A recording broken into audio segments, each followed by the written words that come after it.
The story of Dr. Kildare. Whatsoever house I enter, there will I go for the benefit of the sick.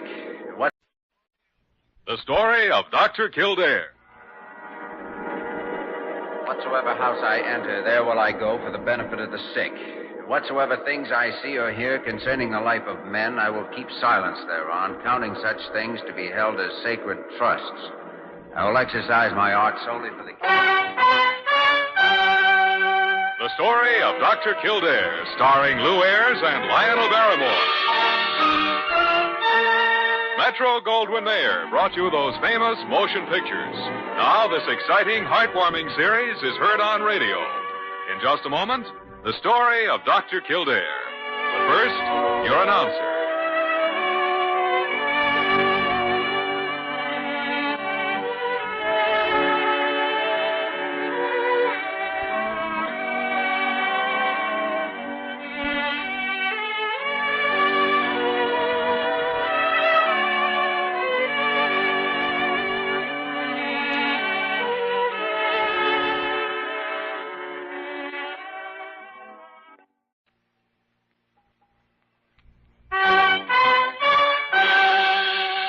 The story of Dr. Kildare, starring Lou Ayres as Dr. Kildare and Lionel Barrymore as Dr. Gillespie.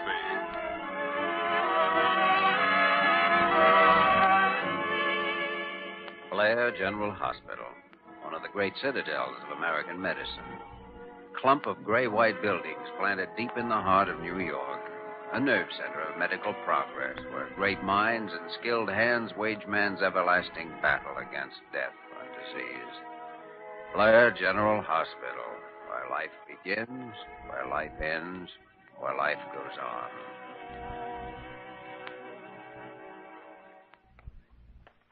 Molly, have you seen Dr. Kildare anyplace? No, I haven't, Dr. Gillespie. Huh. He doesn't seem to be in the hospital. And he isn't out on an emergency either. I checked that. Wait a minute. Wait. I'll bet I know where he is. I'll bet I know just where he is.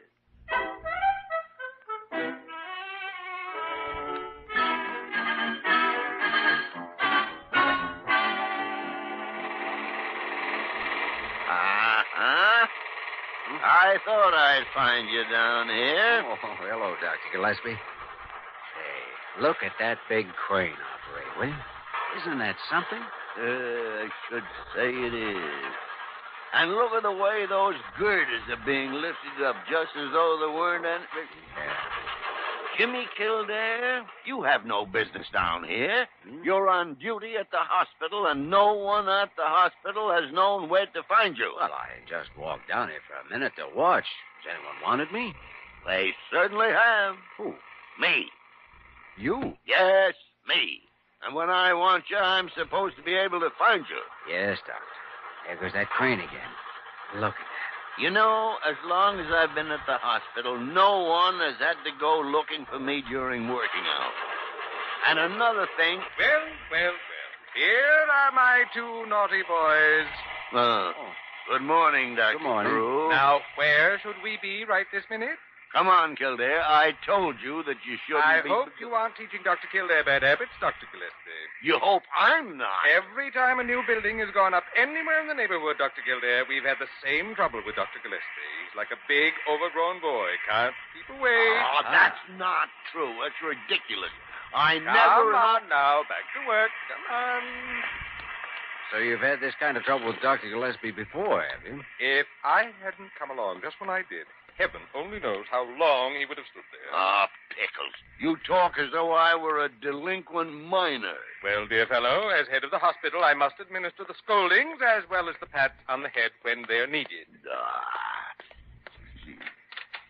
Oh, Dr. Kildare, a patient just arrived for you. I put him in your office. Mr. Mallory. Oh, thanks, Molly. I'll go right in. Now, you stay at work, Dr. Kildare. Don't you let Dr. Gillespie lead you astray any longer. Fiddle-dee-dee. I'll do my best to keep Dr. Gillespie from leading me astray, Doctor. That's a good fellow. Oh, Mr. Mallory? Yeah. Oh, I'm Dr. Kildare. Oh, sit down, won't you? Oh, thanks. Well, what seems to be the trouble? Well, I haven't been feeling very good. My wife's been after me to come to a doctor. Well, tell me about it. Well, I haven't had much appetite. I get these pains in my stomach. Severe pains? Yeah, pretty bad. When did they start? Oh, about 3 weeks ago. Have the pains become worse as time passed or remained about the same? They've become worse. My wife kept taking my temperature, but I didn't have any. Then a few days ago, I got this sort of tingling sensation in my wrists and hands. It's gotten tougher and tougher for me to use them. Oh, that's so. Yeah, I've been trying to go right on working, but the day before yesterday, I kept getting dizzy. So I went home. Oh, I'm thirsty all the time, too. I see. Well, Mr. Mallory, would you go in the next room over there and then undress? I want to examine you. Yeah, sure. And I'd like to have Dr. Gillespie examine you, too. He's a fine diagnostician. Okay, whatever you say. Oh, my wife is sitting out in the waiting room. Would you tell her I'll be a little while yet? Of course.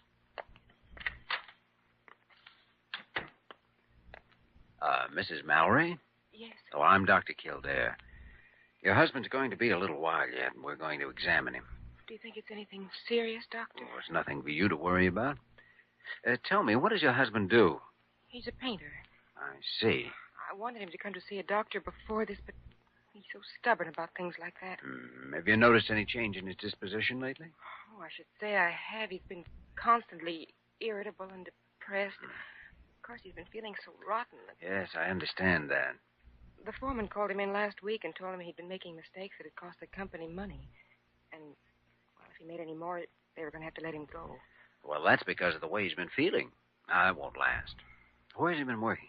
On the building project across the street. Oh, yes. Oh, Dr. Gillespie, this is Mrs. Mallory. How do you do, Doctor? How do you do, Mrs. Mallory? I wonder if you'd have a look at Mrs. Mallory's husband with me, Dr. Gillespie. I'd like your opinion. I'd be glad to.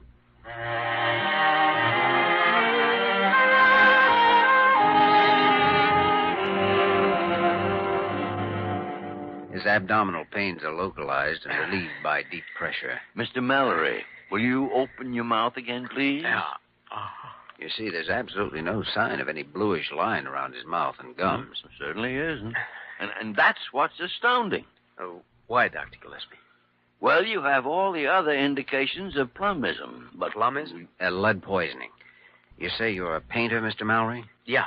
Do you always wear a protective mask when you're spraying? Yeah, I do. Well, it may not be lead poisoning, of course. Mr. Mallory, suppose you spend the night in the hospital and take some blood tests. Okay. Now, by the way, what's your foreman's name? Farrell. Sid Farrell. Well, while you're taking the tests, I think I'll have a talk with him. He may be able to help us.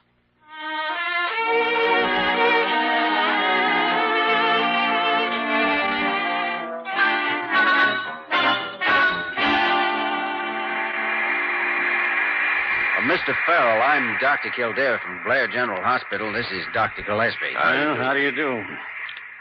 Well, what can I do for you? We're pretty busy here, as you can see. Oh, won't keep you but a moment. We have one of your workmen under observation at the hospital. Yeah? Well, what do you want me to do about it? Send him flowers? We want a little help from you, Mr. Farrell. And unless you want to have a lot more of your workmen out sick, you better give us whatever help you can. All right. Which one of the men is at the hospital? There's a man named Gordon Mallory. I might have known. Worst man on the job, always making mistakes. Well, maybe he had a good reason for his mistake. Mistakes cost money. We haven't got time to nurse along anyone that can't do his job and do it right. I was going to pay him off at the end of the week anyhow. If a man's ill, it isn't his fault if he don't do a good job. Ill. That big bruiser? He could make two of most of the men working here. Well, let me tell you something, Mr. Farrell. If Mallory has lead poisoning, which is what we think he has, then it may be your fault he's sick. A foreman's supposed to look out for the health of his men. Look, Doctor, I'm very busy, and I haven't got time to stand around chewing the fat about what my duties are. I know my job. It's to get this building finished. Your job is to take care of sick people. So you take care of Mallory, and I'll take care of my business. But don't you see, you should be taking preventive measures of some sort for the protection of your other work. My workmen are all right. Now, if you'll excuse me, I have to get back to work. Hey, watch where you swing that crane. Come on, Jimmy. We aren't going to accomplish anything here. I guess you're right. Now, what do I see here? I thought we were on our honor to stay at our jobs. We're down here on a case, Carew. One of the workmen's in the hospital. Oh, well, of course, that puts a slightly different face on the matter. And while we're on the subject, what are you doing down here? Oh, I was just passing by. I think that whole building project could bear a little investigation. Dr. Kildare, please. Not on hospital time. I'll bet you anything you care to name that before the week is over, we get some more of those workmen in the hospital. Earl doesn't give 2 cents for the welfare of anyone. I'm afraid you're right. I wonder if Mallory does have lead poisoning. We should learn that from those blood tests tomorrow.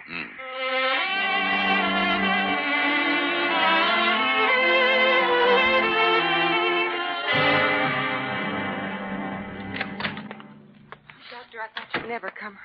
I got so nervous when they phoned and said you wanted me to come over. Oh, sit down, Mrs. Mallory. There's nothing to be upset about. No, your husband's going to be all right. Now, we have found out that your husband does have lead poisoning. Oh? It's a chronic type, which has developed over a long period of time. Can you cure it? Oh, sure. Of course we can. We simply put him through a process of diet and treatment that removes the lead. Diet? Yeah. You see, food with a calcium content helps retain the storage of lead in the bones. So we'll put him on a high phosphorus diet, and that'll help him get rid of it. He'll have the things like meat and liver and potatoes, rice and bananas. Oh, it's not a difficult diet. And then, of course, certain medications. He's going to have to stay in the hospital for 3 or 4 weeks, so. 3 or 4 weeks? Yeah. It seems like a long time to you, but it is necessary. Well, it's just that financially things have been a little difficult for us. But we'll manage. Huh. Doctor, how did he get it? Haven't been able to figure that out yet.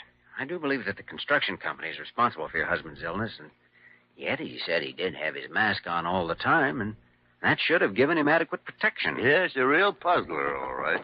Yes. There's an emergency case in the receiving room, Dr. Kildare. One of the workers from the building project. What happened? I don't know. They said he suddenly was seized with convulsions. He's delirious now. Oh, come on.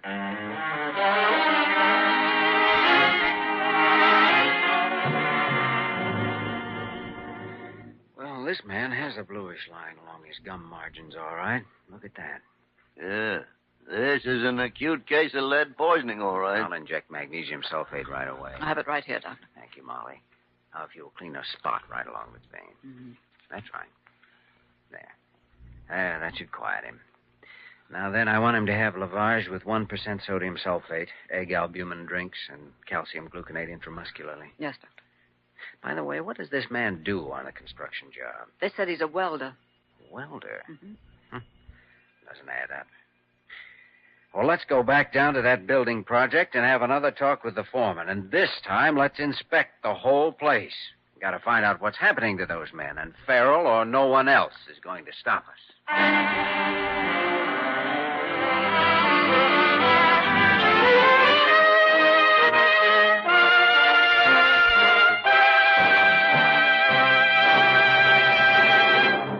In just a moment, we will return to the story of Dr. Kildare.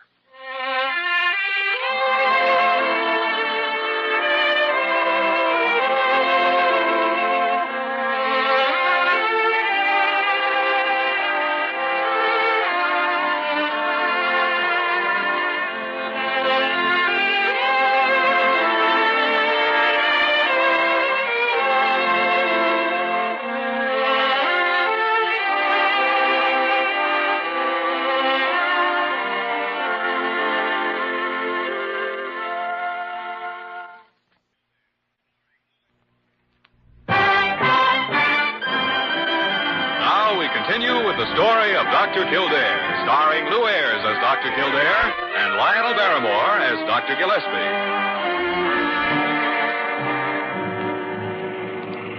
Look, I don't know what you two doctors have got against me. But whatever it is, I haven't got time to play games with you. I'm working against time as it is. We're already behind schedule on this business, and you keep coming down here and interrupting me. Now, see here, Mr. Farrell, you've got a job to do. Okay, so have we. But 2 men from this outfit are in the hospital with lead poisoning, and it's our job to find out why. And also to see that more of them don't end up the same way. Watson didn't look too good when I took him on the job. I shouldn't have hired him. I can't understand you, Mr. Farrell. Why don't you want to help your men? I haven't got any more time to waste talking, Dr. Whatever your name is. Do you realize that Watson might have died? In fact, he would have died if science hadn't only recently discovered antidotes for poisoning of this sort. Before, in cases like his, when a man had convulsions and delirium, he died within a few days. Watson has the cerebral form of plumbism. All right. What do you want me to do about it? We want to inspect the places where both Mallory and Watson work. I'm not going to have you walking around bothering my men. We won't bother anyone. We simply want a chance to observe their working conditions. No, I'm not going to start anything like that. Mr. Farrell, if you don't permit us to inspect this building, we're going to take the case to the State Board of Health and have them inspect it. There's nothing going on here that would concern the Board of Health. I'm sorry, but we think there is. All right. Look around if you want to. Hey, Joe. Yeah, Mr. Farrell? Show these two gentlemen over the whole layout, will you?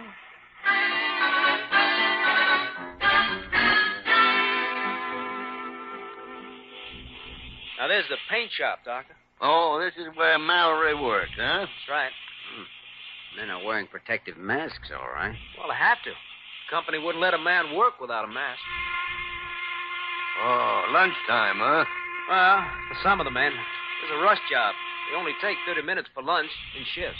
These men eat right here on the spot, do they? Yeah. They don't lose any time that way.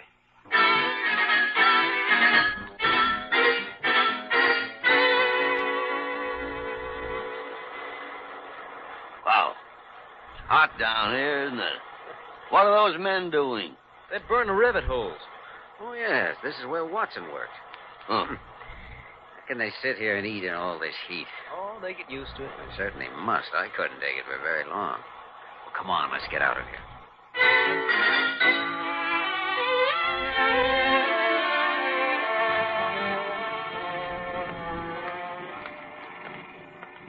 Well, I didn't come up with much from there, did I? Working conditions seem pretty fair, except for those fast lunches. But eating a fast lunch wouldn't give a man lead poisoning. No, it certainly wouldn't, but something did, and that's what we've got to find out. There's a wide difference between Watson's case and Mallory's. Yes, Watson had lead encephalopathy, caused by excessive exposure to fumes.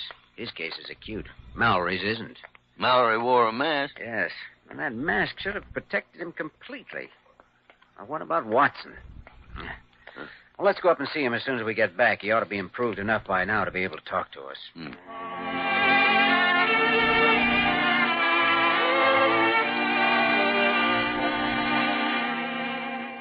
How do you feel, Mr. Watson? Wow. What hit me? Lead. Somebody throw it at me? No. You did this yourself. You crazy. You don't think I'd slip myself up, Mickey, do you? Well, you did, son. Pretty hot where you work, isn't it? Yeah, but you get used to it. How do you feel now? I'm a little unsteady. I got the doggonest metallic taste in my mouth. Oh, well, that'll pass. How long you been working on this job? Oh, about a month. Where'd you work before? I just wound up a job in Brooklyn. You did the same sort of work over there, huh? Yeah. Burned rivet holes. That was a rush job, too. No kidding. Tell me, what happened to me? Well, I can't tell you. You've had a pretty severe attack of lead poisoning. You see, you were constantly exposed to the fumes of burned red lead. Of course, you were only wearing a welder's hood, and those fumes were what caused your attack. Well, I guess that'll teach me. What happens to me now?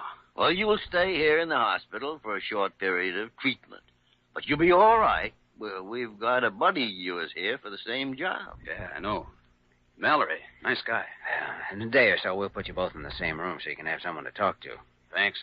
I'd like that. Now, you rest. Take it easy. We'll be back to see you a little later. Oh, here you are. We have another case from the building project. Another case? An emergency? No, this one walked in under his own steam. I put him in your office, Dr. Gillespie. His name's Farrell.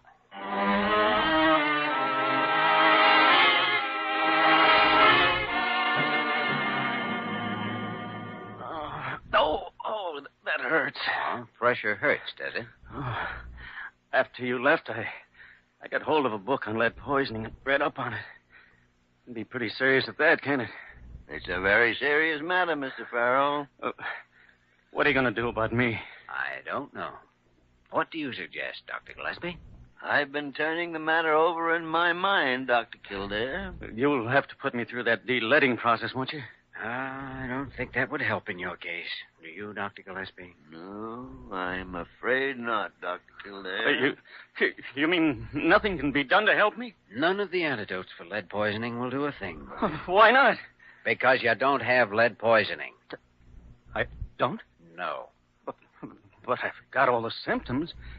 Acute abdominal pains, weakness, dizziness. Those are also the symptoms of acute indigestion, Mr. Farrell. And that's all that's wrong with you. Acute indigestion? You got a bellyache, Mr. Farrell. You're sure of that? Positive. Now, put on your clothes. We want to have a little talk with you.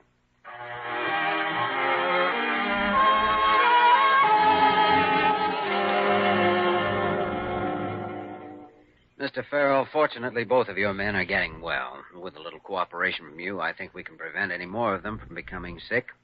If you've been reading about lead poisoning, you know how serious it is. Yes.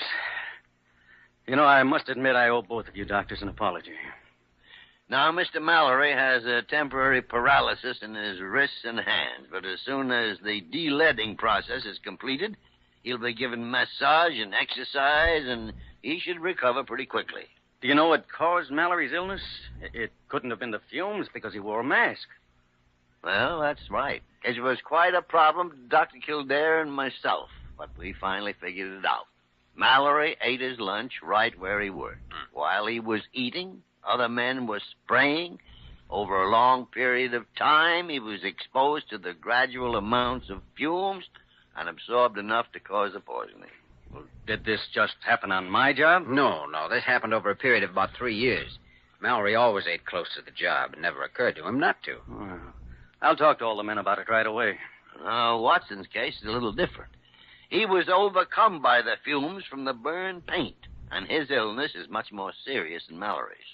Absorbed lead is transferred in the bloodstream and may be found in the liver, the spleen, the kidneys. It's a great threat to the tissues. We have to force the bones to store the lead in order to prevent damage to the brain tissues. Can you do that? Yes. It's a little complicated to explain, but we can. We'll be able to help both men. Well, what can I do for the protection of my workmen? Well, for one thing, you can see that any men you hire are given a physical to find out whether they've already absorbed any lead in their systems, because if they have, then you're running the risk of lead poisoning. I see. And you should insist that all your men be examined regularly every 3 months. Tell them always to drink a lot of milk. Well, I sure will. No, I never realized my men were in any real danger. I didn't want to baby them, but... Well, I'll watch out for this now. I promise you that. I'm sure you will, Mr. Farrell. And we'll be round to see that you do, Mr. Farrell. Oh, not to check up on you, really, but frankly, we'd like an excuse to come down and watch the work. It's fascinating. From now on, you're more than welcome. So long. Yeah, Bye. Well, he turned out to be a pretty good Joe after all, didn't he? He certainly did, after we scared him to death. Come in. Is this a private discussion, or can anybody get in? Anybody can get in if their name happens to be Molly Bird. I've made all the arrangements to have Mr. Watson moved in with Mr. Mallory. Good. And Mrs. Mallory just went up to see her husband. Well, that's fine, Molly, fine. Kildare, have you any more patients to see? Not for about an hour. Why? Well, why don't we go into conference over a checkerboard? Well, you'd be perfectly safe. Dr. Carew won't catch you. What makes you so positive? He's down watching the building project. What? Carew down watching the building project? He certainly is. After all the lectures he gave us. Well, what do you know? Kildare, why don't we join Dr. Carew? I was just about to suggest that, Dr. Gillespie. Come on, let's see what our leader is doing with that king-size tinker toy.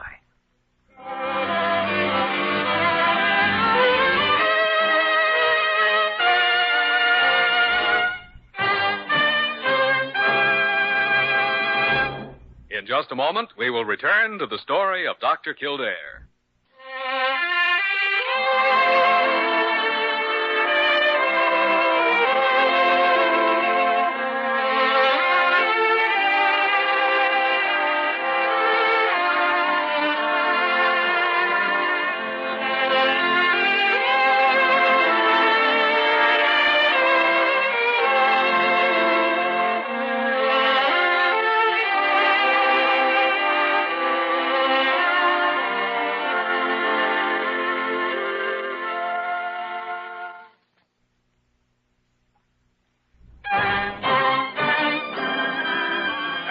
once again the story of Dr. Kildare, starring Lou Ayres as Dr. Kildare and Lionel Barrymore as Dr. Gillespie.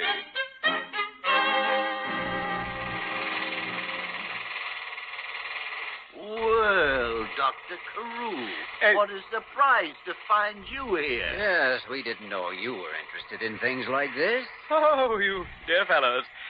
Well, I'm not really here, you know. You're not really here. You mean it's not our leader we see, but a mirage? No, I mean I'm not really here. I'm just passing by on my way to the hospital. That's where I really am. Oh, on my way to the hospital. Oh, I see. Yes. Well, that makes everything perfectly clear, doesn't it, Dr. Kildare? Now, see here. You boys don't think for a moment that I'd come down here when I should be at the hospital, do you?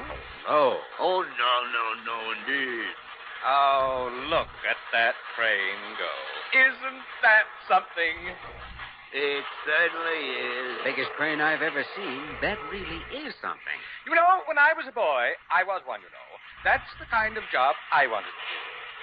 Do you know, Dr. Carew, we all did. I think you're right.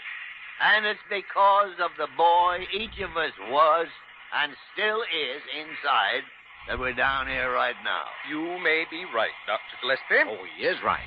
That's exactly the right diagnosis, Doctor. Exactly the right diagnosis.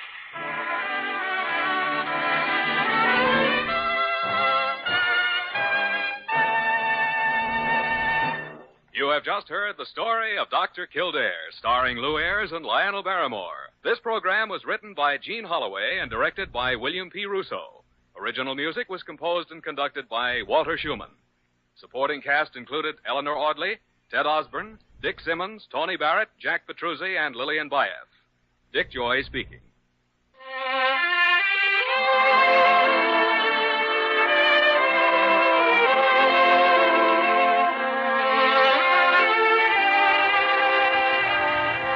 The story of Dr. Kildare. Whatsoever house I enter, there will I go for the benefit of the sick. And whatsoever things I see or hear concerning the life of men, I will keep silence thereon, counting such things to be held as sacred trusts. I will exercise my art solely for the cure. The story of Dr. Kildare, starring Lou Ayres and Lionel Barrymore. Metro-Goldwyn-Mayer brought you those famous motion pictures. Now this exciting, heartwarming series is heard on radio. In just a moment, the story of Dr. Kildare. But first, your announcer.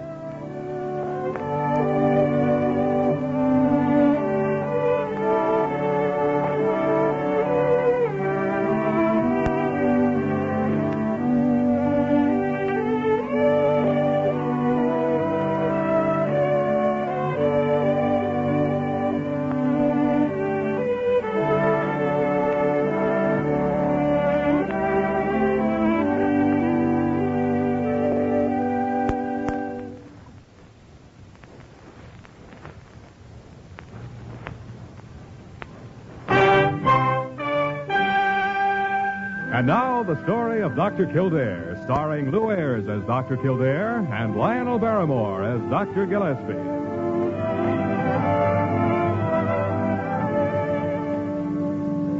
Blair General Hospital, one of the great citadels of American medicine. A clump of gray-white buildings planted deep in the heart of New York, the nerve center of medical progress, where great minds and skilled hands wage man's everlasting battle against death and disease. Blair General Hospital, where life begins, where life ends, where life goes on.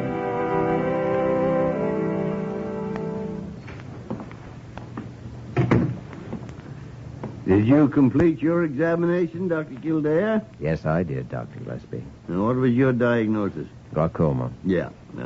And operation's his only hope, and I'm afraid that's a rather thin hope. If you'd only come to us a little sooner. Yeah, I know. But that's so often the way. I couldn't begin to tell you how many times I've said in my secret heart, you know, why didn't you come a little sooner? Just a little sooner. So much more might have been done. Is his wife still waiting? Yeah. Oh, we better tell her then. No point in putting it off. Will you come in, Mrs. Simmons? Doctor, I think I must have aged 50 years while I've been waiting. My hair hasn't turned white, has it? No, of course not. Sit down. Mrs. Simmons, as you know, I asked Dr. Kildare to examine your husband so that I'd have another opinion beside my own on this case. And also because if an operation was necessary, I felt he was the best one to do it. You understand this is merely a recommendation. You're at liberty to pick, and you should pick, any surgeon that you have confidence in. Then you have to operate. Oh, I'm afraid so. Mr. Simmons, your husband is suffering from an eye disease called glaucoma. Oh, Dr. Gillespie, I wanted him to come long ago, but he wouldn't listen to me. He seemed to feel that it was a sign of weakness to go to a doctor. Oh, can you save his sight? There's only a very slim chance. We operate to try to establish proper drainage and keep the pressure in the eye permanently low. When are you going to do it? As soon as possible. Going up to your husband's room and tell him now.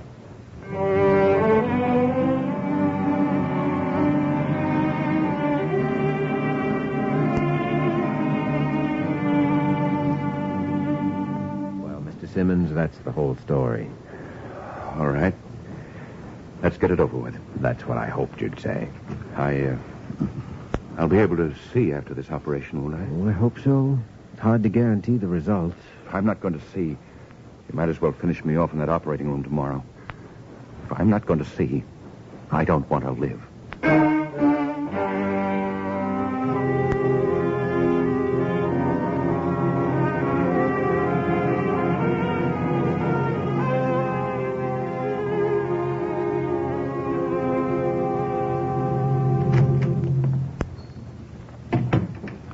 How's Drake Simmons? He's resting. Operation? Well, it was a surgical success, so far as we can tell. It'll be a week before the bandages come off, and we'll know whether he's going to see again. Yeah, I know. We're going to have a problem with him if his sight isn't restored. Dr. Gillespie, I have an idea. How would you like to go across town and have a Spanish dinner with me? Have a what? Spanish dinner. Why should I want to have a Spanish dinner tonight? Oh, I don't know. Thought I detected a slight Latin glint in your eye. Ah, Kildare, you've been working too hard. You better go to bed. Latin glint in my eye. Of all that tomfool notions... Now, what have you got against Spanish rice? I haven't got anything against Spanish rice. Well, then come along and have some. Come along and I'll introduce you to a very lovely lady. So that's what's behind this Spanish rice. It certainly is. Maria Espinosa, one of the most charming, gracious women you'd ever want to meet. And can she cook? Like an angel. Well, angels can't cook. You'll change that statement after you meet Maria. Yeah. I'm convinced she has second sight, too. One touch of your hand and she knows all about you. Kildare, you're too sensible to be taken in by a line like that. Well, you come along and see. And if you don't lose your heart to Maria yourself, I miss my guess.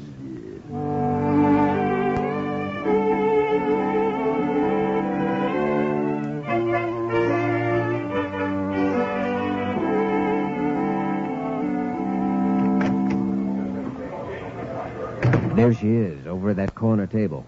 Maria! Maria, how are you this evening? How nice of you to come tonight. Chula, hello, boy. How are you? I have been thinking of you all day. You have not been here in so long. Maria, I want you to meet my friend, Dr. Leonard Gillespie. I'm very happy to meet you, Dr. Gillespie. And I like your hand clasp. I hope you come often. But then, of course, I like all Jimmy's friends. Here, sit down, won't you? Thank you. That's a very handsome dog you have, Madam Espinosa. Yes, and Chula is a perfect gentleman. He's my eyes, my guardian, and my best love friend. You are wondering how long I have been blind, Dr. Gillespie. Yes, I would. Well, how did you know? I don't know. I just knew. I have been blind for almost 30 years. Maria and her husband were in an accident years ago. Maria came out of it permanently blind. My husband died. Oh, I'm sorry. No, you need not be. One learns how to bear pain, Doctor. Pain of the heart as well as of the body. My wounds have long since healed, as indeed they must, if one is to go on living. I had 2 small sons. They had to be supported. There was little time for grief. Maria took her insurance money to open this restaurant. And she did the cooking herself. You did the cooking yourself? Yes. I knew that my blindness was an obstacle that had to be overcome. I took a training course, and when I finished that, I spent months practicing cooking. So many steps to the cupboard, so many steps to the stove. It was trial and error, but I learned. And now I have my restaurant. It makes me a good living. My sons are grown. And now I have cooks in the kitchen to do the cooking for me. Well, I've seen Maria rush out to the kitchen and tell a cook there was something wrong with the sauce just from the way it smelled clear out here. Well, when a person loses one sense, all the others become much more perceptive. Well, tell me, Dr. Kildare, about the hospital. Hmm? Did you operate today? Oh, yes, I did. And was the operation on someone's eye? Yes. Yeah, how on earth did you happen to ask that? Oh, intuition. You're a remarkable woman. No, I don't think so. The man I operated on today doesn't want to live if his sight is gone. Yes, that is the natural reaction. And I imagine it is the first thought of almost everyone who realizes they're going to be blind. Well, this man may not lose his sight. You know, we won't know for a week. Well, I'm confident that if he does, you too will find a way to help him. Well, now, I know you're both hungry.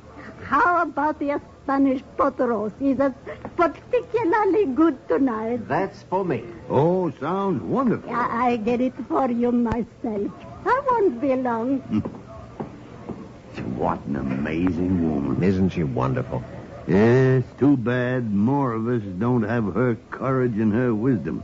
It takes a lot of guts to turn a liability into an asset. You know, whenever I leave Maria, I leave with a new awareness of life. The sky has a new brightness, the air has a new vitality, the world has a brand new beauty. I get a thrill from just the smell of earth and bakery shops and stores, even exhaust pipes. Because there's a picture in those smells when you close your eyes. Get a thrill out of touching things, too. Out of textures, tweed and velvet, pages of a book, the softness of someone's hand. Maria's blind, but she sees far more of life than most of us who walk around with our eyes open. And if Drake Simmons isn't to see again, that's what we must teach him. Oh, I hope that operation is a success. Yeah. A week before we'll know anything. One whole everlasting week.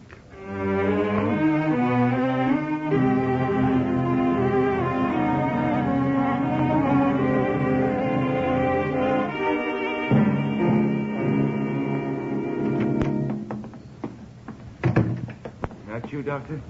Yes, Mr. Simmons. And Dr. Gillespie's with me. Yeah. How do you feel, Mr. Simmons? I don't think I ever fully realized what my eyes meant to me till this week. Yeah. I've had to ask when it was day, when it was night. People have come and gone, nurses, interns, laboratory technicians. I haven't even known what they look like. I'm alone, so completely alone. In a dark, black world. Alone. Now, Mr. Simmons, we must all try to condition ourselves to the blows that life gives. That sounds like preaching. I don't mean it that way. No, it isn't.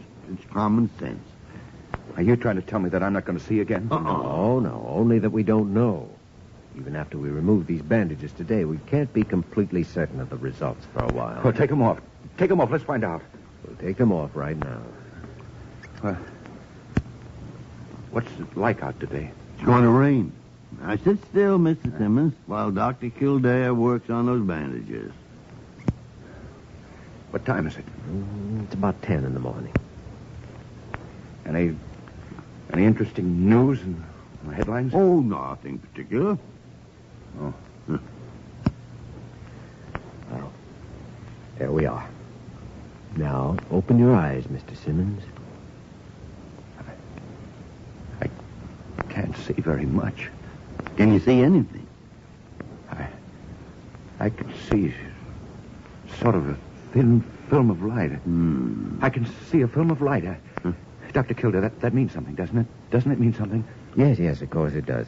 That's encouraging. Is it? Oh, of course it is. Now, Mr. Simmons, you're going to have to remain for the time being in a fairly darkened room until your eyes get stronger. I think you'll be more comfortable at home. As a matter of fact, there's no need to keep you here. Your wife can do more for you than the hospital can just now. Well, I must be getting better if you'll let me go home.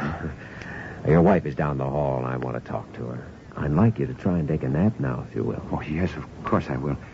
And when I wake up, I'll probably see more light. Yeah, it sometimes happens that way. We'll be back to see you later in the afternoon. Thanks, both of you. Never mind the thanks. Just get some rest. His spirits picked up a little when we got that bandage off. Say, do you think he's going to get his sight back? The chance of that didn't look too good when we got that bandage off, did it? No. He should have had more vision than he had. But there's hope, of course, that the light he saw meant that his sight was returning. Here's the waiting room. Okay. Almost walked right past it. Oh, I thought you'd never come. How is Drake? Well, there's still hope, of course, but... I see. Then the operation wasn't a success. Well, Dr. Kildare removed the pressure, all right, but your husband doesn't see as much as he should. Well, then we've got to prepare for the future. It's funny, but this is the first time in all our married life that I've really felt that Drake actually needed me. I shall do my best not to fail him. Oh, we know you will. May I see him? Well, he's resting now. This was quite a lot of excitement for him, but you can see him this evening if you like, and tomorrow I want to make arrangements for him to go home. I'll have everything ready for him. Oh, one or the other of us will try to stop by your house every day or so, because if we can't give your husband back his eyesight, then somehow between us we've got to give him vision.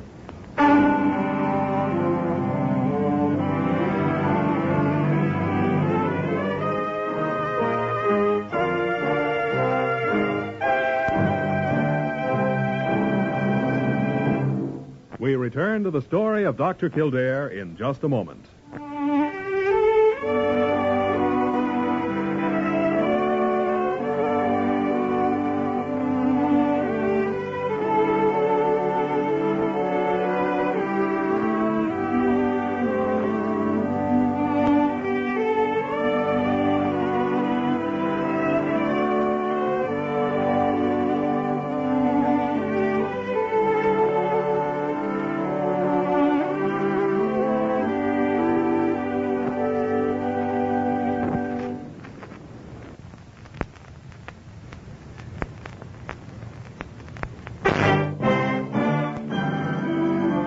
Continue with the story of Dr. Kildare, starring Lou Ayres as Dr. Kildare and Lionel Barrymore as Dr. Gillespie.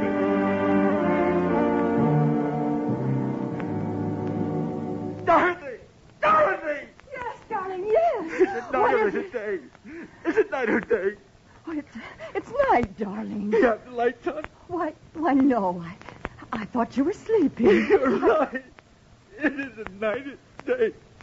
It's broad daylight and I can't see a thing. I can't see. I can't see.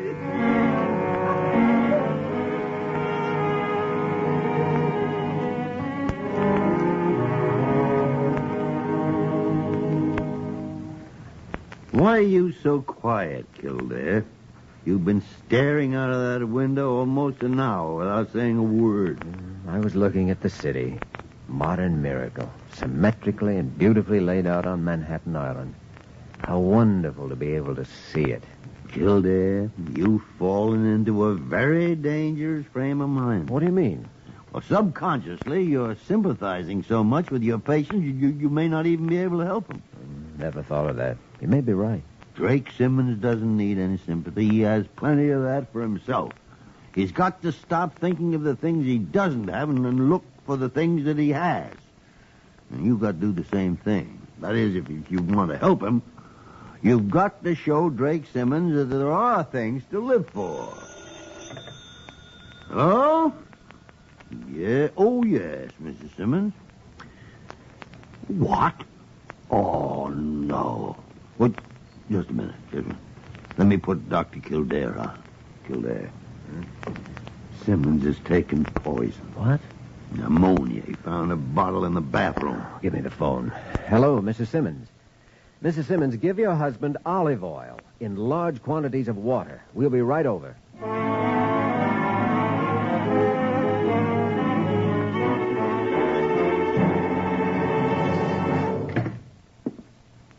How is he? He's going to be all right. It didn't get very much of the ammonia down. We've neutralized it with hydrochloric acid. That combined with the olive oil you gave him will do the trick. What? I was so frightened. No, just sit down, sit down. He'd worked himself up into a terrible state. He kept saying that he couldn't even see a film of light. And I tried to talk to him, to calm him down. Then after a while, he was quiet. I thought he was all right. I was only out of the room for a few minutes when I heard him cry out. Oh, try not to think about it. It's all over. He's going to be all right. I know. I'll be all right in a moment. It's just that he is completely blind now, isn't he? Yes. Does this mean permanently? I'm afraid it does. Dr. Kildare, can you force a man to live who wants to die? No, but you can try to make him want to live. Will you come in, Jimmy? He's rational enough now. I think the sedative's beginning to take effect. Well, Mr. Simmons, you gave us quite a scare. Why'd you bring me back? That was my job. I'm a doctor, and you're my patient. Now, look here. I want to talk to you. I'm not interested in the sermon. Well, you ought to be. You need one. I'm not paying you to give me sermons. I'm paying you to get me well. That's quite true. But don't you see, you're not going to get well as long as your mental attitude is wrong. When I say get well, I mean seeing again, Doctor. You can't make me see again, then you can't do a thing for me. I can try to show you how to live without sight, if you'll let me. I'm not interested in living without sight. Jimmy, I think Mr. Simmons should try to rest for a while, don't you? Yes, I do. Will you stay here with him? There's a call I want to make. I'll stay right here. I don't want you. No, I won't bother you, Mr. Simmons. You just go off to sleep. You won't even know I'm here. I don't want to live. I don't want to live.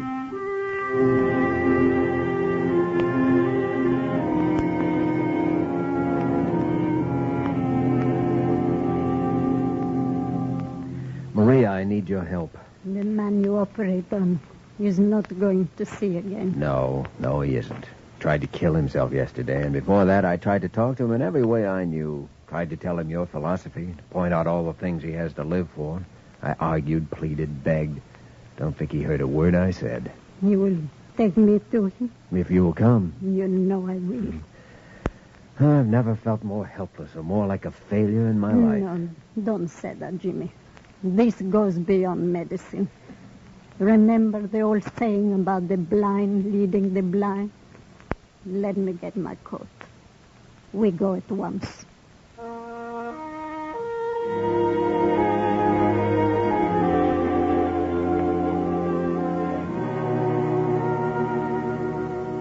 Mr. Simmons, I want you to meet a very good friend, Maria Espinosa. How do you do? I'm very happy to meet you, Mr. Simmons. And may I present my friend Chula. Chula, speak to the gentleman. Where is he? Put out your hand. He comes to you.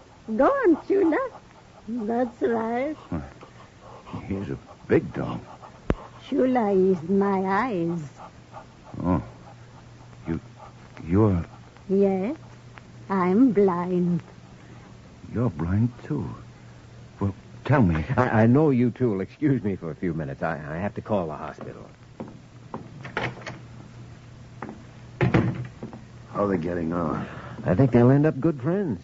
Maria'll know what to say, I'm sure of it. Oh, she's a lovely woman. I'm very grateful to her for coming. And to you for bringing her, Dr. Kildare. He seemed interested in Chula. Oh, Drake has always loved dogs. Perhaps Maria can win where I failed. Certainly hope she can. Jimmy, if Maria wins, then that's your success, too, because a great part of being a good doctor is knowing what medicine to give the patient. Well, I think, Dr. Gillespie, we ought to leave Drake with Maria and go back to the hospital. Patient's in good hands, all right. I'm confident of that. Do you know, I have hope now. For the first time since Drake became ill.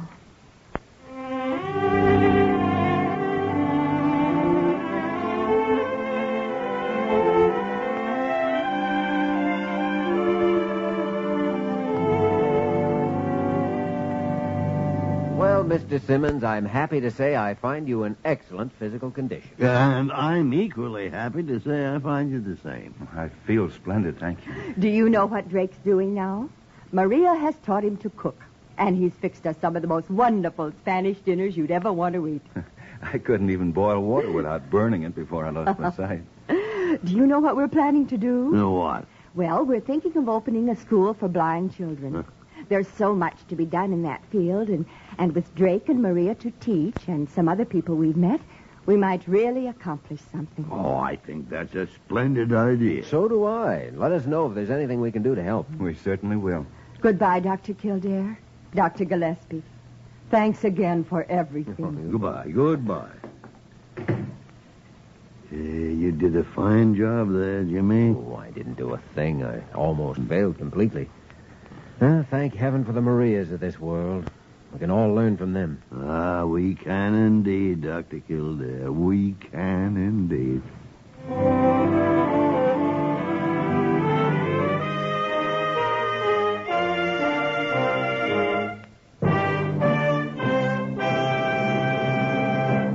In just a moment, we will return to the story of Dr. Kildare.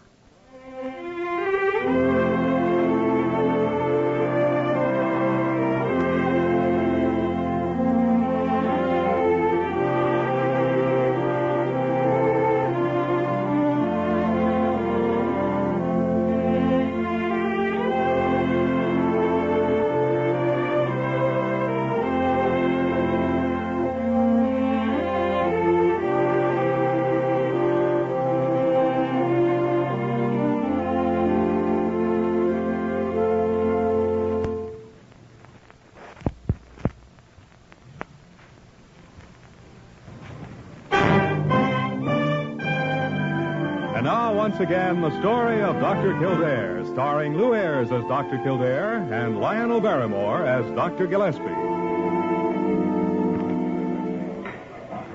Maria, do you think there might be just a snippet more pot roast in the kitchen? Of course there is.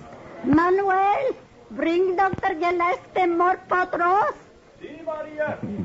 Tell me, Maria. I've always meant to ask.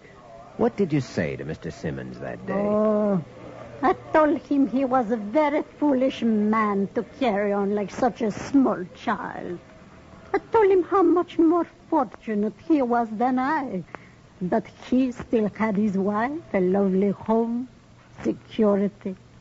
And that now he would discover a new world with things in it he never knew existed.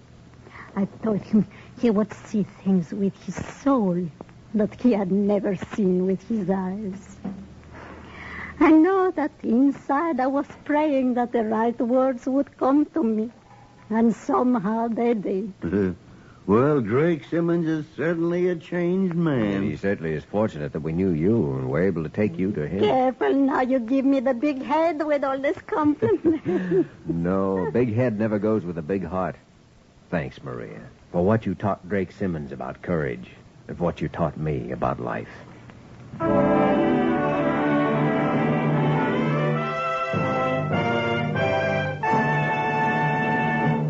You have just heard the story of Dr. Kildare, starring Lou Ayres and Lionel Barrymore. This program was written by Gene Holloway and directed by William P. Russo. Original music was composed and conducted by Walter Schumann. Supporting cast included Isabel Jewell, Bill Johnstone, and Peggy Weber. Dick Joy speaking.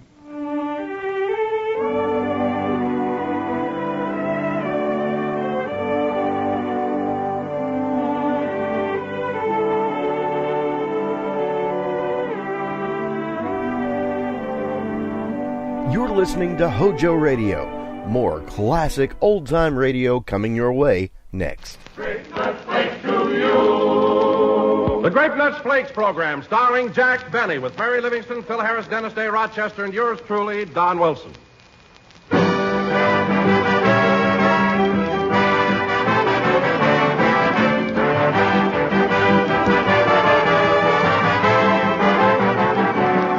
And now, here's the nationwide weather forecast. I slipped past the old censor. I made it up myself. Tomorrow morning will be bright and sunny in all areas where delicious, malty-rich Grape Nuts Flakes are served for breakfast. Furthermore, all parts of the country will find Grape Nuts Flakes a swell breakfast treat. They'll experience rising enjoyment to be followed by a second dish. In fact, the popularity of Grape Nuts Flakes will be so great, there'll be a general shift to Grape Nuts Flakes every morning. And that, friends, is just my way of saying it's always fair weather when you and Grape Nuts Flakes get together. Because the distinctive, delicious flavor of Grape Nuts Flakes is a blend of two delicious grains, sun-ripened wheat and malted barley. It's that same delicious Grape Nuts blend in toasty brown flake form. So to make my forecast come true, say Grape Nuts Flakes, please, to your grocer tomorrow.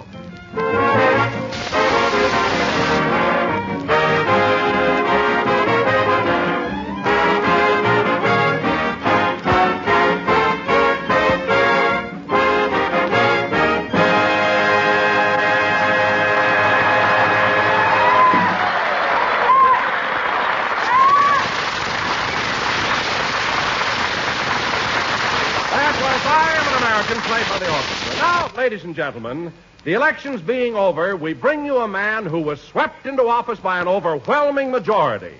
The new sidewalk inspector of Beverly Hills, California, Jack Benny.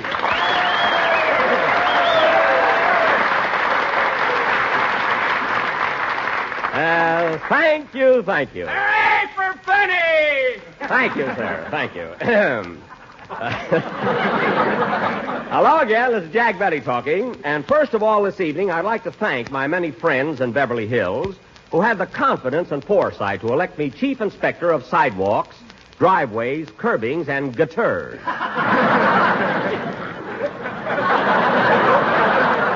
That's Beverly Hills for gutters, folks. So thanks again. Well, tell me, Jack, why in the world would you want to become... Just a second, Don. And I'd also like to say a word to my worthy opponent, Elmer Snout. Better luck next time, Elmer. Well, tell me, Jack, why in the world would just you want... Just a second, just a minute, Don. And I'd also like to state at this time that my campaign slogan will be faithfully executed. Sidewalk Jack will fix that crack.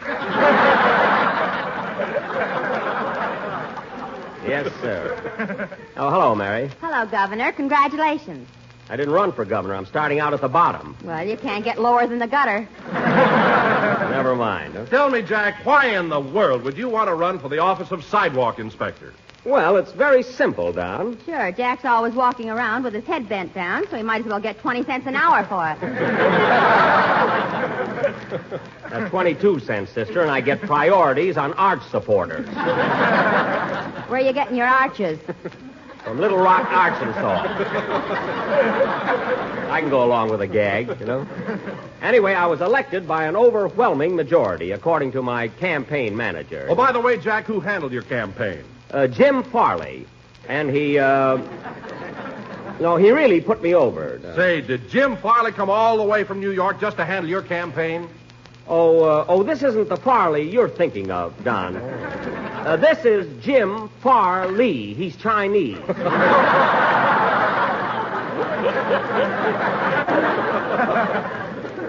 He runs the Kumquat Inn over on Camden Drive. You know? Chinese manager. Well, how much did the campaign cost you, Jack? Oh, I'd say somewhere between 7,000 and 8,000 yen. But it was worth it. My goodness, 8,000 yen. How much is that in American money? $2.40.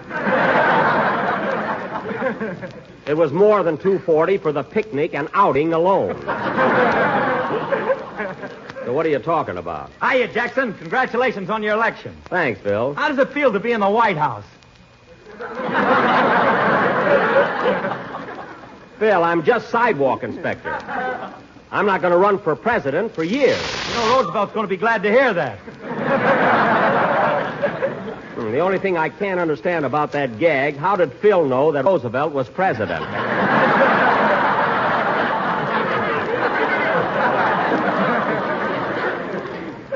Say, Maestro, what's that letter you've got in your hand there? Oh, a kid gave it to me out in the hall. It's from one of my fans, no doubt, Lee. Let's see that. This letter's for Mary. It says Mary Livingston, see? Oh, yeah, I should have known. Her name is longer than mine. It's got different letters, too. Yeah. Here it is, Mary. Thanks. Oh, Jack, this letter's from Mama. Come on, read it to us, Mary. Yeah, what's Ration Brain got to say? Let's hear it. Plainfield, New Jersey, November 5th. My darling daughter, Mary. Pretty dull so far. Don't worry, Mom will get rolling. Oh. My darling daughter, Mary, just a line to thank you for your lovely letter and your generous check. I say generous because I'm your mother. Boy, is she mercenary. You'll be glad to know that your Uncle Willie hasn't been arrested since the dim out. Nobody leaves their shades up anymore.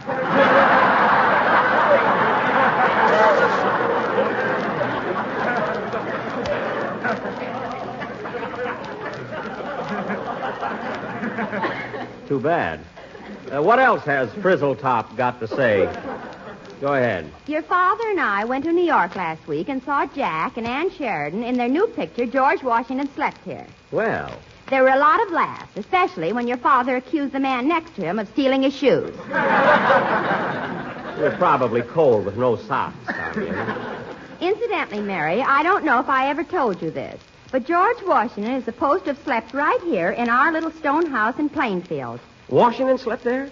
So when Jack comes east, why doesn't he visit us and live in the same room that the father of our country did? Well, that's sweet of her. I don't know what Washington paid, but it'll cost Blue Eyes $3 a day.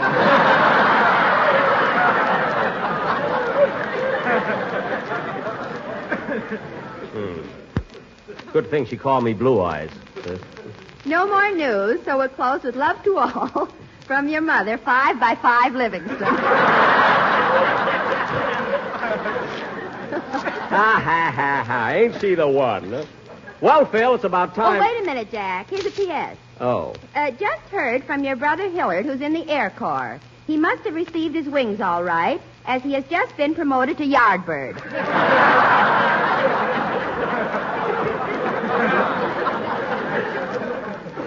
Well, I'm glad that's over. Mary, when you answer that letter, tell your mother she ought to get a fountain pen with funnier ink. You ink, too, once in a while. Never mind. Now, let's have a band number, Phil. I don't know why Mary's mother hates me so.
That was Massachusetts, played by Phil Harris and his Cape Cod cut-ups.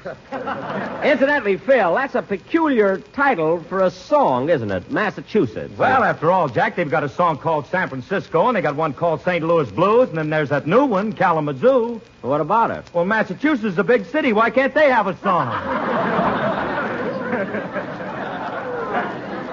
Phil, Massachusetts is not a city, it's a state. Oh, yeah, it's on the eastern sideboard. Yes. Well, thank heaven, here's Dennis. Hello, kid. Hello, Mr. Benny. Congratulations on your election. Well, thanks. Beverly Hills is going to have swell sidewalks now, by golly. Yeah, you said it. That new one in front of your house looks wonderful. Dennis. Oh. What are you hoeing about? Just so happens I inspected my sidewalk first, and I fixed it up. And now... Say, now... Jackson, that's a pretty tough job, ain't it? Crawling around on your hands and knees all day looking for cracks in the sidewalk?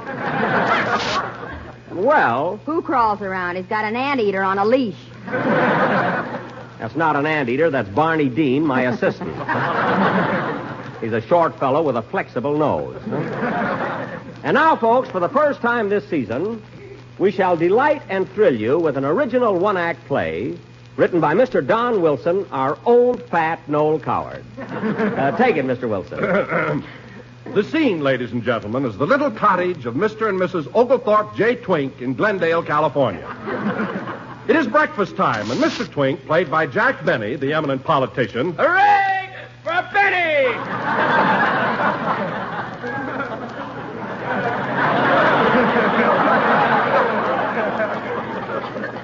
Thank you, sir. is awaiting the arrival of Mrs. Twink, his wife, who is a welder on the night shift in one of our huge aircraft factories. Curtain music.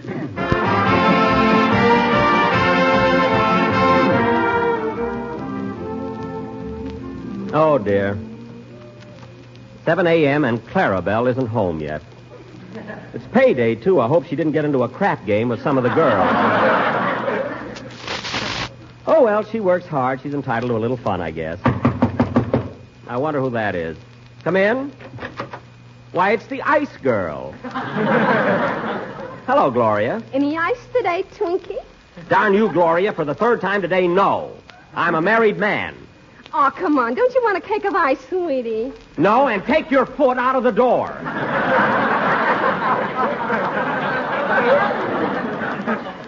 My wife finds you here. Heaven knows what'll happen. Now, scram. Okay, cutie. I'll see you tomorrow. That Gloria's fresher than the Fuller Brush girl. Well, I might as well get started getting breakfast ready for the twins. They love those toasty browns, sweet as a nut, grape nuts flake. I'm dreaming of a white Christmas, just like the ones I used to know, where the treetops glisten. Clarabelle, where have you been? It's almost 8 o'clock. Now, honey, stop nagging and give me a kiss. Get away from me with those greasy hands. I've got a clean apron on.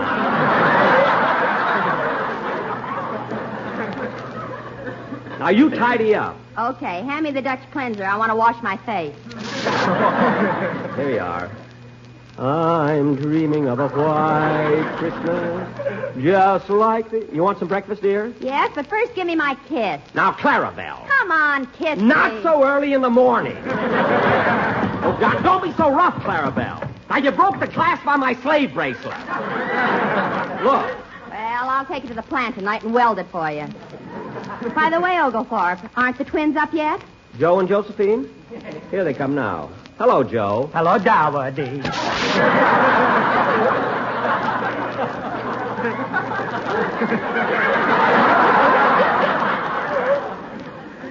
Hello, Josephine. I want to be Joe. You're Josephine.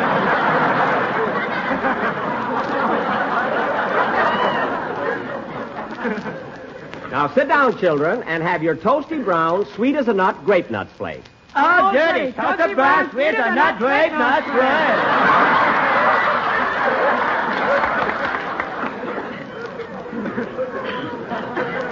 Aren't you going to have breakfast, dear? Not till you give me that kiss. Come on. Clarabelle, not in front of the children. Now, you let me go. Mama kiss a daddy. Mama kiss a daddy. Children, behave yourselves.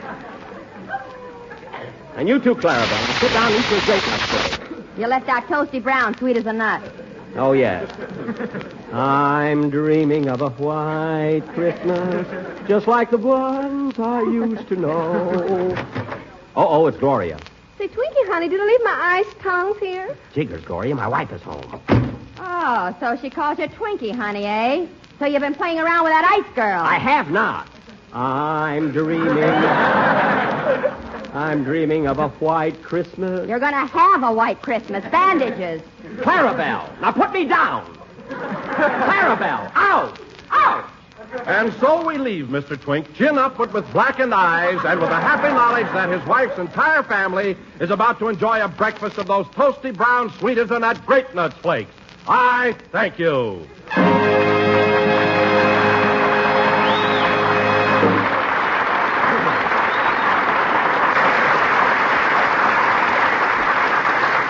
Well, Don, that really was a very good sketch. Oh, thanks, Jack. And now, Dennis, it's about time for your number. What are you going to sing? Well, I was going to sing White Christmas, but you just did it in the play. All right, so I sang it. What's the difference? That song is washed up, brother. I only hummed a little of it. Now go ahead and sing. Washed up.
There's never been such a day in Beverly Hills, LA. But it's December the 24th, and I am longing to be up north.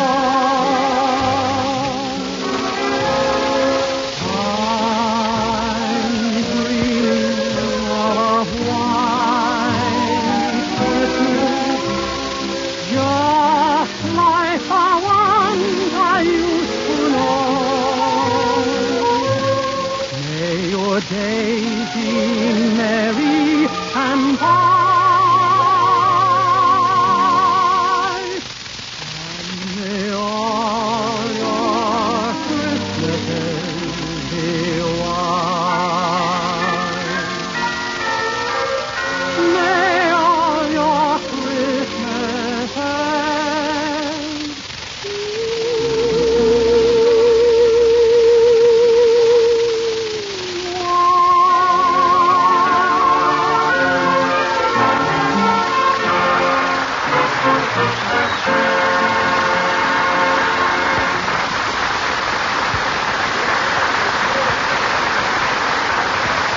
Very good.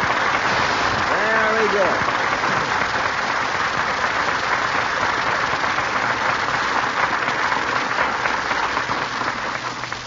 That was I'm a Dreaming of a White Christmas, sung by Dennis Day.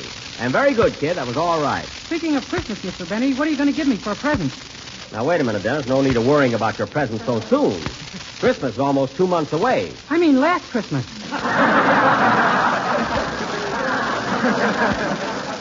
You got a very nice gift for me last year, a beautiful pipe. An opium pipe. I'll get pinched if I use it.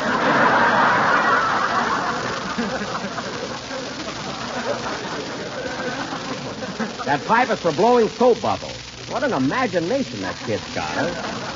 Oh, he's talking. I'll have to slug him one of these days. You know, fellas, this Christmas, I'm not going to buy... I hope it's that cute ice girl. The play is over now, you know. Come in. Well, look who's here. Wait till I say, look who's here. Well, look who's here. Hiya.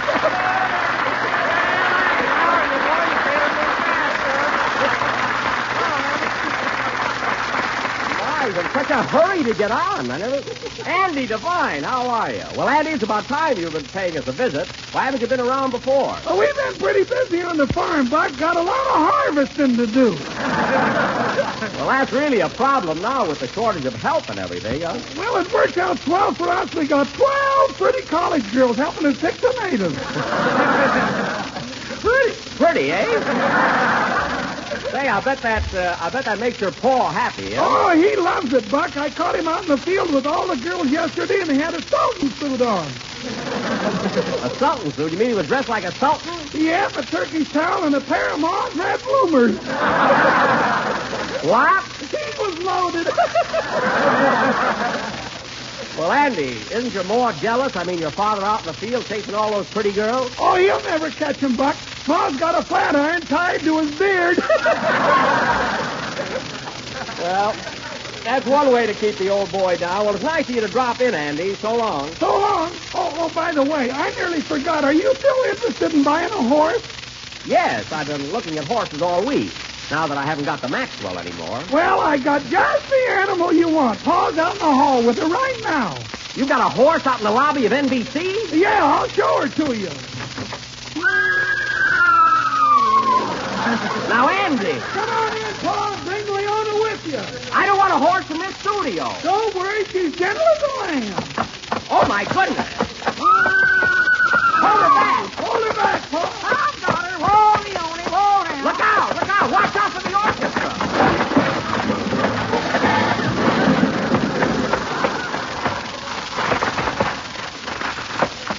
Oh, for Pete's sake.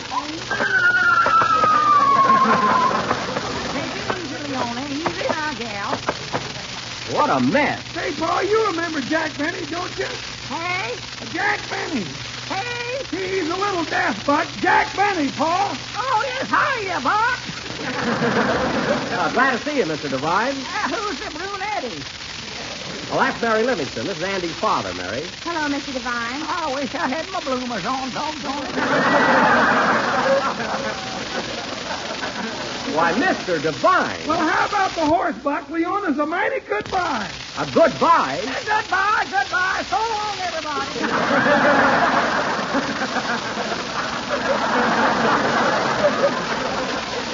Mr. Devine, come back here. Now, Andy, I want a horse, all right, but this one's pretty old. What are you talking about? Leona's a glamour girl. Glamour girl, look at that sway back. Her stomach is touching the floor. Hey? I said her stomach is touching the floor. I know. I'd give her a girdle to the rubber drive.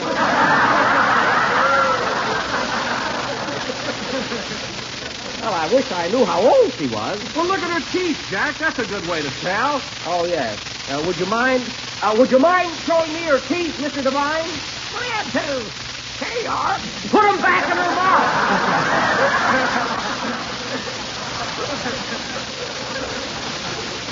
Oh, I don't know what to do about that horse. Oh, buy it, Jack. With heat rationing coming in, they come in handy. Mary, stay out of it. How much will you give it for her, Buck? Well, let's see. Well, hurry up. I got her sold to Bing Crosby. That I can believe. Well, I'll tell you what. $10 is the I'll best. take it.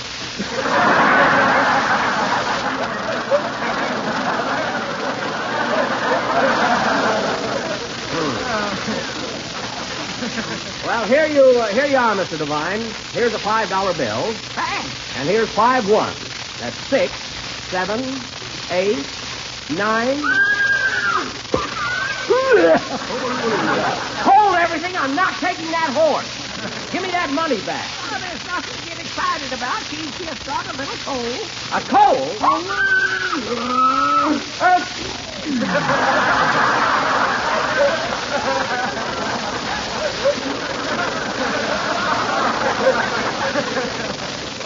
Bless you.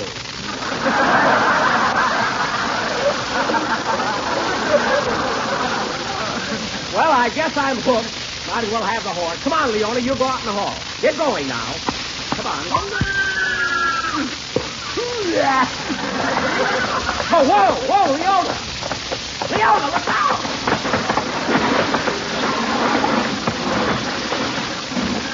There she goes again. Leona, hold still. Whoa, Leona. Hey, Jackson, this phone call's for you. Well, I'll be... Hello? Hello, Mr. Benny, Rochester.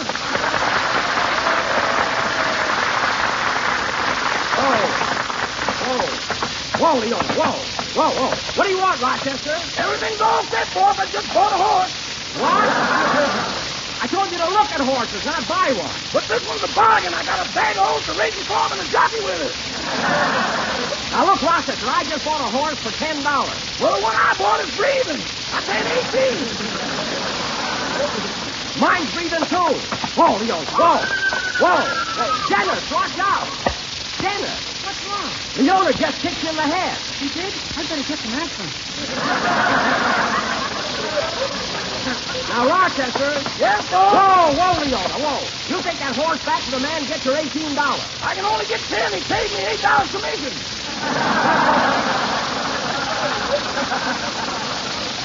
And get the $10. We don't want two horses around the house. Whoa, Leona. Whoa, goodbye, Rochester. Hello, boss. Leona, give me back that cigar. Andy, will you please take that horse out in the hall and tie her up? What am I trying to do? Tie her to a cage, boy, anything. Okay, come on, Leona, come on. Thank heaven that's settled. Well, at least I got a horse. Play for it.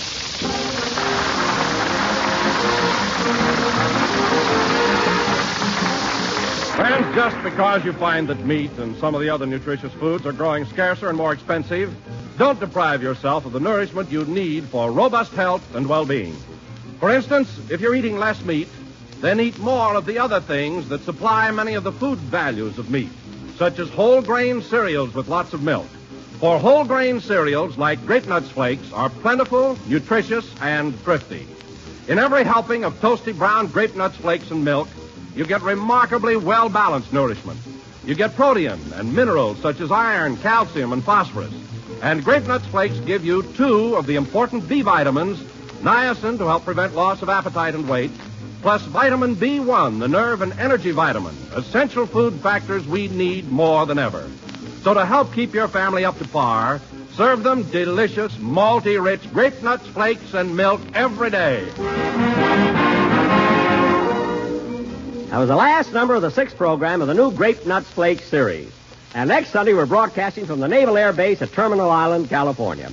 I'd like to announce that the part of Andy Devine's father was played by his father, Chester Goff, Norris Goff, who is Abner of Lum and Abner. My doggies, now he's got me all mixed up. Yeah. Hey, Mary, I'm going over to Phil Baker's program now, see if I can win $64. Well, so long, Mary. I got to leave that horse home first. 10 to 1. She never makes it. She'll make it if I have to put casters under her. Good night, folks. Coming to you from New York City, where we're playing to an audience of men on leave from the armed services and starring Jack Benny, with Mary Livingston, Dennis Day, Rochester, yours truly, Don Wilson, and our guest conductor, Abe Lyman.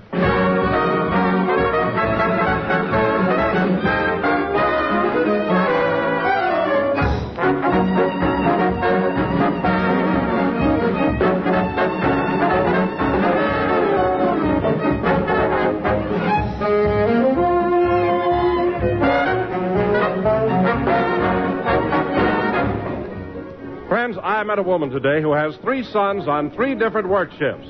Boy, does that big 12-ounce package of delicious toasty brown Grape Nuts Flakes get a workout at her house, with breakfast time rolling around 3 times a day. Yes, these days, breakfast may come at odd hours, but whenever it comes time for breakfast, It means time for crisp, toasty Grape Nuts Flakes. A breakfast of malty-rich Grape Nuts Flakes is a breakfast of swell-tasting all-around nourishment because Grape Nuts Flakes are a whole-grain cereal. Now, whole-grain cereals are not only health builders, they're thrifty and plentiful. And they're whole grain because they bring you the important food essentials you find in the natural whole wheat. Vital food factors you need, including iron and 2 of the health-building B vitamins, niacin and B1. So get set for the breakfast shift with delicious, nourishing Grape Nuts Flakes.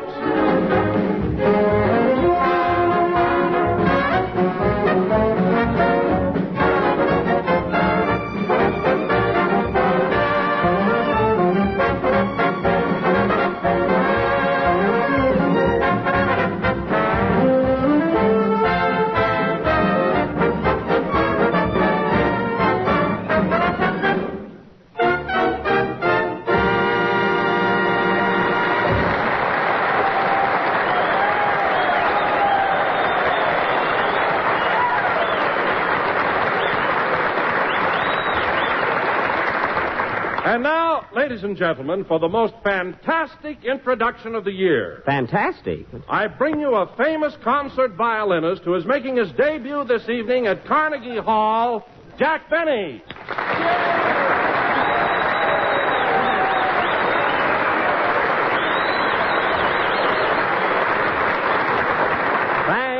Thank you. Hello again. This is Jack Yasha Benny talking. And, folks, I'm as nervous as a pizzicato. And, Don, that's the truth. I am playing my violin at Carnegie Hall tonight. But, Jack, it's so fantastic. Will you stop saying that? This is a benefit for the Infantile Paralysis Fund, and I'm appearing as a soloist on the same program with Gladys Swarthout, Isaac Stern, Marjorie Lawrence, John Charles, and Thomas. And, That's John Charles Thomas. It's one man. It is? Gosh, I sent all 3 of them Christmas cards. Anyway, there are going to be a lot more prominent artists there, including Oscar Levant. He's going to be my accompanist. I expect him to drop by and pick me up. Well, Jack, aren't you just a bit nervous appearing with so many musical celebrities? No, why should I be nervous? We all get along fine. I'm very nice to them, and they don't speak to me. That is all but Gladys. Gladys, she thinks my playing is marvelous. Gladys Swarthout? No, Gladys Jones, her maid. She's a cousin of Rochester's. Oh, hello, Mary. Hello, Jack. Why don't you grow up?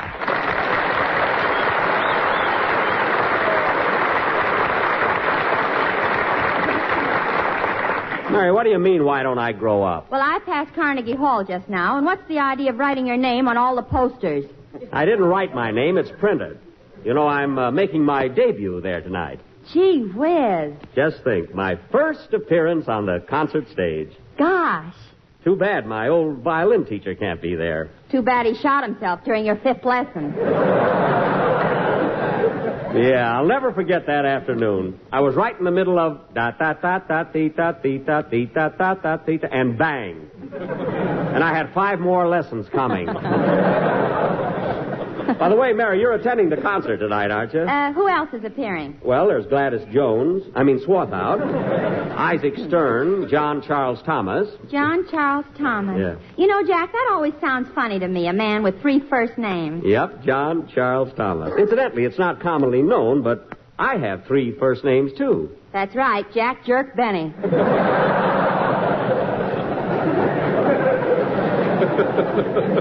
That's Jack John Benny. And speaking of unusual names, say, Don. Yes, Jack? Come here a minute. This'll kill you. What do you think, this'll positively amaze you, but it's the truth, you know. What do you think Fred Allen's middle name is? What? Florence.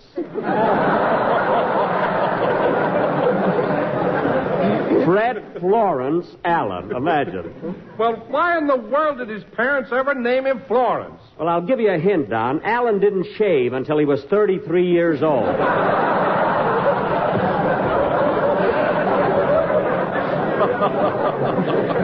In fact, he still wears his garters above his knees.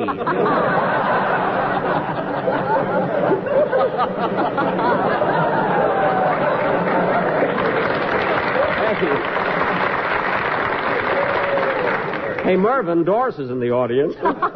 No kidding, huh? You should talk about Alan. I saw a picture of you when you were 15 years old and you were playing with dolls. Well, I still have a couple of dolls on my lap now and then, sister. Believe me.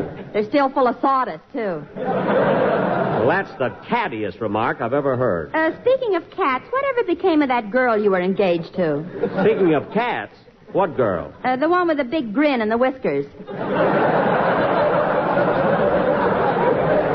Now, cut that out. You're having a jolly time tonight, aren't you? Say, Mr. Benny, is it all right if I take my girl to... Oh, hello. Hello, Dennis. Hello.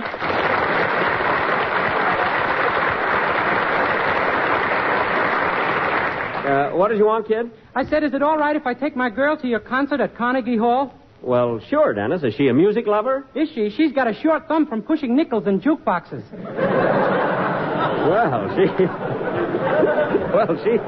She does like music. Where does your girlfriend live, Dennis? If I knew where she lived, I wouldn't be wasting my time at a concert. Well, you'll enjoy it, Dennis. There are a lot of great artists on the program. There's Jan Pierce, Ezio Pinza, Joseph and Rosina Levine, Deems Taylor. Yeah, and don't forget John Charles and Thomas. Wait a minute. I made that same mistake. It's John Charles Thomas, Dennis. Holy smoke, has he got 4 names? Dennis is you. Oh.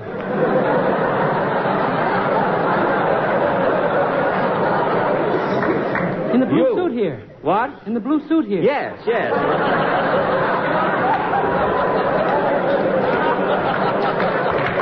Well, kid. Oh, brother. Well, kid, speaking of John, Charles, and Thomas, how about a song from you, huh? Okay, but I'll never top him. So what? For heaven's sake, I don't expect to top Heifetz. Aw, Jack, you're just being modest. You're as good as Heifetz any day. What? You don't think they'd let you play in Carnegie Hall unless you were one of the world's greatest violinists. Well, that's a lovely compliment. Thanks, Mary. You're welcome, it also says here.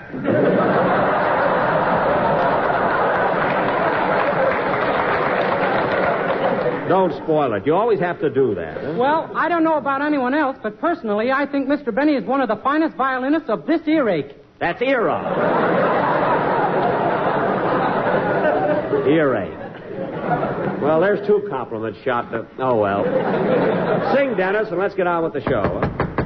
Wait a minute. Come in. Telegram for Jack Benny. Take it, Mary. Wait a minute, buddy. Here's a tip for you. Oh, boy, a $50. No use waiting. I got to get new glasses.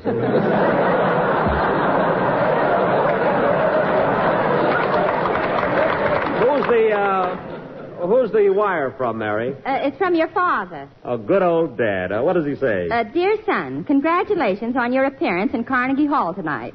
Please let me know how your full dress suit goes over.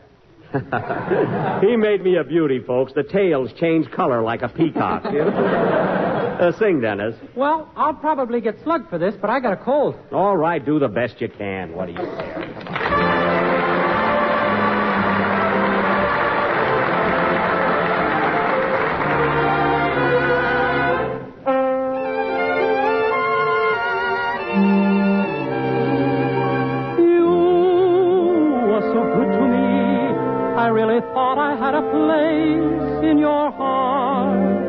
But now I see it never was me.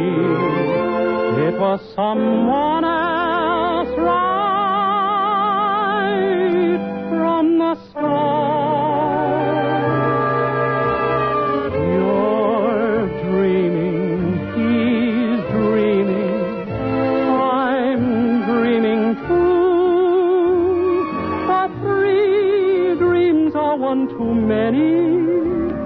So my dream can never come true. You love him, he loves you, I love you too. The 3 dreams are one too many, so my dream can never come true. My hoping that you would love me was only a scheme that left me in the middle of this crazy little freak on a dream.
was Three Dreams from the picture Powers Girl, sung by Dennis Day. And, Dennis, that's one of the numbers you sing in the picture, isn't it? Yes, sir. You ought to see it, Mr. Benny. I play the part of a fellow who has more money than brains. Oh. It's sure hard to act like you got money, by golly. Well, I imagine it is. Oh, hello, Abe. Hiya, Jack. Abe Lyman, fellas.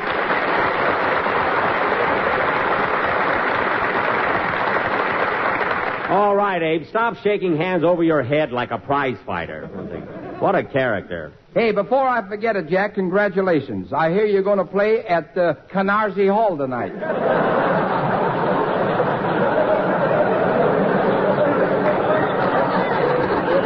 No use talking. Phil Harris is a genius. Really. That's Carnegie Hall on 57th Street. By the way, Abe, are you coming to the concert? I'd like to, Jack, but that highbrow music gives me a rash. A what? A rash. Oh. Speaking of highbrow music, Jack, I've written a message which includes the names of various operas, concealed in a very clever manner. Oh, fine. Last week it was birds, now it's opera, is it? Well, now, see if you can pick them out, Jack. The operas? Yes. Oh, go ahead, then. Ladies and gentlemen, the Faust thing tomorrow morning, go into your kitchen and have a dish of toasty brown sweet as a nut grape nuts flakes. I know they're good because I eat of them every day. Well, there's Faust and Aida. Whether you live in a White House, a Red House, or a Tannhauser... Tannhauser? You love America's fastest-growing flake cereal. So remember, folks, even if you're feeling lowin', you will grin with grape nuts flakes. Poor Lohengrin really got dragged in there. But, Don, that was all right. I'll see that you get a raise for that. But, Jack, with the new ceiling on salaries, you can't give raises. Yes, sir. And now, ladies and gentlemen... Go away, Don. Go away. And now, ladies and gentlemen, for our feature attraction this evening, we are going to present a gripping drama of the Old South entitled... Say, Mr. Benny, I was out in the hall just now, and there's a... Oh, hello, Dennis. Hello. Say, Mr. Benny, I was out in the hall just now. How are you feeling, kid? Oh, I was here before, remember? Oh, yes, that's right, in the blue suit. What do you want, Dennis? Well, there's a man waiting for you out in the hall, and he says for you to hurry up. The man out in the hall? Oh, that must be Oscar Levant. Come on in, Oscar.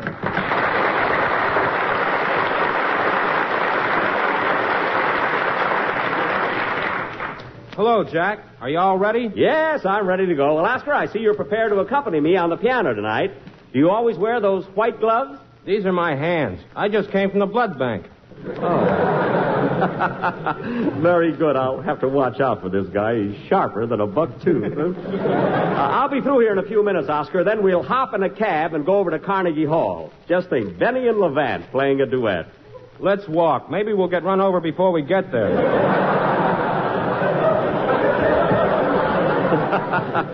That's all right. I got to be on my toes here. This guy's making a monkey out of me. Oh, by the way, Oscar, I think you know everybody here, don't you?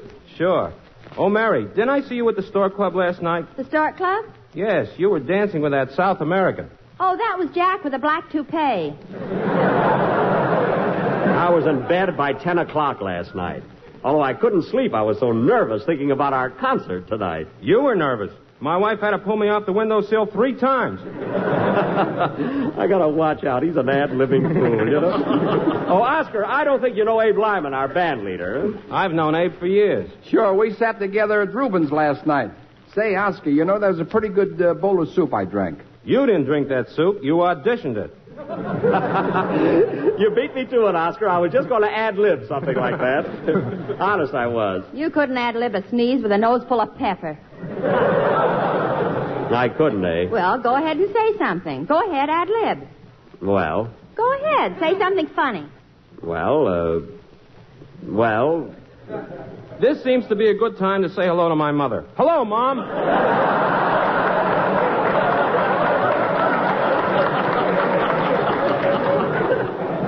Well, I could say something funny, but how can I think with that darn Dennis Day standing there staring at me? Well, that sweat rolling down your forehead fascinates me. I wasn't thinking that hard. Well, anyway, Oscar, stick around. I'll be with you in a minute.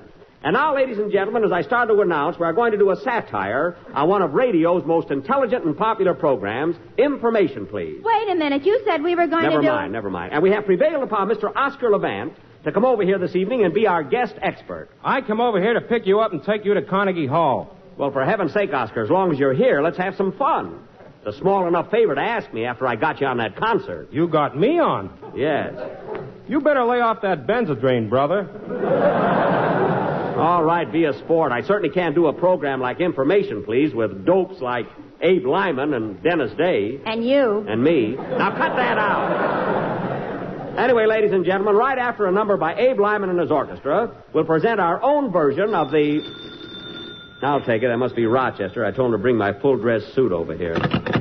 Hello? Hello, Mr. Benny. This is Rochester.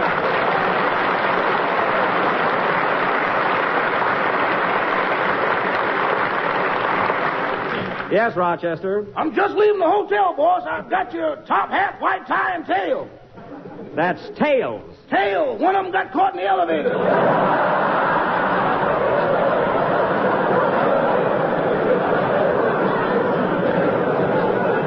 Oh, my goodness.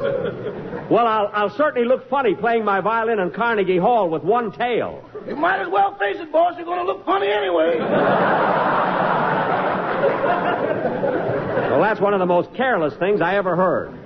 I guess I'll have to wear my tuxedo. Your tuxedo? Yes. Did you press it like I told you to? Well, I pressed the coat all right, but I had a long phone call during the pants. Oh, so you left the hot iron on my pants. Where'd you burn them? I think the French word is derriere.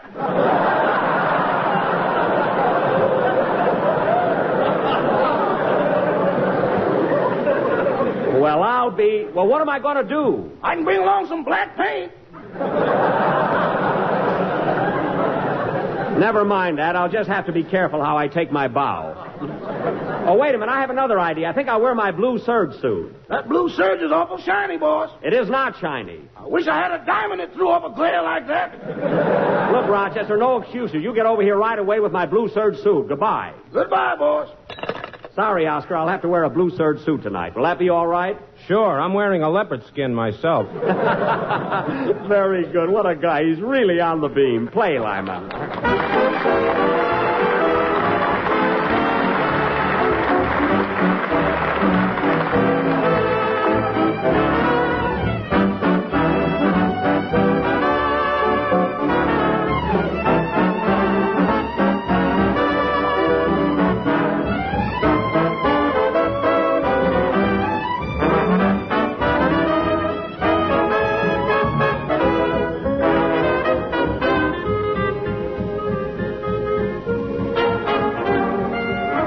I Can't Give You Anything But Love. Sorry, Abe, we had to cut this kind of short, but that was I Can't Give You Anything But Love, played by Abe Lyman and his Hotel Lincoln Orchestra. Hey, that's a good one. Abe at the Lincoln. I don't get it. Who asked you to? Be thankful you got a plug. And now, Don, I think it's about time for Now, who's that? Come in. Yes, sir? Is this the Jack Benny program? I'm supposed to be in your play tonight. Oh, yes, you were going to be the villain. What's your name? Joe Besser. Messer? No, Besser!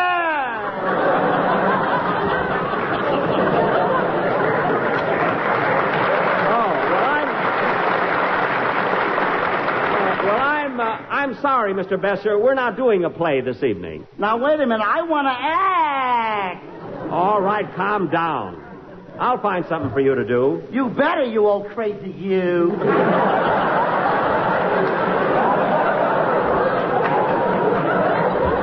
Now, sit down, please.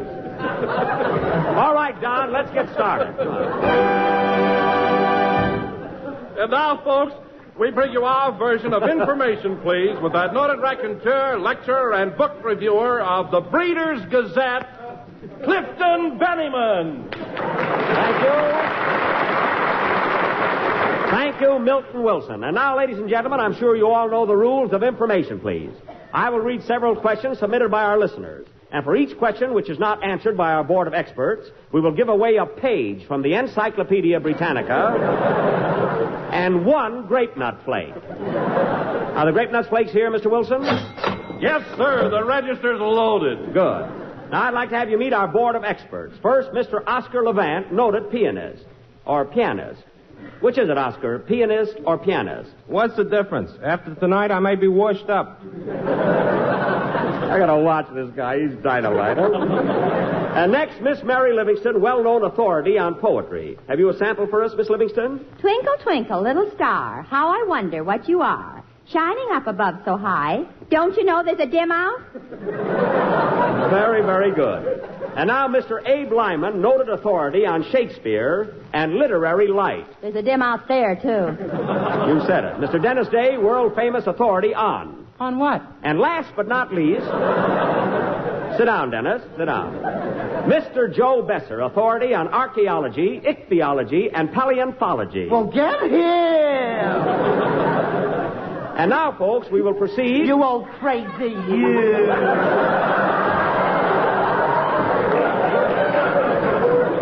Mr. Besser.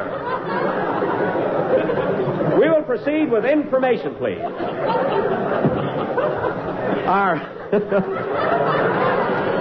Our first question comes from Miss Bernice Butterball of Baked Potato, Idaho.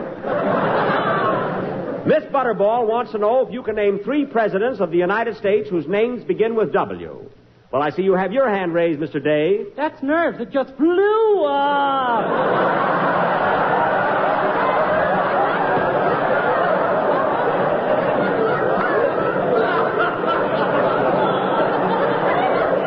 Well, don't you know a president whose name begins with W? Will you give me a hint? Yes. So who was the Washington Monument named after? George Monument. That's right, George Monument, Washington. And now let's have another president beginning with W. Wendell Willkie. Willkie didn't win, Mr. Levant. Well, he's working, that I know. I gotta watch that boy. He's making a straight man out of me. And now, second, a president whose name begins with W. I'm waiting. Ah, Mr. Besser, I see you have your hand up. Oh, it's not for that.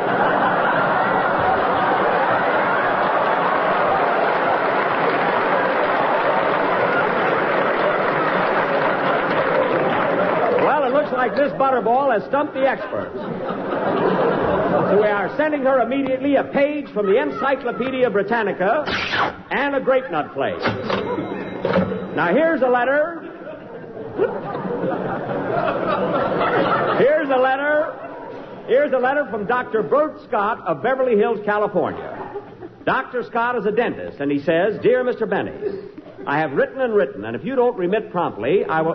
Whoops. How did that get in there? Oh, here's a question from Mr. Joe Jackson of Jackson, Georgia.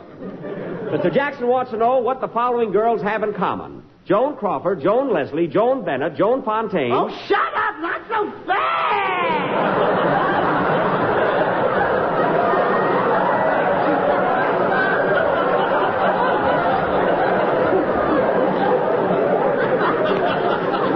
Pardon me. You should know this, Miss Livingston. What have the following movie stars in common? Joan Crawford, Joan Leslie, Joan Bennett, and Joan Fontaine. None of them will work with you. Is that so? Well, thanks to your levity, Miss Livingstone, we have lost another page from the encyclopedia and a grape nut plate. Now, here's a question in your field, Mr. Levant. Incidentally, you haven't gotten anything tonight. You're referring to money, of course. I'm referring to answers. Now, I'm going to play a musical selection, and I want you to identify the number. A second.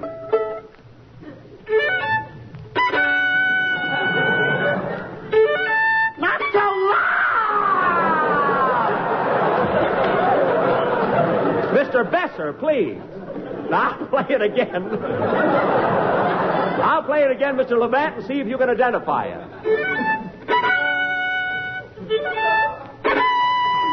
Now, what's the name of that number? Its name is Mud. It used to be Souvenir. It's still Souvenir. Now, I'll give you one more chance. Boss! Fine, what do you want, Rochester? Look what time it is. You got to get over to that concert. That's right, it's getting late. Did you bring my blue serge suit? Here it is. Wait a minute, that's my green suit. It was blue when you bought it. Well, it's too late to change it now. Come on, Oscar, let's walk over to Carnegie Hall. Yep, the last mile. Oh, don't be so pessimistic. Play, Lyman. Come on.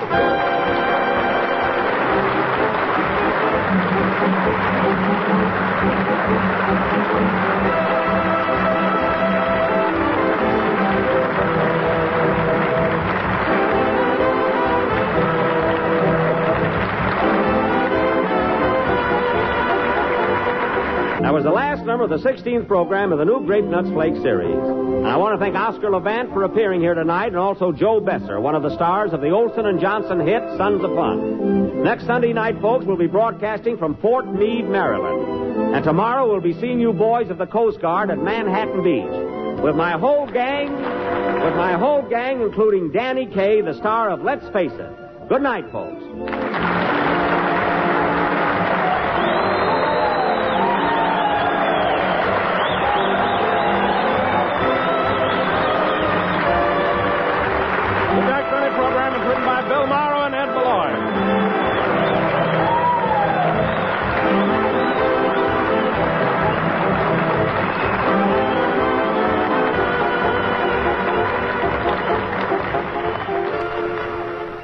You're listening to HOJO Radio.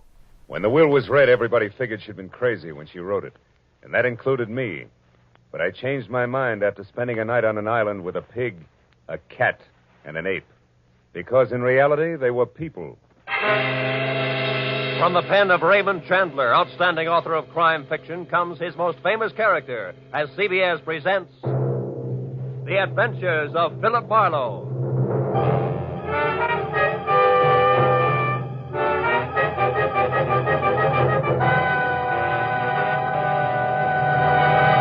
And now, with Gerald Moore starred as Philip Marlowe, we bring you tonight's unusual story, Where There's a Will. I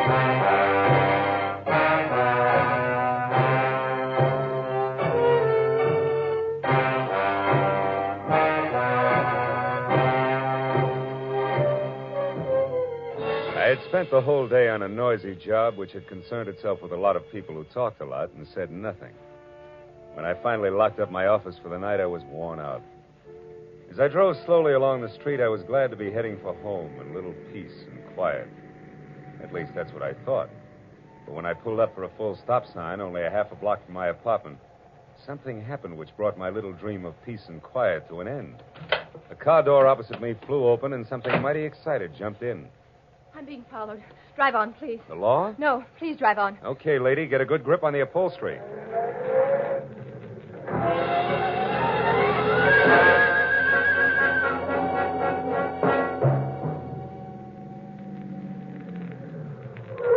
There, that ought to do it.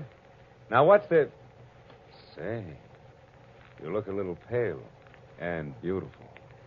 I'm always pale when my heart's in my mouth. Well, then why don't you swallow once, take a deep breath, and tell me who was after you? There isn't much to tell. He was a nasty little man, that's all I know. So thanks for making like Barney Oldfield, and good night. Hey, not so fast.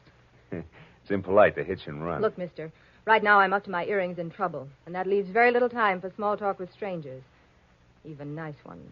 Well, in that case, the name is Philip Marlowe, which takes care of the stranger part, and I'm a private detective, which makes trouble my business. Where do we go from there? No place. $300,000 worth of hidden bonds, a screwy old lady, and a sculptor with a red beard are too much for any one-man police force, Mr. Marlowe. So again, good night. Before I could say anything, she was out and gone.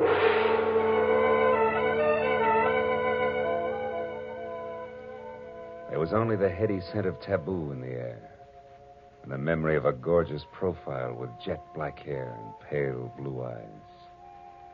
I sighed like a schoolboy and decided to put her under the heading of things that pass in the night.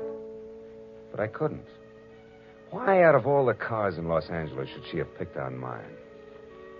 Well, the next morning, as I was walking down the corridor to my office door, I was still seeing pale blue eyes.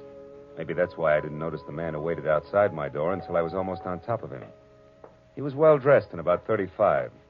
He looked like a man who had forgotten how to smile. Marlowe. Right. I want to compliment you on your behavior last night, Mr. Marlowe. Barbara told me about it. Oh? Come on in, Mr. Shields. Edward Shields. Would you be interested in aiding 3 people in a search for more than $250,000 in negotiable bonds, 1% of which will be yours if the bonds are found? Being a fairly fast man with figures, yes, I would. Splendid. I'd like a few details. Well, Mr. Marlowe, my aunt, Bernice Mayhew Shaw, died, leaving her entire fortune to charity, with the exception of the bonds I mentioned. Those are to be divided equally among 3 of us, the sole heirs, if we find them within 24 hours. That sounds like something you dream about after a midnight snack of pizza and pig's knuckles. Perhaps. but you didn't know my aunt. Beside myself, the beneficiaries are Barbara Haynes, the girl you met last night. She was Aunt Bernice's personal secretary.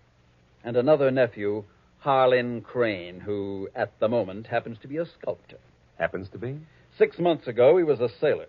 Before that, a writer, without even a rejection slip to his name. My cousin is irresponsible, impetuous, and completely self-indulgent. The will itself, Mr. Shields, what are the exact conditions? At precisely noon today, the three of us are to meet with Luther Willard, my beloved aunt's lawyer, who will give us each a large sheet of tissue paper covered with specific markings. Individually, the sheets mean absolutely nothing. But combined, one over the other, the transparent sheets form a coherent map to the location of the bond. But why all the intrigue? My dear departed aunt had a peculiar sense of humor. In addition to this, she was never particularly fond of any of us. She was sure that our individual shortcomings would make cooperation among us impossible, even for so short a period as 24 hours. And the fact that a man followed Miss Haynes last night convinced you that there was something to that, huh? Convinced me? No. He may have been nothing but a purse snatcher. Nevertheless, I do feel that to play safe, a fourth party, a custodian of the map, so to speak, would be advisable. That's fine. When do I go to work, Mr. Shields? At noon, at the lawyer's office. However, I regret that first you must be approved by the third heir. I don't like to ask this, Mr. Marlowe, but would you mind very much calling on my cousin, Harlan, personally? Not at all. As a matter of fact, I think he might prove very interesting. Yes. I am sure he will. As interesting as an ape in the zoo.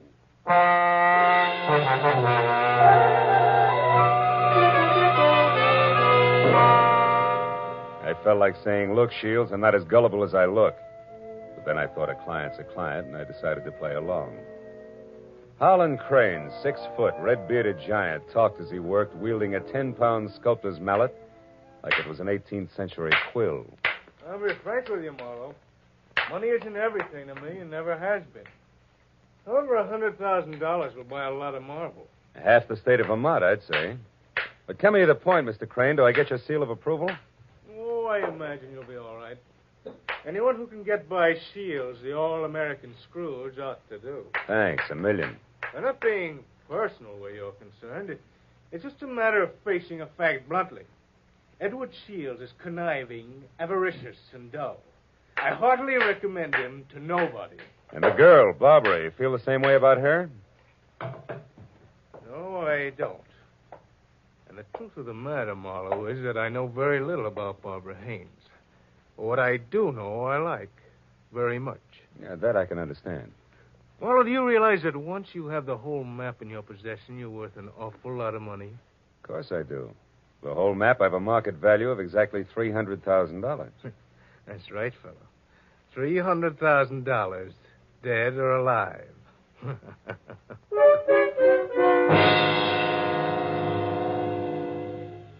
I know it was small of me, but I didn't exactly see the joke.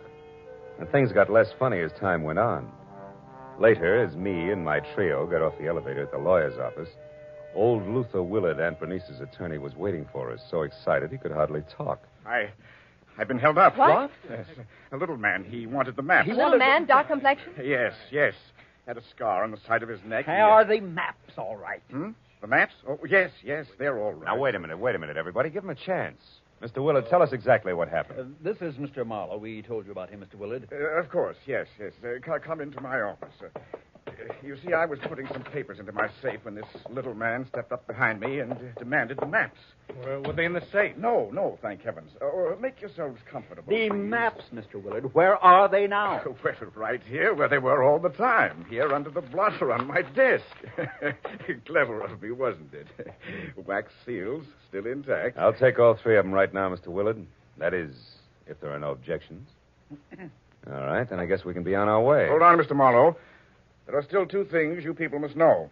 First, in the event the bonds are not recovered within the 24 hours, I am instructed to open another sealed envelope, which I'm happy to report is kept in my bank vault. That envelope contains a complete and simplified map and is to be turned over to a designated charity. And second, if any of you die before the allotted time is up, the bonds are to be divided among the surviving persons. And if none of us survives, Mr. Willard? Why, in that case, the bonds again go to charity. You see, Harlan, your aunt was a very generous woman.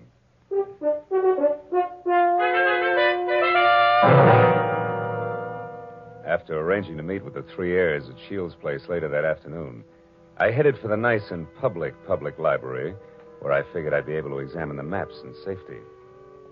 By placing the three maps exactly one over the other, I saw that the bonds were hidden on the larger of 2 squares of land called Twin Islands, which were the personal property of the late Bernice Mayhew Shaw, and located in Indian Lake in the San Bernardino Mountains.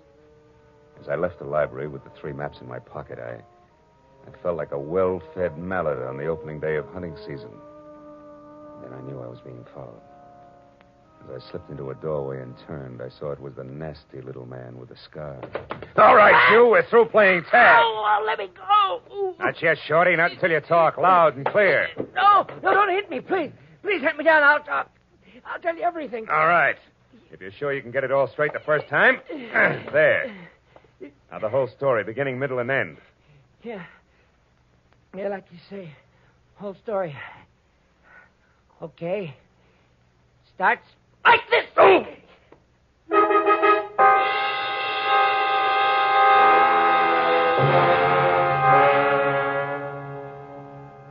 By the time I figured out that it had been the sawed-off end of a broomstick that had slammed my stomach up against my backbone, the little man was out of sight. Another 5 minutes went by before I quit calling myself sucker and I started to think straight. The nearest public locker was in the Santa Fe Trailways bus depot on Cahuenga. I went up there and deposited 2/3 of the map for safekeeping until we were ready to leave for Indian Lake. And I found a telephone, and a half a dozen calls later, I knew that a caretaker named Jumbo was the sole inhabitant of Twin Islands, and my last call was to him. I wanted some kind of a welcoming committee ready for us. When I left the phone booth, it was only 1 o'clock. So I returned to my apartment where I figured I'd rest until 3, when we were all to meet at Shields' place. But that was my second mistake. Because the moment I closed my apartment door, I was positive I wasn't going to get much rest. I had an unannounced visitor. Yeah, you look surprised, Mr. Marlowe. I am. I didn't recognize you at first without your broomstick. Yeah, I traded that in on this .22 target pistol here. It's more expensive, but it's better. Makes me as big as you are. Maybe bigger. Yeah, but how much does it do for your personality? Quite a bit. Gives me poise. And poise gives me manners. So in asking for that map in your pocket, I'll even say please. Come on, Marlowe. I won't say please twice. No, I don't think you would. Here. Thank you. Now, before I go, one more thing.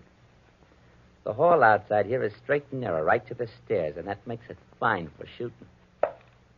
So after I step out, don't do anything rash.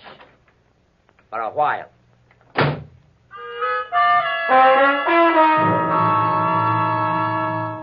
So, loving life as I do, I didn't do anything rash for a while. In fact, I could have whipped up a nice 7-minute frosting before I moved at all. And I phoned the 3 heirs to get together at my apartment. When I finally had them all seated in front of me, I related the saga of the little man, including my premonition that one of the 3 present was signing his paychecks. Of course, I got nothing but Cupid-doll innocence out of any of them. So after adding that we'd get underway just as soon as the missing 1/3 of the map was returned to me, I threw my trench coat over my arm and told them I was going for a walk. But before leaving them, I reminded them that whoever was behind the little man could fire him, because I would never have kept all 3 maps in one place anyway, unless all of the heirs were on hand to watch one another. And then I left. I hadn't walked more than a half a block up Franklin when I stopped at the sound of Barbara running after me. Phil, I'm scared. Harlan and Shields are acting like a couple of wild men, calling each other every name under the sun. What'd you expect? Chit-chat about the weather? Now quit acting like a bobby soxer within squealing distance of Sinatra and try a cigarette. It'll calm your... What is it, Phil? Why are you smiling like that? What's wrong? Nothing's wrong, Barbara. Nothing. It's just that I found this in the pocket of my trench coat when I went for my cigarettes. It's the map. That's right. The missing 3rd. It's back already.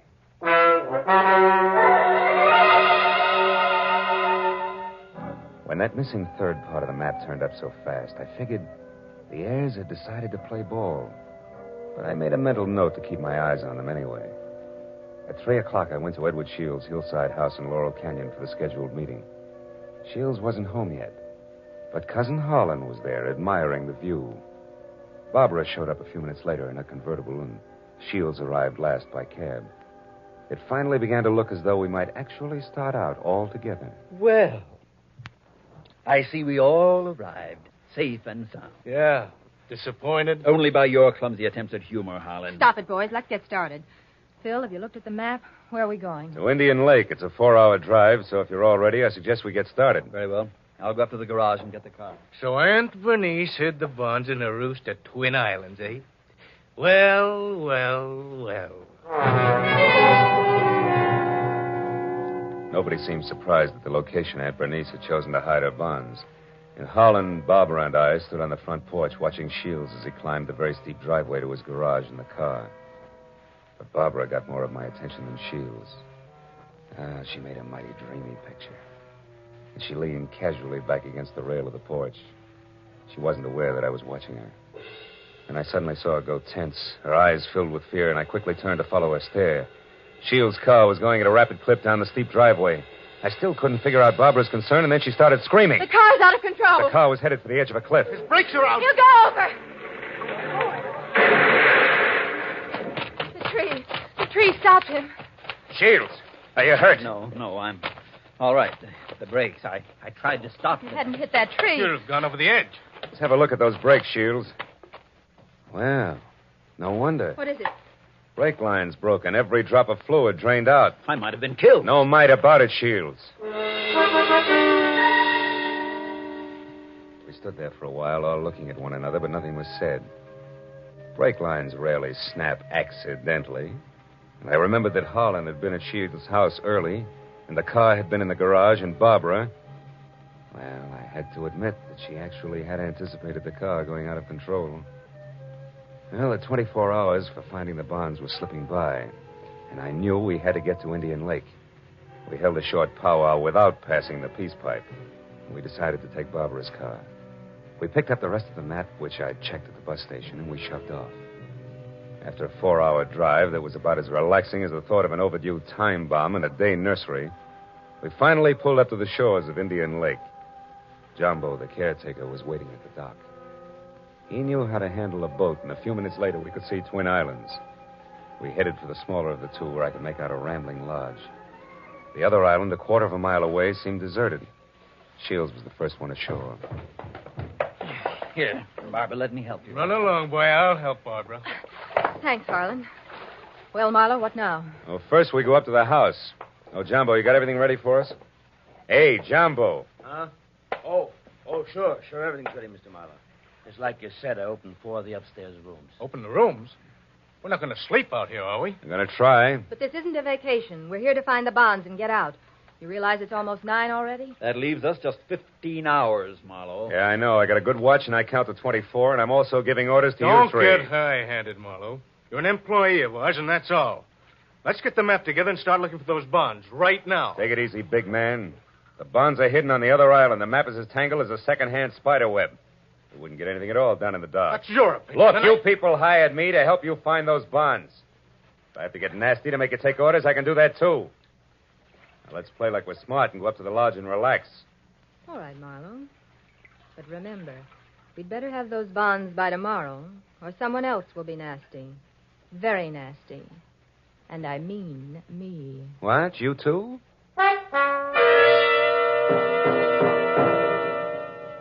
Getting the 3 heirs settled down at dinner table was quite a chore.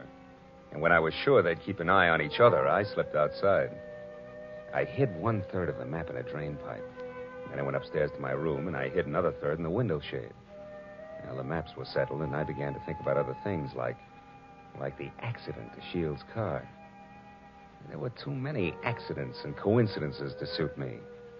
So I decided to drop in on Cousin Harlan's room to see what I could see. After 15 fruitless minutes, I was about to leave when something in the wastebasket caught my eye. The corner of a half-hidden handkerchief monogrammed H.C. I had just picked it up when I saw Jumbo standing in the open door. handkerchief there in your hand. That blood on it? No. No, it looks more like brake fluid. And in this case, it's practically the same thing, huh?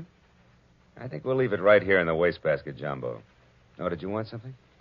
Just wanted to say I'll be in my own place out back if you want me. Okay. You know where Mr. Shields is? He's out in the veranda. Alone? Yeah? Thanks, Jumbo. If I need anything, I'll call you. Good night.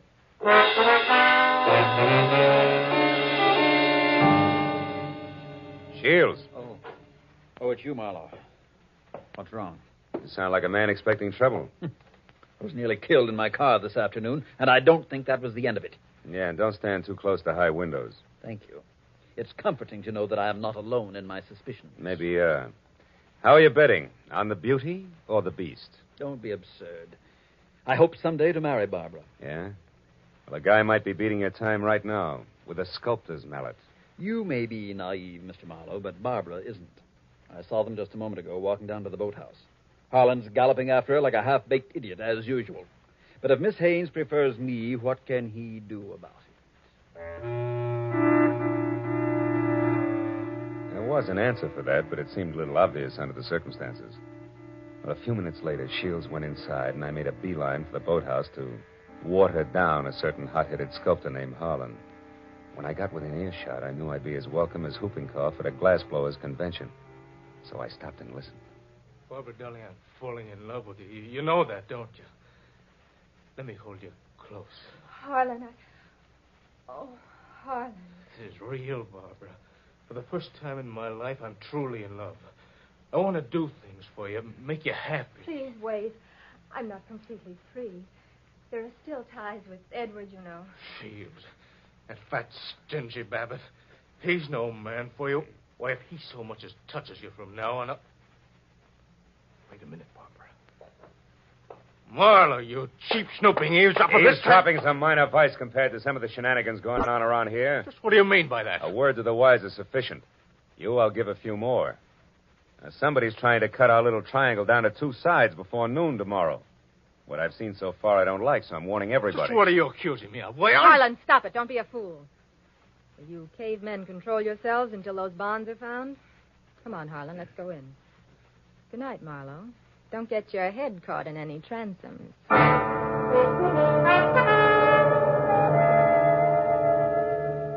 Deciding sleep wouldn't be very healthy for a man in my position, I decided to sit up that night. And it was about 2 o'clock when I looked out the window and saw something mighty interesting. A light was moving on the other island opposite us.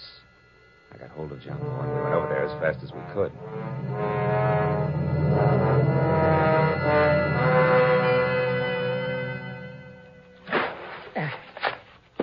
There we're beach. That light's dead ahead, Mr. Marlowe. Looks to me like it's up in the picnic shelter. Yeah, I'll see you later, Jumbo.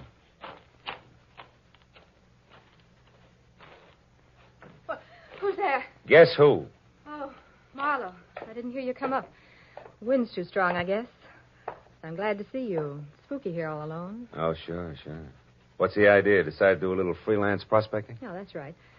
Bernice Mayhew loved this spot, and I had a hunch she hid the bonds here in the base of this table. Oh, I guess I was wrong. Oh, come on, Marlowe. Limber up. You can't blame me for trying. Listen, beautiful, don't flap your eyelashes at me. I can't see anything but double crosses right now. All right, if you've had your fun, let's go back to the lodge, Don't be that way, Phil. Phil, the sun will be coming up in 2 or 3 hours. Why not wait for it here with me? Barbara, baby, don't burn up too many calories with that routine. Because I only keep 1/3 of the map on me. You think you're so smart. Bright ideas hatch in that cute little brain of yours, too. Now let's... Oh, comes the gun with a pearl handle, no less. Stay away from me, Marlowe. Over there. Hey, what's going on here, Eddie? Jumbo! Look out, Jumbo! Jumbo stepped into the light and Barbara turned.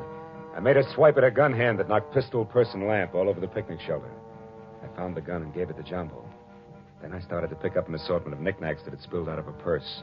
But I never finished, because one of the items made my eyes pop. It was the monogrammed handkerchief covered with brake fluid that I'd found in Harlan's room. It all made sense now. It tied up everything that I'd suspected right along. Only 2 of my trio had planned to split up the $300,000 worth of bonds from the first. As I ran for the motor launch, I yelled at Jumbo to bring Barbara over in the rowboat. All the way back, I had the panicky feeling that I was probably too late. But when I sneaked in the front door of the lodge, there were still two voices, and they came from the open kitchen door. With my hand on my gun, I edged along the wall and peeked in. Shields, you're a fool. Perhaps. But I'm going to kill you and have a perfect case of self-defense. What are you talking about? Your hopelessly framed cousin, Harlan. I ruined the brakes on my own car. I planted your handkerchief, stained with brake fluid, in your room. Marlowe found it. He's convinced that you tried to kill me. He's also convinced that he was brought into this whole thing by coincidence. He doesn't know that he was deliberately involved in our search for the bonds, just so he'd make a reputable witness. You're out of your mind. Not at all. I'm going to kill you and say it was self-defense. Marlowe will testify that you tried to kill me before. What Marlowe's going to do is blow your head off if you don't drop that gun, Shields. Marlowe? Yeah, Marlowe. Who knows he wasn't brought into this thing by coincidence, but has stuck around to see the fireworks and who almost saw them just now. Bill, what's happened? Barbara, couldn't you hold Marlowe on the other island? You Shut up, Shields. Barbara's little mistake was that she should have gotten rid of Holland's handkerchief after she took it out of his room so he wouldn't see it. Barbara, I don't understand. You planned all this with Shields against me? Well, I did in the beginning, Harlan, but I changed my mind when I fell in love with you. I let Marlowe find the handkerchief in my purse. I wanted him to stop Edward. Oh, darling, don't you see... Come on, Miss Bankhead. Cut the dramatics. The show's over. Let's have it straight, huh? All right. We might as well if we're going to find those bonds before it's too late. Edward and I did plan it. We even hired the little man who tried to get the maps from you. And when that didn't work, you planned to get rid of Holland and split the $300,000. So we failed. So what? We're right back where we started. 100,000 apiece. Now let's go find those bonds. Not so fast, beautiful. What happened to Holland just now was a little more serious than a hot foot. It was attempted murder. He can slap you two in the jug this minute if he wants to. But I'll leave it up to him. Okay, Holland, what do you say? It's your move. No. I've got a better idea. Marlowe, 1/3 of that map is mine. Give it to me. Okay. There it is. Harlan, what are you going to do? Harlan, no. Don't burn it. There. Now we all lose. Now none of us will get the bonds. That's probably how Aunt Bernice wanted it anyway.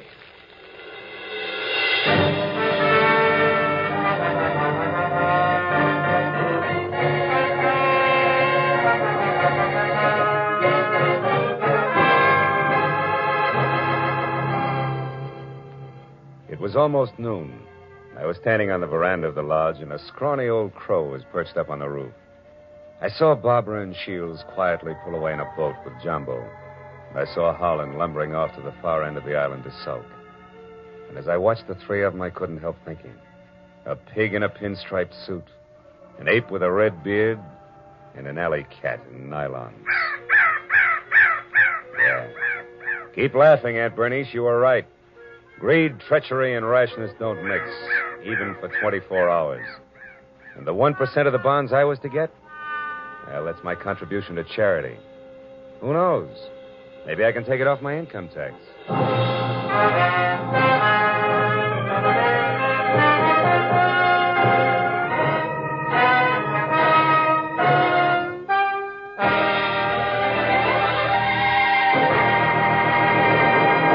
The Adventures of Philip Marlowe, created by Raymond Chandler, stars Gerald Moore and is produced and directed by Norman MacDonald. Featured in tonight's story were Mary Shipp, Parley Bear, Don Diamond, Ted Von Eltz, and Wilms Herbert. The special music was conceived and conducted by Richard Orant.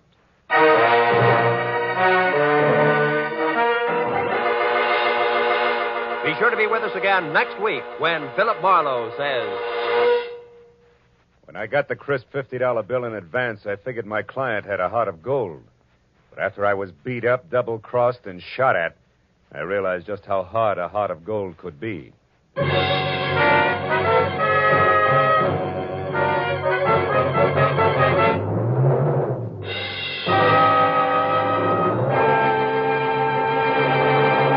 Raymond Chandler, Dashiell Hammett, John Dixon Carr. 3 great names in the world of mystery and thrills. 1 down, 2 to go today on CBS. Now that you've heard Raymond Chandler's Philip Marlowe in action, CBS invites you to hear Dashiell Hammett's Sam Spade in action tonight, followed by John Dixon Carr's personally written radio series, Cabin B-13. Chandler, Hammett, Carr, today and every Sunday, over most of these CBS stations. It's a mystery if you miss them.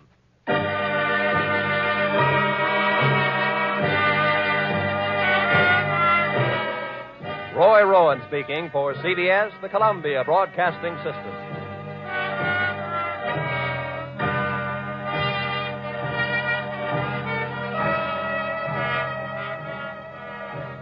When I got the crisp $50 bill in advance, I figured my client had a heart of gold. But after I was beat up, double-crossed, and shot at, I realized just how hard a heart of gold can be. From the pen of Raymond Chandler, outstanding author of crime fiction, comes his most famous character as CBS presents The Adventures of Philip Marlowe.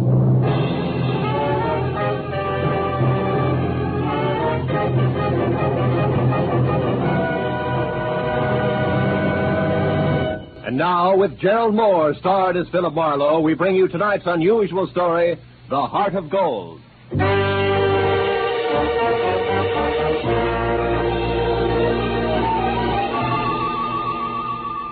I had spent the day trying to decide how to spend the day, and finally convinced myself Sunday afternoon was a good time to catch up with neglected bookkeeping. But I only got as far as the office door because a special delivery letter was stuck in the mail slot. I ripped it open and watched a crisp $50 bill flutter to the floor. Pinning it down with my toe, I turned to the letter, which was dated Saturday. Dear Mr. Marlowe, kindly investigate the party who lives at 1903 North Ogden Street to find out if his name is really Elliot Perdue and what his occupation is. Then please come to my residence at 5 tomorrow, Sunday. I live at the home of a friend, Arthur Stewart, 33 Lemonwood Drive in Bel Air. I sincerely hope that $50 will be a sufficient retainer. Truly yours, Helen Asher. Judging from the tone of her letter, it was obvious that Helen Asher didn't hire private detectives very often. Nevertheless, I glanced at my watch, which said I had to work very fast, and I headed for 1903 North Ogden. It turned out to be a small house near Selma Street. I got out of my car and walked up to the door.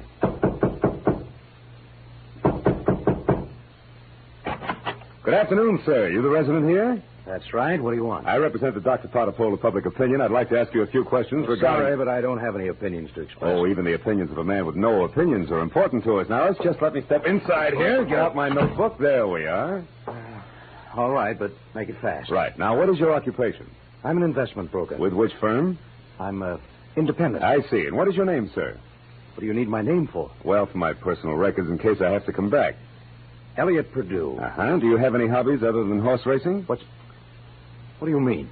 Those dope sheets and racing forms there on your desk. I'm quite an admirer of horseflesh myself. You're quite a character, too, aren't you?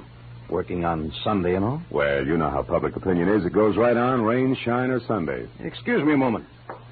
Oh, by the way, what's your name? Marlowe. Philip Marlowe. Okay, Mr. Marlowe. Stand still, because I'm not kidding about this gun. Now beat it back to whoever hired you and tell them they're being very clumsy about a very delicate situation. One more move like this, and they won't get another chance. I knew Perdue meant business, so I left without an argument. Well, at least I had a repeat on the name, Elliot Perdue, and the occupation of bookie to toss at Helen Asher when I met her at 5 o'clock. In Bel Air, I eventually found 33 Lemonwood Drive. 200 yards of palm trees stood at rigid attention while I drove through the gate and up to the house. When the butler opened the door, he stared at me like my hat was on fire. Yes, sir. Did you wish something? Yes. Yeah, I'd like to see Mrs. Asher, please. Mrs. Asher? Oh, good heavens. Mr. Stewart. What's the matter, Roberts? Who is it? Why is it? I'm Philip Marlowe, Mr. Stewart, a private detective. I have an appointment with Mrs. Asher. Is she at home? Oh, Mr. Marlowe, perhaps you can help. I don't know what to do. It's such a terrible thing. What's happened? Upstairs, not 5 minutes ago, Mrs. Asher shot herself. Shot herself? Please, if you'd come up with me. Yeah, sure, of course. I'm certainly grateful for your help, Mr. Marlowe. Yeah, this is her room. She's in here. There. Yeah. She's dead, all right. Shot herself in the left temple. Whose gun is that, Mr. Stewart? Well, it's mine. I kept it in the desk downstairs. Did you find her? No, Roberts did. I was out in the hothouse working with my orchids. You see, I've been out of town. I just came in this morning on the super chief from Chicago, and I wasn't expected back until Wednesday. Yeah, look, Mr. Stewart, do you mind telling me how well you knew Mrs. Asher? Oh, very well indeed. Ever since the accident 3 years ago, she lived in my house under my care. The accident? Yes, that's how she got those scars on her cheek and neck, as you can see. My hands were burned at the same time. Would you mind telling me about it? Well, I was living in Canada at the time. One day, my wife Florence and I went to a camp near Quebec, and we met Helen Asher our first day there. She was a pathetic, lonely woman, a widow. Oh? That very night, while she was visiting us, the oil stove in our cabin exploded. Oh. Florence, my wife, was killed. And Mrs. Asher was severely burned. It was ghastly. I can imagine. Mrs. Asher had no one, so I thought the least I could do would be to care for her, since I knew the accident had been caused by sheer carelessness on my part. You took over full responsibility for her? Yes, I did everything I could think of, but she never quite got over the shock of that night, and now this. It's horrible. Have you notified the police yet? No, You no. better do it right now. Yes, I'll go right downstairs and call them. The dead woman on the floor had been beautiful once. No doubt about it. This was my client, and a certain $50 bill was burning a hole in my pocket. I wandered over to a writing table, and as I looked down, I noticed that the Sunday sheet had been torn off the memo pad. It bothered me. Tomorrow should mean nothing to a suicide, yet Mrs. Asher's memo pad showed Monday already. The sheet was blank, but on a hunch I tore it off and stuck it in my pocket. I was about to turn away when I saw a book of matches from the Conga Club. So I picked that up, too, and then I left. I drove around for some time trying to figure things out. Then I went down to police headquarters to see one Lieutenant Ibarra. It's suicide as far as we're concerned, Marlowe. Everything checks. Mrs. Asher was despondent and she killed herself.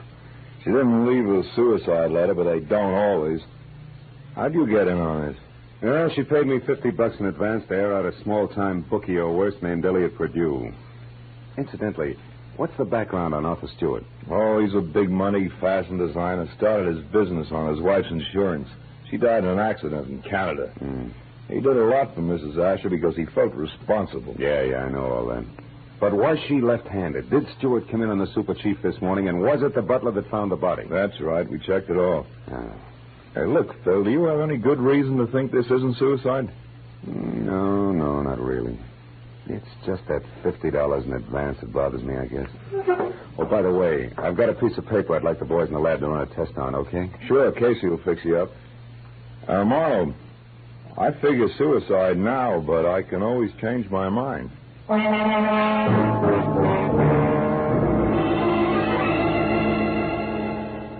I went down the hall to the police laboratory and handed the blank page of the memo pad to Casey. 10 minutes later, he explained that the impression showed a left-handed person had written a number, Bradshaw 711, with a wide-point fountain pen, probably on the page just above the one I'd given him. Well, I thanked him, dropped 4 bits in the Christmas fund bottle, and found the phone. I dialed Bradshaw 711 and waited.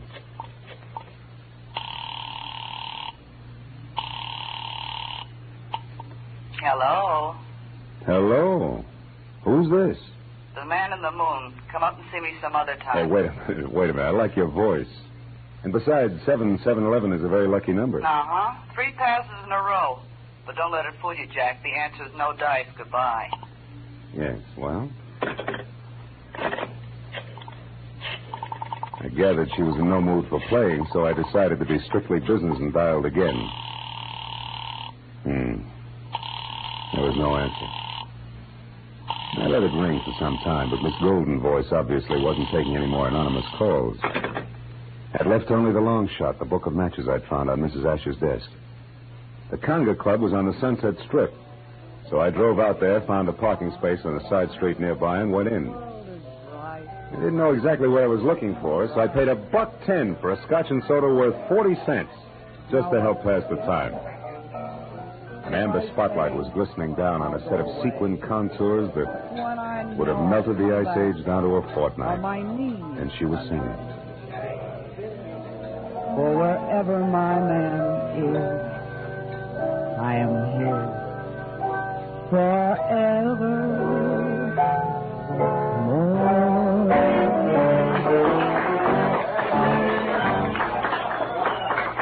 I knew it was Bonita, the Conga's featured songstress, and I knew something else, too.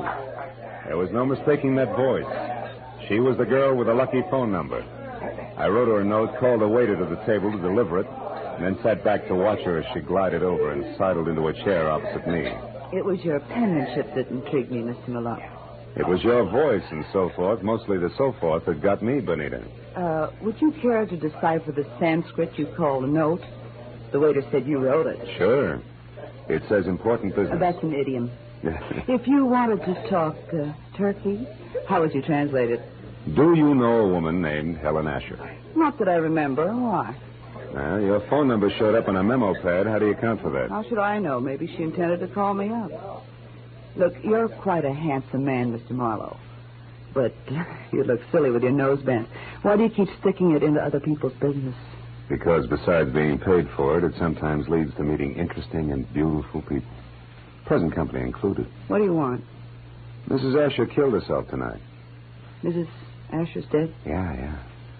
And considering you said you didn't know her, you look very put out about it. All right. Marlowe, you win. But let's not talk about it here. Finish your drink while I get out of this costume. Then meet me outside by the front door in 10 minutes.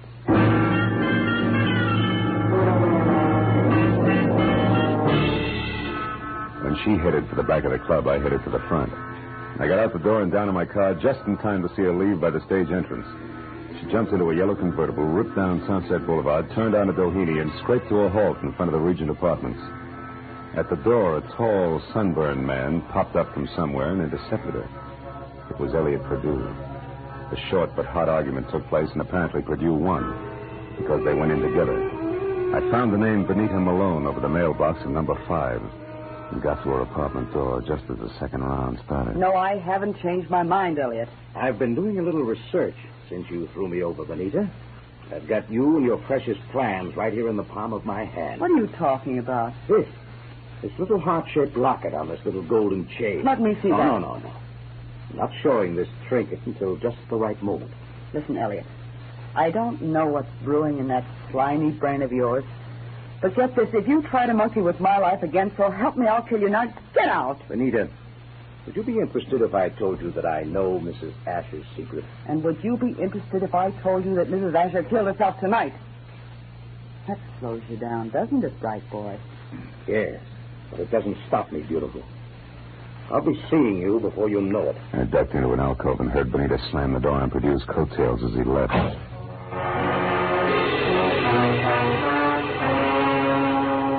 So, now I knew that Perdue, a locket, and Benita Malone added up some way to a bullet in the head for a scarred woman with a secret. I went back to my car and drove out to Stewart's house in Bel Air.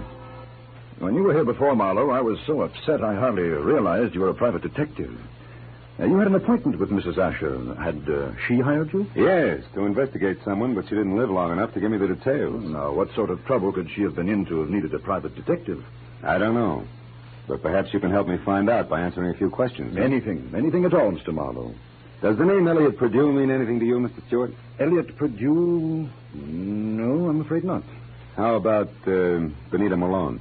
Yeah, I've never heard of her.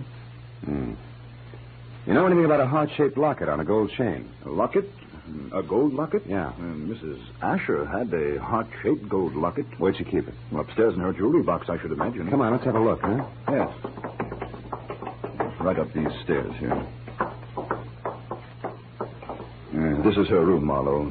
I know. I was here once before. Why? It's not here. It's not on her dressing table. Her jewelry box, it's gone, Marlowe. But you think that... Elliot Perdue has it. I can't understand this. What's the locket like? What's inside it?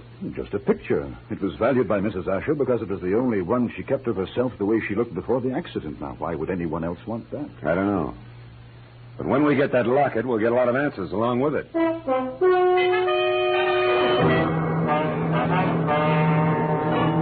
Now I was more convinced than ever that Elliot Perdue, Benita, and the late Mrs. Asher's secret were all dangling from the same chain that supported the gold locket. I said goodnight to Arthur Stewart and started back for Hollywood. But a moment later, I changed my mind and abruptly swung onto a shadowed side road and parked, lights out. It had suddenly occurred to me that a gallivanting Mr. Perdue might call on Stewart. And if so, I wanted to be on hand. Well, 40 minutes later, I was about to call off the cloak and dagger routine when I heard the sound of a powerful motor roaring out of Stewart's driveway. I looked up just in time to see a long black Nash whip by with Stewart at the wheel.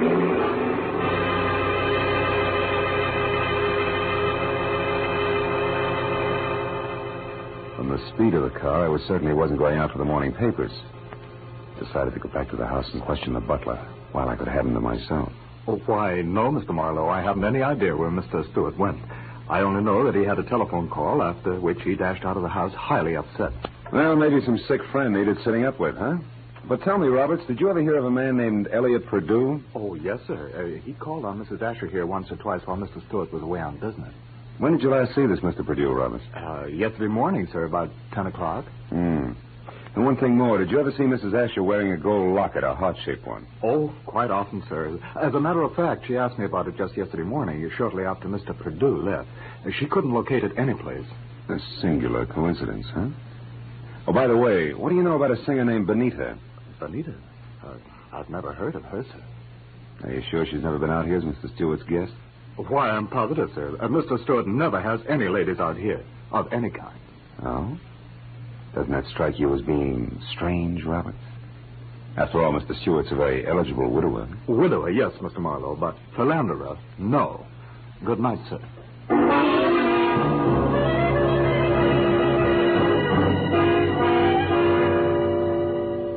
As I drove back to Hollywood, I tried to figure out where Arthur Stewart had gone.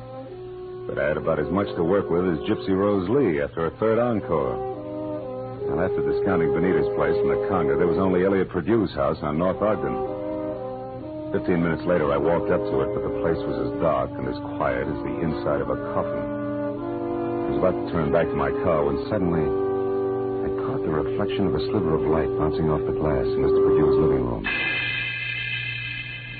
I found the back door lock easy to bluff. A moment later, I stepped into the living room. Marlowe, how did you know I was here? Mr. Stewart told me. You're a liar. Arthur wouldn't... Arthur? Well, you see, Mr. Stewart and I... Oh, no, it's Mr. Stewart, huh? Wait a minute, there's someone outside. Perdue. Put out your light. Now, when he finds you, keep talking. Say anything. I'll be behind the door. Here he is.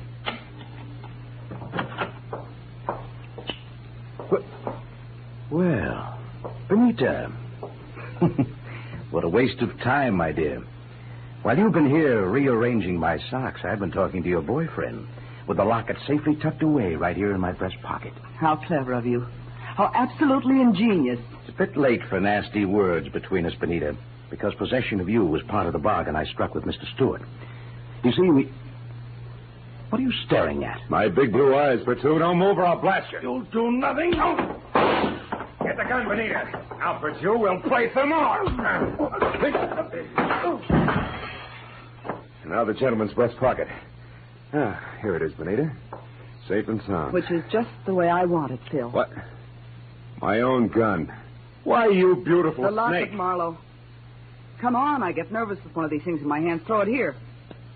Thank you. Now, when I leave, Phil, don't come after me, because I'd hate to fill you full of little holes. Good night, dear.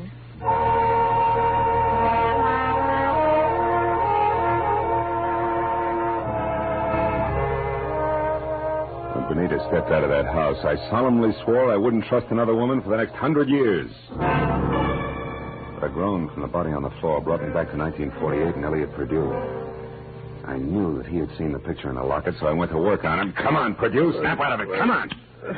Huh? Oh, it's you, Marlowe. Who'd you expect, St. Peter? What was in the locket, Perdue? I don't remember. Maybe a call on Lieutenant Ibarra will refresh your memory. I doubt it. And we better start playing games again. We'll start with one called Slap, Slap, Perdue. No, let me alone, Marlowe. Get your hands off me. You ready to start singing, huh? All we need now is the right lyrics. No. Come on, Perdue, talk. Stop it, and I'll talk. Good. Now, why did Mrs. Asher kill herself? Because she had a good reason. Like what? It's a long story. Make it short. Okay, Marlowe. Here goes.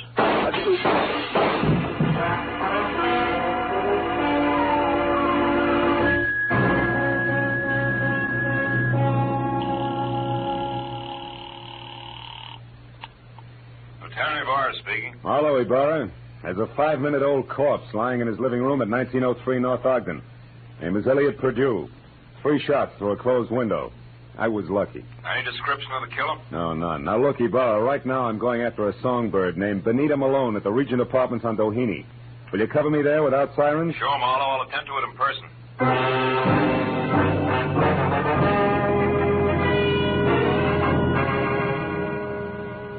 was only a healthy center fielder's peg from Bedue's house to Benita's. When I got there, the place was dark and a car wasn't in sight. I decided to try the Conga Club. But as soon as I walked in, I began to worry because if Benita had wanted to get rid of that locket, she'd have had enough time to bury it at Forest Lawn. But I didn't know Benita, because Miss Oomph herself was singing in the amber spotlight, and dangling from her soft white neck was the heart-shaped gold locket. I love you because he's wonderful, because he's just my Bill.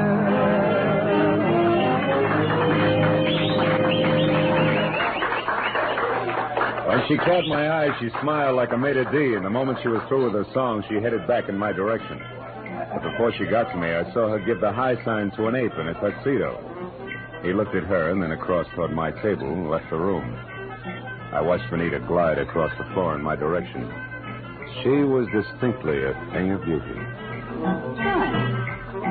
Well, Phil, what do you think of my singing? Oh, I'm just crazy about it. That and your jewelry. Especially that locket, family heirloom. Mm-hmm. It was more or less handed down to me, generation to generation. That's an old Spanish custom. Yeah, so I've been told. And I imagine tradition prohibits your parting with it, huh? That's right. Unless, of course, someone with oodles of money offers me lots of it in exchange. Then naturally I'd be obliged to part with it. I don't think you'd feel obliged to your mother on the second Sunday in May. Besides, I don't have oodles of money. Oh, you should have told me that earlier. Goodbye, good looking. Hey, wait a minute. We couldn't do any business in a minute. And don't follow me if you want to stay pretty.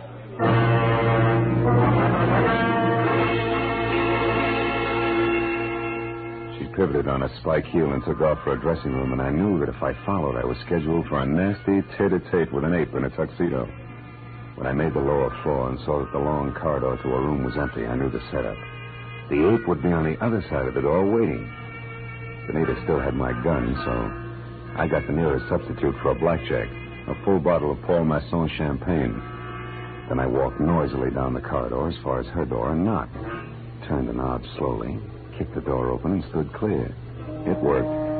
The ape's hairy hand was wrapped around my gun, and it came down in an arc that was never interrupted. And that left him off balance. The ape hit the floor, and before Benita had a chance to close her mouth, I ripped the locket from her neck, picked my gun up, and ran. I didn't stop until I collapsed against the store window. Then I opened up the locket. 2 minutes ran out on me before I realized what was wrong with the picture. Then I knew. Arthur Stewart's home in Bel Air was my next stop.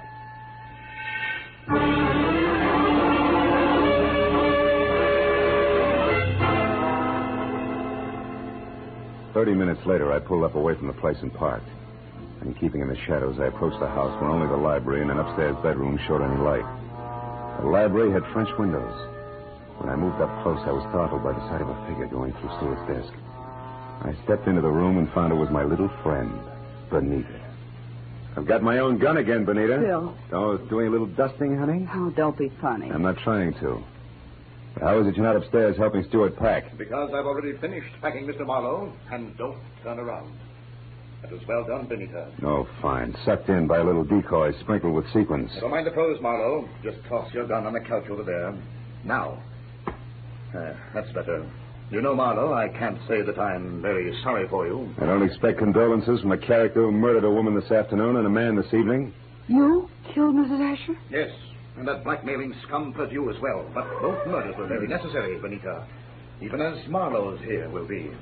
Come over here, Benita, behind me. Hurry, Arthur, let's get out of here. Don't worry. And now, Mr. Marlowe, it's time for you. Well, thanks, Benita. You swing a beautiful bookend. You know, I had you figured all wrong. No, don't mention it, dear. I heard the cops coming anyway. You sweet child. We're in here, Ibarra, all of us. Oh, I figured you'd be out here when you didn't show up at that Songbird's place. Well, what's this? A little man on the floor with a large bump on his head is Arthur Stewart, the man who killed Elliot Purdue to keep him from telling me the truth about Mrs. Asher, and the man who killed her this afternoon. So Mrs. Asher didn't commit suicide after all. No, but she wasn't murdered either. She died in that accident in Canada 3 years ago. What are you talking about? Well, the woman that Stewart killed here this afternoon wasn't Mrs. Asher. It was his wife, Mrs. Florence Stewart. You see, there must have been a mix-up in identifying the bodies of the two women at the time of the accident. Mm-hmm. Stewart and his wife had Mrs. Asher buried as Mrs. Stewart. Then they collected the insurance. Neat, huh? Yeah. But what happened? Yeah, it's simple. Stewart got bored with his scarred and unattractive wife, and he started running around with choice little numbers. Like Benita here. Phil, honest, I didn't know a thing about this. Stewart told me that Mrs. Asher depended on him so heavily that she'd be crushed at his seeing another woman. But I didn't know she was his wife. Marlowe, how do you figure this all out? From a locket that belonged to the woman we knew as Mrs. Asher. It had a picture of Stewart and Mrs. Asher taken in dress clothes before she was scarred. Yet Stewart claimed that he and his wife had only met Mrs. Asher the day of the accident, and on a camping trip at that. But, Phil, I saw the picture, too, and I didn't figure that out. That's because you were too busy trying to figure just how much the locket was worth to Arthur Stewart, or to anybody, in cold cash. You were blinded by all the dollar signs in front of your eyes, baby. Why, Phil, how can you say such things?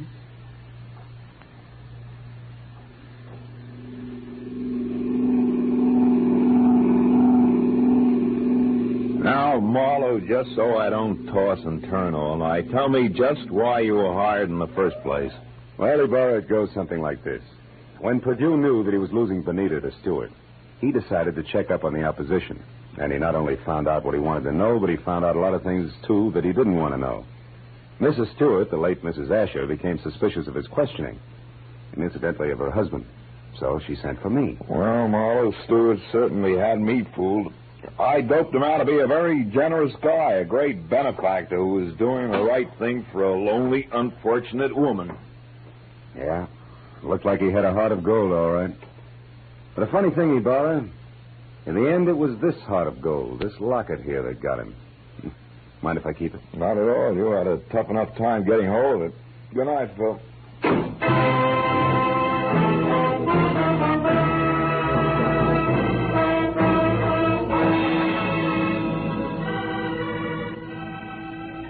Well, by the time I got back to my apartment on Franklin, the sky was beginning to fill with the soft gray of morning.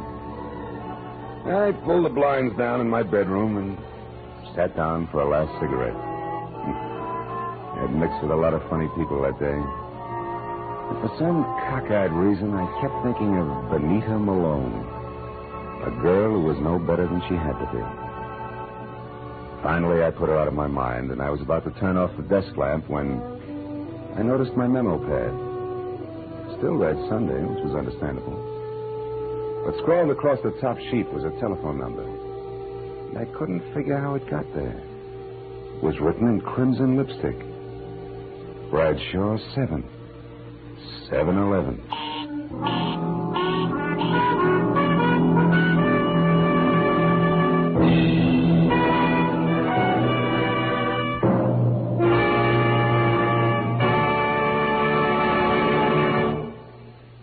The Adventures of Philip Marlowe, created by Raymond Chandler, stars Gerald Moore and is produced and directed by Norman MacDonald.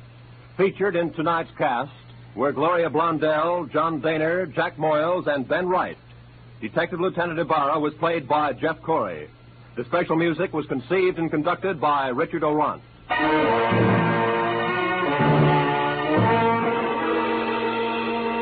Be sure to be with us again next week when Philip Marlowe says... They were all after it. An importer, a beautiful woman, a nut, and a guy I couldn't figure out. But before we were through, one was in the hospital, two were in the morgue, and the fourth was waiting for the hangman. All that because of a blue burgonette, something I'd never even heard of before.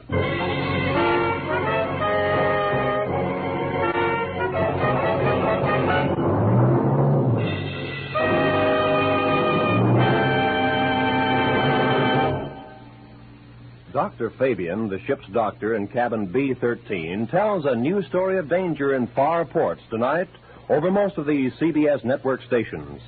Tonight's story, The Island of Coffins, is another original drama by John Dickson Carr, famed mystery writer. You can hear it when the ship's whistles sound outside cabin B-13.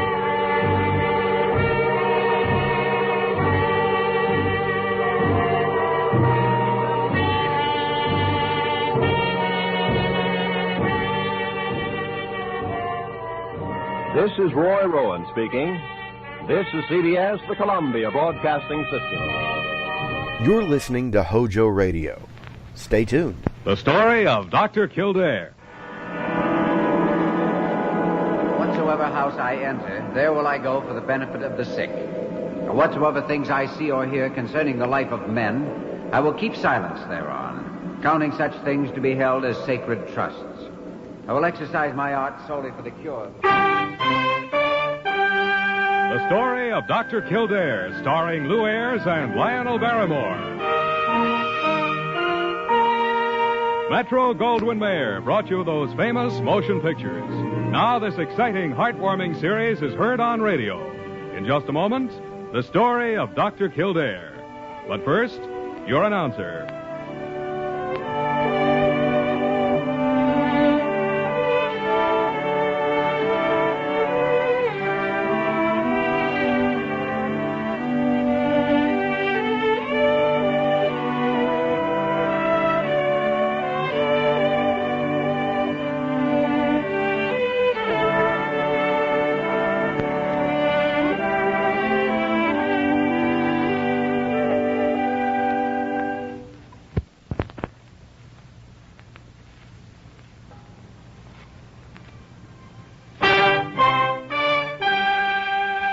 And now, the story of Dr. Kildare, starring Lou Ayres as Dr. Kildare and Lionel Barrymore as Dr. Gillespie.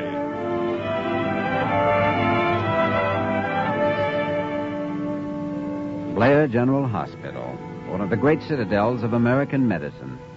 A clump of gray-white buildings planted deep in the heart of New York, the nerve center of medical progress, where great minds and skilled hands wage man's everlasting battle against death and disease. Blair General Hospital, where life begins, where life ends, where life goes on. Confound it, Carew. Look at these x-rays. Look at them. Her arm has been perfectly set.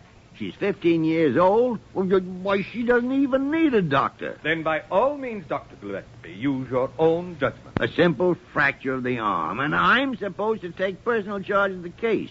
There isn't any case. She doesn't even need an intern. Nurse could look after her. I am not trying to coerce you. You may do exactly as you please about it. Carew, this woman, the girl's mother, Mrs. Babcock, is she another friend of yours? I've never even seen the woman. Her request was referred to me merely as a matter of routine, and I will not be drawn into another of these discussions. Good morning, Dr. Gillespie. Dr. Carew.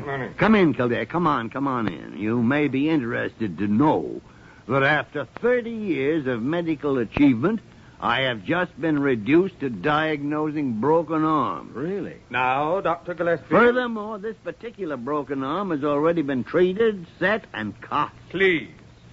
I'll not stay here and listen to any more of this. You know very well I said to do as you please. And, Carew, I shall. Good day.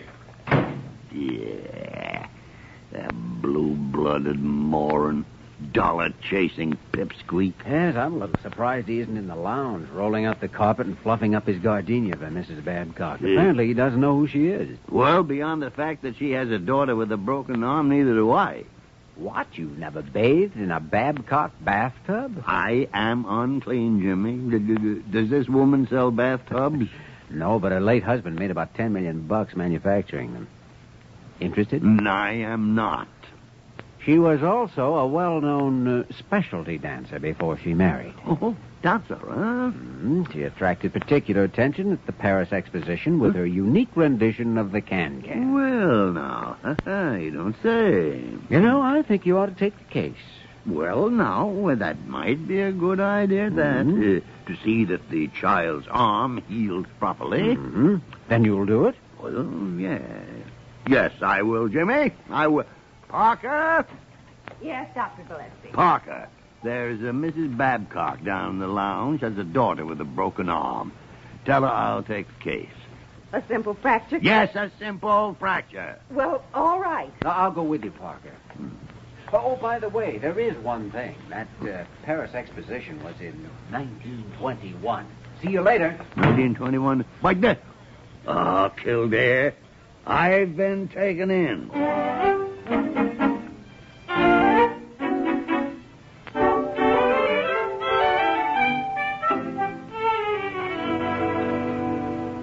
And so, of course, just as soon as they informed me what had happened, I rushed right over to the Long Island and had Priscilla taken out of that horrible little emergency hospital and brought here. Yes. Well, And now, after all, Blair Hospital is the best, and you're the best, too, Dr. Gillespie. And I can't see any reason why Priscilla shouldn't have the best always. I mean, since I do have the money, of course, but I guess it's supposed to be vulgar to talk about money. Not at all, Mrs. Babcock. Not at all. You talk all about money you want. Now, Dr. Kildare, he'll be glad to. That's why I chose the Devereaux Institute for Young Ladies out on Long Island. Priscilla's been there at boarding school, you know. I mean, the Devereaux Institute is positively the best. I made certain of that. Oh, they're so snooty about family backgrounds. Well, I had a terrible time. Well, that is, it took time, of course. But I think it's so important to be right with the right people, don't you? No. I mean, after all, what did you say? I said no. Oh, what a delightful sense of humor. Thank you. Well, I do have to run now. Oh, I'm so glad Priscilla's in such good hands. And you know something, Dr. Gillespie. I just adore you. Goodbye, gentlemen. Kildare, words fail me. Oh, well, now she isn't your patient. Maybe the daughter's not quite so talkative. I don't care. I don't want any part of either one of them. Oh, you can't throw over the case before you've even seen the girl. I don't want to see her. Jimmy, how come you're so interested in this? Because of one fact that hasn't been mentioned. Huh? The way the girl broke her arm. Well, horseback riding, I suppose, is some select sport at that select finishing school. Not quite, no. It happened when she fell off a rope ladder that she'd rigged up in order to escape from that select finishing school.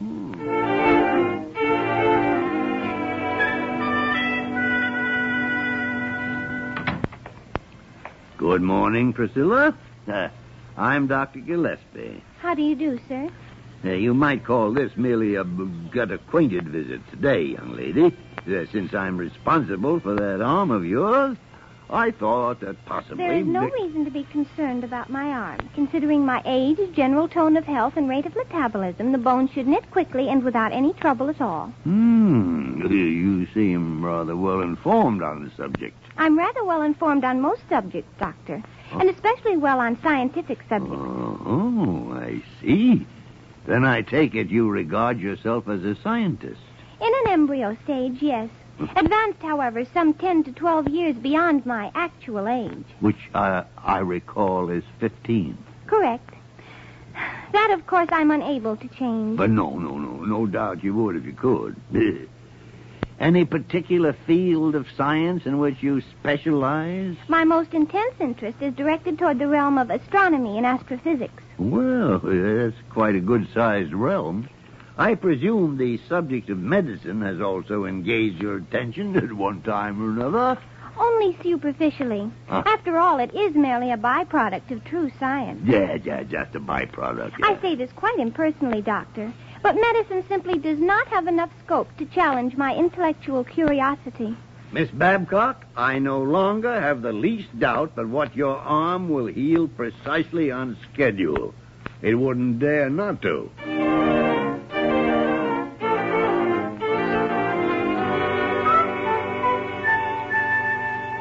No, I can't entirely agree with you, Dr. Gillespie. I don't believe it's natural meanness on her part at all. I think for some reason she's putting up a front. And I agree with you, Dr. Kildare. I know when I was a young girl, I certainly... Parker, shut up. Well... You were never a young girl. You were born at the age of 47. Oh! Well, I think the child's been hurt by something. Hurt? Badly hurt. Jimmy, it'd be easier to hurt the Rock of Gibraltar with a pea shooter. I know she's cold and hard, but that's it. An attitude like that doesn't develop naturally at 15. It builds up as a result of some deep emotional pain. It's a symptom. Also, she was trying to run away from school. Why? Probably because she was planning to poison the city reservoir. That girl has a serious problem. The girl is a serious problem. So's her mother. Oh, she just needs love and sympathy, like every young girl. Well, who don't? She also needs understanding, and she needs help. Well, she needs a good spanking. That's what she needs, and I'll have nothing more to do with the case. Then you won't mind if I have a try at it? Mind? Why, I should be delighted if you would, Dr. Sigmund von Kildare.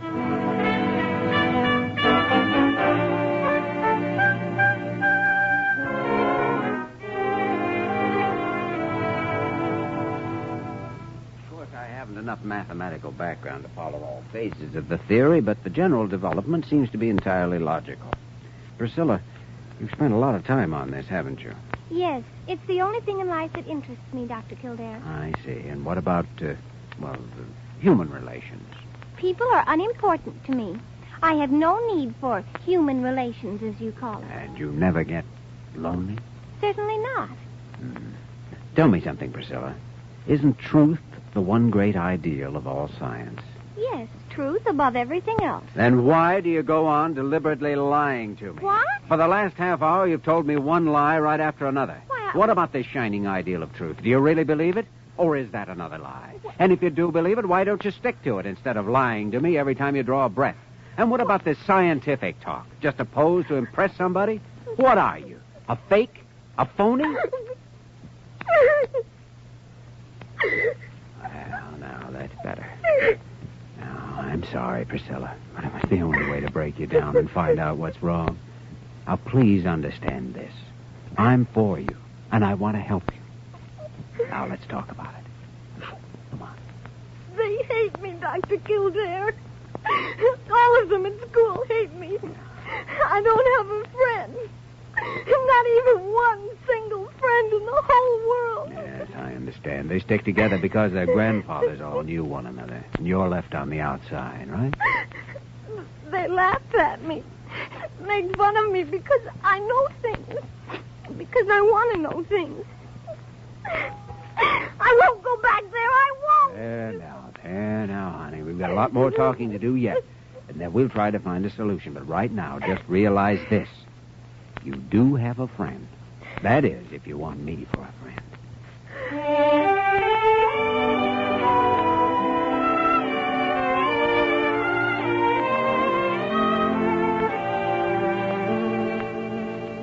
All right, Jimmy, all right now. The thing to do is to get her out of that school. She doesn't belong there. But that may be quite a problem. Yes, I know. I ran into Mrs. Babcock in the hall this afternoon. Tried to sound her out on the subject a little, but... Oh, she's well-meaning enough. Yeah, but she happens to be a nincompoop. Well, now, that's a little uncharitable of you, Doctor. She spoke quite highly of you. Oh, quite highly, did she, though? In fact, I can sense a strong interest beginning to develop there. I think her intentions are serious. Confounded, Jimmy, that woman is a menace. Why, she ought to be locked up. You can't argue with a woman. If she ever got her hooks on a man, he wouldn't have a chance. Oh, dear. Now, what's all this? Oh, hello, Dr. Carew. Why, we were just discussing Dr. Gillespie's conquest of Mrs. Babcock. A conquest?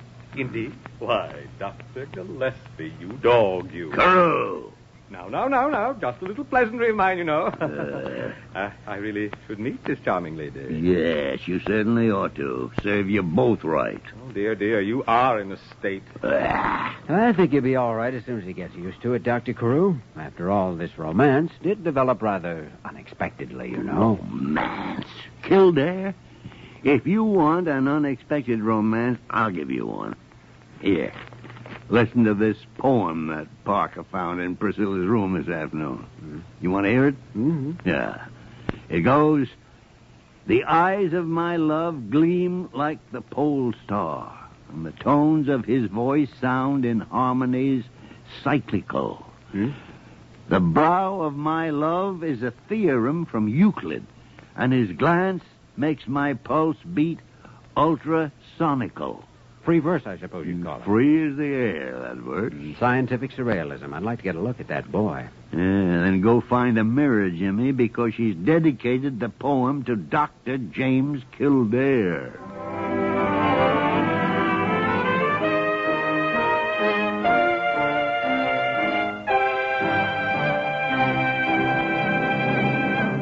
We will return to the story of Dr. Kildare in just a moment.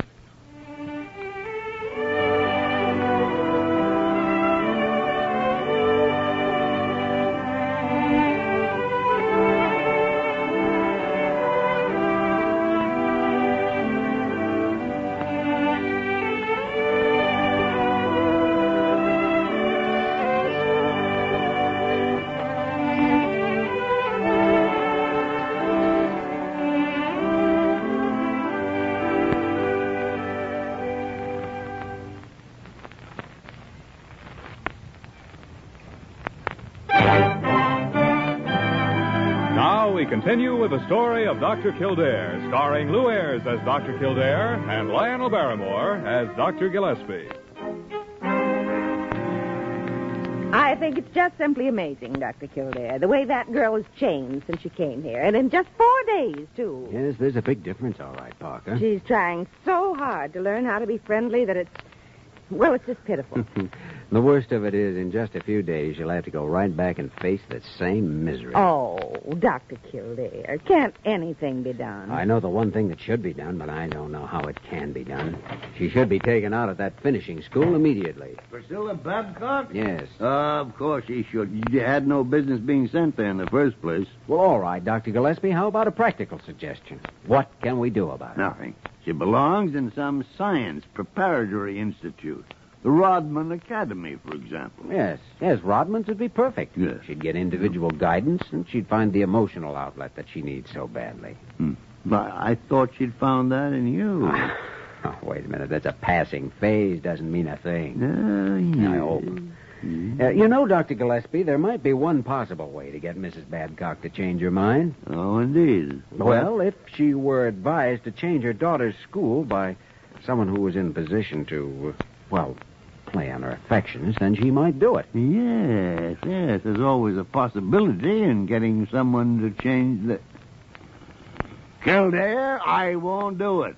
I'll have nothing more to do with that woman. I positively and absolutely will not do it. And that's final.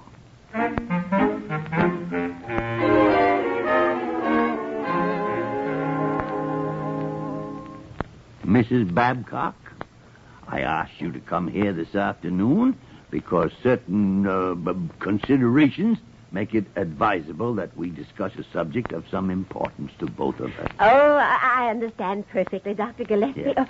Or I suppose I should call you Leonard now, don't you think? Oh, I just knew you would. Yeah, well, now, to get down to the specific details You have such a noble forehead. You do come from one of the old families, of course. Mrs. Babcock, I do not come from any family. I was left as a foundling on the doorstep of Blair Hospital 95 years ago. Oh. I completed my internship at the age of 7, and I've been practicing medicine here ever since. Oh, that sense of humor of yours just slays. Fascinates. It sure does. And now, if I might, for only 5 minutes, discuss the rather important subject of Priscilla's future, perhaps we may be able to... Oh, you're absolutely right, of course. It is best to take care of the more practical questions first. And what could be more practical than our daughter's future? What? After all, we have our whole lifetime for each other. You mean you thought that... You idiot. Oh, say it again, Leonard. Oh, I just love to be dominated by a man. Mrs. Babcock, may I ask what gave you Don't ask me. Tell me, big boy. Big boy? Parker! Parker! Good gracious, Dr. Gillespie, what's the matter? Parker, go find Kildare and get him in here. What? Oh, we don't really need Dr. Kildare, do we, honey? Parker, for the love of heaven, go find Kildare.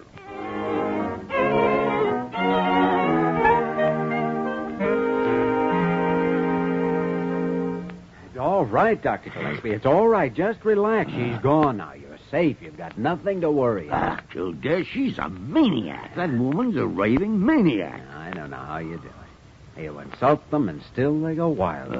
I'll have to learn that technique myself. Technique? I didn't do one single thing. Well, I don't know. You must have led her on some way. Led her on? Jimmy, the whole thing was your fault in the first place. Now, you know that. You talked me into it against my better judgment. I should have known better. Well, that's that. It didn't work. Frankly, I don't know anything that will. No, I don't either, Jimmy. The only thing that impresses her is what she calls old families. It's a shame that Mr. Miles Standish isn't still around. Or John Alden. Hey, now, you know, that might be it. I'm afraid not. They're both dead. No, but what about Carew? Carew? Sure, that blue-blood Boston background he's always talking about. Jimmy, he'll never do it. I've got 3 magic words that say he will. Magic words? Yes. $10 million. $10 million? Dr. Kildare, I'm not certain I heard you correctly. Did you say $10 million? That's right, Dr. Carew. $10 million. Walking around loose. Right in this very hospital. And I didn't know about it. Yes, it's amazing. And do I understand that this potential patroness wishes to meet me?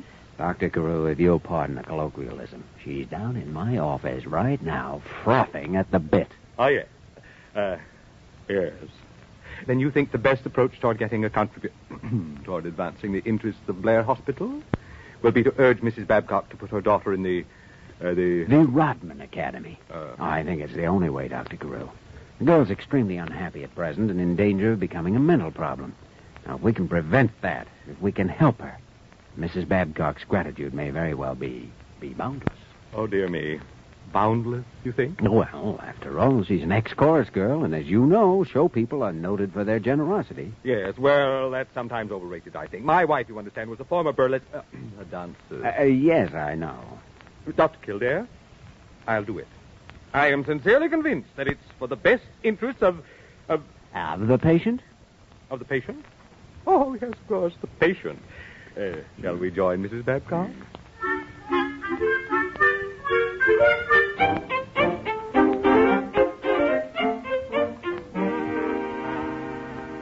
Mrs. Babcock, I don't believe you've met our director, Dr. Carew. How do you do, my dear?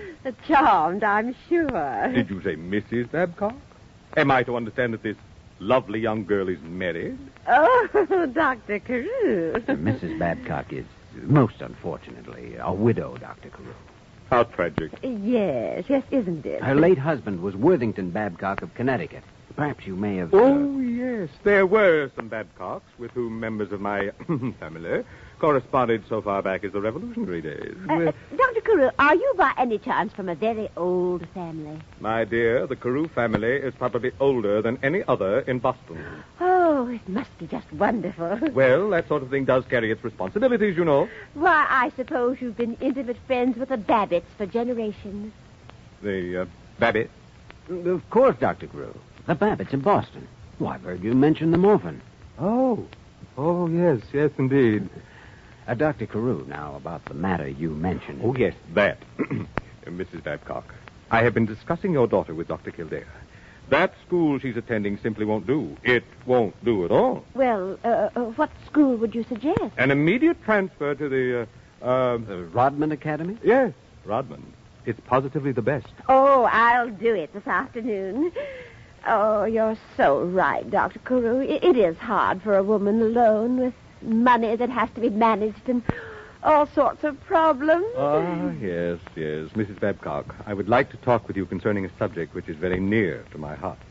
I think we might leave Dr. Kildare now and stroll about the hospital. Why, Dr. Carew, this is a surprise, but not an unpleasant one. Oh, my dear, when you understand my desperate need I do understand it. Well, we are getting on rapidly. Come now, Mrs. Babcock, I'd like to show you some of my problems. Oh, of course. Goodbye, Dr. Kildare, and thank you. Oh, not at all, Mrs. Babcock. All right, Dr. Gillespie, she's gone. You can come out now. Confound it, Jimmy. I hope she stays gone. Oh, she will. She's got a real blue blood in tow now. She's got a phony stuffed shirt in tow now. You know, Jimmy, neither one of them realizes what the other one's talking about. Yes, and wait till they find out. And wait till Mrs. Carew finds out. She's an ex-showgirl, too, you know. And Dr. Gillespie, what happens then shouldn't happen even to a Babbitt of Boston.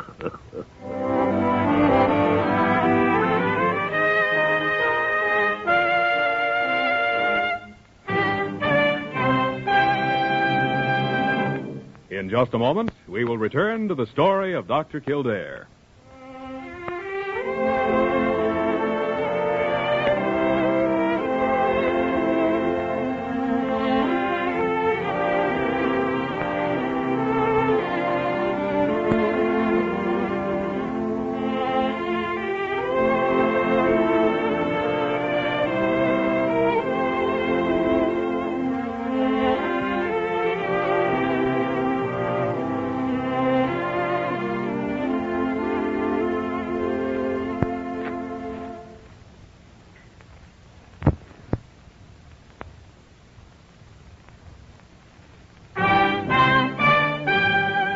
And now, once again, the story of Dr. Kildare, starring Lou Ayres as Dr. Kildare and Lionel Barrymore as Dr. Gillespie.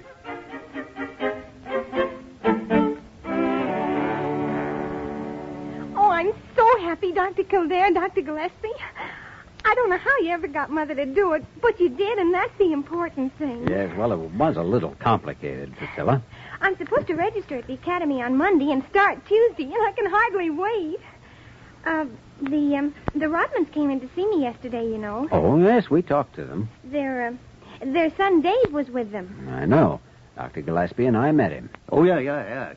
Dave Rodman, he seemed to be a very nice lad. He goes to the academy, too. Huh? He's, 16. Oh, really? Well, I guess I'd better go pack. I'll see you again before I leave. All right, Priscilla. Jimmy. Hmm? Does she still think she's in love with you? Well, hardly. Did you hear those remarks about young Rodman? Well, yes. But after all, he's 16 and you are an older man. All right. Oh, dear. Dr. Gillespie, Dr. Kildare, do you know what happened? Why, no, Dr. Guru. What's happened? That woman. Oh, yes, that woman. Why, I would only, if my wife ever found out, that woman actually thought that I was trying to make a conquest. A conquest, indeed. Why, Dr. Carew, you dog, you.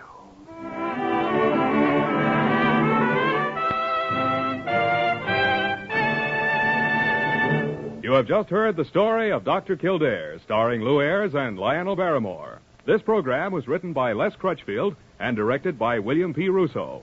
Original music was composed and conducted by Walter Schumann. Supporting cast included Virginia Gregg, Ted Osborne, Sarah Selby, and Patty Chapman. Dick Joy speaking.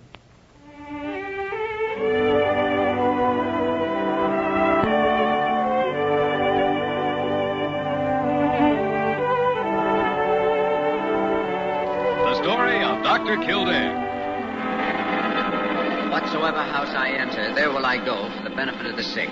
Whatsoever things I see or hear concerning the life of men, I will keep silence thereon. I will exercise my art so. The story of Dr. Kildare, starring Lou Ayres and Lionel Barrymore. Metro-Goldwyn-Mayer brought you those famous motion pictures. Now this exciting, heartwarming series is heard on radio. In just a moment, the story of Dr. Kildare. But first, your announcer.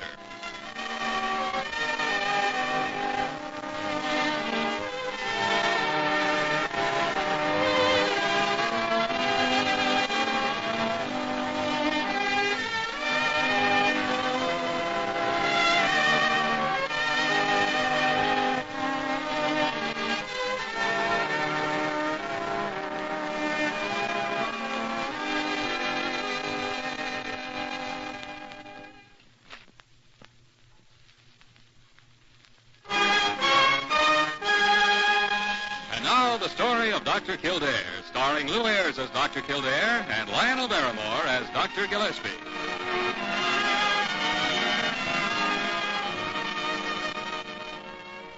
Blair General Hospital, one of the great citadels of American medicine. A clump of gray-white buildings planted deep in the heart of New York. The nerve center of medical progress, where great minds and skilled hands wage man's everlasting battle against death and disease. Blair General Hospital, where life begins, where life ends, where life goes on.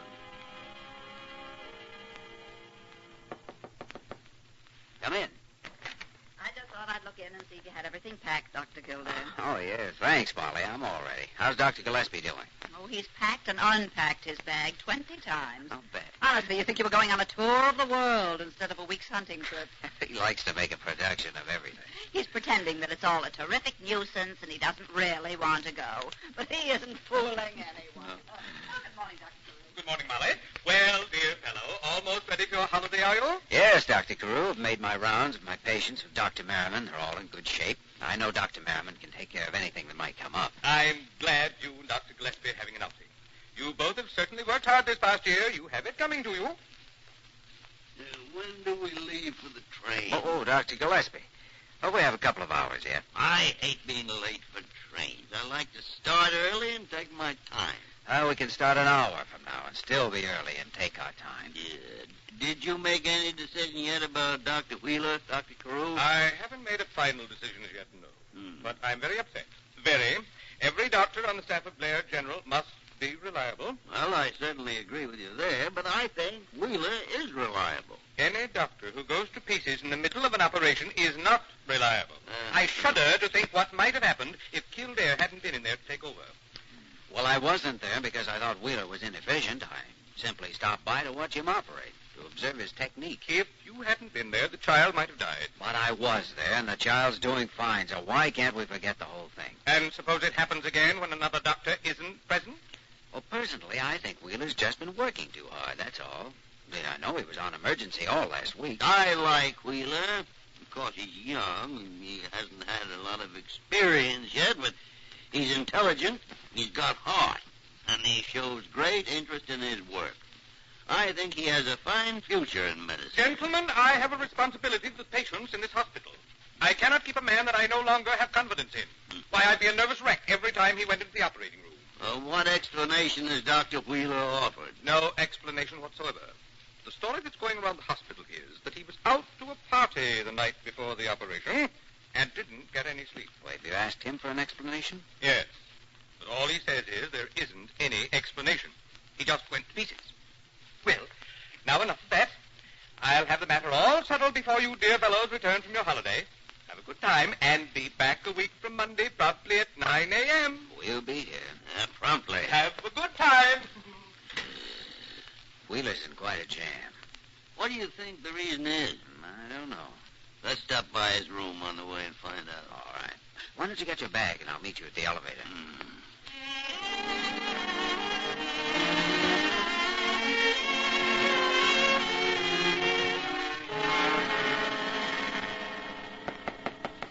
Yes? Oh, hello, Dr. Kildare. Dr. Gillespie. Hello, Wheeler. We're just leaving on our vacation. Thought we'd stop in for a minute and say goodbye. I didn't thank you for taking over for me during the operation the other morning, Dr. Kildare. I'm really very, very grateful. Well, I'm glad I was able to help. What happened, son? You performed that operation many times. I don't know. I just suddenly couldn't hold my hand steady. What were you doing the night before, Wheeler? Oh, I was around. What time did you get to bed? I didn't get much sleep. You want to tell us about it, Bob? There isn't anything else to tell. I see. Well, then I guess there isn't anything more to be said. You know, this can turn out to be a very serious matter, Bob.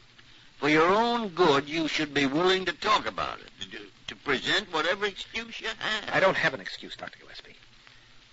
I don't think there is any excuse for what happened in that operating room. I appreciate your concern more than I can tell you, but I just don't have an excuse. Dr. Carew is going to fire me, isn't he? Well, he hasn't made up his mind yet. I certainly hope not. Say, if you two are going to catch that train, you'd better get moving. Oh, all right, Molly. Well, goodbye, Bob. We'll see you when we get back. Bye. Have a good trip. Good luck, son. Worried about that boy. I had your bags taken down to the front door, and there's a taxi waiting. Where are your guns? Oh, they're with our bags. Now, for heaven's sakes, don't shoot each other. I won't shoot him as long as he behaves himself. No, as a matter of fact, our primary object in going hunting isn't to catch anything anyhow. It's just to get outdoors. Oh, is that so? You listen to me, Kildare. You're talking to one of the best shots in this part of the country. You'll take care of him, won't you, Dr. Kildare? Oh, I'll do my best, Molly. Take care of me. Say, do you think you're talking to a child, Molly? Mm-hmm. Sometimes I do. Go bury your head in a tub of formaldehyde. Why, Dr. Gillespie, that's the nicest thing you've said to me in weeks. Have a good time.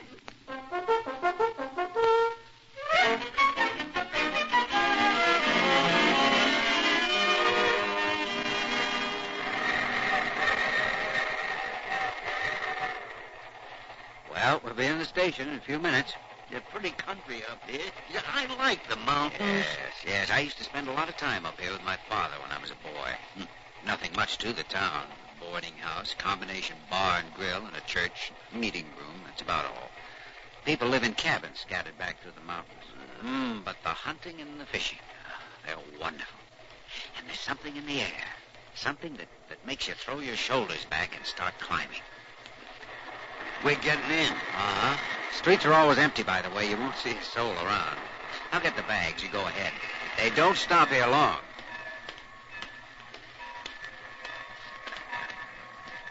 Here, I'll jump down first. Aren't there any red caps? Red caps? Are you kidding? Come on, pick up a bag and let's go. Say, I thought you said there wouldn't be any people around. Looks like quite a mob of cars and wagons over there at that building. Yeah, certainly does. Dr. Kildare! Dr. Kildare! Well, hello, Riley. By golly, it's good to see you. Oh, this is Dr. Gillespie, Ezra Riley, Doctor. Hi, Doctor. Yeah, they told me at the depot what time you was due in. What's going on over at the meeting house? Here, let me take that for you, Dr. Gillespie. Thank you. They're waiting to see you, Doctor. To see me? Well, to see both of you, as a matter of fact. Oh, something happened? Well, there's been some mysterious disease going around, Doctor. 5 children have died in the past week. What? 5 children? How'd they die? What happened? Well, Doc, that's what's so confoundedly peculiar about the whole thing. Children all appeared to be perfectly healthy, and then, all of a sudden, they wouldn't be able to breathe. A little later, well, they'd be dead. Well, what'd your local doctor say? Well, we don't have a local doctor anymore. The last one died a year ago. Now, whenever anyone is real sick, they have to go clear down the mountain to the next town, or the doctor has to come up here. But it's a long trip, and he's too busy where he is. Everyone's been frightened by the epidemic, and when they heard that you were coming up here, well, they drove in from miles around to talk to you. Well, we'll just leave our bags at the boarding house and come right over. We don't have any instruments with us. We better phone to Blair General and ask them to send some up, and a supply of penicillin and aureomycin. Sounds to me as though that's what we're going to need. Oh, Dr. Kildare. Dr. Kildare. What is it, Mrs. Ritchie? It's my boy. Oh, come right away, please. He can't breathe. He can't breathe. Oh, where's your house? It's just up the street. Come on, Dr. Gillespie. I'm right behind you.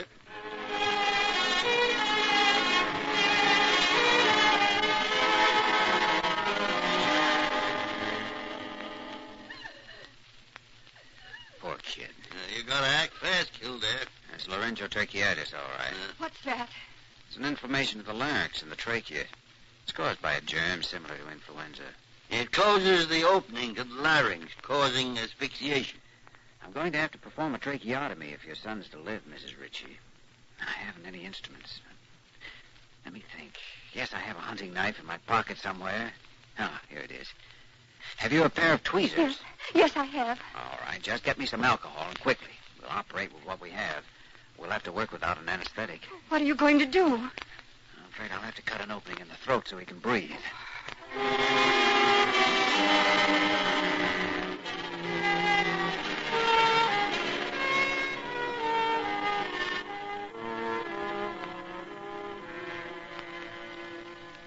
Just keep him very quiet, Mrs. Ritchie. He'll be all right overnight. By morning, I'll have the proper tube from the hospital to put in his throat. I'll be back to see him later. Oh, Dr. Kildare, I'll never be able to thank you. Oh, don't thank me. Just thank God that we got here on time. Come on, Dr. Gillespie. Let's go over and talk to the people in the meeting house.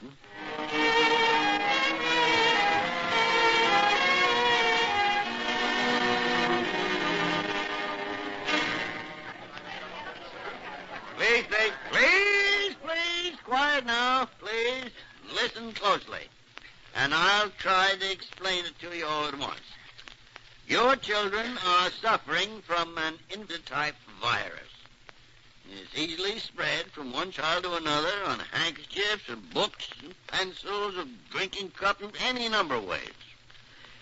Now, we're going to try to isolate children who have been exposed from children who have not been exposed. In the meantime, you must sterilize and boil all your eating utensils. Keep your children at home and watch them closely and notify us immediately if any of them become ill. Dr. Kildare, Dr. Gillespie, you're needed right away on the other side of town. The Martin child. Oh, we'll come right away.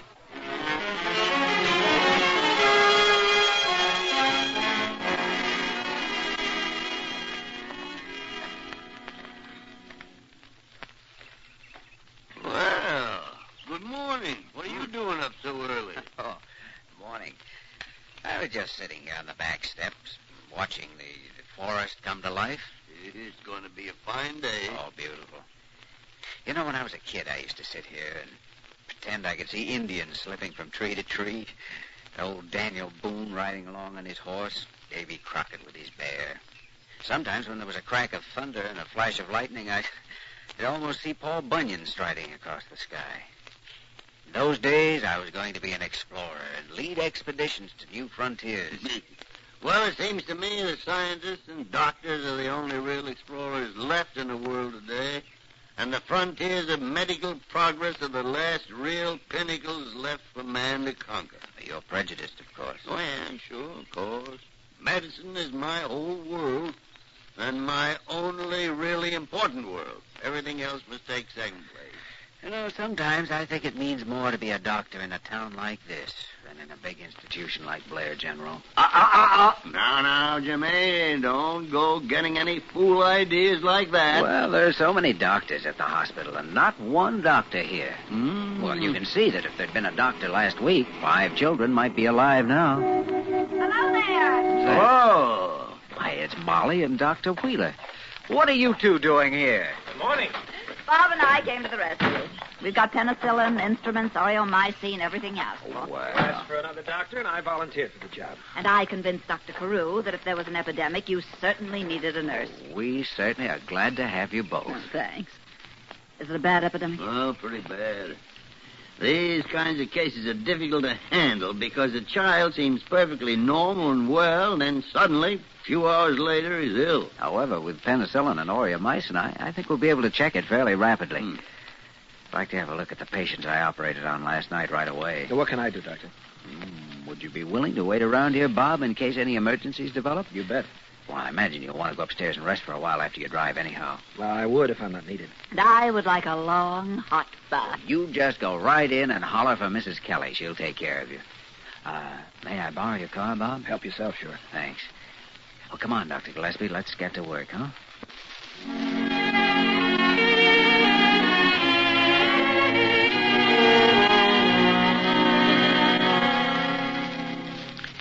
There you are, Larry. You're going to be up in no time now. I'll never be able to tell you what this means to me, Dr. Kildare. Oh, I know what a boy like that must mean to a mother, Mrs. Ritchie. But who on earth is that?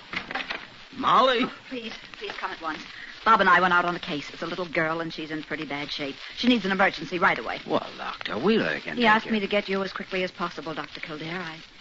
I don't think he feels he can perform the operation. All right, come on.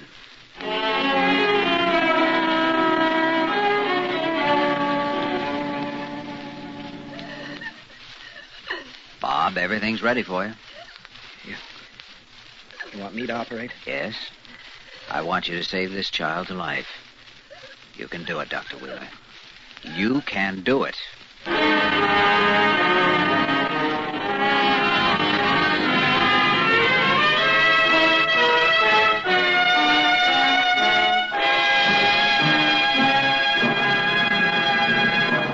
We return to the story of Dr. Kildare in just a moment.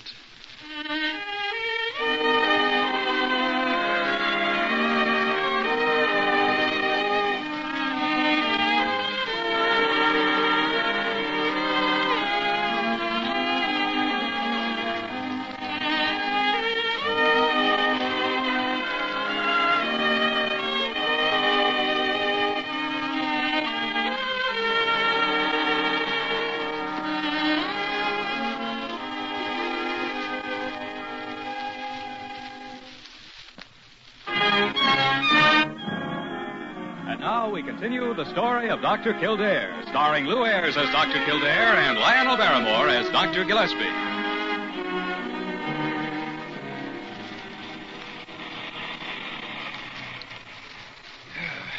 Well, I don't mind saying I'm tired. That was a fine operation. I'm proud of you. It goes for me, too. Well, thanks. Thanks for making me do that operation, Dr. Kildare. How do you feel now? Well, I feel fine. But I'll feel even better after I have that bath I thought I was going to take 3 hours ago. Me, too. Well, see you later. Call me if I'm needed. You know, Dr. Gillespie, I've got a theory about that boy now. I'm going to have a talk with him. But first, I think you and I had better canvass the village and take a look at every child here. We can give a shot of penicillin to each one that shows even the slightest symptom of anything that might turn out to be disease. Yeah, I agree with you. Now, who in the... Oh, no, it couldn't be. Hello, you dear fellow. No, it is Carew. Hello, you dear fella yourself. Surprise. You certainly are a surprise. I knew you'd be overjoyed to see me. When I heard about my two fellows pitting their strength against an epidemic without their leader, I knew my place was here in the front lines beside you, and so I came. Thank you, Dr. Carew. Spoken like a general. Yes, wasn't it? Oh, by the way, Dr. Carew, I'm glad you're here. I want you to know I just watched Bob Wheeler perform a tracheotomy. And he did a very fine job. Didn't he, Dr. Gillespie? He certainly did, for a fact. Well, even so, that hardly alters the fact that the other morning he went to pieces, and I think I know why now. I'm not sure, but I think I do. Why? Well, let me have a talk with Wheeler, and if my reasoning makes any sense, I'll tell you all about it. Fair enough. Now then, what can I do to help? Well, we were going from house to house examining children. Then I shall accompany you. I, too, shall risk my life. Bravo! Jimmy, why don't you talk to Bob while Dr. Carew and I make the round? Oh, you don't need me? No. Dr. Carew will give me every possible assistance. I will, dear chap. I will. All right, I'll talk to Bob.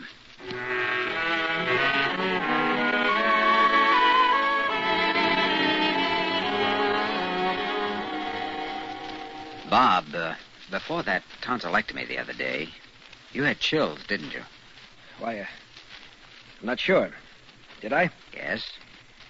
Have you been having trouble with migraine headaches? No, I haven't. Chills? Hypertension? I'll bet if I took your blood pressure right now, I'd find it was high. Emotional reaction, lack of confidence, and depression. All the symptoms are there. I don't agree that all the symptoms are there. Why should you try to deny it? All right. Suppose we have Dr. Gillespie examine you and see what his diagnosis is. No, his diagnosis would be the same as yours. I've tried to hide these attacks for months now, but there's no use any longer. What do you want to hide them for? Well, I was afraid Dr. Carew would think I couldn't be depended on and dismiss me from the hospital. Oh, but that's ridiculous. Is it? How many times have you heard Carew say there's no room at Blair General for a man who can't pull his load? Well, he meant that for people who are lazy, not people who are ill. Ah, come on. When did you start having these headaches? While I was an intern. First, they weren't very serious, and I thought they were caused from studying and losing a lot of sleep. Later, I realized they were migraines, and I began giving myself treatments. What did you use? Ergotamine tartrates. Did that help? Yes. Hadn't had an attack for almost 6 months, till the other day in the operating room. I see. This morning, I thought I was getting one when I found myself faced with that tracheotomy. But it didn't materialize. Well, migraines can be psychosomatic. You can bring on an attack sometimes simply by fearing that you're going to have one. You should never have tried to prescribe for yourself anyway. You should have come to one of us. Dr. Kildare, isn't it true that sometimes a doctor is the hardest person in the world to persuade to see a doctor? You're probably right about that. I know that many types of migraine are difficult to cure. And as I said, I was so afraid of losing my position at the hospital. Bob, I think your type of migraine can be cured. Of course, I'll have to examine you thoroughly, but you show all the indications of having the type of migraine that's caused by a lack of histamine. If I'm right, we can cure you permanently with injections. Yes, I read about it. It's a new treatment. They've had some wonderful results with it. Now, how about it? Will you put yourself in our hands, Bob? I certainly will, Dr. Kildare. Good. You want to stay at the hospital permanently? Well, not forever. What I'd really like to do someday is to get a little town of my own. Oh? Well, how about this one? This one? Oh, yes, indeed. Here's a town that really needs a doctor. And you're a doctor that needs a town just like this. You think they'd have me? Oh, they'd welcome you with open arms. Well, let's find out.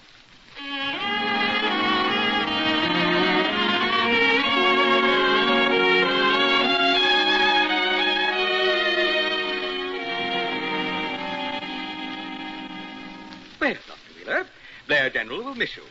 I was very happy indeed to learn from Dr. Kildare that the incident in the operating room was due to illness and not to negligence. By the way, Dr. Wheeler is going to practice right here, Dr. Carew. Yes, I know. And I think that's very commendable of you, Wheeler. Very commendable indeed. Well, thank you, Dr. Carew. And as for you, Dr. Kildare, Dr. Gillespie, I must say you men have done a magnificent job. Magnificent. You are a credit to Blair General Hospital. Thank you, sir. Thank you, sir. Oh, now, don't twit me. I know how you feel about flattery, but I must pass it out when it is merited, and you have merited it. The epidemic is checked, the emergency is over, I return to town well contained. Now, have your holiday, enjoy yourself. We only have 3 days left. Do we still have to be back at the hospital at 9 Monday morning? Well, you haven't had much of a rest, have you? Tell you what, don't come in until noon on Monday. Thank you. Don't mention it. Goodbye. Goodbye, Molly. Bye. Well, you haven't got much time to hunt now, have you? How long are you staying, Molly? Oh, Dr. Carew was very generous. He said I didn't have to be back at the hospital until tomorrow morning at 9. The old fossil. And my train leaves in half an hour, so I'd better get my bag. Oh, why didn't you drive back with Carew? That is a fate worse than death. Yeah. See you later.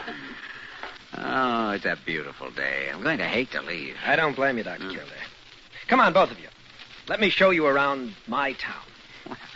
Thanks, Bob. We'd like very much to have you show us around your town.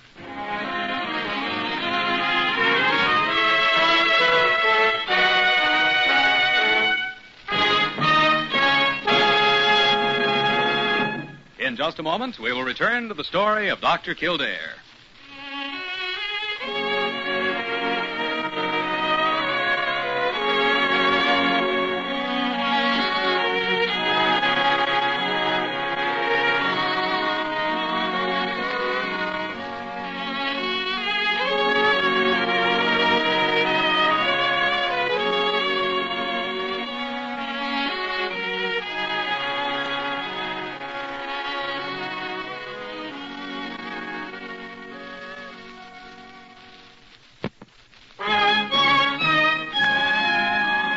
Once again, the story of Dr. Kildare, starring Lou Ayres as Dr. Kildare and Lionel Barrymore as Dr. Gillespie.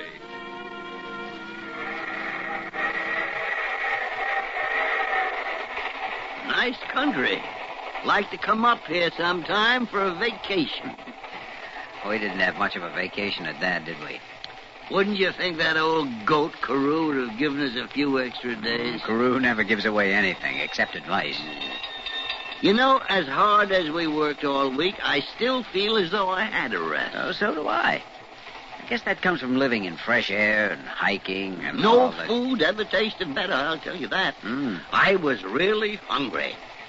Well, I wonder what's waiting for us back at the hospital. I don't know. But knowing Carew, I guarantee there'll be plenty of work to do. Well, there's no rest for the wicked, Dr. Kildare. Quite so, Dr. Gillespie. Quite so.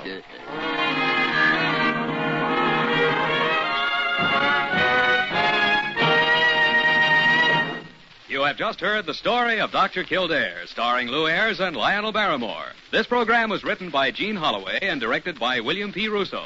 Original music was composed and conducted by Walter Schumann.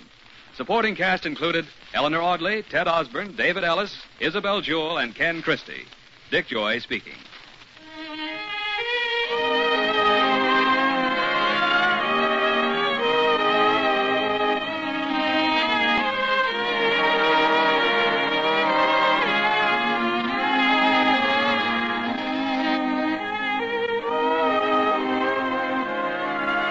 You're listening to HOJO Radio. Stay tuned. The Grape Nuts Flakes program coming to you from Bangor, Maine, where we are broadcasting for pilots and ground crew of Dow Field and starring Jack Benny with Mary Livingston, Dennis Day, Rochester, yours truly, Don Wilson, and our guest conductor, Abe Lyman.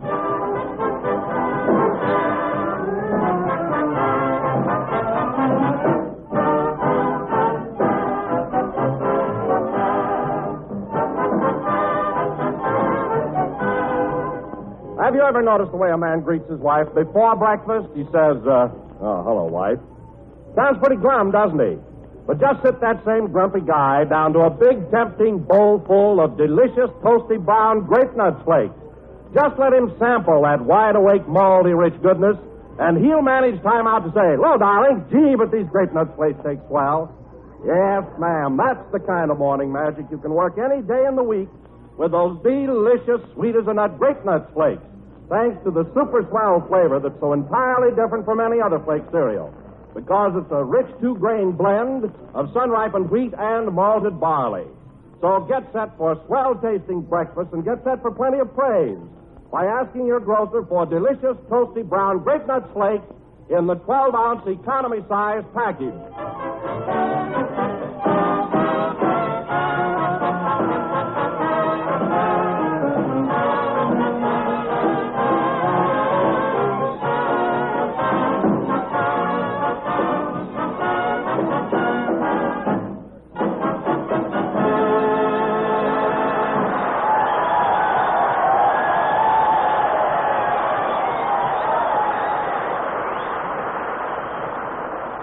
Was me and my buddy played by the orchestra. Now, ladies and gentlemen, from the Bangor Opera House in Bangor, Maine, we bring you a comedian you'll get a big bang out of, Jack Benny.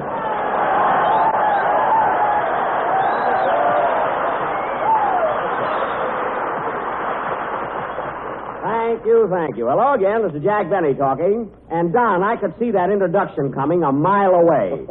That's a pretty corny build-up to give me in front of all these boys from Dow Field. That's right, Jack. The old opera house is packed to the rafters. Imagine all these soldiers turning out to see us on a cold night like this. Oh, I don't think it's so very cold up here. Why, I'm as warm as toast myself. Well, why not? You got more fat on you than a 10-cent pork chop.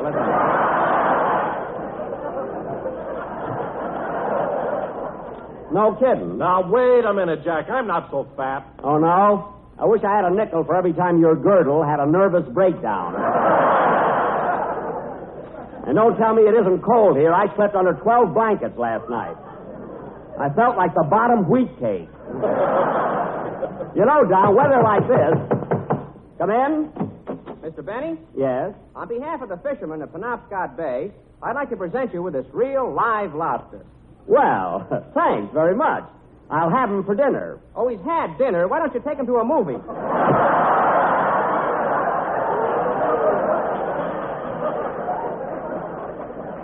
Isn't that sweet? A live lobster. Everybody's so nice up here. You know, Don, I'll never forget that reception at the station when we arrived.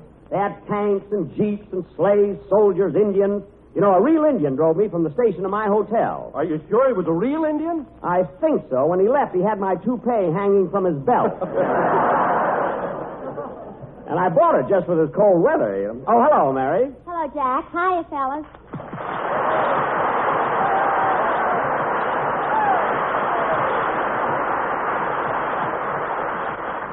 Well, Mary, here we are in Bangor, the easternmost city in the United States. Yeah. Just think, a few weeks ago we were in sunny California, and here we are on the rock-bound coast of Maine. Yes, ma'am. Boy, what a walk. We didn't walk, we took the train. But you know, Mary, the way we've been traveling lately, we're gypsies. Regular gypsies. That reminds me. I wish you'd quit playing your fiddle every time we stop off at a railroad station.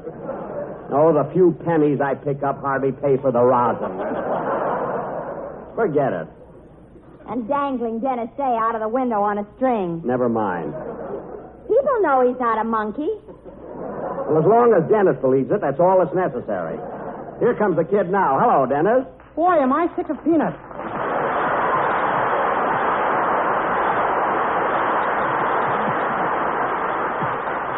That's it, Dennis. Tip your little red hat. And listen, kid, you don't have to live on peanuts. While you're up here in Maine, eat seafood. Seafood is what this place is famous for. Well, personally, I think they overdo it a little. What do you mean? Well, I ordered breakfast this morning, and the waiter brought me an order of clam and eggs. Well, that's what I mean. Everything is seafood here. Yesterday was my birthday, and they brought me a codfish cake with a candle on it.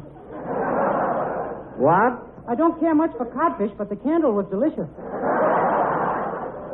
Well, Dennis, I didn't know yesterday was your birthday. Why didn't you give me a hint, and I'd have gotten you a present? Well, gee, I wrote you a note and went up to your room at the Bangor house and pinned it onto your pillow. Oh, was that your note? I thought it was from the chambermaid, and I sent her a bottle of perfume. Channel number 5. That's Chanel number 5. This was Channel. It came straight from the Penobscot River.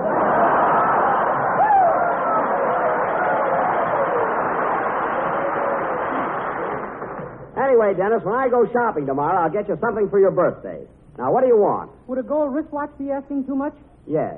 And now, ladies and gentlemen, Dennis Day will sing... Go away, kid. Go away. Dennis Day will sing a delightful number written by Cole Porter called the... Come in. Special delivery for Jack Benny. Take it, Mary. Wait a minute, Bud. Here's a tip for you. Oh, boy, a nickel. Now I can call up my wife and tell her to get that man out of the house. I knew he'd appreciate it. Who's the letter from, Mary? Let's see. F-I-L. It's from Phil Harris. Oh, good old Phil. Boy, he's in the Merchant Marine now. What does he say, Mary? Dear Jackson, here I am in the Navy, and I can't tell you how much good it has done me. Well. Remember those bags I used to have under my eyes? Well, they gave me a cap that was too big, and now you can't see them. You must be the picture of health from the nose up. My work here is almost the same as when I was a band leader, except that I have a much longer baton, and there's a mop on the end of it. Scrubbing the floor, eh? Frank Remley, my guitar player, is going to make a wonderful sailor. He has finally learned how to salute without sticking his thumb in his eye. I knew he'd make good. No more news, Jackson, but before I close, I want to thank you very much for that cigarette you sent me.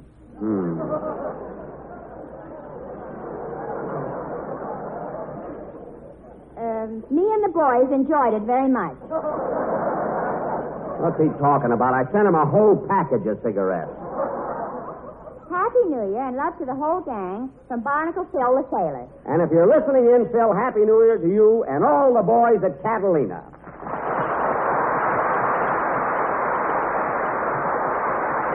Okay, let's have your song, Dennis.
Would you be so nice to come home to, sung by Dennis Day.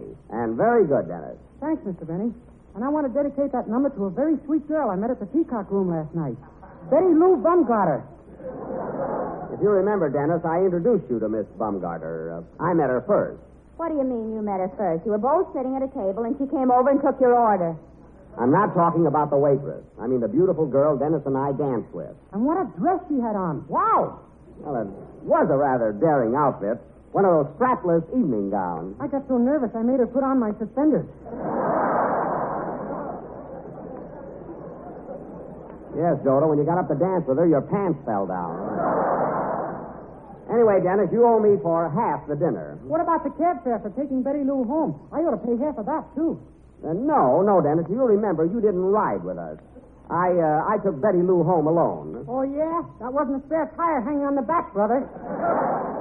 What? Were you peeking through that window, Dennis? I never saw so much kissing in all my life. Now, wait a minute, young man. I never kissed Betty Lou once. I mean the cab driver after you fell asleep. Oh, so that's why he wouldn't take a tip. Well, anyway, kid, we'll straighten out what you owe me later. Now, where's Abe Lyman? It's about time for a number. I've been looking all over for Abe, and he doesn't seem to be around. That's funny. He knows the program starts at 7 o'clock.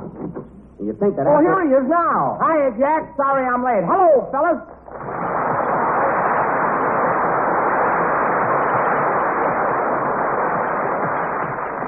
I was wondering why you weren't around, Abe. Where you been?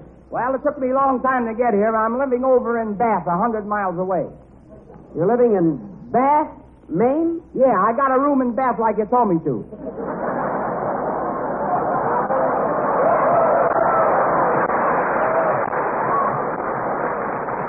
I told you to get a room and bath. And. I met at the Bangor House of the Penobscot Exchange. Well, ain't I the big jerk? You certainly are. Believe me, from now on, when we're traveling around, I'm going to write everything down on a piece of paper and give it to you. Who'll he get to read it to him? Oh, Abe can read. He can write a little, too. Say, Abe, how do you like it up here in Maine? Huh? Well, you know, I've never been here before. Well, it doesn't take him long to get acquainted. Get a load of those 3 girls he brought to the show. Where? Wait till I get my glasses. Oh, yeah, standing in the wings. Yeah, I like that tall one there. Hello, honey. Hiya, sweetheart. What's that? That's the electrician. The girls are on the other side. Oh, yes, 3 girls. Yeah, well, I got to hand it to you, Abe. You're a regular Casanova. Casanova? Yeah. Say, is that Lou Nova's brother? Yes. In a way, only Casanova was more of a wrestler than a boxer, you know. Anyway, Abe, isn't it a thrill for all of us to be broadcasting way down east in Maine? Maine in the wintertime, with its snow-covered hills, its rivers frosted by Mother Nature, and snowflakes fluttering down on the peaceful countryside. Ah, you're right, Jack. And there's only one thing more beautiful than snowflakes fluttering down from the sky. What's that, Don? Grape nut flakes fluttering from the big 12-ounce economy-size package. And everybody loves them, Jack, because they contain iron, niacin, and vitamin B1. Snowflakes? No, grape nut flakes. Oh, I see. And I tell you, Jack, it's a real thrill when you wake up in the morning, rush over to close the window, and feel them beating against your face. Grape nut flakes? No, snowflakes. Oh, of course. Snowflakes. And when you jump into your clothes and rush downstairs, what do you find waiting for you on the breakfast table? A nice big bowl. And what's in that bowl? Fish flakes. Snowflakes. Grape nut flakes. I'll get fired for this. Yes, ladies and gentlemen, a bowl of toasty brown sweeters and that grape nut flake. 30 years in show business, and I had to make a mistake like that. Play, Lyman. Thank heaven I got a little chicken farm in Waukegan.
Einstein song played by Abe Lyman and his orchestra and with a vocal chorus by everybody in the audience. Boy, could we have used Rudy Vallee tonight. Say, before I forget it, tomorrow night you and your band and our whole gang are giving a show for the boys at the Boston Navy Yard. Tomorrow night? I thought you were all going to stay up here and go bear hunting tomorrow. No, I went bear hunting yesterday. Had a lot of fun, too. Fun. Tell him what happened. Tell him what happened.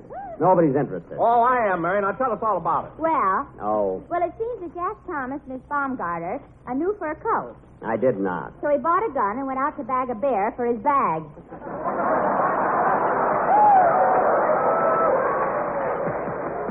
She's not a bag. She's very cute. She got better looking legs than Lieutenant Olson. I heard about that, fellas.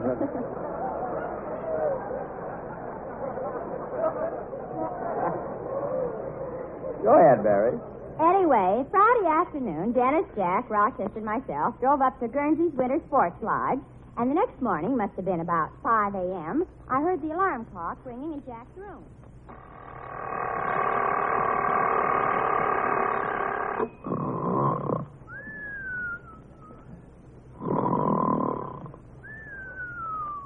Holy smoke, it's 5 o'clock already. Mr. Benny, wake up. Wake up, Mr. Benny, wake up. And as President of the United States, I hereby promise Hetty... Oh, hello. Hello, Dennis. What's the matter? You want to go out bear hunting, we better get started. Yeah. Gee, it's chilly this morning. I bet it's below zero in here. You sure look funny, Mr. Benny. The cold cream is all froze to your face. Yeah, I feel like I've been varnished. Well, I might as well take my morning shower. A shower? There isn't any hot water. What do I care? I can take it. Well, here goes. Woo! Woo! Woo! Woo! I tell you, Dennis, woo! Woo! There's nothing like a cold shower to wake you up in the morning. When are you going to get underneath it, Mr. Benny? I wouldn't get under that thing for $1 million. Well, that's that. Come on, kid. I'm hungry. Let's go out to the kitchen and have breakfast. Anyway, fellas, after breakfast, Jack went over to Rochester's room. Had an awful time getting him awake. You could hear Jack yelling at the top of his voice. Rochester.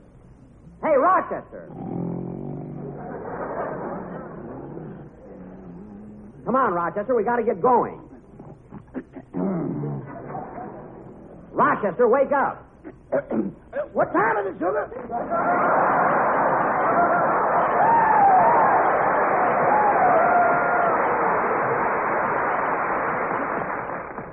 5:30, and it's me.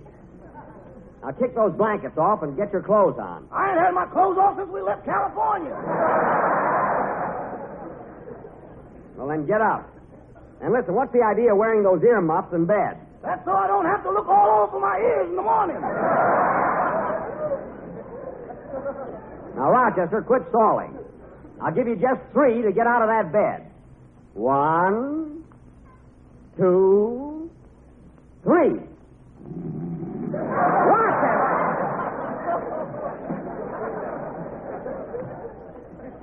If you don't get up right away, I'm going to put you under a cold shower. That does it. Yeah, come, boy.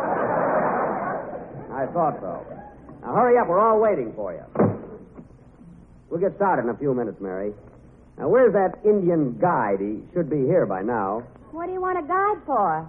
Because they know where the hunting's good. They're leading me right to the bear and the moose and the ducks. I'd sure like to get a mess of ducks. How can you have the heart to shoot a duck when you walk like one? Naturally, I walk a little funny. I'm wearing snowshoes. That must be our guide now. Come in. Well.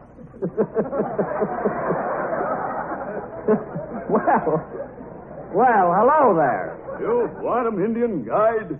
That's right. What's your name? Why, me Chief Leaping Goose. How? How? De-do.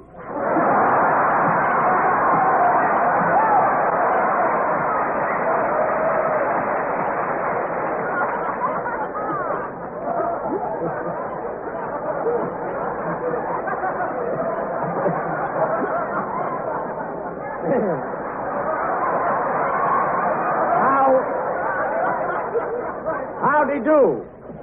Now look, Leaping Goose. How many strings of beads you want them for being guide? No beads, brother. Strictly cash. All right, I'll give you $5. Well, we might as well get started. Hand me those 2 sweaters, Mary. 2 more? You've got on 8 already. Well, it's cold. My teeth were chattering all night. Well, why didn't you keep them in your mouth where it's warm? Don't be funny. Hand me that sweater, Dennis. Here you are. Gee, this is a pretty sweater. Where'd you get it, Mr. Benny? It's one Lana Turner wore in a picture. I admired it, and she sent it to me. Well, somehow on you it doesn't thrill me. Not supposed to thrill you. Now, where's that Rochester? Oh, Rochester! Yes, boy! If you don't hurry, we're going without you. I'll be here when you come back with a candle in the window.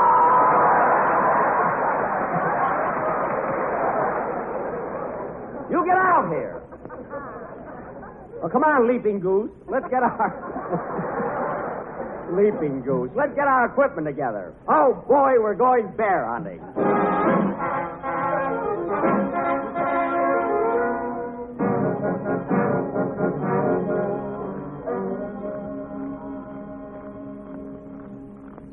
Hey, we've been walking through the snow for 3 hours.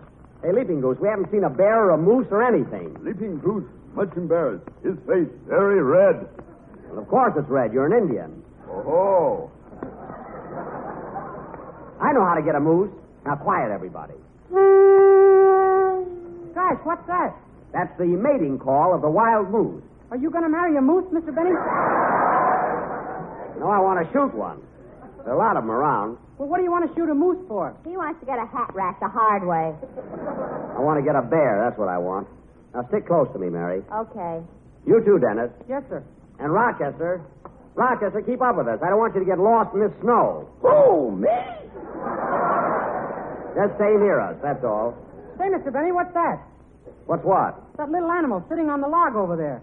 Well, I'll be darned. It's a mink. I think that's a skunk, Jack. It is not a skunk. Oh, boss, inhale. Well, I'll be darned. Run, fellas, run for your lives. Hey, you know what? That really was a skunk. You're telling me. Walk behind us, Dennis. Way behind. Hey, Leaping Goose, when are you going to find a bear for us? Look, Paleface. Here come man in fur coat. Maybe he help us. Yeah, he might at that. Hey, mister, can you tell us where we can find a man in a fur? That's a bear. What's the matter with you? Now stand back, everybody. I'm going to advance and shoot Oh, be him. careful, Jack. Boy, it's a big one. We'll let him have it right between his eyes. You mean between your eyes? Turn that gun around. Oh, my goodness. Now watch me get him. Watch out, boss. You're getting too close. I don't want to miss him. Here goes. Ready? Aim. Well, I'll be... Now, listen, Bear. Give me back my gun. Give it back, I say. Pick him up, Mr. Benny. He's got you covered. I've got my hands up. Now, listen, Bear. I didn't come out here to shoot you. I was after a moose. I want to get a hat rack. You gotta believe me. Please don't shoot. I'm too young to die. And besides, I'm out of season. You can't do it, I tell you. You can't do it. Now, don't shoot.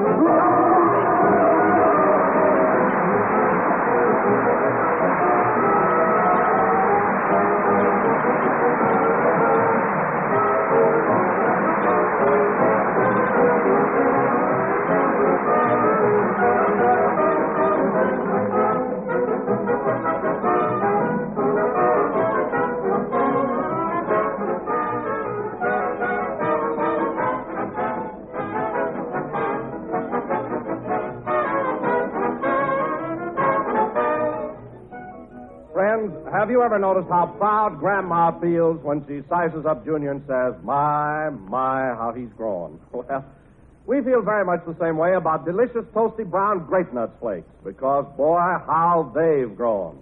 Why, the increase in your purchases of grape nuts flakes during the past 3 years has been more than that of all other ready-to-eat cereals put together. And there's a reason. In fact, two big reasons.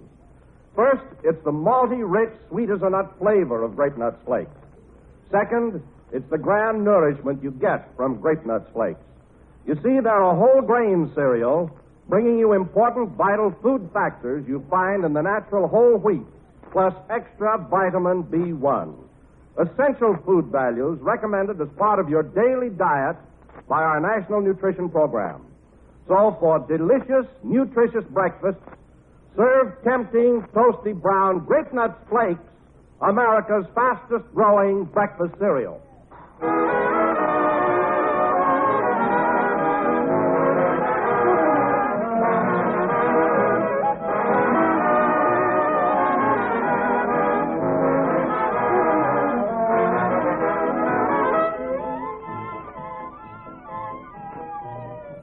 That was the last number of the 14th program of the new Grape Nut Flake series, and we'll be with you again next Sunday night at the same time. We've all had a great time up here in Maine. I want to thank Governor Sewell, City Manager Farnsworth, Colonel Valentine, and all the boys at Dow Field. Say, Mary, before we leave for Boston tomorrow, let's go ice fishing. Ice fishing? Yeah, it's a great sport around here.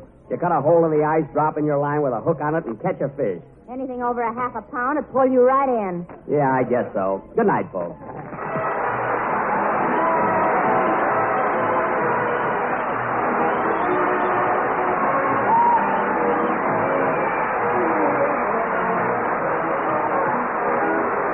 The Jack Benny program is written by Bill Morrow and Ed Beloit.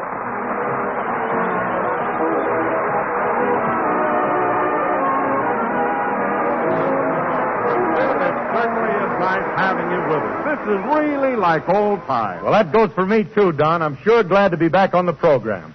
By the way, what do you hear from Jackson? Is he still laid up in Chicago? Yes, Phil, and Mary writes me that he's getting along as well as can be expected. You know, that's a pretty severe cold he caught. Well, it's his own fault for taking a bath without any clothes on. He got a Lulu. Oh, it sure is. Phil, you're right back in form. Yeah, but if they ever ration corn, I'm a dead duck. Hey, Don, what time does Orson Welles get here? Oh, pretty soon now, Phil. You know, I'm anxious to get acquainted with that guy. I ain't never met him. Well, now, Phil, don't say ain't never in front of Orson, or he'll take his cane and flatten the curls right out of your hair. He don't worry me. When I put on the dog, you'd think I was graduated at Oxnard. Phil, you mean Oxford. All right, so I got my towns mixed up. Well, just let it go, Phil. Well, here's Dennis Day. Hiya, kid. Hello, Mr. Harris.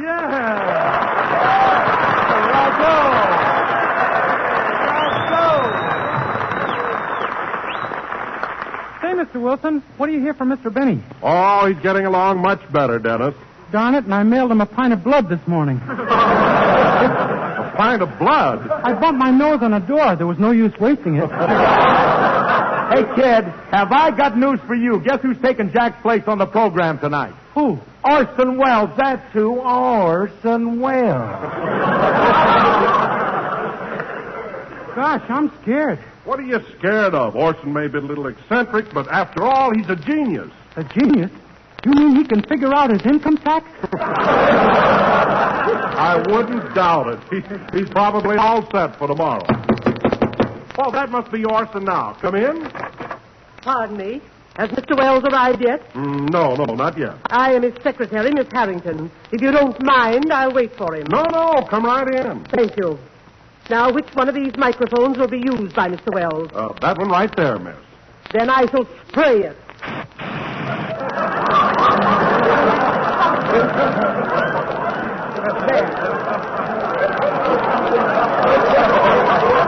There now. That's better. Well, I'll be darned. Ain't that class? Young man, are you Phil Harris? Yes, ma'am. Then hold still.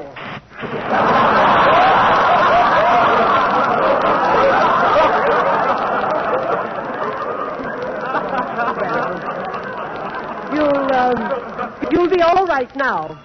I'll take that call. It must be for Mr. Wells. Hello? Who's calling, please? Buenos Aires. I'm sorry Mr. Wells isn't in right now. I'll have him call you. Very well.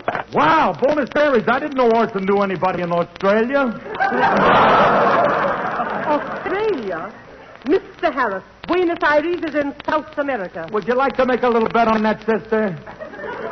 One more word, and I shall spray you again. Now, calm down, Phil.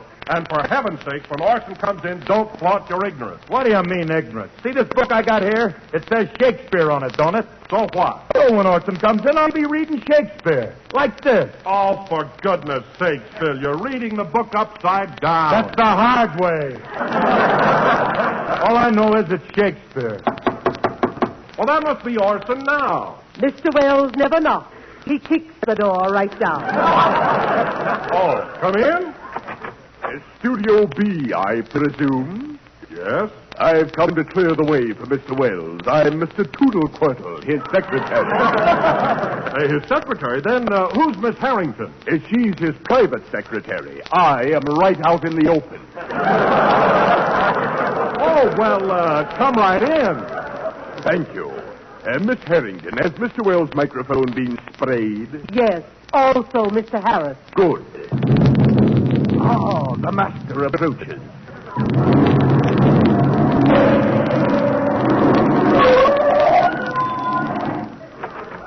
Good evening, Mrs. Orson Welles.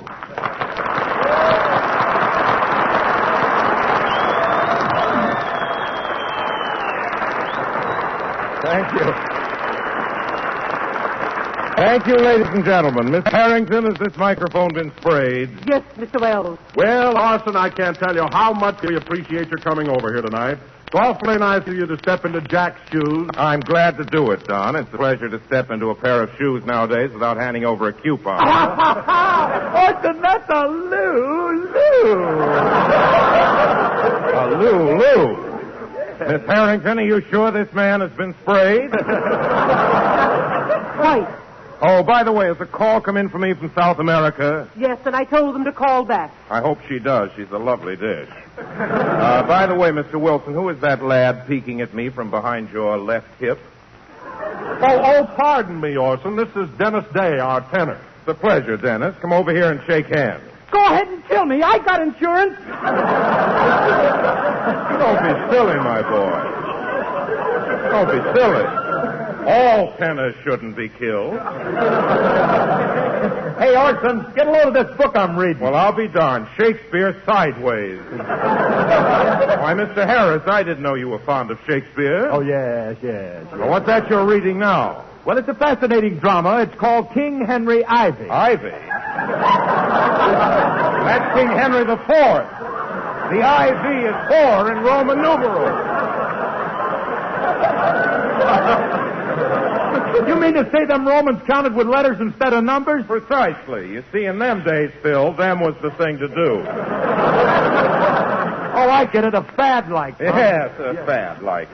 Now let's proceed with the program, shall we? What is your musical contribution this evening, Mr. Harris? Well, the boys and me are going to play that great old number written by George M. Cohan, Yankee Doodle Dandy. Excellent play, Phil. Take a letter, Miss Harrington. Yes, Mr. Wells. Professor James Brimston, Harvard University. Dear Professor, I have recently come upon a specimen which should prove of great interest in your study of subnormal extroverts. At present, he is conducting the orchestra on a well-known radio program, but I am sure... Well, go ahead and play, Phil. Okay, hit it, boys. Wow, I'm getting the build up at Harvard.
Miss Harrington, sign that your obedient servant, Orson Welles. That was Yankee Doodle Dandy, played by Phil Harris and his orchestra. And, Phil, I must say that's a splendid arrangement and brilliantly executed. Austin, you thrill me. I'm glad. However, if you don't mind a suggestion, a little more andante and pianissimo in the penultimate passage would have enhanced the orchestral overtones. Is that clear? No, but them big words send me like a slug of bourbon. Miss Harrington, remind me to add a P.S. to that letter. Come in. Mr. Wells, pardon me for interrupting, but I've had the hiccups for 2 weeks. Would you please frighten me? I'd be glad to.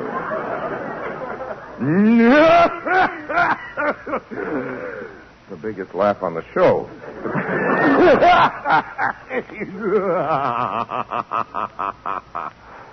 Feeling any better? Oh, wonderful. Thank you. Interesting chap. Very interesting. I'm sorry he left so soon.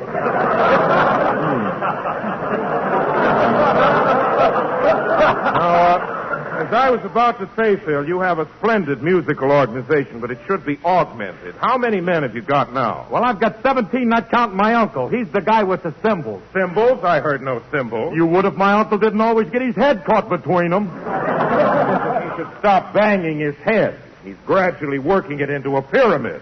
Now, Phil, an orchestra of 17 men is adequate, but it's not in the Wells tradition. It ain't? No. Next week, I want you to multiply that number tenfold. Wow! Take a note, Miss Harrington. Yes, Mr. Wells. I want timpanis. I want oboes. I want bassoons.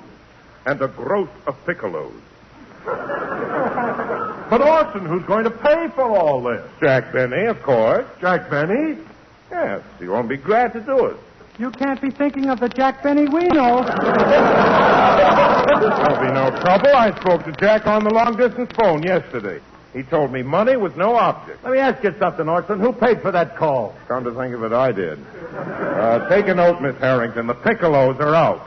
Yes, Mr. Wells. And now, ladies and gentlemen, I think it's about time. Pardon me, what Mr. is Wells. it, Tootle Quirtle? I've been working out the cost of enlarging the orchestra, and I have some figures for your approval. Good. What's the total Quirtle? What's the total Quirtle? $5,000 additional expenditure per week. Excellent. Dennis, I see you have your mouth open. Did you want to say something, or are you just breathing the easy way? Come, what is it? Well, as long as you're throwing money around, how about giving me a raise? Well, that depends, Dennis. What is Mr. Benny paying you now? $12 a week, but when I do his laundry, $14. You mean to tell me Mr. Benny makes you do his washing for him? Some weeks it's only a pair of socks, but it ruins me socially. Well, Dennis, you certainly deserve more than $14 a week. From now on, you're getting 15. Oh, boy! And you can do my laundry. Matter of fact, if you don't ruin my collars, Dennis, I may even... Open up in there! Open up, I say! That can't be John Charles Thomas. No, it's Andy Devine. Come on in. Andy Devine, what brings you into town? Well, I butchered a steer out on my ranch, so I thought I'd bring a couple of T-bone steaks into my girlfriend, Rita Hayworth. Rita Hayworth? Is she your girlfriend? Well, she will be till the meat's gone.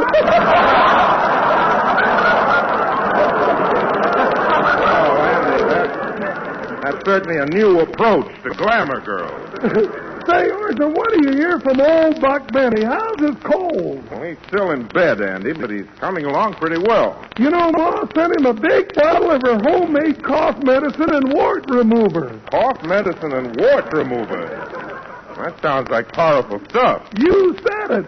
Pa took a swig of it this morning, and the next thing we knew, he was out in the barn milking the cow with his toes. There was milk all over the place. I can imagine. Well, I got to run over to Rita's house now. Say, Andy, I just thought of something. Why don't you bring your T-bone steaks and Rita Hayworth over to my house, and we'll all have dinner together. What do you say? Well, I ain't no genius, Orson, but I can see through that. Go on, everybody. Well, I tried. No harm in that. Let's proceed with the program. Ladies and gentlemen, we will now have a song from Mr. Don Wilson. Wait a minute, Mr. Wells. I'm the singer around here. I know that, Dennis, but let's give the public something different tonight. Go ahead, Wilson. But I can't sing, Orson. I don't know a thing about music. Then I'll have to sing myself. Oh, no, it would look egotistical. You better sing this week, Dennis. Okay. Take a note, Miss Harrington. Don Wilson must take singing lessons. Next Sunday, Pagliacci. Go ahead, Dennis.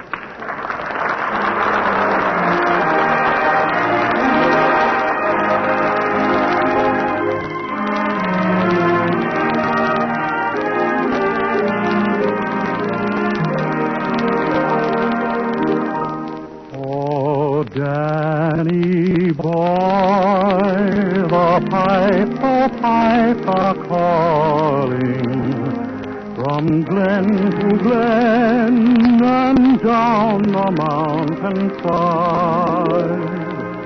The summer's gone and all the roses falling. If you must go and I must bide.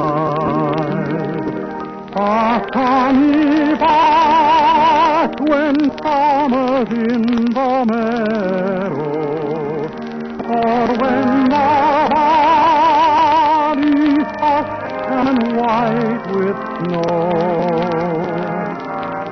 If I'll be here in sunshine or in shadow, oh, Danny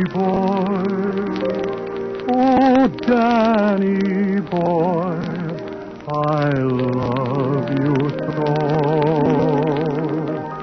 And when ye come and all the flowers are dying, if I am dead, as dead I well may be,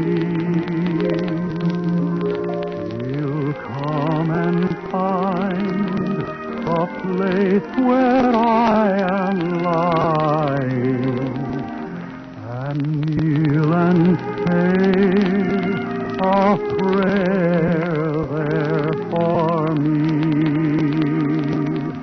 and I shall hear the thought you tread above me, and all my grave will warmer, sweeter be. For you will bend and tell me that you love me, and I shall sleep in peace until you come.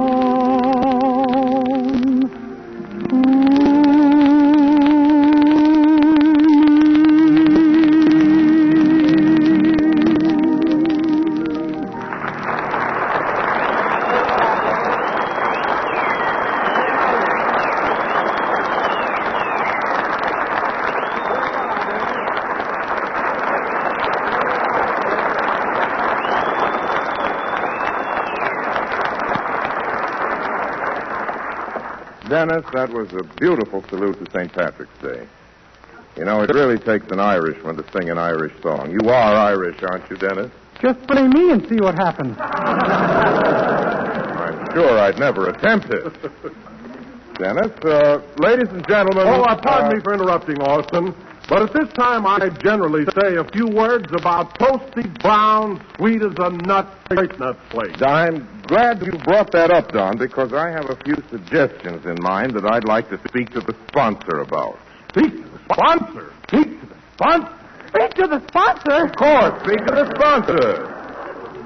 Oh, Miss Harrington. Yes, Mr. Wells. Get me New York on the telephone. I want to talk to Mr. Mortimer of General Foods. Speak to the sponsor. Young man, will you please pop your eyes back in? See, Don, I love grape nut flakes. In fact, I have them for breakfast nearly every morning, and it's my thought that a few changes... A New York call, Mr. Wells. The operator says there will be a 3-hour delay. Delay nothing. Give me that phone. Hello, operator? This is Orson Welles. I want that New York call, and I want it now. Hello? Hello, Mr. Mortimer. This is Orson Welles. Now, I have a few changes I'd like to have put into effect immediately. Jot these down, will you, old boy? Jot! He told the sponsor to jot! Dennis, please. In the first place, Mr. Mortimer, I love grape nut flakes, and I can see the reason they're America's fastest-growing flake cereal. Thank you. However, have you got your pencil ready, old boy? Well, get one, for heaven's sake. Please, Mr. Wells, remember what happened to your last sponsor. We never mentioned that. Now, first, Mr. Mortimer, in place of Mr. Benny's, I'd like my picture put on the box. I shall be dressed in tights with a spear in my hand. Tights and a spear. Speak to the sponsor. Next, instead of 12 ounces of tiny, individual grape nut flakes, I think each box should contain one huge 12-ounce flake. Just one flake. But, Mr. Wells, that's impractical. Type your resignation, Toodle-Whittle. Yes, sir. Quiet! Finally, Mr. Mortimer, from a standpoint of efficiency, I believe that each box of grape nut flakes should contain its own portion of sugar and cream right inside the package. What do you think of that idea? It does not.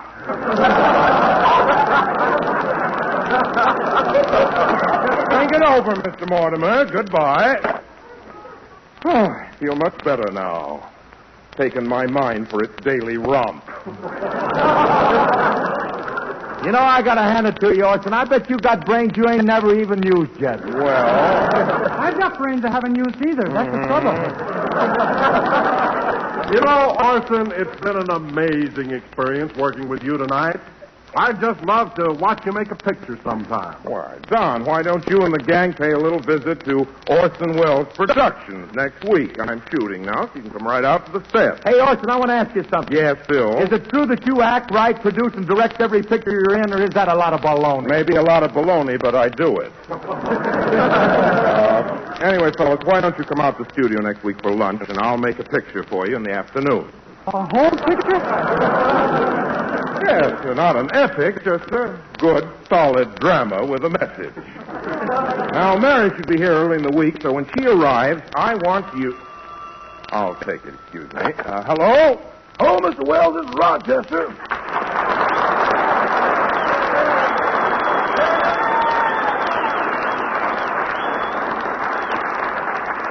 Hello, Rochester. Where are you? I'm calling from Mr. Benny's apartment in Chicago. Well, how is Mr. Benny? He's feeling better today. As a matter of fact, he was playing cards all afternoon with Miss Van Jones, his nurse. Miss Van Jones? That's me in a white dress. Oh, I'm so tired of being coy, I could scream.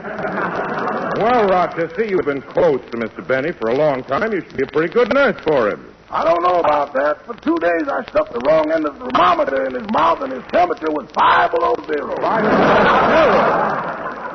Mrs. Devine's cough syrup got here just in time to defrost him. Well, isn't Miss Livingston there to help you with the patient? Miss Livingston? Oh, Mr. Benny won't let her in the room after what happened last night. Why? What happened? She pulled a mustard plaster off his chest too fast, and now that eagle he's got tattooed has to be re-feathered. That's unfortunate. Rochester, thanks for calling, and tell Mr. Benny we all hope to see him up and around real soon. Okay, I'll tell him. Goodbye, Mr. Wells. Goodbye. Jack's a grand fellow. I think I'll let his picture remain on the grape nut flakes box alongside of mine. He can carry the spear for me. Play, Phil.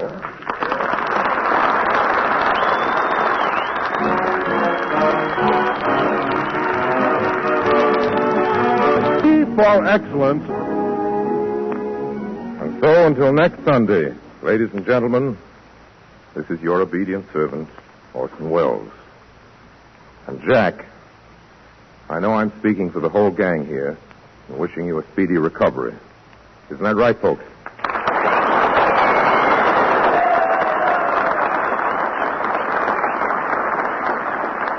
That was Something for the Boys, played by the orchestra. Thanks for listening to HOJO Radio. We have more classic radio coming your way next. When I started, I thought one man was in trouble and 3 were trying to help him. But after I found 2 pounds of tobacco, 2 pieces of brass, and a boat without a pilot heading straight out to sea, I knew they had all been in trouble, and all had taken the hard way out. From the pen of Raymond Chandler, outstanding author of crime fiction, comes his most famous character as CBS presents The Adventures of Philip Marlowe.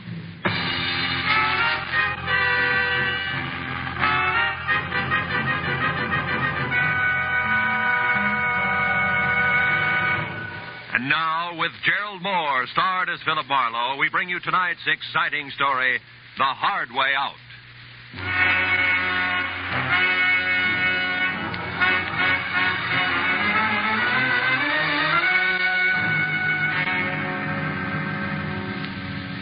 Killed a shank of the afternoon in a Hollywood department store, trying for the 5th consecutive year to select something unique in a personalized Christmas card. A bright-eyed salesgirl finally suggested in desperation a smoking 38, spelling out Noel in delicate wisps of white curling smoke.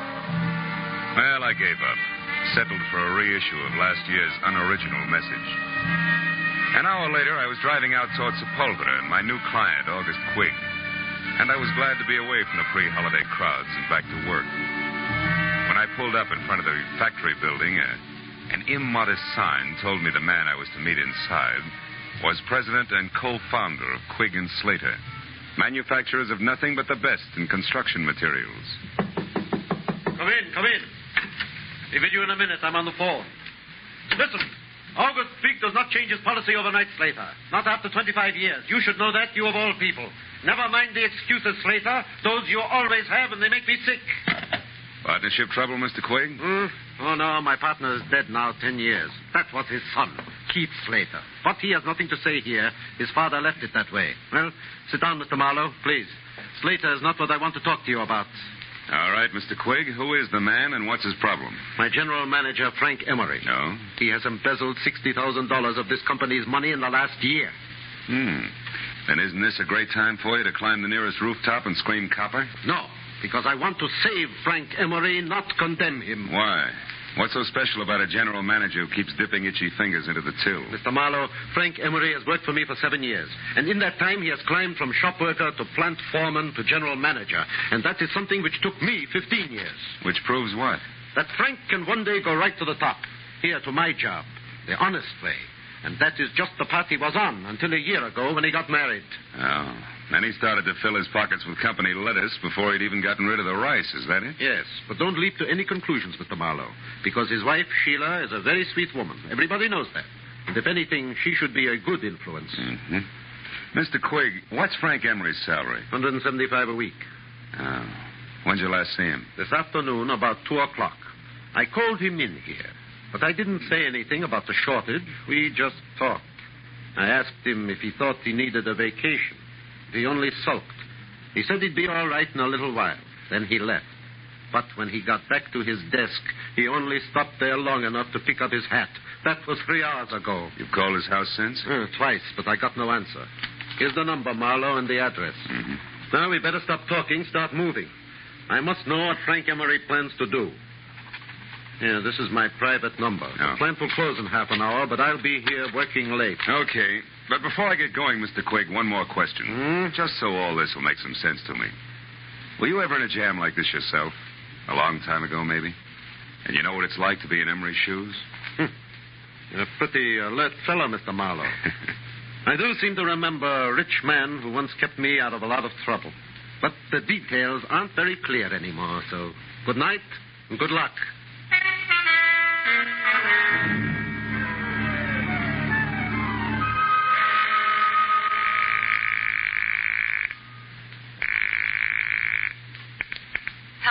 Mr. Frank Emery, please. I'm sorry he's not in. Is this Philip Marlowe? Yeah, that's right. That should make you Sheila Emery, huh? Yes, I just finished speaking to August Quigg at the plant, Mr. Marlowe. He told me about you. And about Frank. Take it easy, Mrs. Emery. Crying isn't going to help Frank any. Yes, I know. But how can I help Frank? What can I do? I'm not sure, but look, can you meet me right away? I'm at the Golden Crown. It's a cocktail lounge on Santa Monica Boulevard near Bradley. Yes, of course, Mr. Marlowe. I'll be there as soon as possible.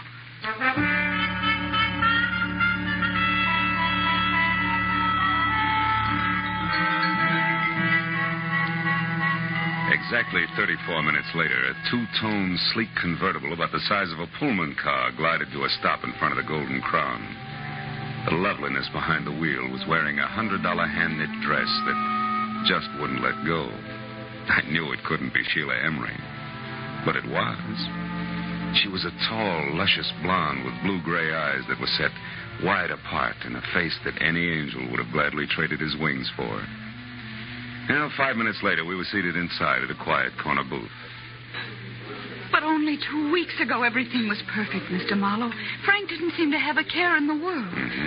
Then all of a sudden, he changed. He became quiet, almost morose. You never suspected that he was stealing from Quigg? Of course not. And I still think there's some explanation, something we don't know about. Maybe. But from where I sit, it looks like you two have been keeping up with the Vanderbilts instead of the Joneses. It always danced the bank account. Just what do you mean by that, Mr. Marlowe? Exhibit A, that knit 1 Pearl 2 number you're wearing. What? Exhibit B, that splash of automobile you drove up in. But Frank said we could afford those things. I know because I was worried when we bought the boat. Yeah, what boat? The Carefree. It's a 30-foot sailboat. We dock it near our cottage just beyond Santa Monica. Hey, wait a minute. A sailboat, a cottage at the beach, that car? Just how far do you think $175 will stretch these days? What do you mean? Frank makes twice that, plus bonuses. Not unless he has a very fancy paper route on the side. Because 175, period, is the figure that Quigg quoted to me an hour ago. Oh, no. No, I can't believe that. Frank wouldn't lie to me that way. Yeah, some guys do funny things when they're too much in love. Oh, now, look, tears take time, honey. How about holding him back long enough to give me some dope that'll put me on Frank's trail, huh? I mean, names and numbers, his clubs, his friends, anything that'll give me a line. Yes, of course. But all that information is in his address book at home. All right. Home's our next stop. Just between us, Sheila. What are the chances that Frank has an extracurricular interest on a back street somewhere? Another woman? Oh, no, I'm sure that's not the way things are. Frank loves me very much. Yeah, I guess so. Believe me, if he doesn't, we're not looking for an embezzler. We're after a maniac. Come on, let's get out of here.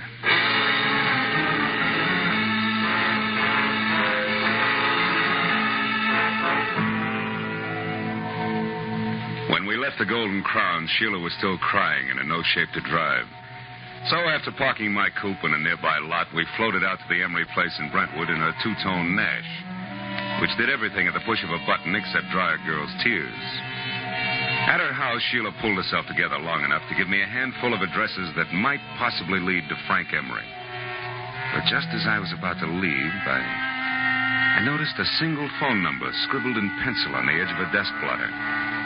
It was Crenshaw 22131. And since Sheila couldn't explain it, I wrote it down on a slip of paper and filed it in my pocket and left. But once outside, I remembered that my car was still on Santa Monica Boulevard at the Golden Crown. So I started back to the house to call a cab. I stopped suddenly at the sound of somebody in the shadows alongside the house. When I moved toward the noise, a man darted out between two trees, and I went after him. Get your hands off. Why? So we can play another round of hide and seek? No dice, brother. I'm getting too old for it. Now, who are you? What are you doing around the Emery place? Come on, let's have it. Say, wait a minute. Aren't you Marlowe? The man August Quigg hired? That's right. You still haven't answered my question. Oh, no, but I will now that I know who you are. I'm Keith Slater. Surely dear Quigg must have told you of me, the wastrel son of his late partner. He did, but you're still parrying, Slater. Why were you hiding behind those trees? Correction, Marlowe. I wasn't hiding. I was waiting for Frank Emery. All right, we won't argue terms. Why were you waiting? Because I wanted to get hold of Emery and help him before he goes too far. You see, Marlowe, he came back to the office after you left. What? Did he talk to Quig? No, the place had just closed and the old man was out for dinner. Did you talk to Emery? Yes, and it wasn't much fun. That poor fella's just about out of his mind, Marlowe. Well, he raved on for an hour and a half about how unfair Quig was. Said he knew that I was the one who'd get to run Quig and Slater after the old man died. I don't follow that. When did you become the fair-haired boy around there? Oh, I'm hardly that. But I do own a quarter of the plant, unless, of course, Quig fires me one day. Those are the terms of my father's will. But Quig won't fire you, is that it? He wouldn't think of it. After all, that would keep my dear father from resting easy in his grave. Okay, let's skip it. Exactly what did Frank Emery tell you, Slater? He said that August Quig was a two-faced liar and that he'd settle with him in his own way. I told Quig that when he got back from dinner. And I also reminded him that Frank had a key to the office. That didn't faze Quig, did it? No, he said he never worries twice. If Emery walked in on him, he'd think about what to do about it then. I tell you, Marlowe, we've got to get hold of Frank Emery and stop him before it's too late.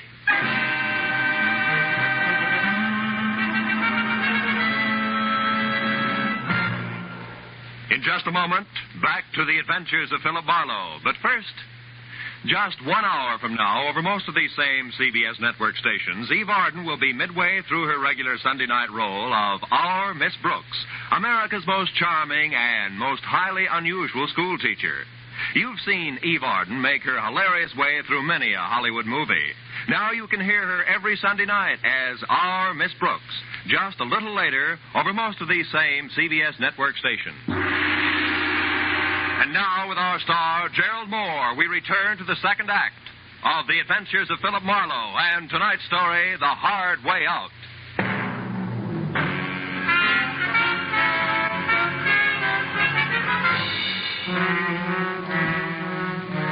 It was nearly an hour later before I was back in my office on Cahuenga with my finger in the dial of the telephone, checking the names and places that Sheila Emery had given me.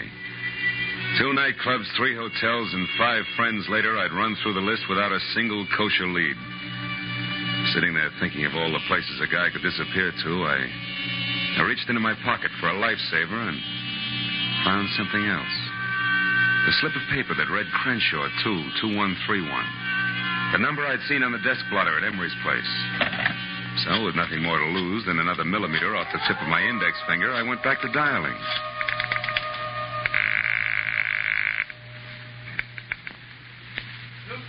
Pipe and tobacco shop, Sam Newton talking. Newton's what? Pipe and tobacco shop, what can I do for you? Not a thing, old-timer. My mistake. Pipe and tobacco shop. Marlowe speaking. This is Sheila Emery, Marlowe. I think I know where Frank is. You do? Yes, at our cottage at the beach. It's closed up, but I was just going through some things in my desk when I discovered that the keys to the place were gone. And I clearly remember seeing them only yesterday. What's the exact location of that cottage? It's 2 miles north of Santa Monica and down on the beach, directly behind a large white frame house on the Pacific Coast Highway. Number 1221. You can't miss it. 1221. Okay, I'm leaving right now, and I'll call you as soon as I can, so try not to worry.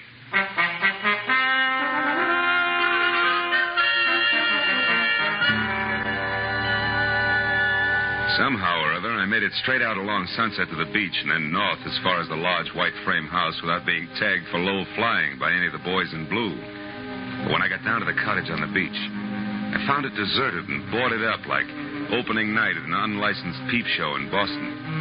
Except for a couple of stray gulls who probably had insomnia, I was all alone. But the gregarious streak in me didn't suffer very long, because a minute later I had an unannounced visitor. It was a nasty caliber .45 automatic. And the man on the other end who gripped the handle like he knew what he was doing was none other than the general manager of Quig & Slater, Mr. Frank Emery. Mind telling me who you are and what you want here? Well, the name, which probably doesn't matter, Mr. Emery, is Philip Marlowe. But my business with you is something else. I'm working for your boss, August Quig, and believe it or not, he wants to help you. That's a lie, Marlowe. Nobody wants to help me, and you know that. This is a smart trick, but it won't work. It can't work. And I'll tell you why. When the police do get to me, Marlowe, they won't find anything but a corpse. Is that clear? Suicide. Don't be a fool. What about your wife? Marlowe, that's why I took the $60,000. So save your breath. And unless you're interested in joining me, do exactly as I say. Now, here. Pick up these keys and open that door. Go on. Now, throw the keys back gently. Please, Emery, listen to me. No. I've listened to too many people already. Now it's my turn to talk. But all I'm going to say is goodbye in my own way. You don't know what you're doing, Emery. Stop a minute. Think. This isn't the time to think, Marlowe. This is the time to act. Now, get in. backed me into the cottage, stepped outside, and pulled the door shut. I waited a moment until I heard his car start. Then I tried the door and knew I was wasting my time. Emery had run a piece of pipe through the handle, and Gargantua himself couldn't have opened it from the inside. It took me 10 minutes to kick enough boards off one of the windows to wiggle out, and another 5 to get to a phone. When I told Sheila that her husband was on her way home in a very desperate frame of mind, she promised to hold him at all costs until I could get there. 20 minutes later, I was in Sheila's house on Bundy Drive.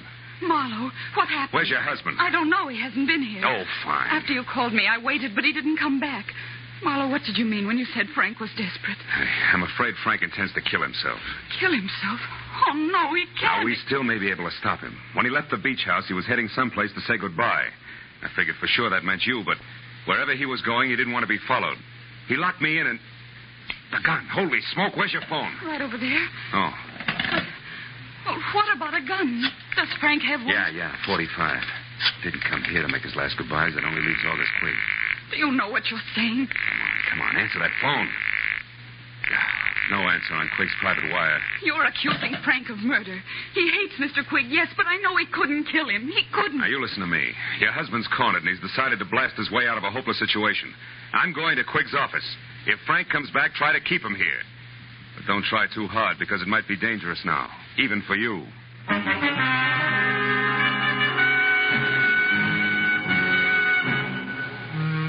I drove down Sepulveda to the black, hulking plant of Quigg and Slater, pulled over, parked, and walked up the alley toward the side entrance.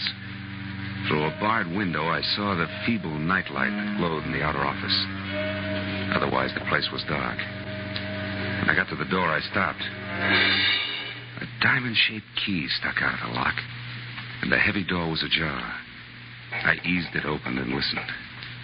Nothing. I pulled the key out of the lock and dropped it in my pocket. Then I went inside and switched on the lights. Oh, I found him on the floor next to the desk in his private office. He'd been shot in the chest point blank with a .45, which meant that even before he fell, August Quigg was dead. The room was untouched. Quigg's key case lay in the pencil tray on his desk. I snapped it open and saw what I expected.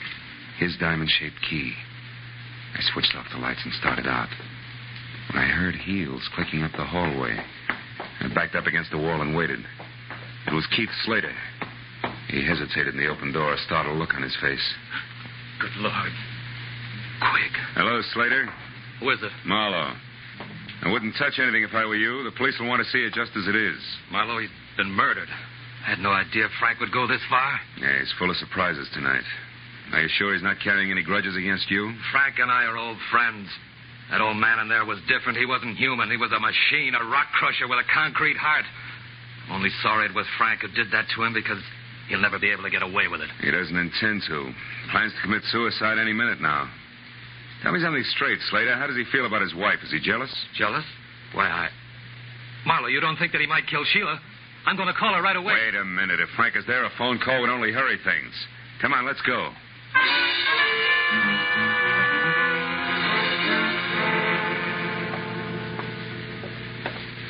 I don't like the looks of this, Marlowe. Neither do I. Sheila? Frank? Anybody home? They're not here, neither one of them. Well, if they are, they're not talking. Oh, you've got a macabre sense of humor. Nobody's laughing, brother. Look, you check upstairs. I'll see what I can find down here. And for once, I hope it's nothing. I gave the ground floor a fast run-through. It was neat and tidy, from copper-potted ivy on the dining room wall to the sunbeam Toastmaster on the breakfast tray. The only thing out of place was a bottle of scotch near the kitchen sink and lipstick on the glass beside it said Sheila. I was back in the living room before I found out why she had needed that bracer. Propped against a bowl of violets on the coffee table were 2 notes pinned together. The top one was for me, from Sheila. It said, Marlowe, I just found this note from Frank. I'm sure he means that he's going out in our boat, the Carefree. I've got to stop him, Sheila. I turned to Frank's note and was reading it as Slater came down the stairs. Nothing unusual upstairs, Marlowe, did you? What's that? What have you found? Frank's suicide note. He asked Sheila to forgive him and forget him. Yeah, read it yourself. I'm going to call the police. Sure he means that he's going out in our boat, the Carefree. Say! What's wrong? I thought you were going to call the police. I was. But I noticed this phone number here on the desk blotter again. It's a tobacco dealer. Slater, I've got a very wacky idea. I'm going to give it a try.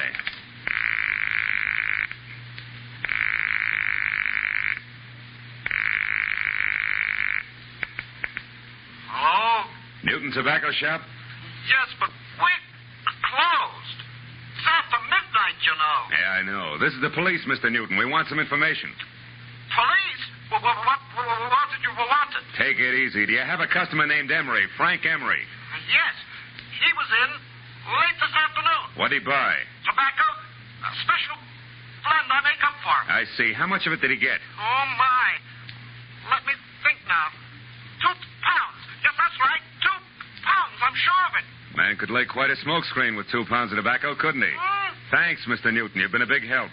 What's the matter, Slater? You look troubled. Are you thinking the same thing I am? I don't know what you're thinking, Marlowe. This.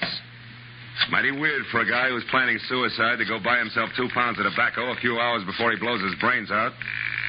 Put it succinctly, pal, I'm thinking that Frank Emery's suicide's a big fat phony. This is Lieutenant Ibarra. Marlowe, Ibarra. Catching you at this hour is the best break I've had all night. How so? What's up, Marlowe? Guy's been murdered, and his killer, one Frank Emery, is getting away by boat. Can you sell the harbor patrol on running him down for me? It's his own, a sailboat called the Carefree. A 30-footer with an auxiliary motor. He'll be out a ways, off Topanga Canyon. Well, that can be arranged, but where'll I find you? I'll need some particulars. I'm going to his beach place. It's in a little cove 2 miles above Santa Monica. There's a pier and a boathouse a couple of 100 yards beyond. Okay, Marlowe, we'll find it. Now, listen, don't get your feet wet. Wait till we get there.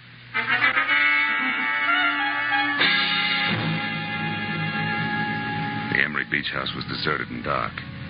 So Slater and I went on to the boathouse, which was dark, too. That's where we found Sheila lying on the planks, sobbing out the end of a long, hard cry. Slater ran to her and lifted her to her feet. Oh, Sheila. Sheila, what happened? Where's Frank? Oh, please. I was too late. I saw him leave. He waved to me and called goodbye. I begged him to come back, but no, he never will. Don't be too sure of that, honey. Oh, what do you mean, Marlowe? Oh, wait a minute. That boat coming in is probably Ibarra.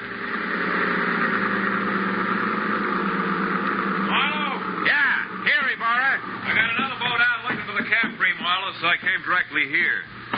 Who's this? Mrs. Emery, Mr. Slater, Lieutenant Ibarra. How do you do? Lieutenant. Well, Marlowe, what's it all about? Well, the embezzler killed his boss, set up a strong case of suicide, and at the moment is pulling a very fast switch. You mean he's not really checking out? How'd you figure? He bought 2 pounds of his favorite pipe tobacco today. What's that? Wait, Sheila. Well, that's interesting, Phil, but suicide's a peculiar people. Okay, but I'll bet you my Sea Scout insignia against a dead jellyfish that he's got a small boat aboard, and that he's going to get off the Carefree and row to shore. How about it, Mrs. Emery? Is there a small boat? There's a rubber life raft in one of the lockers. That'll do it. It's all he needs. Lieutenant Ibarra? Yes, Mooney, what is it? We just got a call on the radio from the other boat. They've spotted the Carefree running without lights southwest about 2.5 miles offshore. He's holding a steady course, but there's nobody at the wheel. In fact, she seems to be abandoned. Well, tell him to stand by, but leave her alone. We'll be right out. Well, Marlowe, we'll know in a minute. Let's go, folks. Get aboard.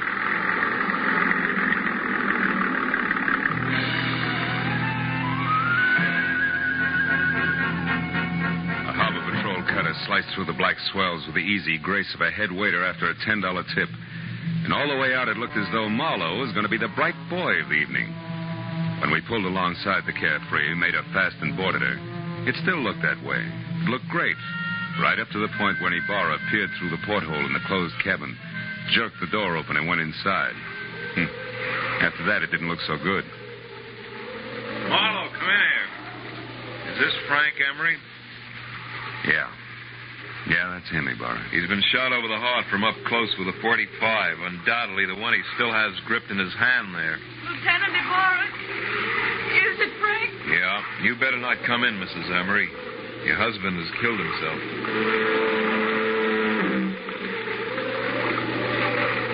I walked back to the stern and sat down. Ibarra was going through his grim routine inside, and I felt lousy. I stared down vacantly at my feet and only gradually became aware of the little brass cylinder that danced across the deck with every roll of the boat. I picked it up. It was an ejected cartridge from a .45. I'd found an empty .45 cartridge. All at once, things began to take shape for me. Ibarra, hold everything. I was right. Emery didn't commit suicide after all. Phil, the man's body's right here, the gun in his hand. I know, but he was murdered. Now, look, I found this out on deck, and the door to this cabin was closed. Do you remember? When a man is shot with a .45, he drops. He doesn't walk in, close the door, and then fall. Well, that's... Did Emery have any keys on him? Yes, these are his. They're in the ignition by the wheel. Sure.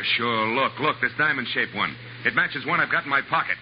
Come on out on deck, Ibarra, and watch closely. Hey, Slater, can I see your key to the side door of the factory? Why, certainly, Marlowe. It's right here in my pocket. It's not in your pocket because it's here in my hand, Slater.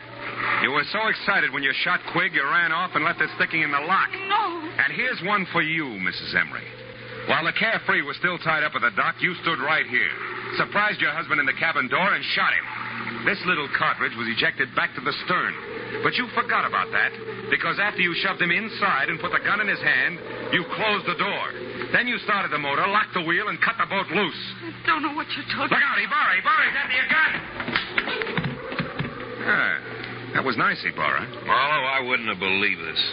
Don't lose your place, because you'll have to go over it all again. Don't worry, I won't. You see, it's sort of like an equation.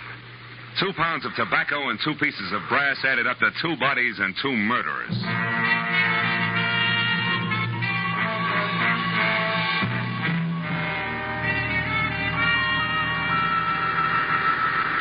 Well, Marlowe, it beats me that Mrs. Emery seemed to be nothing but sweet, soft, and stay-at-home nights. Yeah. Yes, she pulled one of the richest double crosses on record.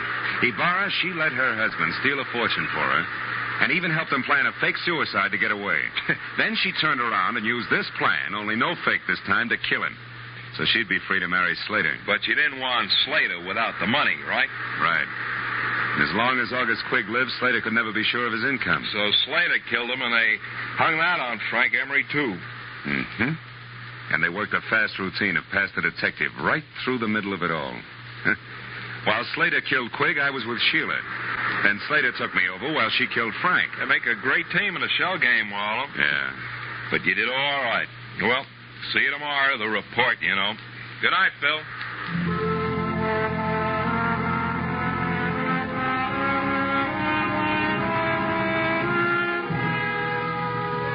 I sat alone on the pier for a long time.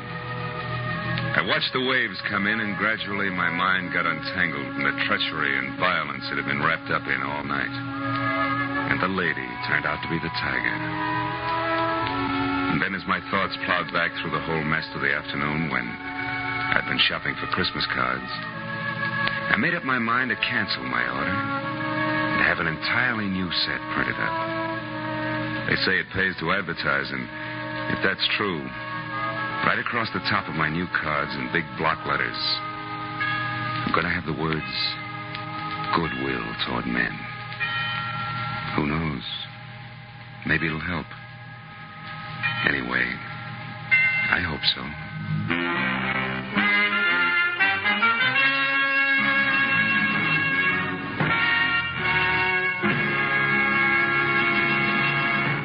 The Adventures of Philip Marlowe, created by Raymond Chandler, stars Gerald Moore, and is produced and directed by Norman MacDonald. Script by Mel Donnelly, Robert Mitchell, and Gene Levitt. Featured in tonight's cast were Barbara Fuller, Louis Van Rooten, Bill Lally, and Edgar Barrier. Lieutenant Ibarra was played by Jeff Corey. The special music was conceived and conducted by Richard Arant.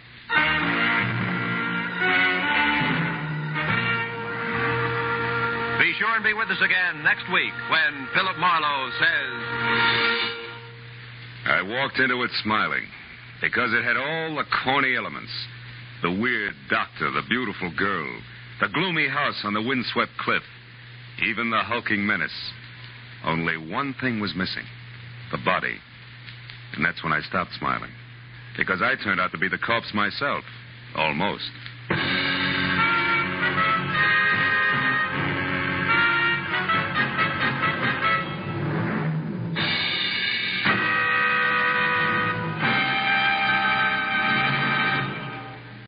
When it started, a girl's wedding and New Year's Eve were only 6 hours away, and I didn't think the bride-to-be would make either one of them. But that was before I ran up against the slot machine operator, the escaped convict, and above all, the old acquaintance. From the pen of Raymond Chandler, outstanding author of crime fiction, comes his most famous character as CBS presents The Adventures of Philip Marlowe.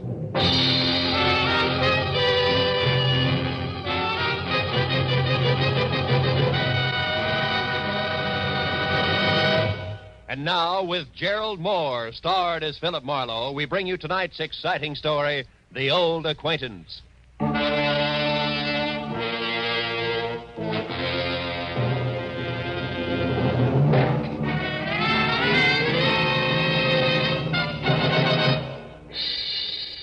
At 6 o'clock in the last evening of the year, I was sitting with my feet up on my office desk thinking of impossible New Year's resolutions and what the girl on my butcher's 1949 calendar would or would not be wearing.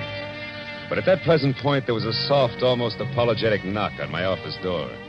I said come in and saw a quiet man in quiet clothes who extended a quiet hand. He introduced himself as Paul Riker, a Beverly Hills insurance broker. But the tremor in his voice said very worried client, which on New Year's Eve was something I could do without. Mr. Marlowe, you've got to find Nancy Marshall for me. Just for a springboard, Mr. Riker, who is Nancy Marshall? She's my fiancée. We were to be married at my place in Beverly Hills tonight. On New Year's Eve? Yes, you see, it was at a New Year's Eve party a year ago that we met for the first time. Oh, when'd you last hear from her? 2 hours ago.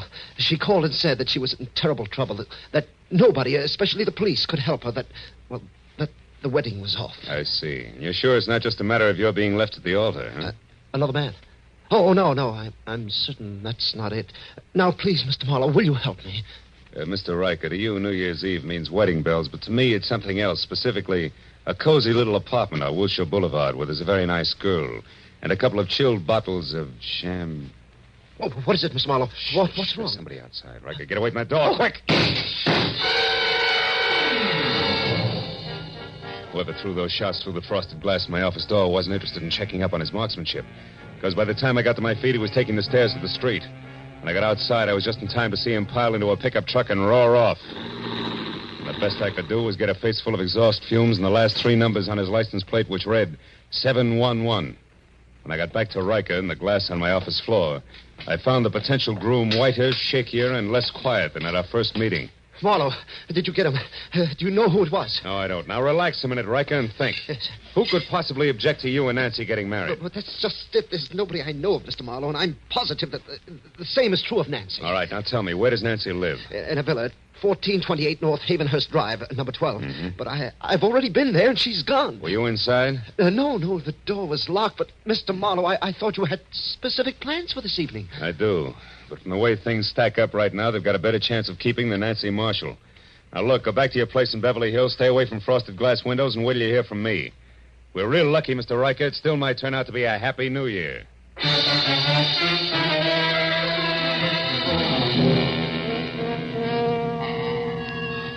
When Riker left the office, I called Lieutenant Ibarra at police headquarters. And after being told that it would take at least a half hour to get my kind of lead out of the 7-Eleven I had on the pickup truck's license, I headed for Nancy's villa on North Havenhurst, where it took me 10 minutes to outsmart the catch on the back door. Inside, except for a carelessly overturned box of old snapshots, which meant nothing to me, and a lot of half-open drawers and closets, I was no place. And in the kitchen, where there was a full cup of cold coffee next to an open newspaper, the setup was almost the same. But not quite. Because on the front page of the paper, there was a banner story complete with pictures that shouted the news of 3 men who had broken out of the state penitentiary that morning. And one of them, a man named Steve Doyle, had a face that I'd seen only minutes ago on one of the snapshots in the overturned box. I grabbed the paper and started back to check with the snapshot once again for good measure. But the second I stepped into the living room, I stopped. Hello. I don't believe I know you. Oh, the voice matched the lady perfectly. She was tall, beautiful brunette, about 30. Wearing a beige metallic wool jersey that covered more curves than a ride on a roller coaster. But the large monogrammed A on her purse meant that this was not the woman who had planned to marry Paul Riker. I said I don't believe I know you. The name is Arthur Murray. You're late for your rumble lesson. Oh, never mind the jokes, bright boy. It's a waste of your time and mine. All right, then we'll play it very straight. Name is Philip Marlowe. I'm a private detective, and I'm working for a very worried man. Now you, what's your connection with Nancy Marshall? I'm just, shall we say, an old acquaintance, that's all. Not enough. I'll prime the pump some more. I was hired to find Nancy, who seems to be in a lot of trouble. And coincidentally in trouble on the same day that Steve Doyle breaks out of stir. Now, once more, exactly where do you fit in? I don't think I'll tell you, Mr. Marlowe. If you don't mind. Well, pearl-handled, huh? How very chic. But deadly. Now get in that closet there, Marlowe. Go on. All right. But just so we don't go through this same routine when we meet again, and we will, who are you? Oh, you don't listen very carefully, Marlowe. I've already told you that I'm an old acquaintance. It's the season for them, remember? Now get in there and shut up.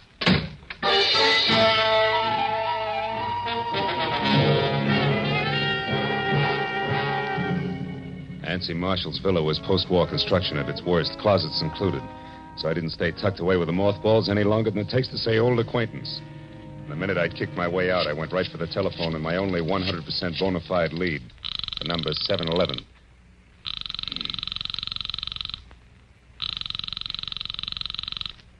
This is Lieutenant Ibarra. Marlowe, Ibarra. Anything for me on that license number? Oh, yeah. If you're sure it was a pickup truck, the chances are pretty good that it either belongs to a party named Maurice J. Calder at 409 South Main or one Jerome Graff, 3221 and a half Melrose Avenue. Check. What's up, Phil? Anything I might be interested in? That depends. Ever hear of a guy named Steve Doyle? One of that gang that broke out this morning? The very same. Matter of fact, he's probably driving that pickup truck right now. Oh. But look, Ibarra, I think I know what I'm doing, so how about letting me run this end of it until I get stuck? Well, There's a girl named Nancy Marshall mixed up in this, and a delay at this time might cost her life. All right, I'll stay clear, Phil, for a while. Good. But just so you don't get too careless, remember, Doyle got out of jail this morning the hard way. He killed 2 guards. Oh, fine. Goodbye, Marlowe.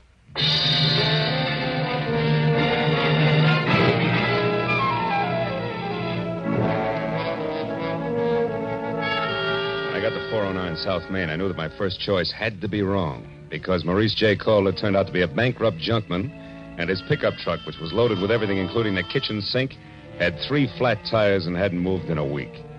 So if the numerals 711 were going to live up to their reputation, Jerome Graff had to be my man. And that made the time to be careful now.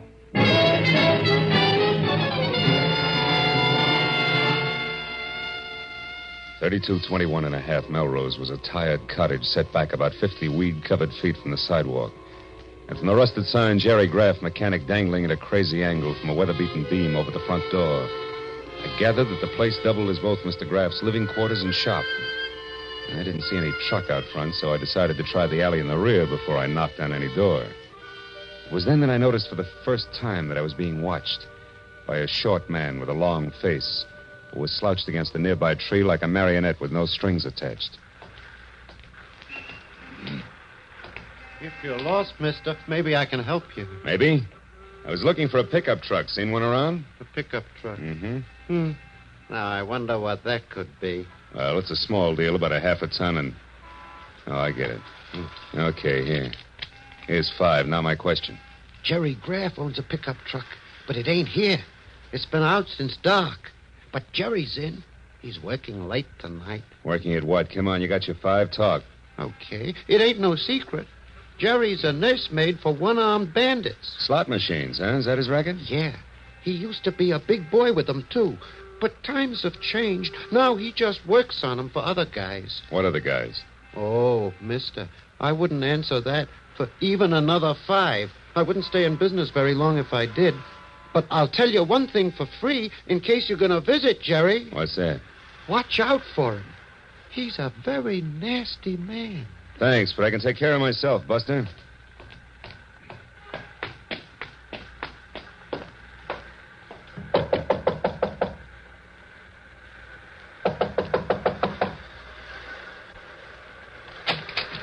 What do you want? Information. Where's your pickup truck, Graff? Somebody stole it, but he didn't leave his card. Why, what are you, a private dick? That's right, but one that works close to the law. So why don't we call the boys in blue and tell them all about it? The cops? No, wait a minute. I don't like the law pattern around here. Come on in. I'll tell you what you want to know. Let's not skip any of the details, huh? Like, for example, the name Steve Doyle. Doyle? I don't know. Well, okay, fella, you win. The story goes something like this. Want to try again? Maybe a monkey wrench will convince you. You don't throw any straight in your talk, Graff. Come on. What do you say? Do we play some more? Come on, talk. Come on. Come on. Wait on it. I'll talk. All right. I've had enough. So far, I know a girl named Nancy Marshall's in some kind of trouble because Steve Doyle broke out of the pen this morning. Now, you fill in the blanks. Oh, sure. Why not? Oh, Steve Doyle, he used to be crazy about Nancy, but she didn't go for him. Then about a year ago, a little more maybe, Steve got picked up for knocking over a grocery store. He figured he was caught because Nancy tipped the law to get him out of her hair. Now he's out to get Nancy for revenge, is that it? Yeah, that's it. And anyone who's close to her gets the same treatment. Oh, chummy. Now tell me, was Doyle here? Is he the one who's driving a pickup truck? Yeah, but it wasn't my idea. He shoved a gun in my face, said we were old friends, and asked for the keys. You know where he is now? No, but if I did, I'd keep it to myself. Doyle's full of hate, brother. You can count on that. Now, what do you say about clearing out of here? Just as soon as I find out one more thing. Now, there's another girl mixed up in this. She's a brunette with a lot of curves and the initial A. Calls herself an old acquaintance of Nancy's. Any idea who she is? No, not the slightest. You're a liar, Graff, and if I had time, I'd beat the truth out of you. No, you haven't, believe me, because if you don't hustle, mister, when you do catch up with Nancy Marshall, you're going to catch up with a corpse. Nothing more.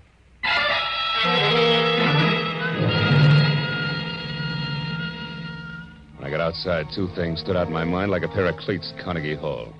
First, my client's fiancée was not the most innocent dame in greater Los Angeles.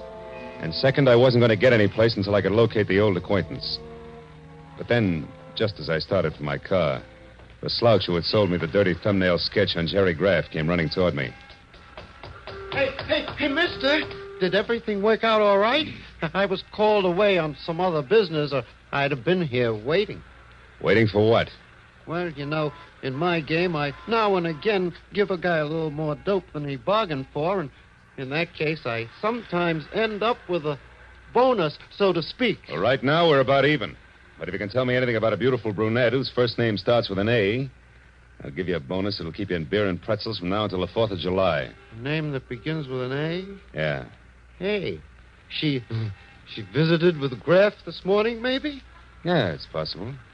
Come on, think hard. She's kind of tall, dresses like $1 million. That's right.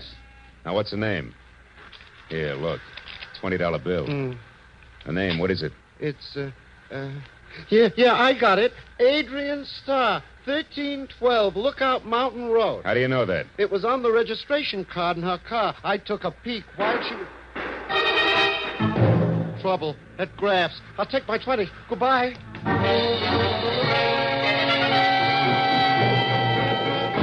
I beat it up the walk to Graff's, and when I got inside, I found exactly what I expected.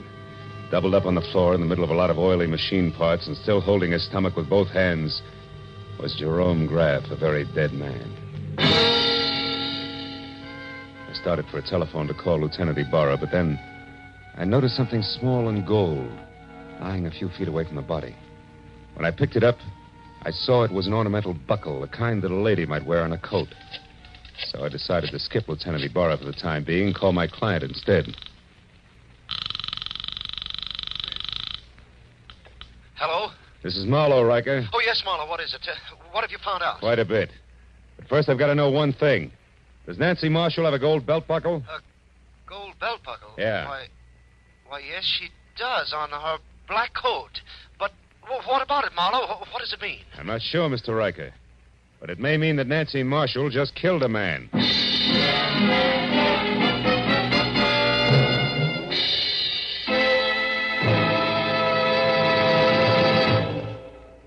In just a moment, we will return to the second act of the adventures of Philip Marlowe. But first, by this time, a week from tonight, Jack Benny will have made his first broadcast exclusively on the CBS network. Starting next Sunday, you'll find Jack here with Mary Livingston, Phil Harris, Rochester, Dennis Day, Don Wilson, and all the others who have made the Jack Benny Show a regular Sunday evening delight for millions of Americans. Just for fun, the Jack Benny kind of fun, make a New Year's resolution to hear the Jack Benny Show every Sunday starting a week from tonight, January 2nd, over these same CBS network stations. And now, with our star, Gerald Moore, we return to the second act of Philip Marlowe and tonight's story, The Old Acquaintance.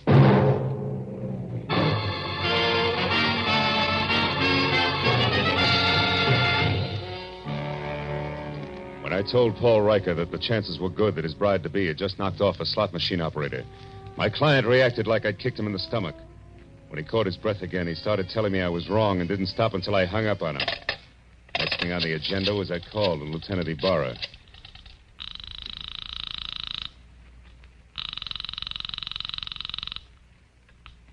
Lieutenant Ibarra speaking. Marlowe again, Lieutenant. Oh, did you find the owner of that pickup truck, Phil? Yeah, I found him, Ibarra. I'm calling from his shop now. I had a talk with the guy. It was Jerry Graff. What do you mean, was Jerry Graff? Well, somebody came in here and shot him just after I left. He's dead. He knew Steve Doyle all right, but I'm pretty sure Doyle didn't kill him, Ibarra. No, then who did? Any idea, Marlowe? Well, looks very much like my client's fiancée, Nancy Marshall. I still don't know where she is or how it all fits together, but look, I got a lead on an old acquaintance of Nancy's named Adrian Starr. She lives up on Lookout Mountain Road. Now, if you don't hear from me in, say, an hour, you might check. Number 1312. That's my next stop. Okay, just be sure it's not your last stop. Goodbye.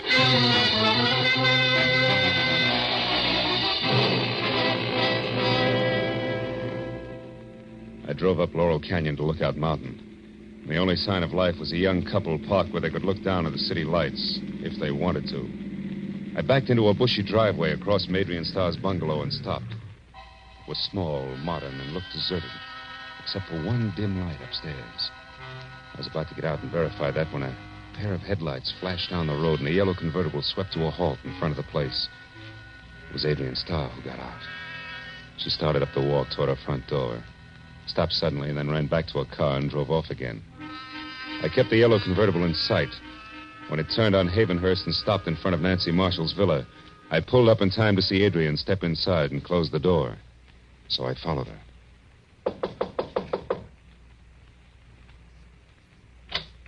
Marlowe, what do you want? I want to know what Jerry Graff means to you, Adrian. I don't know any Jerry Graff, so it means nothing. Come on, stop it. You went down to his shop to see him this morning. I thought you might like to know that he's dead. Dead? Mm-hmm. The cops are hungry for anybody who so much as knew his name. Maybe I better come inside and talk it over, don't you think? Yeah, maybe better. Just a minute. Thanks.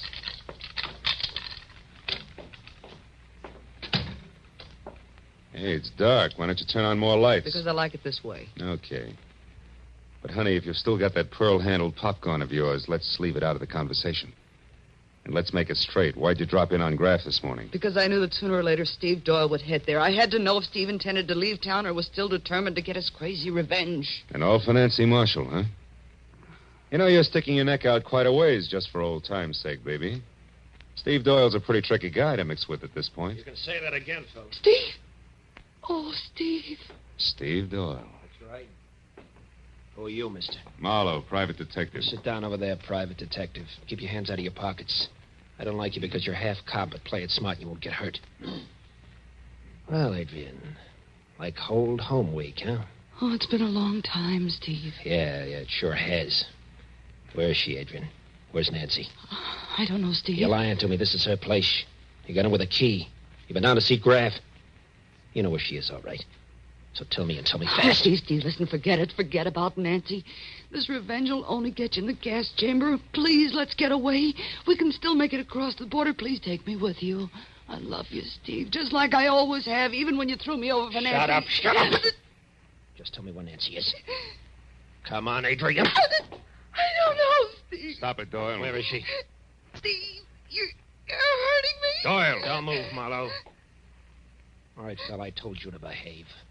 I've been through a lot, and I'm tired, and I'm running out of time. You're getting in my hair, and that's bad. Oh, no, Steve, don't. I won't shoot him. I can't afford the noise. I can give him something just as good. Oh!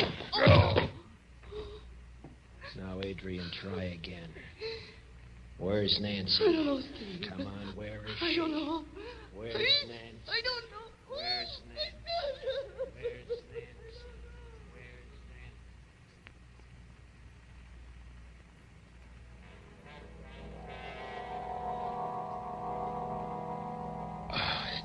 I couldn't remember where I was or how long I'd been lying there, but gradually I got the crazy idea that I was being robbed by a very unhappy crook because I was sure that somebody was crying and going through my pockets at the same time.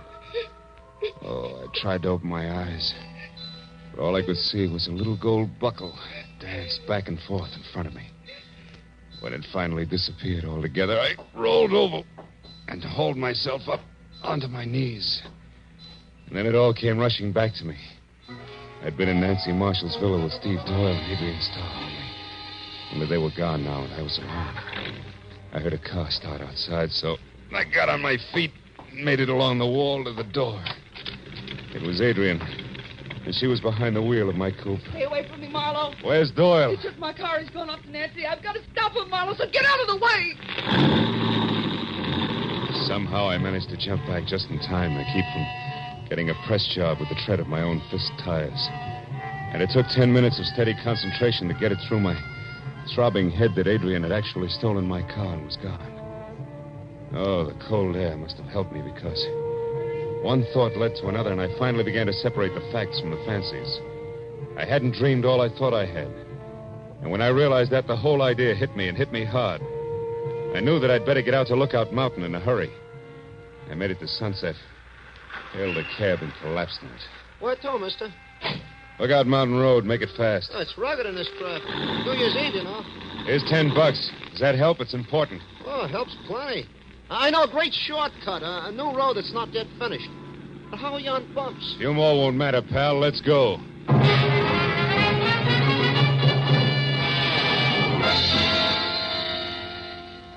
When it was over, I felt like I'd crossed the country on a pogo stick.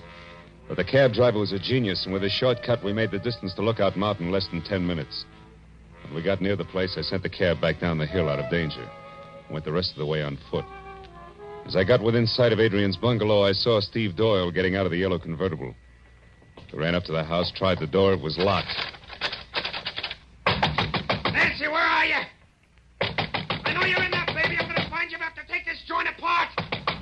You've got some old business to settle, remember? So have we, Doyle. Drop that gun. Stand still. Okay, sucker. Go. You won't need that gun anymore, Doyle. Just kick it over there out of the way. Someday I'll get you for this fella. I doubt it, Steve. You're all finished, but you're too thick-headed to see it. Well, I guess it's time to relax and wait for Adrian. Then we call the cops, huh? Adrian just arrived, Marlowe. Don't What? turn around or I'll kill you. Adrian. There we are, Marlowe. Toss your gun back here to me. Come on now. It's better. Oh, Steve. Steve, are you hurt bad, darling? Can you make it to the car? I'll try, Adrian. Got me on this side. It's bad. Oh, Steve, hurry, darling, hurry. I'll be with you in a minute. I'll make it okay. Well, Marlowe? Yeah. Okay, Adrian. Tell me one thing first, Marlowe. Did Steve get to Nancy? No. You killed Graff in time to shut him up, too, huh? So Steve will never know the truth, will he, Adrian? Could be it was you who crossed him and sent him to prison. You'll never find out. Not now. And you'll never realize how much I love him either. That's why I did it, Marlowe. It was the only way I could hold him for myself. And I was willing to wait. Can you understand that? Yeah. I guess I can. Too bad a love like yours has to be wasted on a guy like Steve. You'll never get away, honey. Not with him. You'll never make it. Maybe not. But if he goes out, at least I'll be with him, Marlowe, and that's the way I want it. And if you're going to do anything, Adrian, you better get it over with fast. That siren's a friend of mine. He's coming here. Adrian! Coming, Steve. You're a good guy, Marlowe, and a smart one. Just don't follow us, that's all. So long, Marlowe. Happy New Year.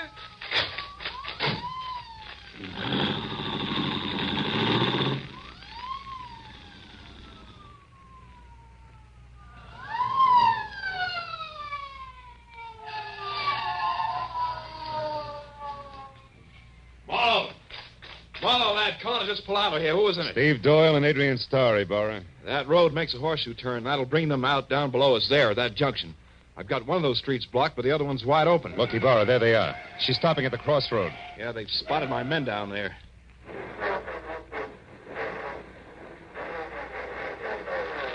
She's turning around. They're heading out the other way. She must be crazy, Marlowe. They'll never make that curve at that speed. They're not slowing down, Ibarra. She's heading straight for that stone wall.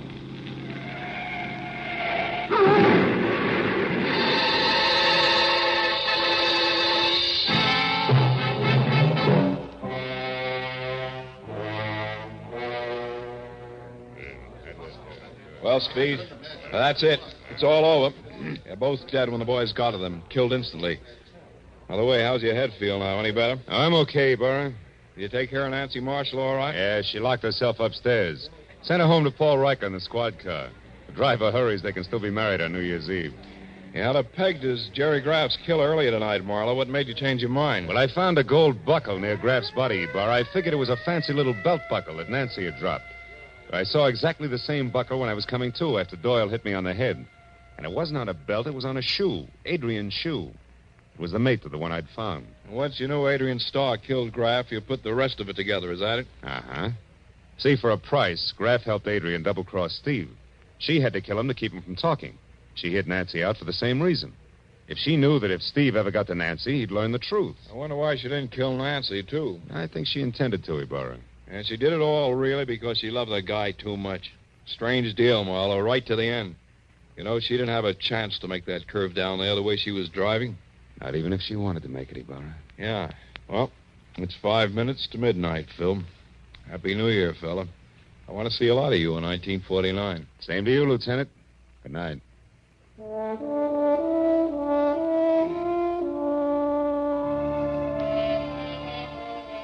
After Ibarra and the others left, I stayed up on Lookout Mountain and watched the new year come to Los Angeles. A new year. Didn't seem to change things much, at least on the surface. Somewhere down the road, a gang struck up Old Lang Syne. I thought again of Adrian Starr, a girl who loved not wisely, who had called herself an old acquaintance. Yeah, I'd never forget her.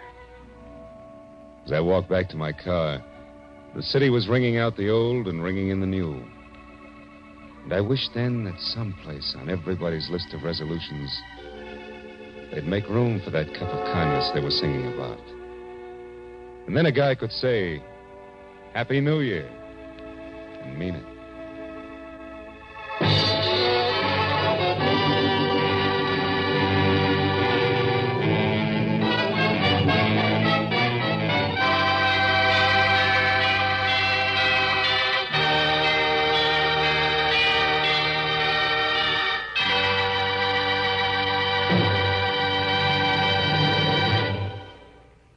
The Adventures of Philip Marlowe, created by Raymond Chandler, stars Gerald Moore and is produced and directed by Norman McDonald. Script is by Mel Donnelly, Robert Mitchell, and Gene Levitt. Featured in the cast were Gloria Blondell, Edgar Barrier, David Ellis, Lou Krugman, and Stan Waxman. Lieutenant Ibarra was played by Jeff Corey. The special music was by Richard Arant. Be sure and be with us again next week when Philip Marlowe says... They all knew he was aboard the yacht when it exploded and sank. And everybody called his death an accident. Yeah, that is everybody except the corpse himself. He said it was murder.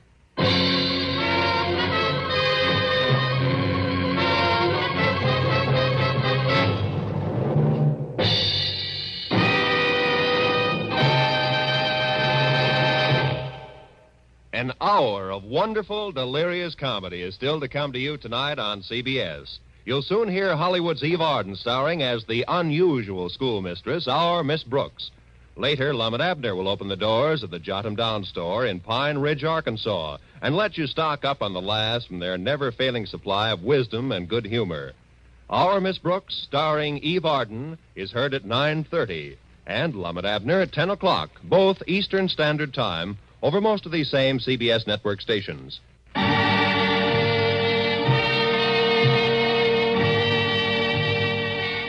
This is Roy Rowan speaking for CBS, the Columbia Broadcasting System. You're listening to HOJO Radio. Stay tuned. The story of Dr. Kildare.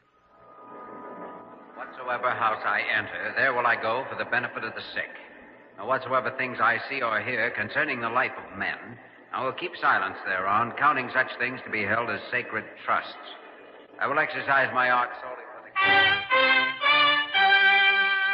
The story of Dr. Kildare, starring Lou Ayres and Lionel Barrymore. Metro-Goldwyn-Mayer brought you those famous motion pictures. Now this exciting, heartwarming series is heard on radio. In just a moment, the story of Dr. Kildare. But first, your announcer.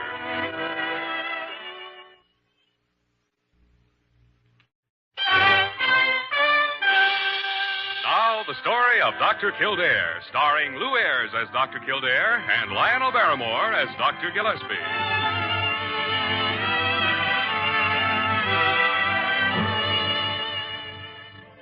Blair General Hospital, one of the great citadels of American medicine. A clump of gray-white buildings planted deep in the heart of New York, the nerve center of medical progress, where great minds and skilled hands wage man's everlasting battle against death and disease. Blair General Hospital, where life begins, where life ends, where life goes on. Well, boys, you've poked and prodded this carcass of mine from beams to foundation, and then hashed it all over between you. So let's have it now. What's the verdict? No verdict yet, Mr. Malloy. All you've had so far is a routine physical examination, and the results until now are essentially negative. Negative? Then you mean there's nothing wrong with me? Kildare means we'll talk about verdicts when the fight's over. This is only the first round. Well, first round or not, you ought to know enough by now to tell what's causing a simple, ordinary stomach ache. What kind of a hospital is this, anyway? Malloy, suppose I came over to your office and told you one of your construction jobs is all wrong. Ought to be changed. Well, after 30 years in the game, from bricklayer on up, I'd probably throw you out. And that's precisely my attitude about diagnostics. Now, look here, Gillespie. So either you settle down and do as you're told, or you take your stomach ache and go to some other doctor. Well, I'll be... All right, boys. I'm sorry. I guess a few years of white collars doesn't change a roughneck much. Okay, I'll go along. What's the program? Well, I'd say it calls for a general clinical. Electrocardiogram, stomach x-ray, GU, gastroscope, the works. Of course, you'll have to enter the hospital for a week's observation. No, that's out. Don't forget, I've got a job to run. Who's going to run it if you drop dead some morning? I won't drop dead. Now, look, you're not holding out anything. I've already told you there's no verdict yet. Parker? Yes, Dr. Gillespie. Parker, since you undoubtedly know already what I want. I do? But don't you? Well, I suppose you want me to arrange a private room for... I was not listening at the keyhole. Miss Parker will take you down to register now, Mr. Malloy. And we'll set up your schedule later. And don't try and sneak off, or I'll send you a bill for $100 for wasting my time.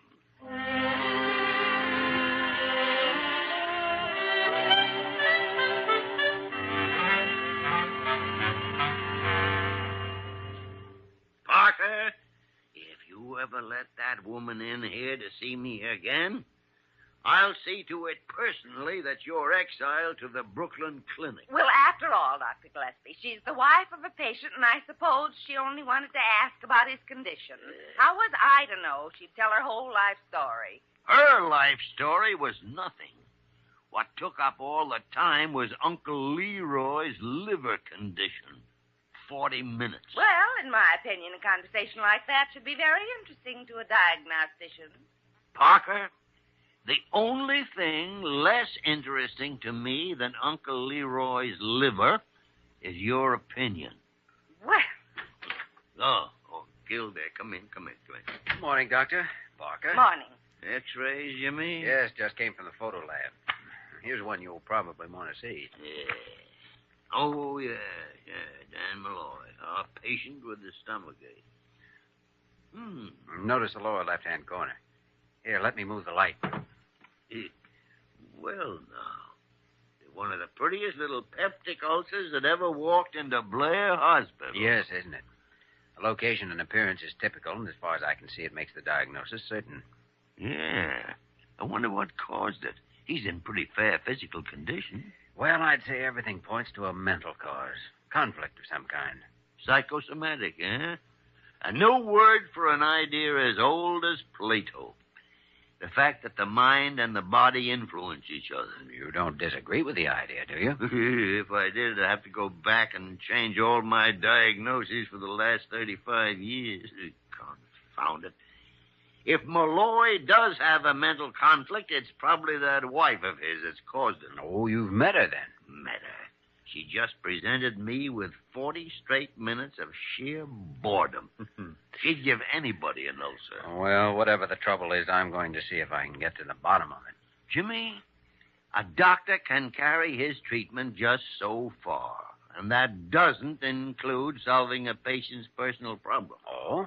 You know something, Dr. Gillespie? I've heard you prescribe that idea at least 50 times, and I'm still waiting to see you follow your own prescription just once.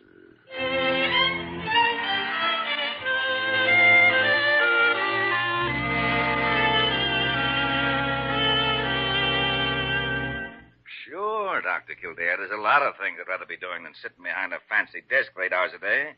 Only I don't get it. What are you driving at? Just a diagnosis, Mr. Malloy. Now, how long have you been tied to that desk? 7 long, cockeyed years. Ever since I bought out my partner and took over the whole shebang alone. You don't like it? Well, this may sound crazy, but I'd rather be back laying brick.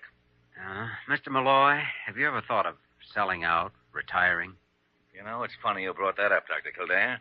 I was just lying here in bed this morning remembering it. Remembering? Yeah.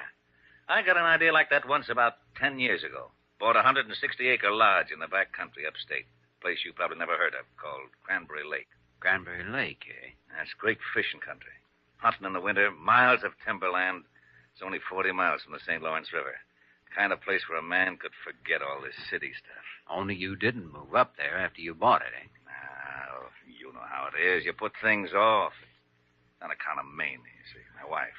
She's kind of got the social bug the last few years, and she won't hear of moving off to some wilderness, as she calls it. So, now, come in. Mamie. Oh, good morning, Mrs. Malloy. Why, Dr. Kildare. Daniel, what have you been up to? Nothing, Mamie. You look just like a cat who's eaten a goldfish. Now, don't tell me you haven't been talking about something you shouldn't. No. We were just talking about the lodge up at Cranberry Lake. Oh, so that's it. Dr. Kildare, I certainly hope you told him how ridiculous that whole idea was. Oh, no. As a matter of fact, I'm in favor of it. Be good for both of you to start relaxing, enjoying life. Oh, no. After we've worked and slaved for years to get to be somebody, we're going to stay right here. Now, Mamie. I don't know, Mrs. Malloy. It seems like rather dubious satisfaction when you have to pay for it with a stomach ulcer. Oh, nonsense. It's just like I was telling Dr. Gillespie earlier this morning. About my Uncle Leroy, I mean. Now, Only, Mrs. of course, Malloy... in his case, it was a liver condition. But nevertheless, Mrs. Malloy, I'm afraid you'll have to excuse me now. I do have to look in on some other patients right away. Well, I suppose if you have to, you have to. Mr. Malloy, I think I understand your problem quite thoroughly now. But I'll be darned if I know what to do about it.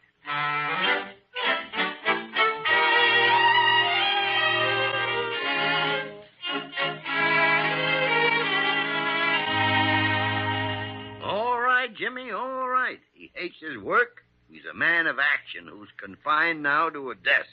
His wife has the upper hand, and she's determined to make a gentleman out of him. And there's your answer, Dr. Gillespie.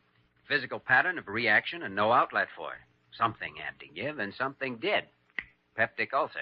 Well, all right. I agree with the diagnosis. So then what? Well, that's just hint. I don't know. Of course, the prescription's obvious. But getting the patient to swallow the medicine's another problem. Oh, it's no problem as far as he's concerned. He'd retire in a minute. Too bad there isn't some society angle connected with this place upstate. She's highly impressed by social prestige and so on, you know. Social prestige.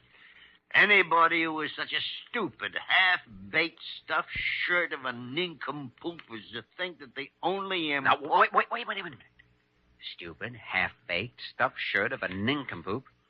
Now, who fits that description? Only one person. Jimmy, that may be the answer. Doctor, I'm way ahead of you. Come on, let's go.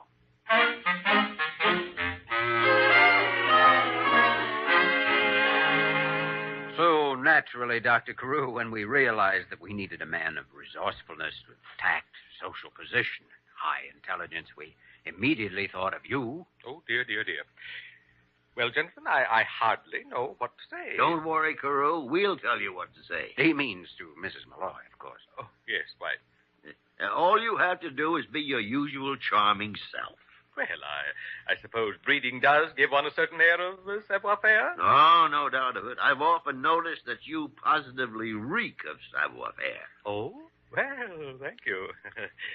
Now, about this primitive game preserve, or whatever it is. It's a lodge upstate. It's a place called Cranberry Lake. Ah, yes. Part of the great outdoors, I assume, where men are men and all that sort of rot. Well, roughly speaking, yeah. But the way you'll tell it, Dr. Carew, the whole area is overrun with wealthy and socially prominent residents, friends of yours.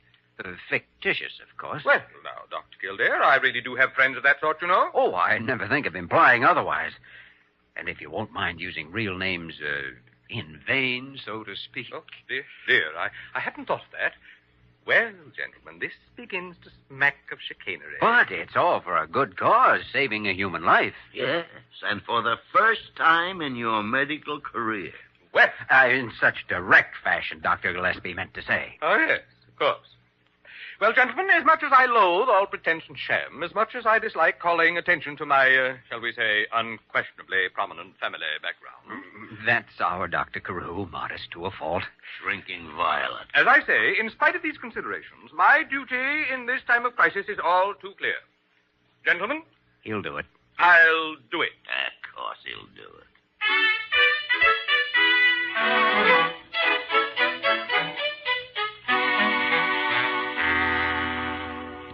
Why, Dr. Carew, I had no idea that part of the state was so well known.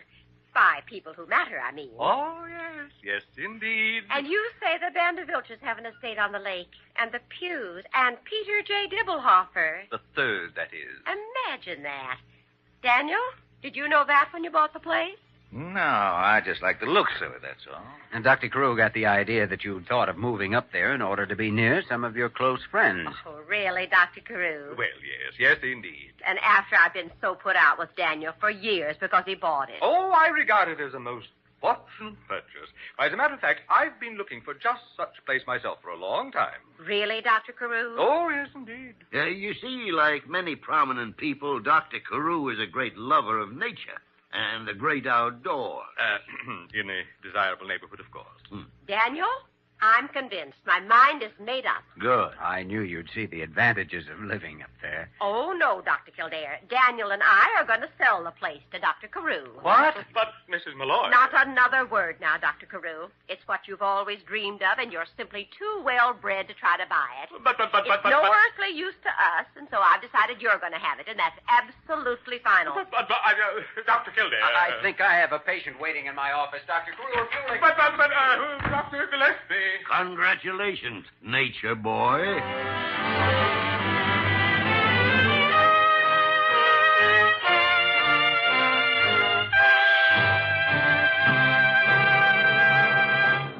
We will return to the story of Dr. Kildare in just a moment.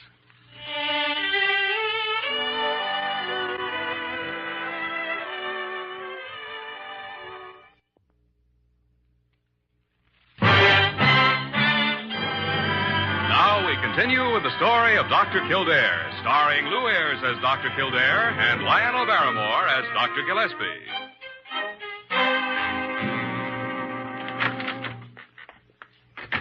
Well, Dr. Gillespie, that's that. Oh, confound it, Jimmy. I knew in the first place we should have let well enough alone. Oh, we're no worse off now than we were.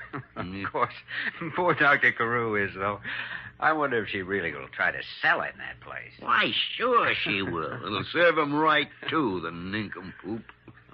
Jimmy, a doctor who hasn't sense enough to stick to medical problems ought to have his head examined. I seem to have heard that before. And it's true. You can't operate a day nursery for adult human beings. They have to learn to stand on their own feet. Still, it's a shame to think of Malloy going back to a job he hates and doesn't even need while he eats his heart out for something he can't have. He eats his stomach out. It's more like it. And now you've just walked into my trap. Because that makes it a medical problem. All right. When it happens again, we'll treat him again. You're opposed to preventive medicine, Doctor? Oh, tarnation. Nothing can be done, Jimmy. We've already had a try at it. His stomach's being sacrificed to the glory of his wife's ambition. That's a bit flowery, but the idea behind it's not exactly unheard of. Of course it's not unheard of. It's happening all around us, every day. Modern burnt offerings on the altar of civilization. Stomachs, hearts, arteries, livers. And then they come around to us, Doctor, can't you do something to keep it going? I know I've abused it, but I want to be a vice president. Just patch it up any old way, Doctor. Jones is 2 blocks ahead, and I have to catch up. Confounded idiots. Now, take it easy. You've got arteries, too, you know. Yeah, I know. It's a good idea, though, to blow your top once in a while. Lets the pressure off. That's Malloy's trouble. He's lost the habit. I guess so. Of course, if he did regain it, it still wouldn't help anything. Unless... Unless what? You know, the one person he should dominate is the one person he never has. If you mean Mamie, I can understand But why. that's the problem right there. That'd take pretty strong provocation, but he might be goaded into it if we could only think of somebody. Don't look at me, Jimmy. Don't look at me. Carew is already a casualty. No, we need a brand new stooge. Not necessarily too bright, of course, but one who could... Well, Jimmy? Could be. Miss Parker. Yes, Dr. Kildare.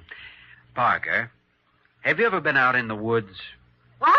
I mean to a summer camp or a lake resort, especially upstate, say, somewhere around the St. Lawrence River country. Oh, I guess, yes. As a matter of fact, I used to go up to Lake Winnebago every summer when I was a girl. What a memory. Winnebago. Let's see. Is that anywhere near Cranberry Lake? Oh, about 30 miles northeast, I think. Oh, I used to have such fun at good old Winnebago. Oh, you like the country up there. Oh, I love it. I love it, Dr. Kildare. When I remember some of those campfire things, and the nature study, and the hay rides. Oh, yeah. They were always at night, of course. And Yes. Well, that's not exactly what we had in mind, Parker, but nevertheless, I think you're our man. I'm our man. Well, what I mean is that I'll get it, Jimmy. I'll get it. Gillespie speaking. Dr. Gillespie, you've got to do something. Oh, what's wrong, Carew? That Mamie woman, she's coming back here right after dinner, and she's bringing that deed with her. Indeed. Somebody has to explain to her that I simply won't buy that property. I'm afraid there's no hope. If you've got the money, you won't have a chance. I'll barricade myself up here in my suite. The locked door will never stop Mamie. But, Dr. Gillespie, what can I do? As far as I can see, there's only one thing, Carew. Yes? When she breaks into your suite, Yes? walk out onto the terrace, Yes? look down at the street 14 floors below, And then? jump. Goodbye, Carew. That ought to wilt his gardenia for him. Parker, you are hereby assigned to Dr. Kildare for a mission which requires the utmost tact, discretion, and bravery beyond the call of duty. What are you talking about? Oh, it's really not too complicated, Parker. We just want you to convince a patient that he should retire to a lake up north. Oh, well, that doesn't sound like such... It's that Malloy family. No, you don't. Now, Parker. I heard what happened to Dr. Carew when he got mixed up with him, and I absolutely won't have anything to do Parker, with those... are you refusing an The assignment? nurse isn't responsible for the patient's personal affairs. When personal affairs affect the patient's health, they are always the concern of the medical profession. Well, this is an interesting new theory. This job is a part of your duty as a nurse. My duty. Why do I have to be the one? For a very simple reason, Parker. You are expendable. What? Now stand by for briefing. Dr. Kildare, carry on. Roger.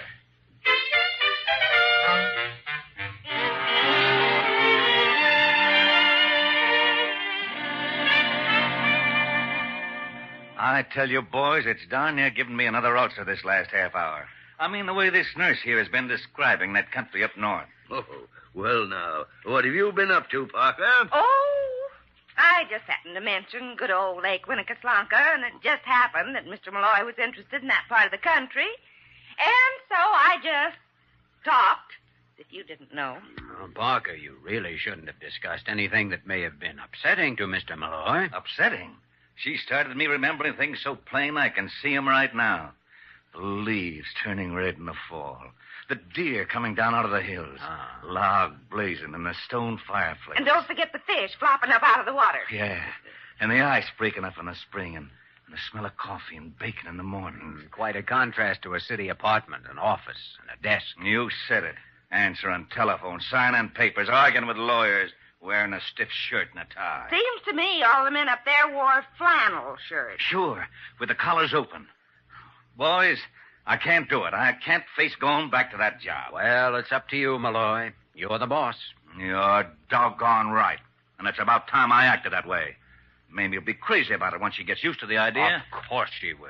When we was first married, she used to get a heck of a bang out of cooking and roughing it on weekend trips and stuff like that. I'll make her like it. Good. Come in.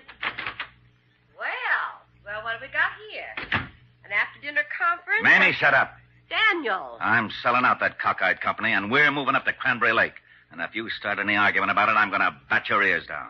Why, Daniel. If you think I'm going to waste my life around here trying to impress a bunch of stuffed shirts, then you're out of your cotton-picking mind. Why, I haven't seen you like this for years. Well, you're going to see me like this from now on. And another thing, Mamie. The first morning we're up at the lake, you're going to fix bacon for me, and I'm going to stand outside and smell it cooking. Yes, Daniel, but don't you suppose we could both stand outside? Huh? You mean you're not sore about the idea? When you talk like this? It's like years ago when we were young and... Oh, Daniel. Now, Mamie, not in front of all these... Hey, where did everybody go to?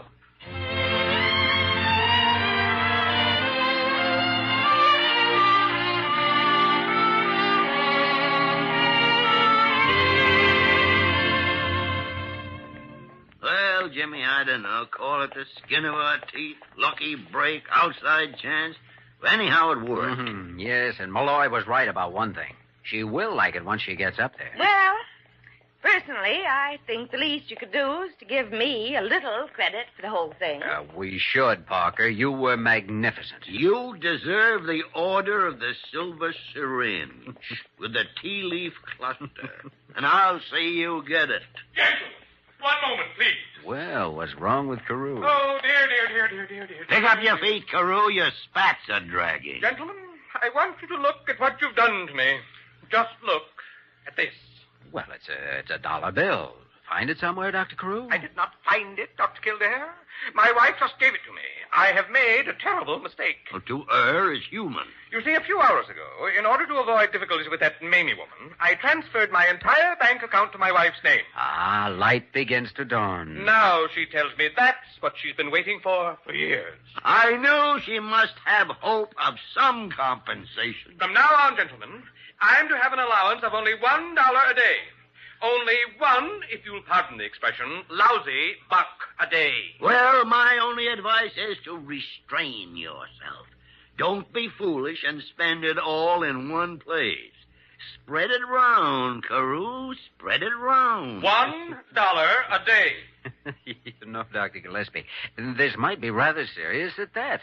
Frustrating problems such as Dr. Carew has here could give a man a peptic ulcer.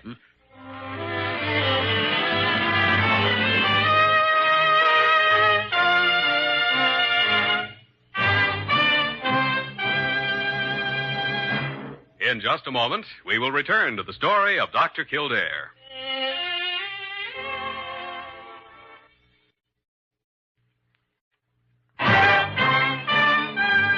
Now, once again, the story of Dr. Kildare, starring Lou Ayres as Dr. Kildare and Lionel Barrymore as Dr. Gillespie.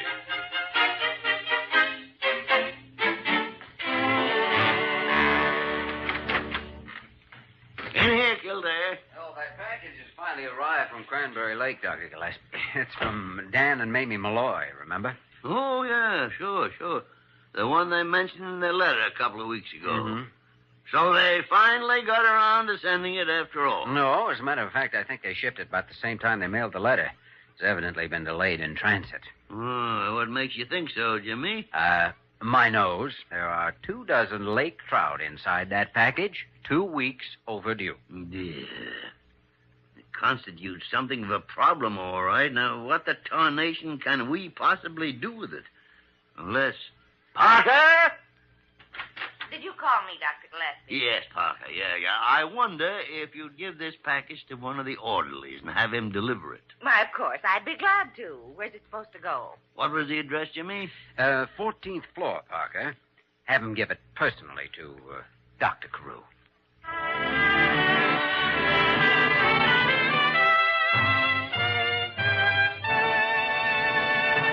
You have just heard the story of Dr. Kildare, starring Lou Ayres and Lionel Barrymore. This program was written by Les Crutchfield and directed by William P. Russo. Original music was composed and conducted by Walter Schumann.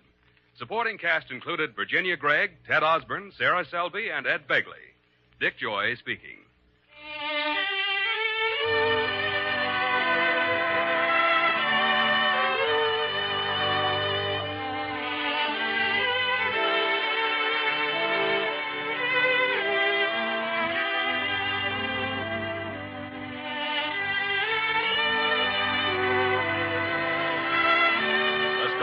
Dr. Kildare. Whatsoever house I enter, there will I go for the benefit of the sick. And whatsoever things I see or hear concerning the life of men, I will keep silence thereon, counting such things to be held as sacred trusts. I will exercise my art solely for the story of Dr. Kildare, starring Lou Ayres and Lionel Barrymore. Metro-Goldwyn-Mayer brought you those famous motion pictures. Now this exciting, heartwarming series is heard on radio. In just a moment, the story of Dr. Kildare. But first, your announcer.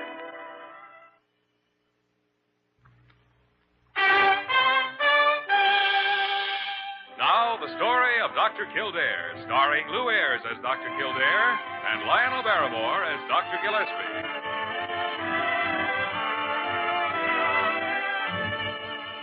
Blair General Hospital, one of the great citadels of American medicine, a clump of gray-white buildings planted deep in the heart of New York, a nerve center of medical progress where great minds and skilled hands wage man's everlasting battle against death and disease.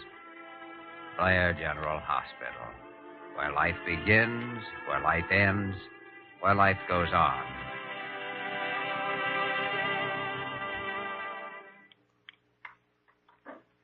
Well, I guess that's about all we can do for her until morning, Dr. Gillespie. She'll be all right, Jimmy. She showed a good response to the stimulant. Parker? Yes, Dr. Gillespie. Parker, you'd better stay here with Mrs. Stanford for an hour or so until we have another nurse assigned. All right, Doctor. It's a good thing she had medical attention in a hurry. At her age, with a case of angina pectoris as bad as this, well... Apparently, she didn't even know she had a heart condition. No. The intern who went out with the ambulance said no one in her family had given her any kind of a stimulant.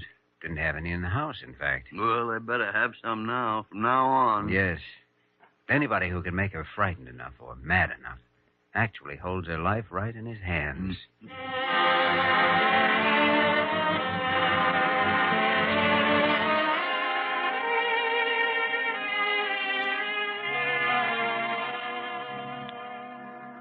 I'm Mrs. Stanford's nephew, gentlemen, Everett Ward.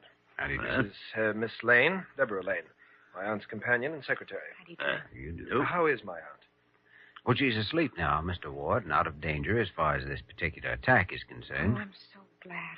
We were terribly worried. A reason to be, young lady. That woman's heart's in pretty bad shape. None of us even suspected it. Then her condition really is serious. I mean, there'll be danger from now on? Oh, considerable, Miss Lane. She'll have to be carefully protected from any kind of emotional excitement. That is, anger, fear, that sort of thing. Well, fortunately for her, my aunt is a very even-tempered person. Seldom gets upset. Well, yes, I think tonight is the only time in 2 years that I've seen her actually angry. Of course, Miss Amy feels responsible for the... Deborah, I don't think it's necessary to discuss the personal affairs of our household publicly. I see nothing so very personal about it, Everett. I insist that you drop the subject. Insist? You know, I'm not employed by you. While my aunt is incapacitated, you may assume that I am in charge of her affairs. I see. Gentlemen, I apologize for this contretemps. I hardly see any point in my staying here since Mrs. Stanford seems to be out of danger. Is there any place open where I could get a cup of coffee? Why, yes, Miss Lane. Sullivan's right across the street. Open all night. I was just going over there if you'd care to join me. Well, thank you, Dr. Kildare. I'd love to. Good. Let's go. See you later, Dr. Gillespie. Good night, Mr. Ward. Good night, Dr. Kildare. She's quite a lovely girl. Oh, yes, she's lovely enough. And apparently she's made another conquest. Kildare, you mean? Well, I guess he did have a kind of a glint in his eye at that. Dr. Gillespie, that girl is a devil.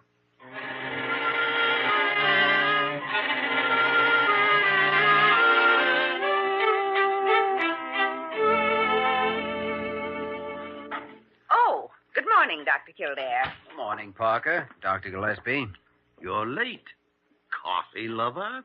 Coffee lover? My Secret Service advises me that you came back to the hospital at 1:45 a.m. Oh, I see. Parker. Oh, good heavens, not me, Dr. Kildare. It was long past my bedtime when you came back from... That is, when you must have came back... Parker, you have just hanged yourself. Dr. Gillespie, I'll never tell you another thing as long as I live. Sure you will, Parker. You just can't help yourself. Your brain consists entirely of tattletale gray matter. Oh. Furthermore, you're a congenital snoop. Why, I... Oh. You know, Jimmy, I don't blame you. Blame me? Miss Lane is a very pretty girl. Oh, well, she's certainly a very interesting girl. Well, it's merely another way of saying the same thing. All right, but she happens to be both. Her employer's nephew doesn't seem to have quite the same opinion. Ward? I guess he's been sitting around for years waiting for Mrs. Stanford to die so he can take over her fortune. Deborah can't stand him. Deborah, huh? Apparently you've been making progress, Jimmy. Well, Maybe we'd better go have a look at Mrs. Stanford. Yes, that's right. I'd almost forgotten about her heart condition. Hmm? What are you talking about? Merely thinking of one of the more basic facts of medicine, Jimmy. Whenever the human heart begins to act up, it always means trouble.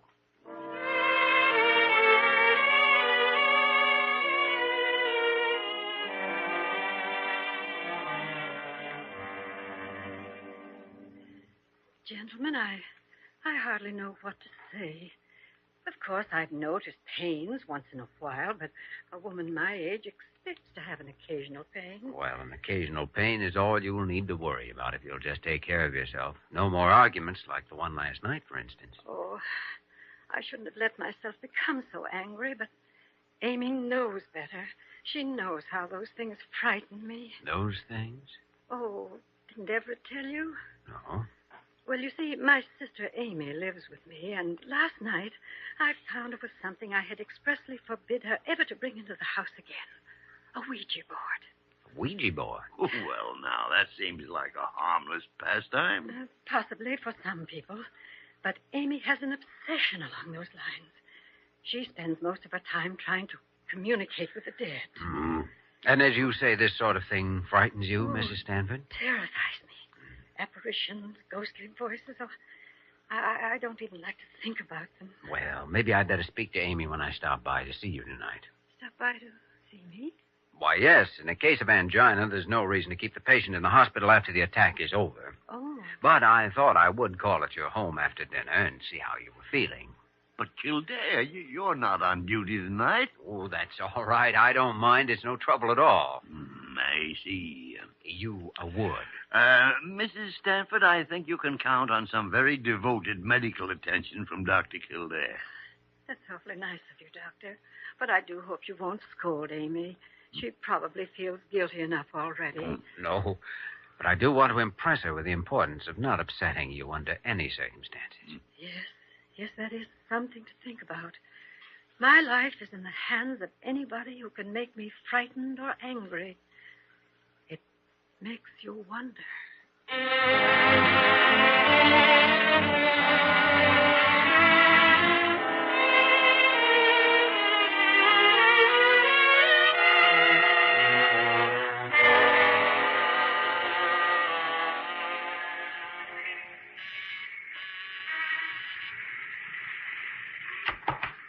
Oh, good evening, Dr. Kildare. Come in, please. Thank you, Mr. Ward. How's Mrs. Stanford feeling this evening? Much better, Doctor. Her sitting room is on the second floor. I'll take you up. Thank you. Oh, but I'd like to see Miss Lane first, if I may. I see. You're wasting your time, you know. Oh?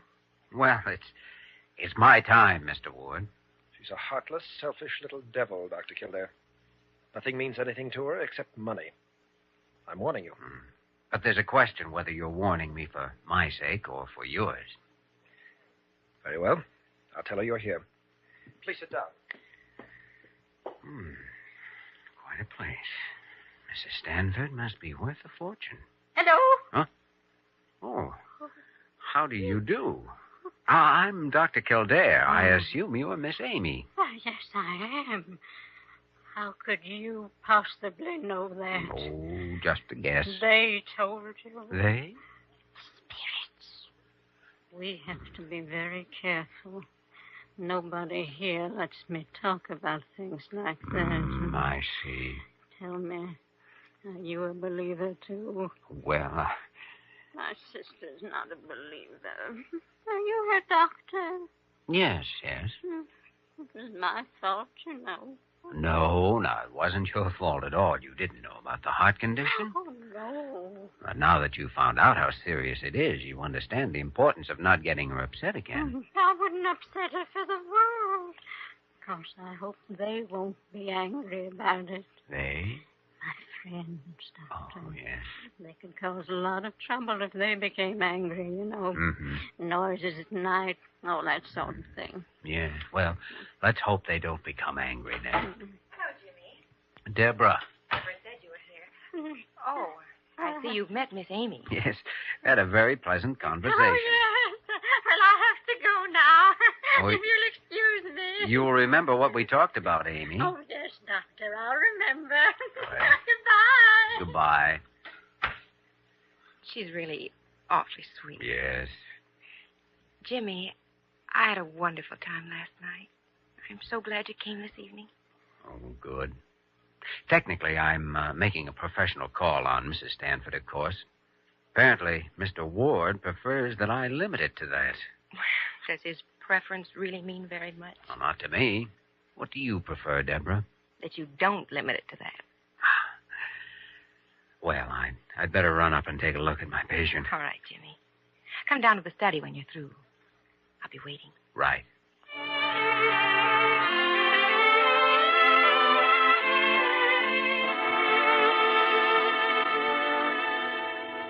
Doesn't mean a thing, Dr. Gillespie, not a thing. Doesn't mean anything. I suppose he's made a call at that house every evening this week because of his professional concern with Mrs. Stanford's heart. Maybe. Kildare has always been putty in the hands of a scheming and designing female.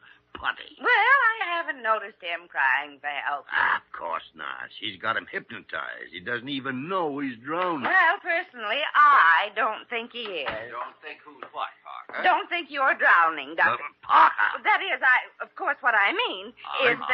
Pay no attention to her, Jimmy. You know how Parker is. Out of her mind half the time. Well... Jimmy, I was wondering if we could spend this evening going over the monthly progress reports together. Well, couldn't we sort of take care of it in the morning? No, I'm all tied up tomorrow. Well, I had a tentative engagement this evening. Oh? Social engagement? Oh, not Jimmy? exactly. No, I thought I'd drop by and see how Mrs. Stanford's getting along. Oh, well, now, if that's what it is, just forget it. All she needs is rest and quiet. Yeah, but you see, Oh, confound that phone. Gillespie speaking. Huh? Oh, how long ago? Yes, of course. Right away. Goodbye. Come on, Jimmy. We're both going over to Mrs. Stanford's. Mrs. Stanford's? But you said that... Never mind that now. She just had another heart attack. Bad one.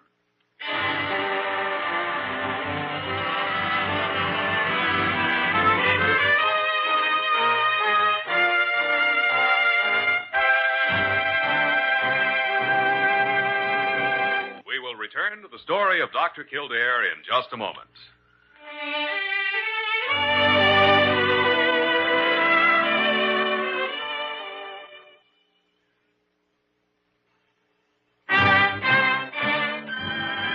Now we continue with the story of Dr. Kildare, starring Lou Ayres as Dr. Kildare and Lionel Barrymore as Dr. Gillespie.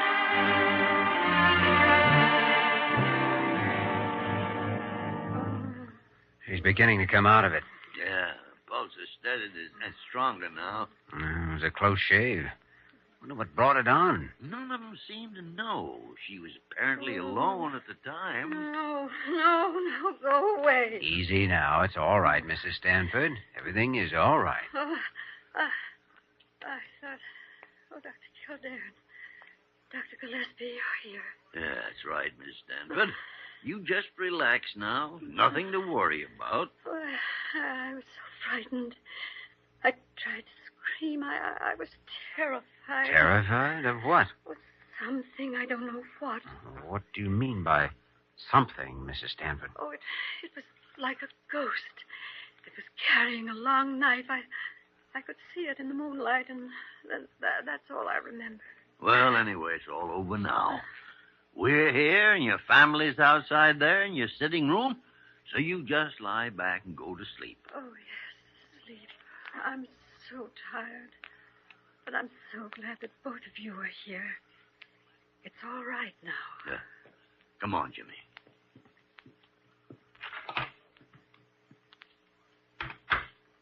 Well, what do you think? About the ghost? Yeah. I don't know, Dr. Gillespie. But I think we'd better find out.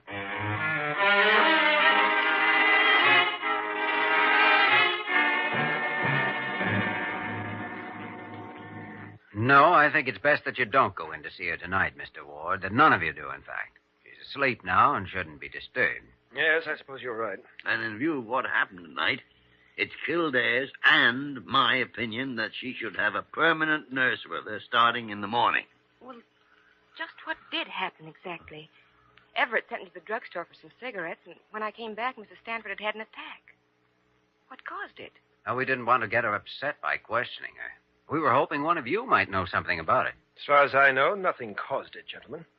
She was alone there in her bedroom at the time. I was down in the study. I'm not sure where Miss Amy was.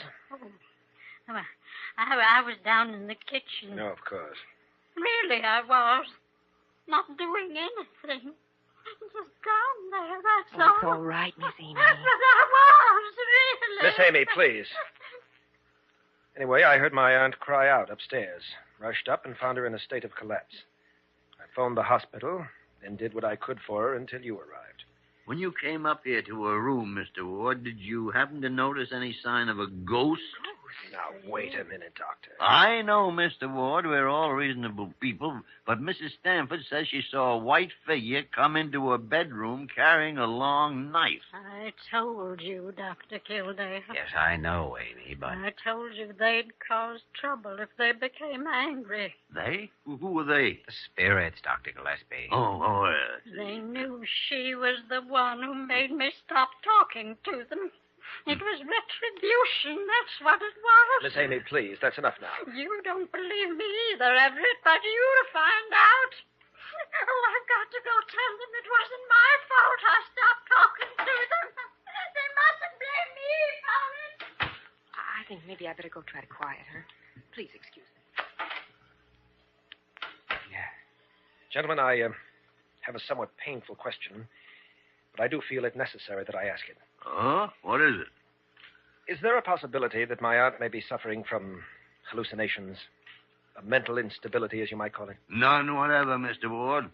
If she says she saw a ghost, then she did see a ghost. But that's ridiculous. Maybe. But so is the idea that Mrs. Stanford is not of sound and competent mind, as I believe the legal phrase reads. I don't know what you're implying, Doctor. But I wasn't thinking of any legal aspect. Naturally, I'm concerned about her. She is my aunt, you know.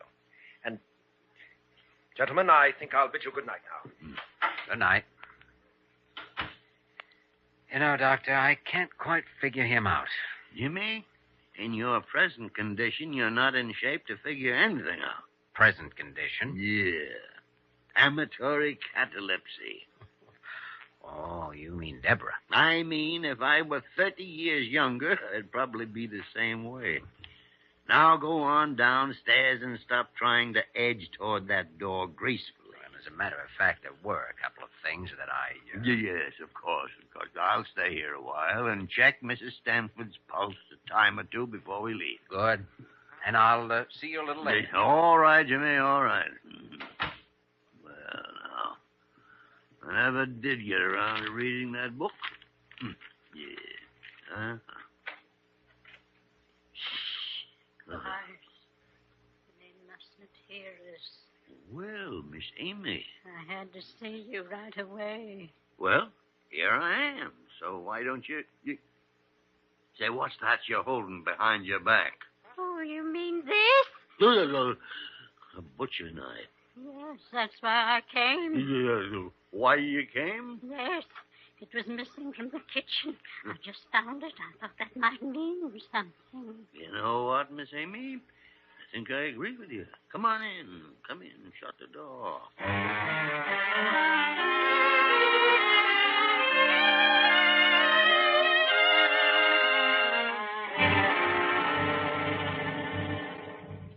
Well, if you and Dr. Kildare are really due back at the hospital, I guess there's nothing much I can say. Except I'm sorry. Well, I'm sorry, too, Miss Lane, but this is something that absolutely must be taken care of. Coming, Jimmy? Oh, yes, that important matter couldn't Yes. possibly wait. I'll phone you tomorrow, Deborah. Very well, Doctor. I'll go to the door with you. I was wondering, Miss Lane, do you happen to know the terms of Mrs. Stanford's will? Why, yes, I helped her make the first draft to go to her attorneys last year. Oh. Oh, except for a small bequest to me and to her other employees, the estate is divided evenly between Miss Amy and Everett Ward. Oh, here you are. You know, it's a little frightening to think of that much money in Amy's hands. Well, it would only technically belong to her. The will appoints Mr. Ward administrator for her. Yes, very interesting. Mm-hmm. Well, good night, Miss Lane. I'll send a nurse over the first thing in the morning. Good night, Dr. Gillespie. Good night, Jimmy. Good night, Deborah. Nice night, isn't it, Jimmy? Hmm? No. Yeah, great. Suppose you tell me what this is all about. Oh, a combination of greed, the spirit world, and a potentially perfect crime. A murder. Murder? Mm-hmm. In that case, what are we leaving for? We're not. Hmm? There's a side entrance to the garden just ahead of us there. And a stairway leading up to the terrace of Mrs. Stanford's sitting room. I left the terrace door unlocked. Uh-huh. Of course, a slight risk is involved. A criminal charge of housebreaking. Yeah, and don't forget that butcher knife.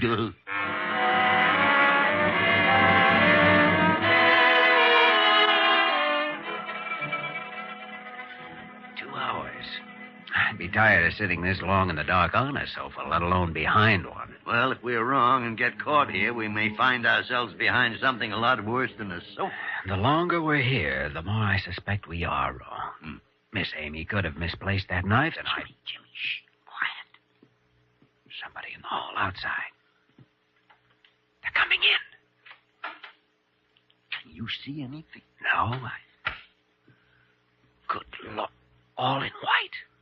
All right, Jimmy, turn on the lights. Right. You can take off that sheet, Miss Lane. What? Deborah. I thought you'd gone hours ago. What are you doing here? Well, I was waiting for you. Kildare just came along for the ride. Yeah, I guess I've had one, too. Jimmy, I was only playing a sort of joke. Some joke. Same kind you played earlier, Miss Lane, when you started for the drugstore and then slipped back up those terrace stairs? $100,000 joke, huh? What do you mean? According to Miss Amy, that bequest in Mrs. Stanford's will isn't quite as small as you implied. Jimmy, you don't think that... I have nothing to say. All right. What are you going to do, turn me in? That's up to Mr. Ward as soon as we wake him up and tell him about Well, it. go ahead, then. See how much good it's done. I'm sorry, Jimmy. I guess there's nothing much to say. Oh, plenty. But thanks for not saying it. One good thing, apparently, Mrs. Stanford hasn't waked up. I have, though, Dr. Gillespie. How would you like to kick me? Why? For being susceptible to the call of the wild goose? I only wish I were. Why, when I was your age, Jimmy, I was susceptible to every pretty girl who walked by. Yes, but that's what worries me, Dr. Gillespie. When I'm your age, I may still be.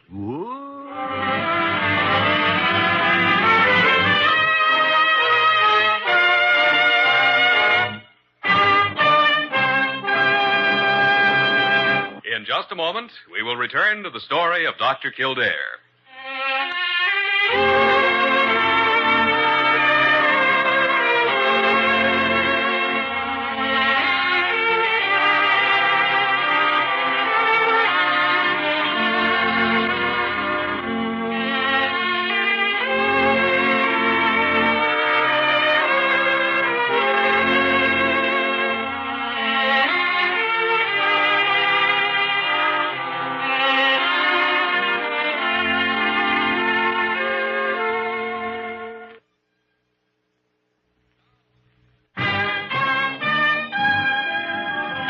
once again the story of Dr. Kildare, starring Lou Ayres as Dr. Kildare and Lionel Barrymore as Dr. Gillespie. Well, that's that, Dr. Gillespie. One more month. One more progress report. Yes, Jimmy, it's one of the dullest duties a doctor ever has. Confounded, you got to fight disease in the wards, in the operating rooms, in the laboratories, not on a sheet of paper. Well, I suppose you can't run a hospital without keeping records. Yeah. Anyway, it's done. Oh, good morning, Parker. Good morning, Dr. Kildare. I just picked up the new patient list from registry. There's one assigned to you, room 417. 417. What's the case, Parker? No, I don't really know, Dr. Kildare. It's here on the form. And here are 2 new ones for you, Dr. Gillespie.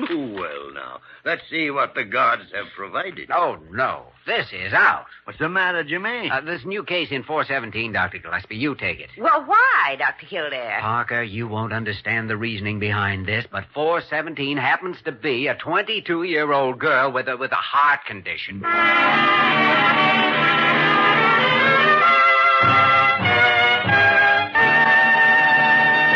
You have just heard the story of Dr. Kildare, starring Lou Ayres and Lionel Barrymore. Thanks for listening to HOJO Radio. We have more classic radio coming your way next.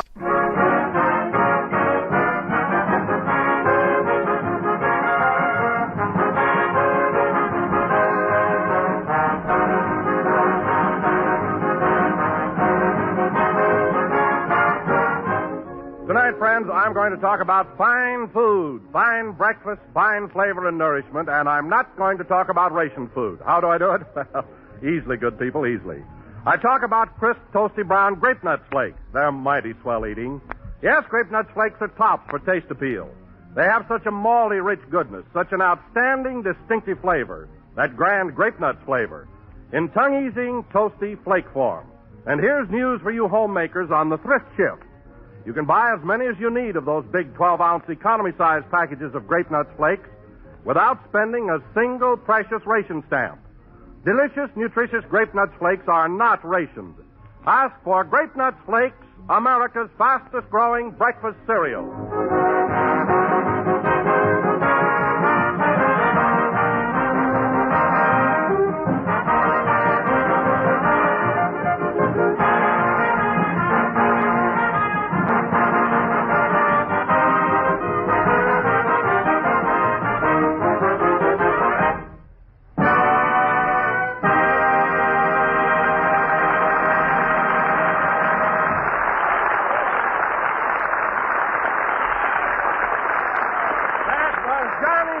Played by the orchestra. And now, ladies and gentlemen, we bring you a man who lost $50 on Rochester's horse in the Kentucky Derby yesterday and took it like a man, it says here, Jack Benny.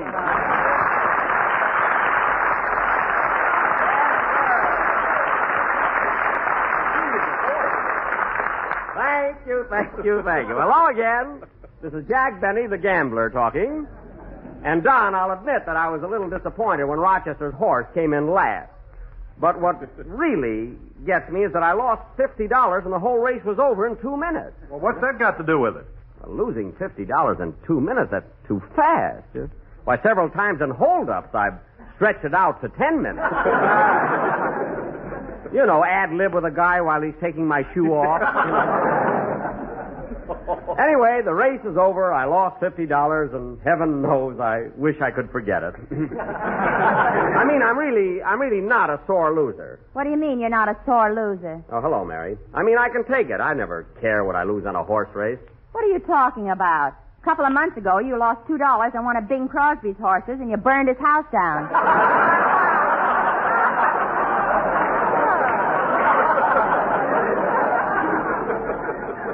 I was in New York when Crosby's house burned down. Could have been his horse. But getting back to the Kentucky Derby, I wasn't disappointed when I lost that bet on Rochester's horse. I heard the result over the air, I walked over to the radio, and I turned off the dial. You bit off the dial. Mary, for the last time, I was not disappointed. I was not upset. Then why did you run in the bathroom and try to slash your wrist? Because the broadcast was sponsored by Gillette Blue Blades, and it threw me a thought. That's the only reason. Say, Jackson, you aren't the only guy that lost dough on that race. I hear Rochester lost his whole bankroll. Yeah, he wired me for some money, but I didn't send him any. Well, then how's he going to get home? He's riding his horse from Kentucky. He'd make much better time if the horse would ride him. Burnt cork, he had to call him. Burnt cork. I can roll a cork down the street with my nose faster than that horse can run. It just so happens you have a very good nose for cork rolling. That's not the picture at all, sis. Stop jiggling, you know. You want to know something, Jackson? I won $20 on Rochester's horse. How could you win $20 when the horse came in last? I bet he'd still be breathing at the end of the race. Well, as a matter of fact, Phil, you're the kind of a... Oh, hello, Dennis. Hello, Mr. Benny. Well, you lost $50.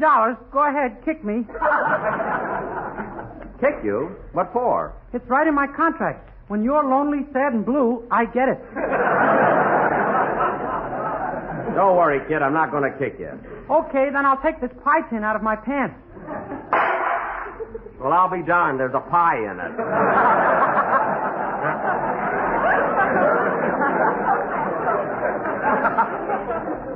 And now, ladies and gentlemen... Lemon meringue. I know.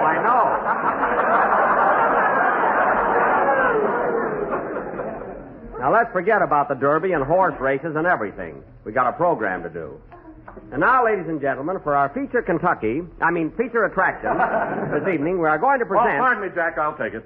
And now, ladies and gentlemen, for our feature attraction this evening, we would like to show you what happened last week when Jack rented Eddie Cantor's house in Palm Springs. It seems that... Now, wait a minute, Don. Nobody's interested in that little episode in Palm Springs. I rented Cantor's house. I had a very pleasant week. I paid him for it. You what? I had a very pleasant week. So Tonight we're going to do a play. But Mary thought this would be much Mary, funnier. Mary. Who's the boss of this program, me or Mary? Grape nuts flakes in the big 12-ounce economy-size package. That's who's the boss. Well, if you're referring to General Foods, Don, we get along swell. Gosh, I remember old General Foods when he was just a yard bird. That hair's ought to be shot. Missed me.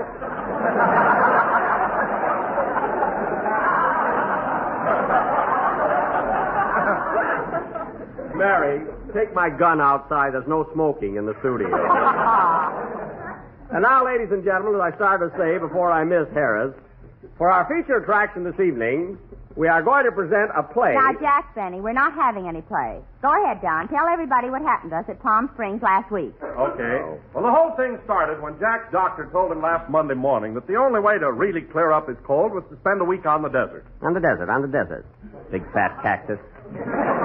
Jack and Mary had just left the doctor's office and were walking along Vine Street toward the Brown Derby, where Jack gets his toothpicks and parks.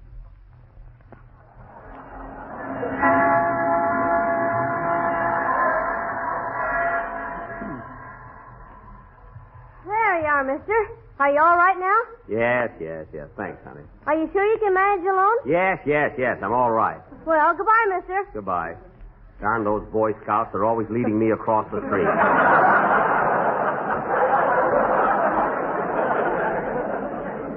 Not that old. Well, I'm starving, Jack. Let's drop in at the Brown Derby and get something to eat. I know a place right up the street from the Brown Derby that's terrific. Houlihan's Hot Doggery. I'm not going to that joint. What do you mean, joint? Everybody goes there. Look at their slogan, burp with the movie star.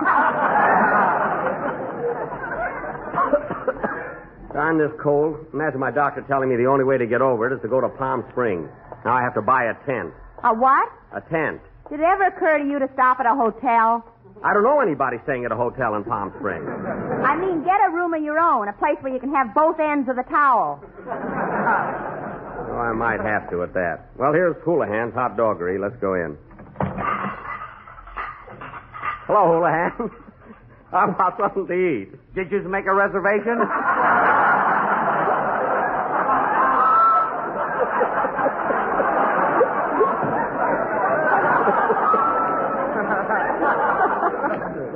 I don't know, did you, Jack? No, I forgot to. Then you say Look, Mr. Houlihan, I wish the plates in here were as shiny as his head. Look, Mr. Houlihan, I'm Jack Benny. I dine here 4 or 5 times a week. You got a wonderful stomach. Get out of here before it's too late. Okay, some other time. Come on, Mary. Let's go. Wow, this fresh air smells good. We were only in there a second. If you want to go out and reach so ritzy, we'll walk down to the Brown Derby. Come on.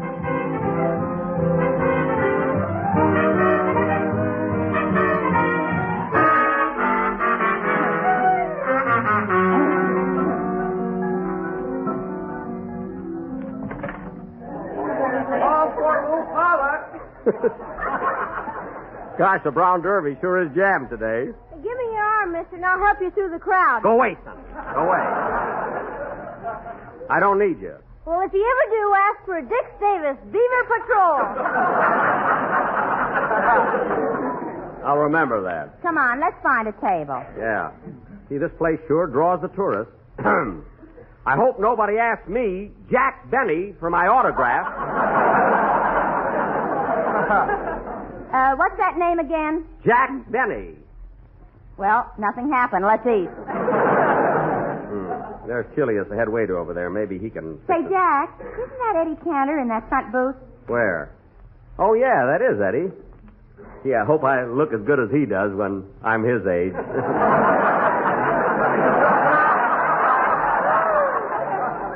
Yes, sir. See, I just thought of something, Jack. Eddie's got a house in Palm Springs. Maybe you can rent it from him. Rent Cantor's house? What do you mean rent it? He's a friend of mine. He'll give it to me. Let's sit with him. Hello, Eddie. How are you? Well, Jack, Mary, come on, sit down.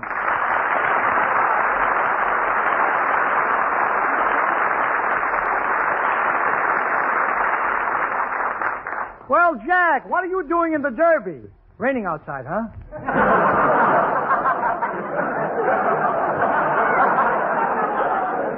No.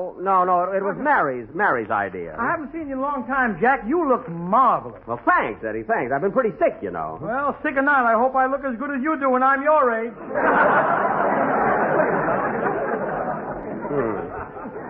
Well, how's the family, Eddie? How's Ida and the boys? Oh, they're all... Boys? What are boys? Jack, my kids are girls. You're thinking of Crosby. Crosby? Yeah, remember I burned his house down for you when you were in New York? Oh, yes, thanks. Well, go ahead and order something to eat, Mary. Incidentally, the peanut butter sandwiches here are delicious. Incidentally, I'm having the cream turkey. Incidentally, the cream turkey costs $1.75. Incidentally, everybody's looking at us. Let them look. They're looking. All right. You can have the cream turkey, Mary. But if I ask you for a kiss on the cab on the way home, don't say what for. Say, I'm kind of hungry myself. What are you having there, Eddie? It looks good. Chicken soup with egg noodles? Chicken soup with egg noodles, huh? Think I'll have some of that. Okay, I'll have the waiter bring you a spoon.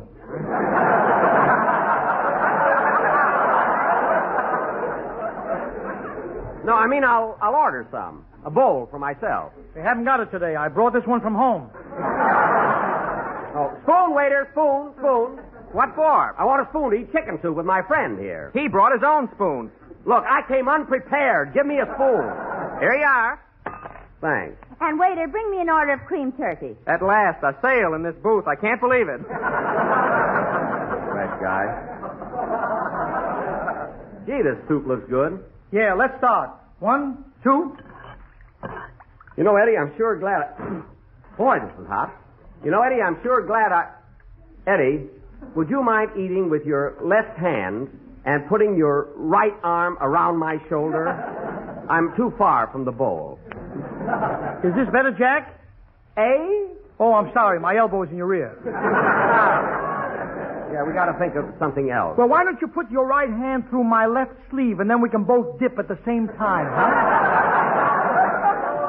No, then we'd have to cut a hole in your coat. Well, that won't work. Why don't you put the bowl on my head and eat piggyback?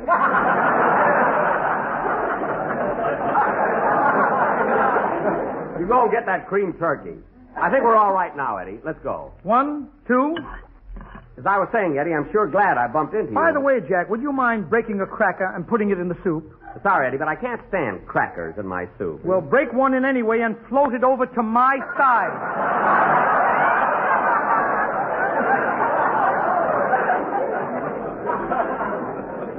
Okay.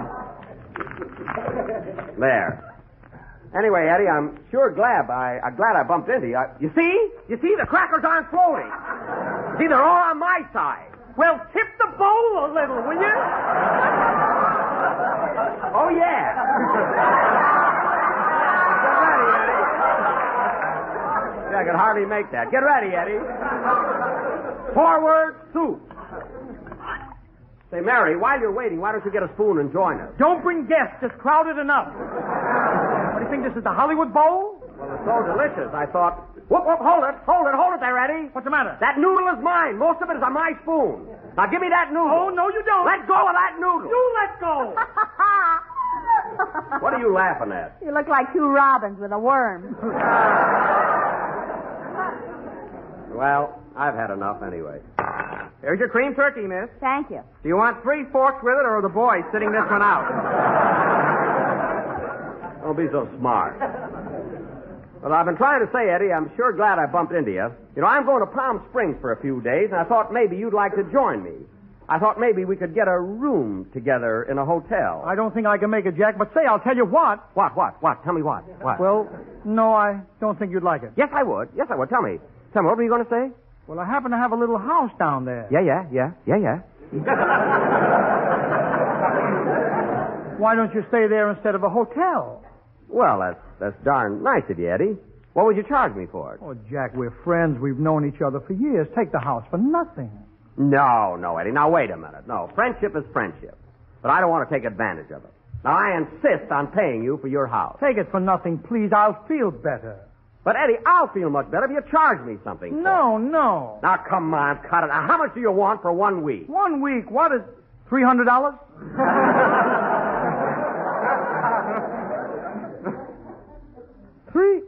$300? Gee, isn't that a big jump from nothing?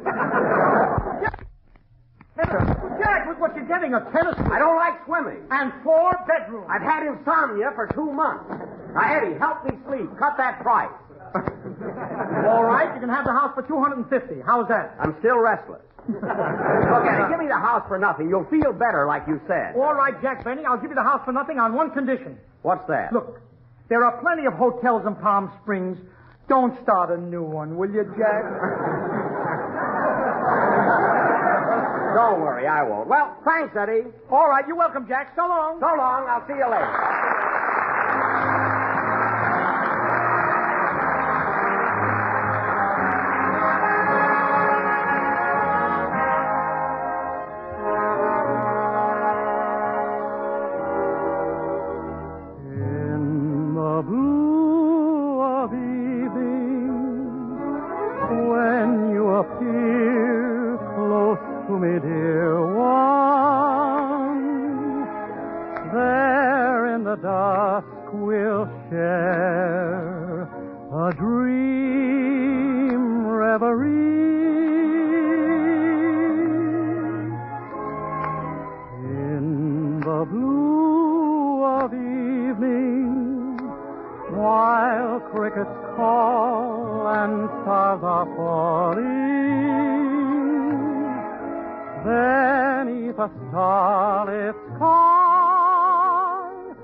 Your hand, and then, softly as your lovely eyes entreat, I'll live again in the blue of evening, night winds above whispering, I love you.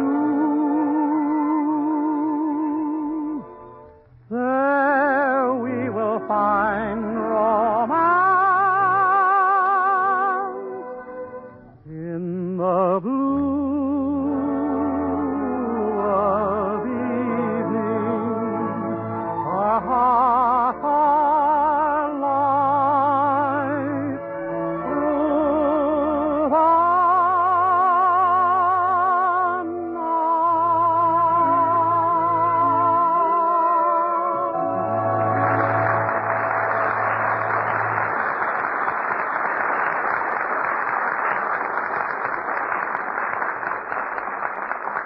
That was In the Blue of Evening, sung by Dennis Day. And now, ladies and gentlemen, to continue with our story of what happened when Jack rented Eddie Cantor's house in Palm Springs. Ed, you big fat stool pigeon. Tell him everything.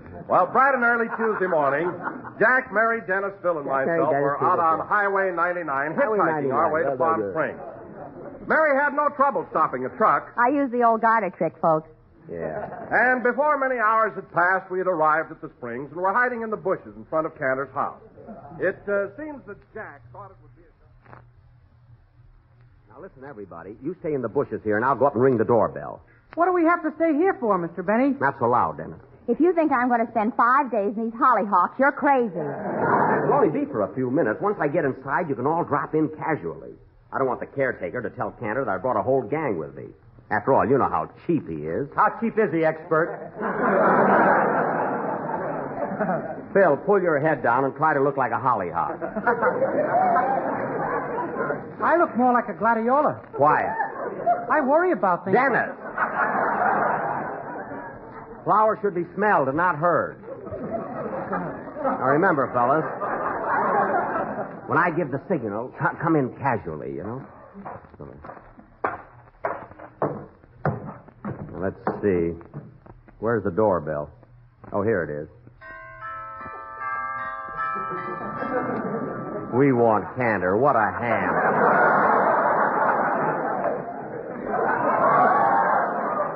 Pull your heads down, kids. Here comes somebody. Holy smoke, the house is haunted. How do you do?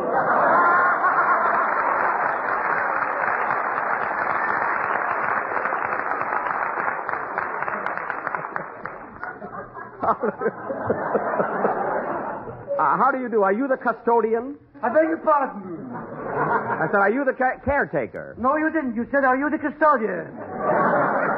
Well, custodian and caretaker are identical. They're synonyms. They're synonymous. You save time by ignoring me. Look, all I want to know is what do you do here? Eddie Camper pays me to stay here and keep burglars away. Burglars? Well, are there many burglars in Palm Springs? Only me. Oh, you're kidding. You wouldn't take anything. I wouldn't take anything. Have you got the correct time, please? Why, that's strange. I must have left my watch at home. Silly boy. Well, look, I'm Jack Benny. The feeling is mutual. What do you mean the feeling is mutual? I don't like you and you don't like me. Look, I'm Jack Benny. Mr. Cantor said I could use his house this week. You're Jack Benny? Yes, I'm Jack Benny. If I look like you when I reach your age, I shouldn't reach it.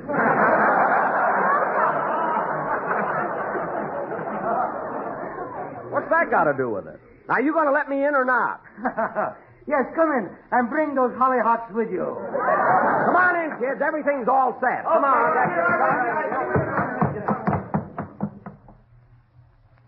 And so, ladies and gentlemen, we all took our luggage, went inside the house, and made ourselves comfortable. Jack, of course, took Eddie's room and started to unpack his bag. Let's see. I got my white flannels and my blazer. My parasol in case it gets too sunny here. And here's your bathing trunk. Thank you. Now, where's my... Oh, darn it. Now I won't be able to go in swimming. What's the matter? Did you forget your muscles? No, I forgot my water wings. What's the difference? You couldn't blow them up anyway. Cut that out. Hey, Jackson. Cantor's sure got a swell layout here. Look at all those pictures of movie stars on the wall. That's right, Phil. We're all up there. There's my picture over there. Where, Mr. Benny? Right there, above the dresser. That's Gene Autry's horse. Oh, yes, the white mane fooled me. Although I gave Cantor a beautiful picture of myself. It must be around here someplace. Oh, Dennis, will you please put my razor and my toothbrush in the bathroom? Oh, yes, sir. And Mary, put my cold cream on the dressing table, will you? Okay. Now, where did I put my... Mr. Benny! What is it, Dennis? I found your picture!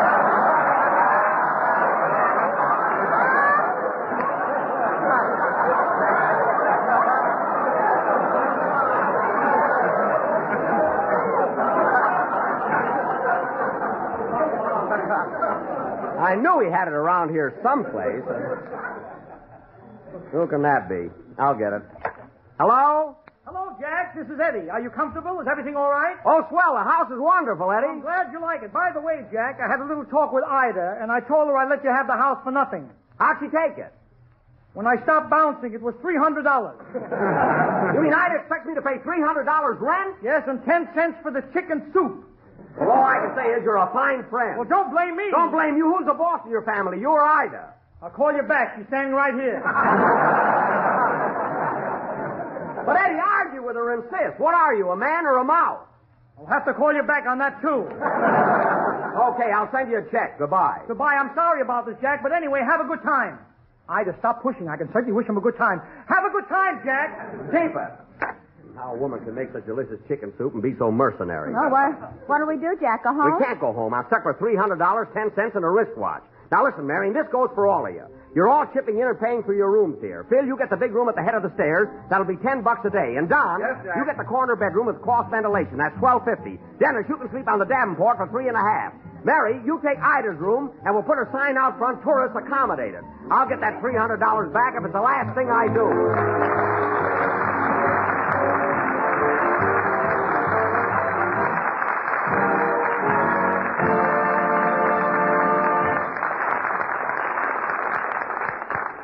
Well, Eddie, I want to thank you and Bert Gordon, the Mad Russian, for coming over here today.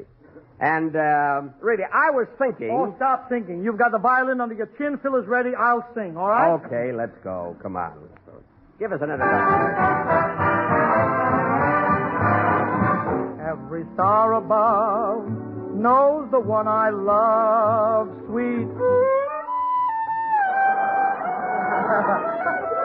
And the moon up high, I'd like to kill that guy, sweet. No one else, it seems, ever shares my dreams. And without you, dear, I don't know what I'd... When you're feeling mighty blue, Grape Nut Flakes is good for you. Heart of mine, you live all the time, sweet. No one else, it seems, ever shares my dreams. And without you, dear, I don't know what I'd... Wish that he would play piano so I could sell my sweet Ipana. Heart of mine, you live all the time, sweet true. Just you.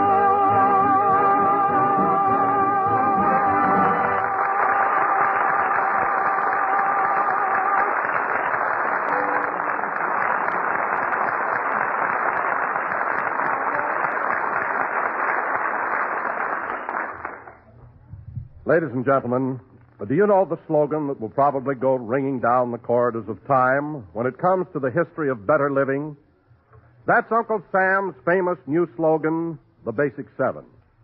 The Basic Seven was created to ensure a better fed and hence more efficient America.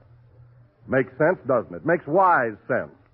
So learn and live by the Basic Seven, the 7 groups of foods our government urges us to eat daily, including proteins, carbohydrates, fats, minerals, and vitamins, because these supply the energy and tissue-building material we need for all-around good health. Featured in the Basic Seven, you'll find whole grain cereals such as crisp, toasty brown grape nuts flakes. In Group 4, you'll find milk. In Group 3, fruit.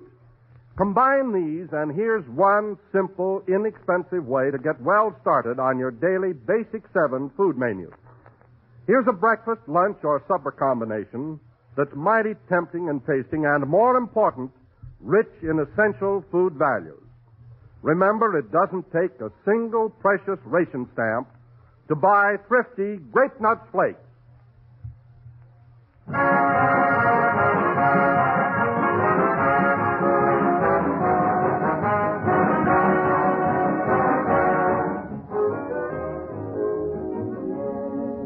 This is the last number of the 31st program of the new Grape Nut Flake series. We'll be with you again next Sunday night at the same time. Good night, folks. The Jack Benny program is written by Bill Morrow and Ed Beloy.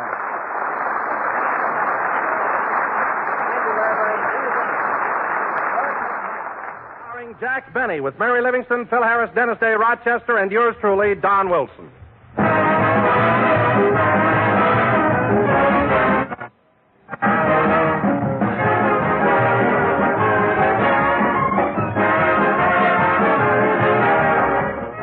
know, friends, one of those Oscars, if it was given to a breakfast cereal, you can just see that Oscar zooming to a delicious, malty-rich Grape Nuts flake.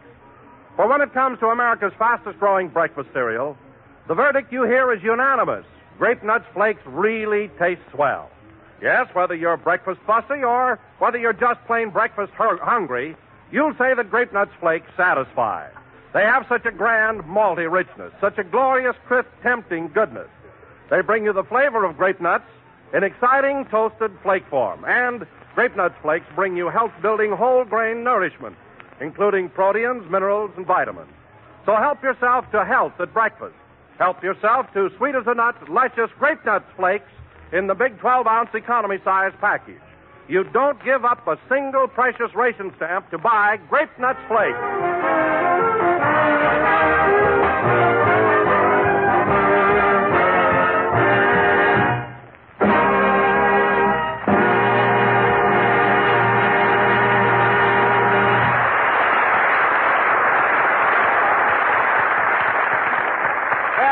Gee, but it's fun, played by the orchestra. And now, ladies and gentlemen, as you all know, our dear old master of ceremonies, Jack Benny, lost $50 recently on Rochester's horse, Burnt Cork. That's right. They pulled the Kentucky Derby right down over my ears. You always wear a derby that way. Quiet.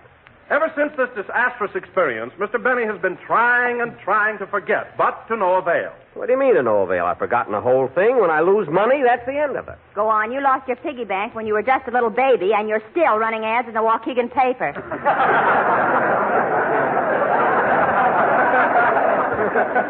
What ad? Lost. One piggy bank on Genesee Street. Finder may keep bank, but owner has sentimental attachment to contents. Now, Mary. Please return to Jackie Benny, age 45, Hollywood, California. That you made up. Go on. Go on with the story, darling. Well, anyway, folks, Rochester returned from Louisville a week ago. But until yesterday afternoon, Jack was unable to get in touch with him. I should have known he was hiding down on Central Avenue. So now, without further ado, we would like to take you to one of Central Avenue's delightfully intimate mixed drinkeries. The time late yesterday afternoon. Take it away.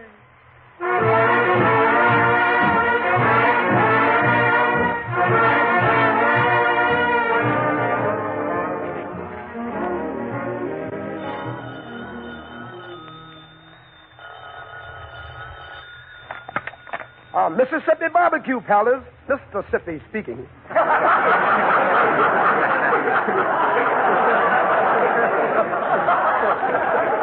I see. Now, Mississippi, I'm trying to get in touch with Rochester. Rochester Van Jones. Oh, you mean the man whose horse has caused no end of unbalanced budgets in this vicinity? I lost plenty on him, too. Now, is Rochester there? Just a minute, I'll find out. Oh, Rochester. What is it, Sippy? Is that Mr. Benny? Yeah. What did I tell him? Same thing. Okay. Wrong number. Goodbye. You know, Sippy, that was a narrow escape. Yeah. Say, how many days have you been hiding out from Mr. Benny? 4 that I can remember, and 2 that must have been sheer bliss. Say, Sippy, I was supposed to meet Louis Armstrong here. Have you seen him? Old Satchmo? Here he comes now. Off the lazy river where the old mill runs. Well, look here. Hello, Rod. Hello, Sat.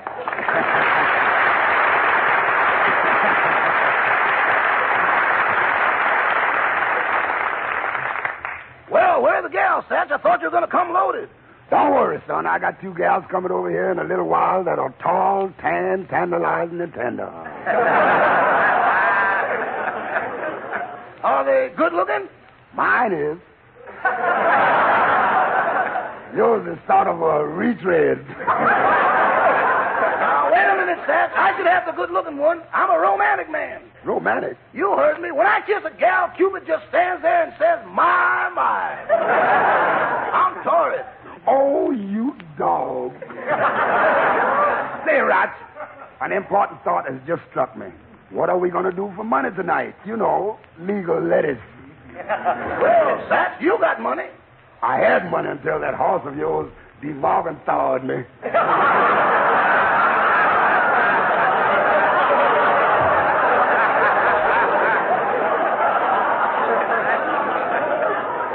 Well, let me tell you something, Satch. Bert Clark would have won that race if it hadn't been for the back stretch. What happened in the back stretch? He just rolled over on his back and stretched. Well, look, Rochester. We got a hold. We got to get hold of some stuff for the night, and I got a hunch that those gals going to be hungry. Yeah, well, it looks like I'll have to call him Mr. Benny, my favorite comedian. Oh, you dog, you. Give me that phone, Sippy. Oh, here you are. Thanks. Hello, operator. Give me Crestview 7071. From Natchez to Mobile. What? I can't dial, miss. I got a highball in each hand. From Memphis to St. Joe, wherever the four winds blow. Hello? Hello, Mr. Benny? Well, so it's you. What happened to you, boss? Where you been?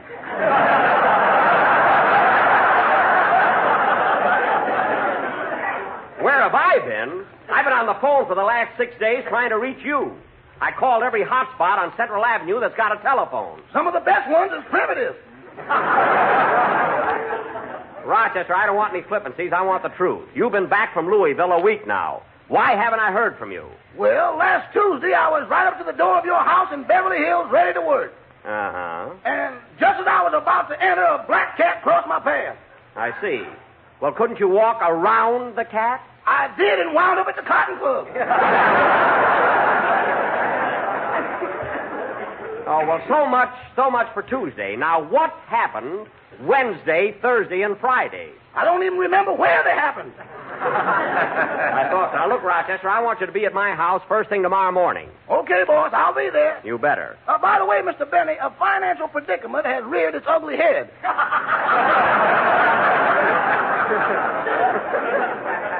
I'm in desperate need of, say, about $25. I see. Well, let me ask you something, Rochester. Why should I give you $25 when I just lost $50 on your horse? Well, come on. Rochester, I want an answer to that question. It ain't ready yet. Now, listen, Rochester, I'll give you the money on one condition, that you come over here right now and start to work.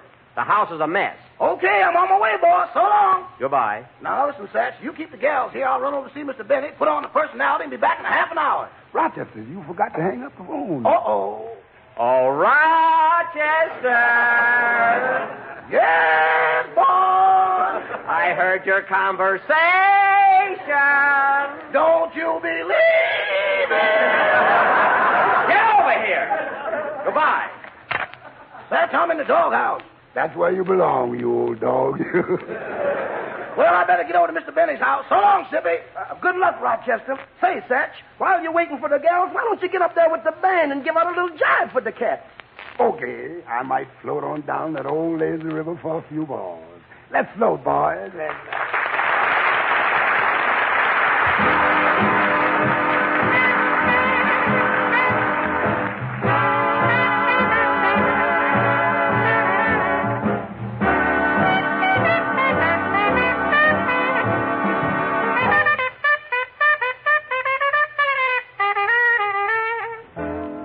Up the lazy river where the old mill runs. Up the lazy river with the noonday sun, singing in the shade of a kind old tree. Throw away your troubles, dream a dream of me, dream a dream of me. Up the lazy river where the robin song, two bright lights as we stroll along. Blue skies up above, the one I love, of the lazy river, how happy we will be, Mama.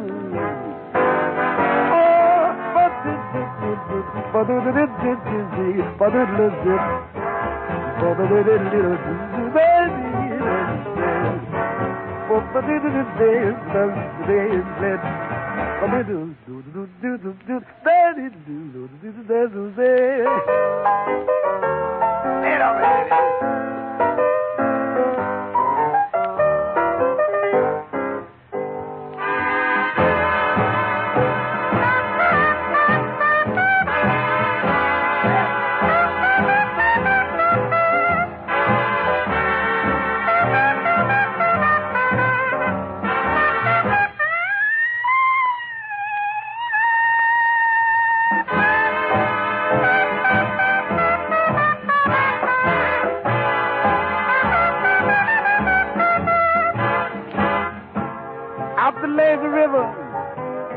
Oh, you river. You river. Boo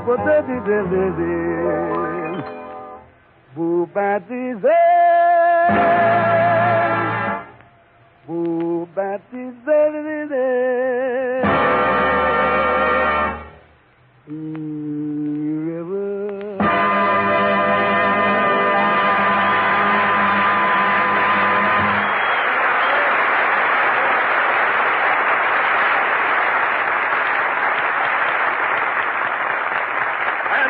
Ladies and gentlemen, 2 hours have elapsed since our last scene.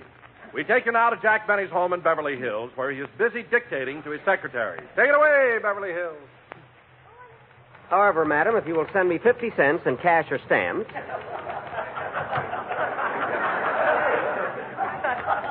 I will be glad. I like to laugh so quick. I will be glad to send you 1 dozen personally autographed navel oranges, plus 1 large grapefruit with my picture pasted on it. Sign that as usual, your dream man, Jack Benny. Is there any more fan mail, Miss Livingston? Oh, for heaven's sake, Jack, will you stop with that Miss Livingston? Why don't you call me Mary? Because every Saturday afternoon you're supposed to be my secretary, and I don't believe in familiarity. Then why are you sitting on my lap? Because you don't know how to type. Now, is there any more fan mail? Yes, here's a letter from a lady in Nobody, Montana. Nobody. That's North Butte. What's the lady got to say? Dear Mr. Benny, those oranges you sent me were a little sour. Also your photograph. Also your program last Sunday. I'll have to spray those oranges. Also my writer. Now, let's see. How will I, Well, it's the big racehorse man again. Say, Mr. Benny, I made your bed, shined your shoes, and changed the oil on your toupee. Good. Can I have that $25 loan now? Rochester, I'm not giving you any money just because you got a date with a couple of girls tonight. Oh, I forgot all about them, boys. But tomorrow's Mother's Day, and I want that $25 to buy Mammy a geranium.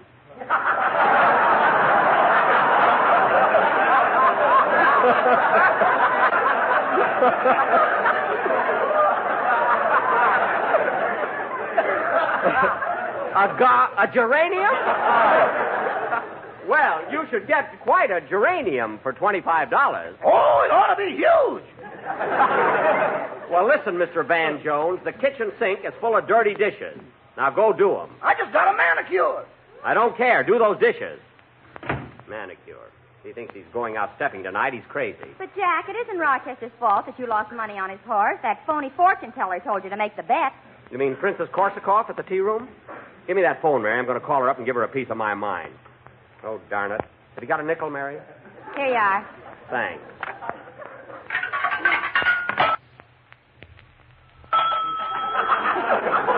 A payphone in a private house. That's the darndest thing I ever heard of. Well, it saves a lot of bookkeeping and sending people bills. I hope the princess doesn't... Hello? Hello. Anaheim Gypsy Tea Room. Hines speaking. Where's Anna? She ain't Hines. Now, cut that out. Thank heaven I won't have to look at him much longer. Listen, I want to speak I'm only kidding. I want to speak to Princess Korsakoff, your fortune teller. She can't come to the phone right now. She got her head caught in a teacup. Put the princess on the phone, teacup and all. Okay, Blue Eye. I got 2 of them. That's right. Just because I'm a comedian, everybody... Hello? Hello, Princess Korsakoff. I'm hot as a pistol when I look in my crystal talking. Look, Princess, you gave me some fine advice when you told me to bet on Rochester's horse. According to the radio, the newsreels, and the papers, it came in last. It couldn't be propaganda. No, it couldn't. Now, listen, Princess, you're a phony, and from now on, I'm eating at another restaurant. Who's a phony? I said you'd be president of the Elks, didn't I? Elks? You said I'd be president of the United States. There was mayonnaise on my crystal. It works better now. Oh, well, president of the Elks isn't bad. I'll tell you what, Princess, I'll be over for lunch tomorrow. What's the special? Leg of lamb fit nylon stockings. Fine, I'll bring a girl. Goodbye, Princess. You know, Mary, Princess Korsakoff is a wonderful woman. She says I'm going to be president of the Elks. I'll have to buy a tooth for my watch chain. Why don't you get a few for your gums while you're at it? Oh, save that for the program. Say, I don't hear any activity in the kitchen. Oh, Rochester, how are you coming along with the dishes? Oh, fine, boss. I'm just stacking them up now. Good. You know, Mary, Princess Korsakoff may have her faults, but...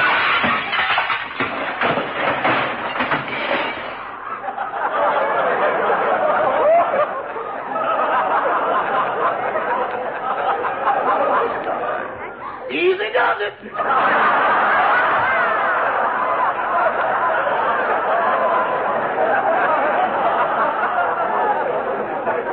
Easy does it. I bet you broke every dish in the kitchen. No, I didn't, boss. The soup tureen is okay. Thank heaven. Of course, it's going to leak a little now.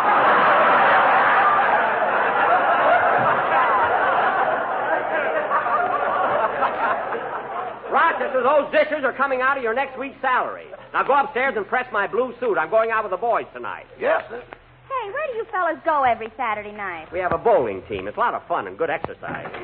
Well, here's Dennis now. Hello, kid. Hello, Mr. Benny. Hiya, Dennis. Fine, Miss Livingston. Say, Mr. Benny, are we going to the you-know-what tonight? Quiet, kid. Yes, as soon as Don and Phil get here. Oh, boy, I hope whatchamacallit is still there. Quiet, kid. Hey, wait a minute. Where are you fellas going? Every Saturday night, we go downtown to the burlesque show. Dennis. The burlesque show? Marion Morgan, more curves than the Burma Road. Dennis, save that whistling for the theater. Say, Dennis, what's that box you got under your arm? Oh, you'll laugh. No, I won't. What is it? Well, tomorrow is Mother's Day, and Mr. Benny has always been like a mother to me, so I brought him a box of chocolates. Well. Mother Benny. So Mother's taking you to the burlesque show tonight, eh, Sonny? Yeah, isn't she sweet? Now, Mary, don't spoil it. Dennis gave me a box of chocolates. It was a very sentimental gesture, and I appreciate it. Thanks, Dennis. You're welcome. But you know, kid, I haven't always been sweet to you. In fact, once in a while, I'm very mean. I know. One of the chocolates has a Mickey in it. A Mickey? Yeah, it tastes a little like maple nut. How do you know? I had one Thursday, and I didn't wake up till this morning. Oh, well, I'll watch out for maple. Now, speaking of Mother's Day, Dennis, have you got a song that ties into the occasion for the program tomorrow? Yes, I'm going to sing Little Mother of Mine. Would you like to hear it? Yes, I would. I'll sit down at the piano here and make off like an orchestra. Don't spoil the illusion. Sing, kid. See, this candy looks good. Yes, sir.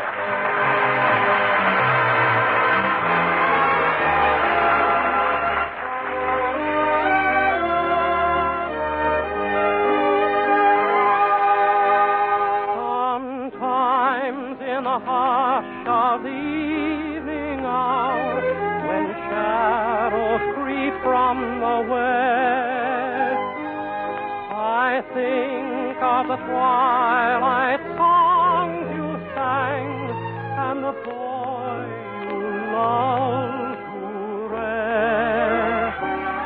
The wee little boy with tousled head that long ago was thine. I wonder if sometime you long for that boy. Oh, little mother of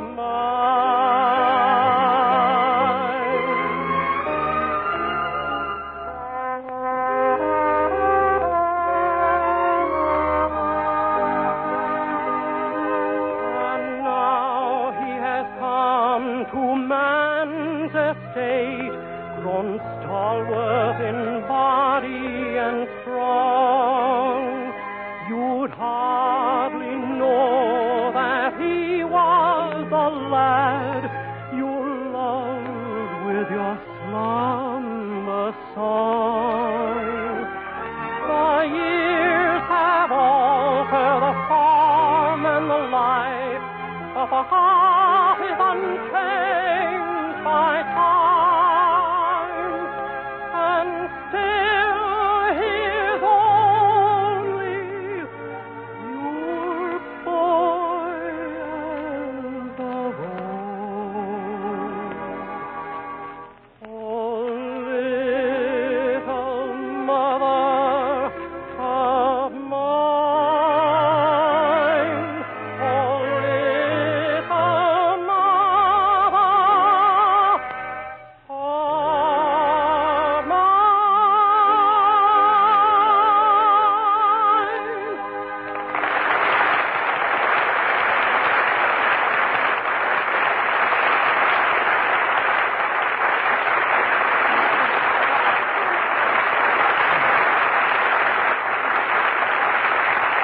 That song was swell, Dennis. It'll be very good on the program tomorrow. Thank you. How do you like the way I played the orchestra? Oh, you were marvelous.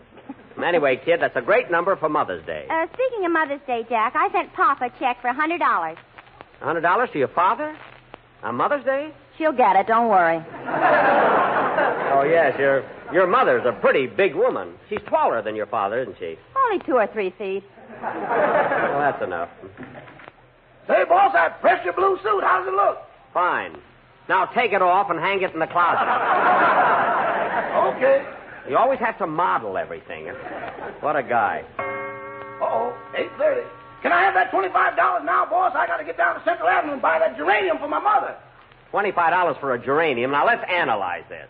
How could you possibly pay $25 for a geranium? I got a florist that takes advantage of me. Oh, you have to go to him. Now, go take that suit off. Yes, sir. You know, Mary, if Rochester would only come right out and say that he wants $25 to entertain a couple of girls, it would be different. You mean you'd give him the money? No, but he wouldn't be lying to me. That's different enough for me, you know. Well, it's Don and Phil. Hiya, fella. Hello, everybody. Hiya, gang. Say, Mary, I'm sorry you can't come along with us. Us guys are going, we're going bowling. She knows. Dennis had to spill the beans. I didn't have to do it. I'm just stupid. You said it. Say, Phil, did you have any trouble getting out of the house tonight? Nah, it was easy. But you'll notice I got a club foot. Well, of course, that kills my next line entirely, you know? My next line is, but then you've only been wearing shoes since your band started playing indoors. I love when they ad-lib. My next line means nothing, you know? Phil, now I want to show you the difference in the joke. Phil, do the original line. Okay. Where are you going to start? Up the I top? say, Phil, didn't you have any trouble getting out of the house tonight? Nah, it was easy, but you'll notice I haven't got any shoes on. Oh, yes, but then you've only been wearing shoes since your band started playing indoors. See the difference, folks?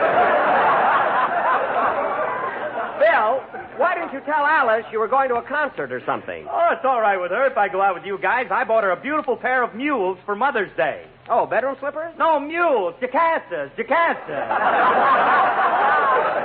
Got a victory garden to plow. Oh, real? Oh, I see. Jacassas. Yeah, Jacassas. Oh, real mules, huh?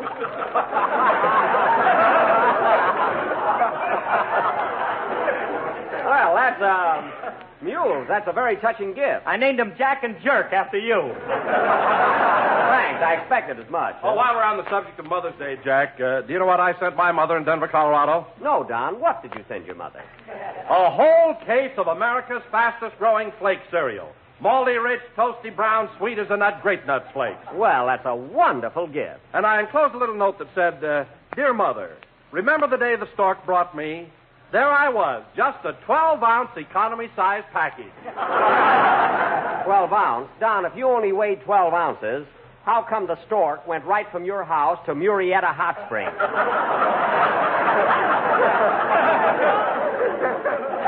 He's been grounded ever since. But that was a nice present, Don. I'm sure your mother will appreciate it. Well, Mary, you'll have to excuse us now. Come on, fellas, let's go downtown. Oh, wait a minute. Here comes that silly boarder of yours. Oh, yes, Mr. Billingsley. Good evening, Mr. Billingsley. Good evening, Mr. Benny. Stepping out, I see. Yes, my friends and I are going downtown and bowl. I was there last night. She's lovely. Yes, she is. Would you care to ride downtown with us, Mr. Billingsley? No, thanks. I'm going upstairs and hit the hay. Going to bed, eh? No, I'm going to hit the hay. I'm mad at it.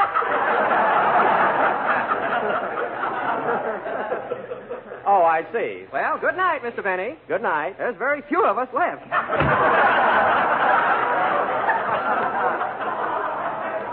Going upstairs and hit the hay. I was wondering why he was carrying that shillelagh. Come on, fellas, let's go. Now, Rochester, when I get home tonight, I'll expect you to be here. But, boss, what about the $25 for my mother's geranium? Rochester, I know you're not telling the truth. If that $25 was really for your mother, you could... Uh-oh, I'll get it, boss. Hello, Rochester. Look here, man. The gals are here. What's keeping you? Oh! Hello, Mother! Mother? How are you, Mother? How you been? What's the matter with you, Rog? This is Satchmo. I know. Now concentrate, Mammy. I'll be down in a little while with $25 for those geraniums. Geranium? Oh, I get it, you dog. What's that, Nader?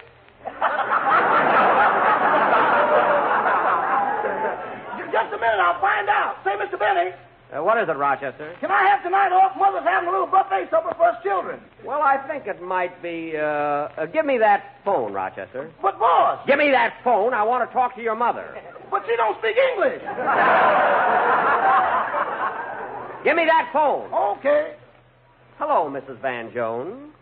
Are you there, Mrs. Van Jones? Oh, yes, Mr. Benny. By the way, Mrs. Van Jones. Yes? Rochester tells me that you're having a little buffet supper tonight for your children. Are your daughters there yet?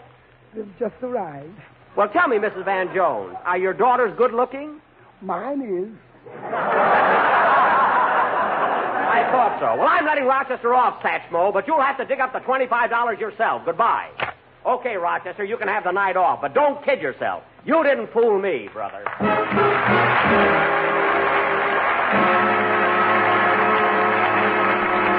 You're listening to HOJO Radio. More classic old-time radio coming your way next. They all knew he was aboard the yacht when it exploded and sank, and everybody called his death an accident.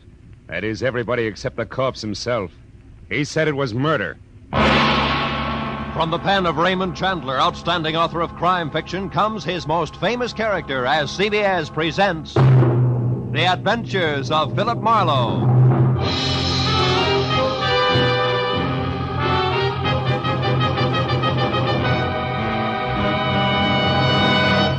And now, with Gerald Moore, starred as Philip Marlowe, we bring you tonight's exciting story, The Restless Day. It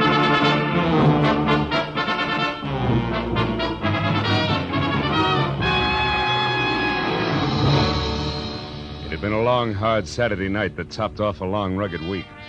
When I finally got to bed dog-tired at 5 a.m. Sunday morning, I was planning to stay there until I'd caught up on all the sleep I'd lost and gained a running head start on the coming week. And by 3 in the afternoon on the day of rest, I figured that job was only about half done. But whoever it was that started ringing my doorbell had a different idea. I held out until the buzzer stopped, but it was only a change of tactics, so I gave up. All right, I know when I'm licked. Just a minute. Thank heaven you're in, Mr. Marlowe. I don't know what I'd have done otherwise. I'm sorry. It's all right. Here, read this. This story on the front page. What? No, down here. Oh, yacht explosion, death label accident, huh? Yes. Mystery blast which destroyed the Rollins yacht at Santa Monica Friday night, and in which Benjamin Rollins, noted cosmetics manufacturer, was killed, was established today by police investigators as accidental. Sorry, I smoked too much. That's all right. The explosion which shattered and sank the 50-foot pleasure boat was caused by a leaking fuel line. Rollins, known to be a chain smoker, is believed by witnesses to have continued on page 7. Never mind, Marlowe. I'll tell the rest. Yeah. Think you'll make it? There are 2 frightening things wrong with that story. Well, go ahead. Frighten me. First, the explosion was no accident. That fuel line was repaired a week ago. Second, Ben Rollins was not killed. You're shaking my faith in the American press. How do you know all this? Because I am Benjamin Rollins. Yes. Well, look, fella, you better dial 116 on the phone and tell the police all about it, huh? No, that's exactly what I can't do. Someone's tried to murder me. If they find out I'm still alive, I'll be a target for a second attempt. Wait a minute. I need 2 things right now. 1, a cup of coffee. Would you like some? No, milk, if you please. My doctor insists. Okay, come on. Yeah, there's a good, solid explanation of why everybody thinks you were aboard that yacht. Well, first, they believe my body was lost in the explosion. You see, I intended to spend the night there because Lucille, my wife, and I had quarreled. Mm-hmm. But I got a call, and I had to go out of town on business at the last minute. I went out to the boat, but only to pick up some papers. I was in a hurry. I must have left the lights on. I lost my hat in the wind on the way back. It was found in the water.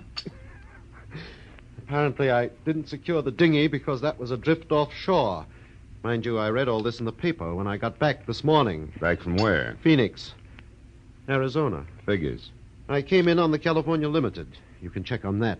Marlowe, I must know who tried to kill me before they know they've failed. That could be tough. Have you got any ideas? Yes, I have.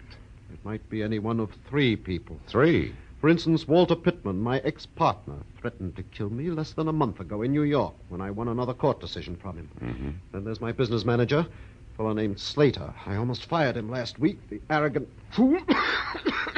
It's always when I get cross this comes. I see. And I'm sorry to say it, but Mrs. Rawlins would no doubt rather have me dead than alive. That's quite a lineup for a mere cosmetics chemist, isn't it? Yes, it is. Look, you haven't been running lipstick experiments with somebody else's live equipment, have you, Rollins? Oh, certainly not. I've been working so hard I haven't time for my wife. To say nothing of another woman. Oh, Marlowe, I'm frightened. I must get to the bottom of this. I'll pay you double your usual fee. Will you help me? Okay, Rollins, it's a deal. If I hurry, I might get in on your funeral. Under the circumstances, that should make somebody due for a very big surprise.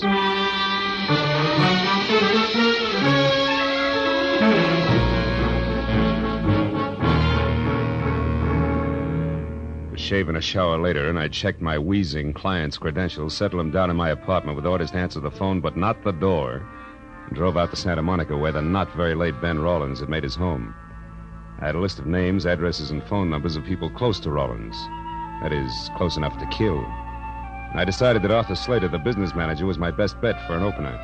He had been described as soft-spoken, efficient, and somewhat arrogant. And after I found his cottage on Seaview Drive and walked up to the door, I heard someone inside offering a similar description, but with more color. Mighty routine, Arthur Slater. If you think for 2 minutes you could throw little Angie over any time you feel like it after all the promises you've made, you're wrong. That's just about enough, Angie. Not by half, brother. I know which way the wind is blowing, and it's a nice big wind. Nobody kicks me out, and I mean nobody. So think it over, Mr. Big. Oh, get out of my way. Yes, ma'am. Cute kid. Friend of yours, Slater? Who are you? Another insurance investigator? That's right. My name's Marlowe. May I come in? Yes, certainly. All the others did. Thanks. Who knows? I may be the last. Slater, I've got 3 reasons for believing that yacht explosion was no accident. Not an accident? What reasons are you talking about? For one, Walter Pittman. Pittman? You mean Rollins' ex-partner? You know him, huh? Well, only by name. I never met the man. All right, then. Let's talk about reason number 2, Lucille Rawlins. How do you feel about her, Slater? Well, you must be out of your mind, Marlowe. She and Ben fought constantly, yes. Slater, I asked how you felt about Mrs. Rawlins. I don't like her. And now, what or who is reason number 3? You are. You had an argument with Rawlins last week. He practically fired you. And you think I'd kill him over that? Could be. Look, Marlowe, Ben Rawlins drove himself like an overloaded truck. He had a cigarette cough, nervous shakes, and bad dreams. To me, bureau drawer eyelashes and glue-on fingernails simply aren't that important. So we had frequent arguments. Now, do you have any more smart reasons you'd like to discuss, or would you care to leave? Just one thing more. Why does your girlfriend think you're a little stuck up these days? You're becoming a bit too personal, Marlowe. Get out. I'm not compelled to answer any of your questions. There's an established legal procedure. Skip it, Slater. If I need to, I'll be back. And I'm fairly chummy with the boys in blue myself, so I'll get the answers if I want them. Good night, Big Shot.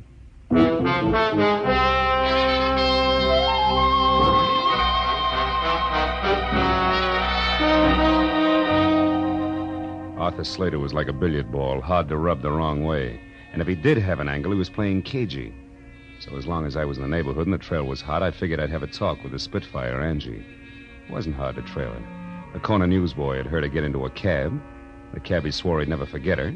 Swore again. So finding her apartment was less trouble than unfolding a $5 bill. When I pulled up across the street from her place, I noticed a big car as big as the average garage and older than last year's college graduate parked in front. It was a black Pierce Arrow, and someone with a mouthful of cigar hulked behind the wheel. The cigar was pointed at me as I crossed the street. When I went up the stairs to Angie's door, it was still pointed at me. But I forgot about that when the apartment door opened. Angie was relaxed. There were little glints of gold in her green eyes, and the warm lights behind her shimmered on soft waves of hair, a shade of burnished copper. Maybe she was a Spitfire, but at the moment, her damper was down. Yeah? Well, Buster, you got your mouth open. You might as well say something. Angie, who do you think murdered Ben Rollins? Murdered? My mistake, chum. Good night. Just a minute. This is business, honey. Who are you, anyhow? Philip Marlowe. You ran over me on your way out of Slater's place a few minutes ago and dented my ego. Well, sue me.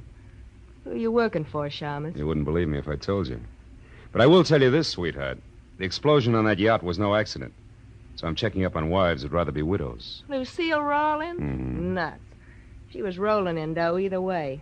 She hated her job, but she sure didn't have to kill to quit. Get your compass fixed, Marlowe. Wrong way, huh? Well, suppose Lucille were in love with Pittman, maybe. Pittman? Who's he? Shot in the dark. Tell me something, Angie. Your boyfriend Slater has picked up a lot of push lately. How come? Some big deal they've been working on at the plant. And he makes me sick. Gets the first sniff of a success, and suddenly all his hats are too small. Especially his old hats, honey. And you can't blame the guy if he's really on his way up now, can you? Listen, Mac, I'll tell you, him, and the whole world something. Nobody is going to put little Angie on the skids. If there's a heave-ho pulled around here, Mr. Hotshot Slater himself will get it, and right in the neck. So if you happen to be snooping for him, Marlowe, you can putter right back and tell him so. Now beat it. That's not a bad idea. Oh, by the way, what's Angie stand for? Angelica? But don't count on it, brother. Don't count on it.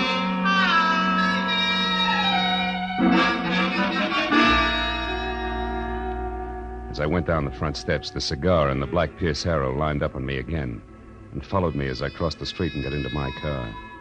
It was still pointing at me as I drove away, but after all, the street was public property and the guy could smoke a cigar if he wanted to. Well, by the time I knocked on the front door of the Rawlins home, I was braced for a deluge of tears and a session of red-eyed hysteria. So I was caught off balance by the handsome blonde woman of 35 with a wry, crisp waistline who was cool, calm, and well-collected in green slacks. She introduced herself as Lucille Rawlins. Sit down, Mr. Marlowe. You said you're a friend of Ben's? That's right, Mrs. Rawlins. I stopped by to offer my condolences. But apparently condolences aren't much in order today. No tears, huh? Not even crocodile tears. I'm not a hypocrite, Mr. Marlowe, that's why. I'm merely stunned and confused over this terrible accident, and I'm not sure yet how I feel. Yeah, it was an accident, all right. Especially since that leaky fuel line that caused it was repaired a week ago. It had been repaired? Oh, yeah. It's interesting, isn't it? Who are you, Marlowe?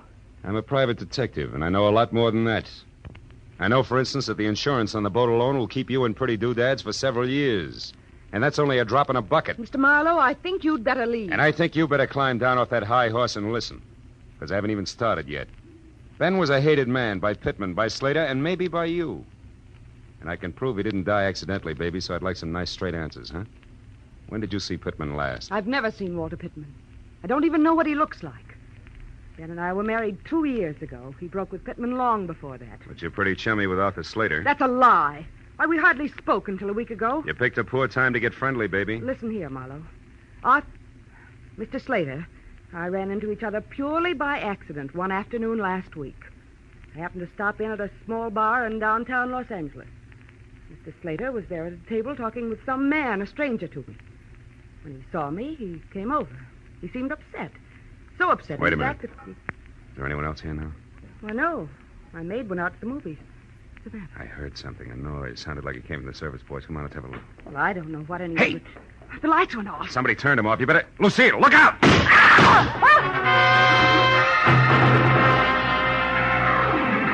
The bullets which had been intended for Lucille had only traveled the width of the kitchen, but miraculously both had missed. And whoever had thrown them moved out fast, because when I got through the service porch and into the backyard, nothing stirred, except the restless ends of a pepper tree. But a second later, a heavy, clanking motor roared on the side street, and I got to the fence just in time to see a boxcar on rubber tires skid around the corner. It was a black Pierce Arrow.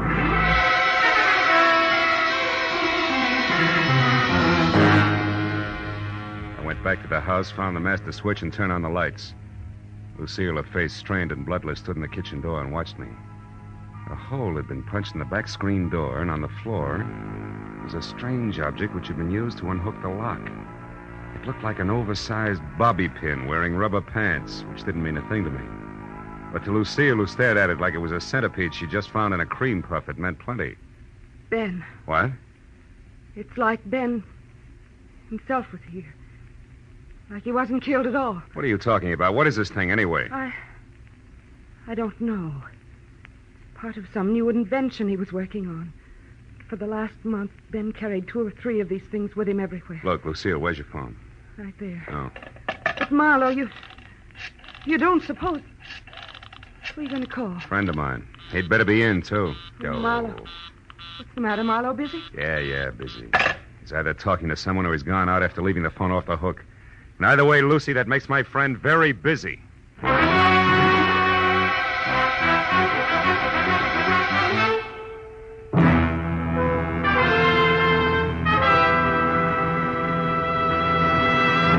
In just a moment, we will return to the second act of the adventures of Philip Marlowe. But first, it may have taken a little detective work finding a much-wanted man last week, but an unprecedented number of listeners seem to have turned Philip Marlowe. For Jack Benny's largest audience this season found him here on his opening show on CBS. Tomorrow night, Jack will be back with Mary, Dennis, Phil, Rochester, and Don for more of the fun that's made the Jack Benny Show the #1 comedy in radio. You'll find him right here on CBS every Sunday at 7 Eastern Standard Time. And now, with our star, Gerald Moore, we return to the second act of Philip Marlowe and tonight's story, The Restless Day.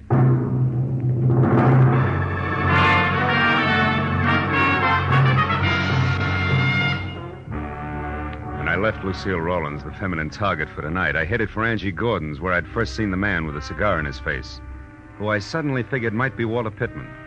And as I drove, I felt like my brains had spent the night playing leapfrog in a squirrel cage. Because any way I call the dice, every one of my clients suspected of murdering him somebody else. And just to keep things from making any sense at all, I suspected my client. I pulled up near Angie's and saw the Pierce Arrow parked, lights and a man with cigar out.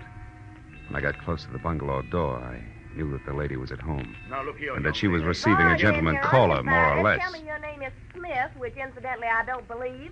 And then you start asking a lot of very personal questions. How cozy. Now, please, you do not understand. There are certain things about the death of Ben Rawlins that I must know. Things that mean a lot to me. How much a lot? Well, $100 maybe. What? Now, don't tell me that's all you could stuff into that briefcase there in your hand. Listen, girl, I must know whether that explosion on the boat was an accident or not. The police let it go as an accident? Never mind that. You are Slater's girl. You must know something about him as well as the other one who was here. Now, you tell me. Quick. Stay away from me, you big lug. I don't know anything. Let go of me, You heard the lady, Pittman. Let go. How do you know my name? I read tea leaves. And while we're all asking questions, do you mind telling me why you were throwing bullets at the chinaware on Mrs. Rawlins? I did no such thing. I don't even know Mrs. Rawlins. You're a liar, and it's dull as the sauerkraut. The gun in your pocket will prove it. I have no gun in my pocket. Here, look for yourself. All right, I will. But if it's all the same to you, I'll start with your briefcase. Give me that. Why, so you can get to the gun first? No, because All right, Mr. Smart Man. Go ahead and look. See for yourself that there's absolutely nothing there that concerns you. When I get my hands on you, I'll break you in two. Still, Marlowe. And don't look so astonished, friend. It's called a gun. Why, you little... Skip it, Marlowe. This isn't my idea of returning a favor, but it is good business. You see, baby, little Angie sells out to the highest bidder. And no matter how I add things up, that isn't you. So exit Pittman, huh? Briefcase and... What are you staring at? That little gadget there. Must have fallen out of Pittman's briefcase. What is it? Twin brother of an item I found a little while ago, rubber pants included. What are you talking about, Marlowe? Nothing, baby. Just tell me how long I sit here. As long as you like. Now, you see, Marlowe, I just can't afford to let you get to Pittman ahead of me. Yeah. That good business you were talking about. Uh-huh. After all, a gal's got to make a living. One way or another, Marlo. Doesn't she? There was room to debate Angie's point, but no time. So I skipped her invitation for a drink. Both promised and threatened to see her again and headed for my car in the only direction left, the residence of the local pivot man, Mr. Arthur Slater. When I got to within a block of the place, I parked and then approached slowly, keeping to the shadows all the way. But the house turned out to be as dark and quiet as the inside of a coffin. I was about to leave when some noise a dozen yards behind me said that I was no longer alone. I turned quietly and got ready for what I figured would be a reunion with my old buddy, Walter Pittman. But I was wrong. Sneaking through a nearby clump of orange trees with all the deftness of an ox with bunion trouble was no one else but my client, Ben Rollins. When I called his name out loud, he ran toward me, arms and legs flailing the wind like a Kansas scarecrow caught in a tornado. Marlo, I've been looking all over for you. Rollins, why aren't you back in my apartment where you're supposed to be? I couldn't wait any longer. I was afraid something had happened to you. When you didn't call, I was sure of it. I thought you might be here at Slater's. But I did call, and all I got was a busy signal. Oh, about an hour ago. Why, that was a friend of yours. He wanted to know if you'd play cards with him tonight. Now, do you believe me? No, for the time being, yes. Incidentally, Rollins, do these mean anything to you, these oversized bobby pins? Good Lord, the curlers. Where did you get those curlers, Marlo? They should be in my safe. Well, I found one at your house and the other in a briefcase that belonged to Walter Pittman. But, Marlo, these are samples of my newest invention, these hair curlers. They can produce a home permanent wave overnight that will last for 6 months. It's worth millions to me. If you live. Yes. Now, it should be easy to figure out who wanted to kill me. I'm not so sure. If you didn't even know these were missing, why should someone have to kill you to get hold of them? And second of all, how come the shooting's still going on? What shooting are you talking about? Over at your place. Somebody tried to kill your wife there just before I called you. And that brings us right back to your alibi about talking to Ibarra at the time. It's a little too pat, Rollins. Besides, that curler could very easily have dropped out of your pocket. But why should I shoot at Lucille? For the best reason in the books, you wanted to kill her. And when that yacht business almost boomeranged on you, you still hadn't changed your mind. And that led to this whole routine with me double-billed as Patsy and star witness both. Oh, you're out of your mind, Marlo. I couldn't have set that explosion on the yacht as a trap for Lucille. Why not? Because it was on account of me that Lucille wasn't on the yacht herself that night. What? After we argued, we decided not to spend any more time under the same roof. Lucille said that suited her fine and she'd sleep on the yacht. And we let it go at that till about noon on Friday. Then you got small about things and said the yacht was yours, maybe? That you'd sleep on it? Yes. I was just bickering. Just a minute, Rollins. I've heard enough, and I think I finally understand this whole screwy deal. I'll know for sure just as soon as I can make one single phone call to your house. We'll get back to Slater. Come on.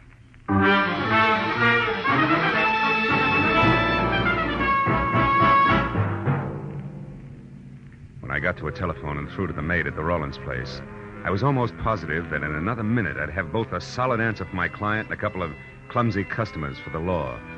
But when the shaky voice at the other end of the tube told me that Lucille had just left the house in high gear, after mumbling something about a place called Inspiration Point, I stopped being confident and started to worry. And when I tossed the jackpot question at the maid and got the winning answer, that worry became something worse, and it must have showed. What is it, Marlo? What did you find out? Too much to explain now. Where's Inspiration Point, Rollins? About a mile south of here, straight along the shore. Good. What kind of a car does your wife drive? A blue Nash. What's Inspiration Point got to do with Lucille, Marlo? Everything. Now, look. You call the cops and tell them to get out there as fast as they can. Do you get me? As fast as they can.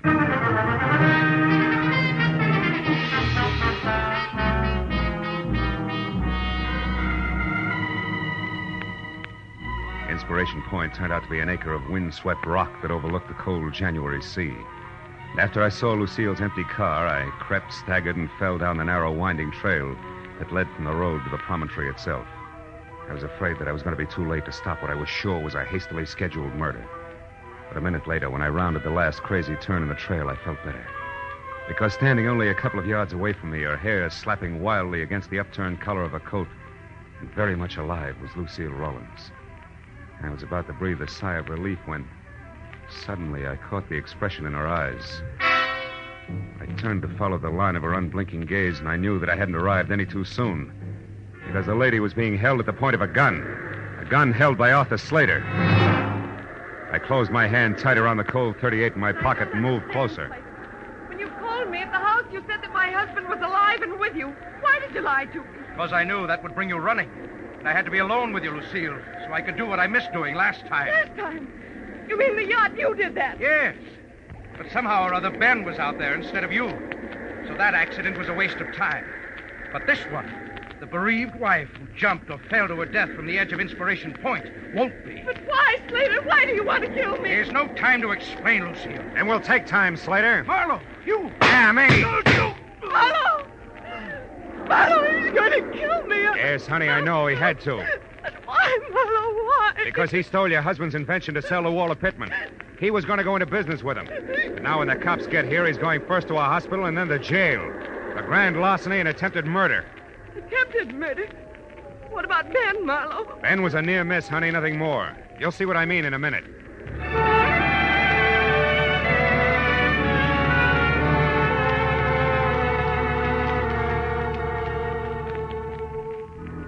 When Lucille found out that Ben was still alive, there were a lot of tears and promises to be good from both parties.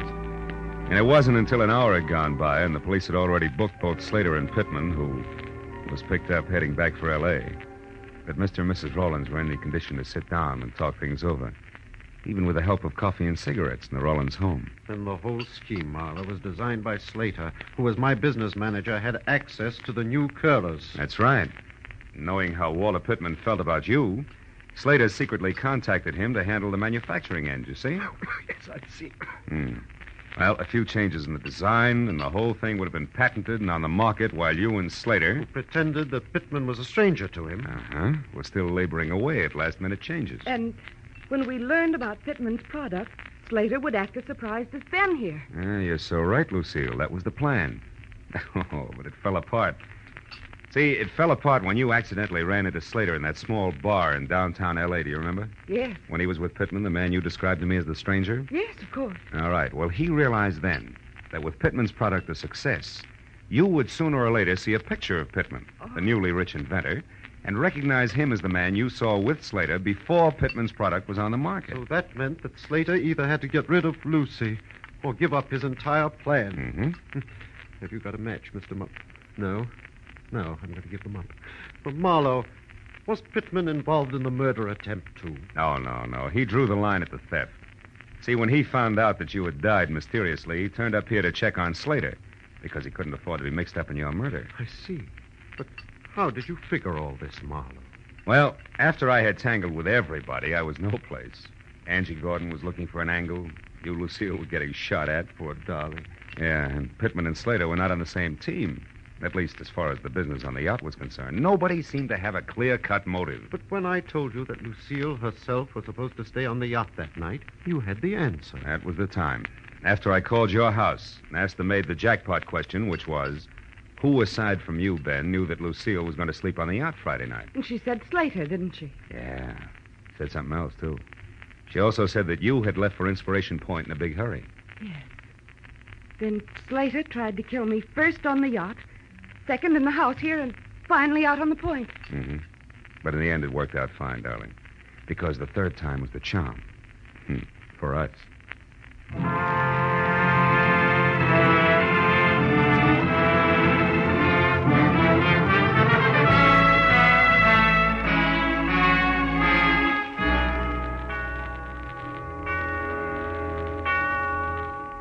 Well, by the time I was through tying in all the loose ends for my client and his wife, it was 3 o'clock in the morning, and I was dog-tired all over again.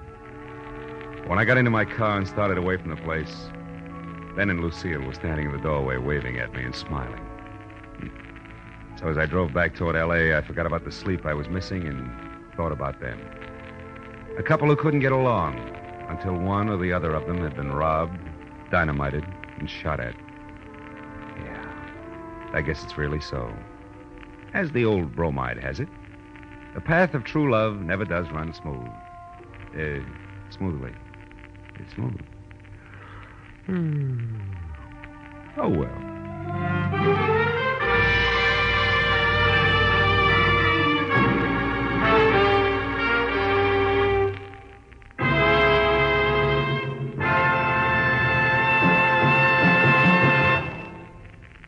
The Adventures of Philip Marlowe, created by Raymond Chandler, stars Gerald Moore and is produced and directed by Norman McDonald.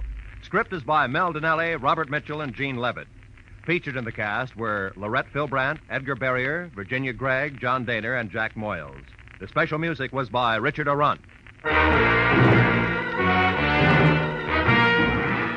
Be sure and be with us again next week when Philip Marlowe says... Somewhere in the cold, persistent rain that made the city itself seem a thing of evil, a girl had disappeared, and it was my job to find her. But before I did, I found death and a devil.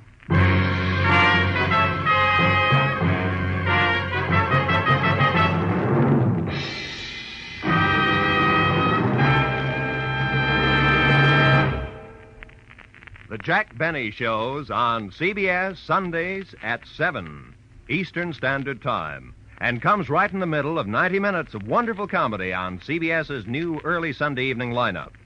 Immediately preceding Jack's show, you'll find Spike Jones and a Spotlight Review at 6:30 Eastern Time. And following the Benny Show, Amos and Andy take over with their inspired humor. Listen to Spike Jones and Amos and Andy over most of these same CBS stations tomorrow, flanking Jack Benny. They add up to 90 solid minutes of merry Sunday listening on CBS. Now, stay tuned for Gangbusters, which follows immediately over most of these stations.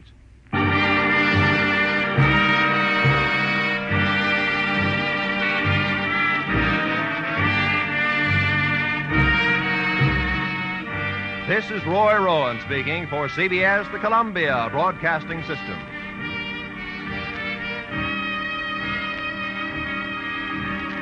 Somewhere in the cold, persistent rain that made the city itself seem a thing of evil, a girl had disappeared, and it was my job to find her. But before I did, I found death and a devil. From the pen of Raymond Chandler, outstanding author of crime fiction, comes his most famous character as CBS presents The Adventures of Philip Marlowe.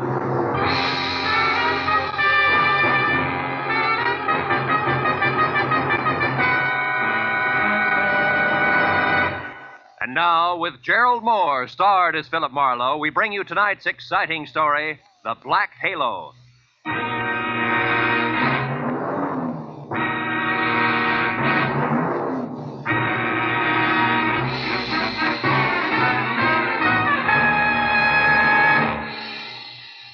For 3 days, an ugly storm had lashed at the west coast from northern Oregon to the tip of Lower California.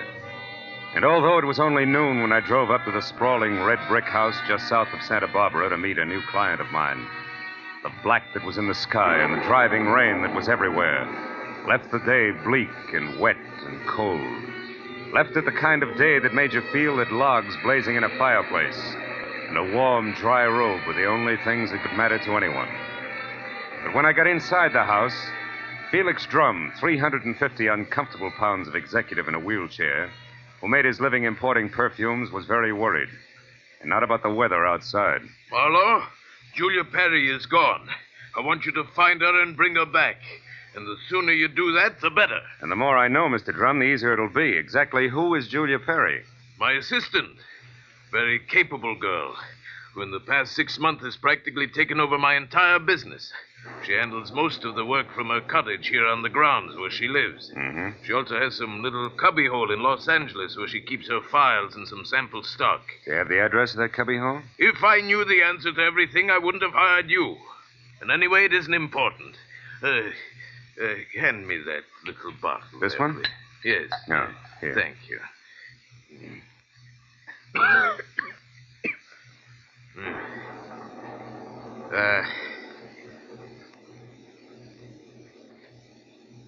When did you last see Julia, Mr. Drum? 3 days ago. Oh, it was 3 days ago, when she left on one of her regular weekly trips down to Los Angeles to bid on perfumes. Usually she stayed away overnight, but the Beechwood Plaza Hotel most of the time, and she was back here by noon the next day. I suppose you've already checked the Beechwood Plaza, huh? Yes, of course. My man Ruby, the one who showed you in, has called the place a dozen times.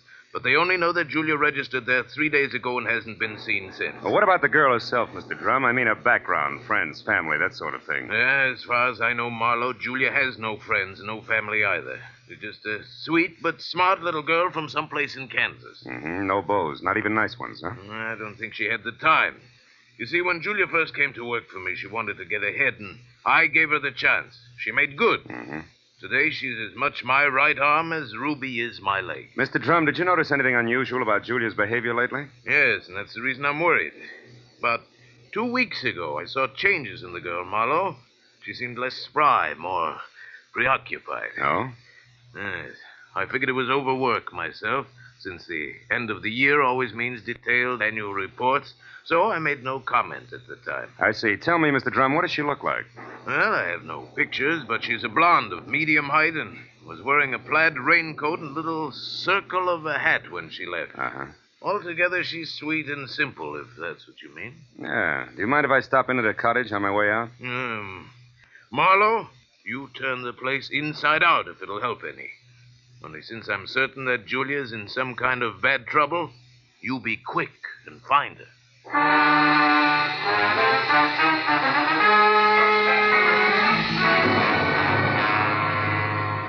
Julia Perry's cottage was strictly the 50-50 arrangement the Drum had mentioned, with one room office and the other living quarters.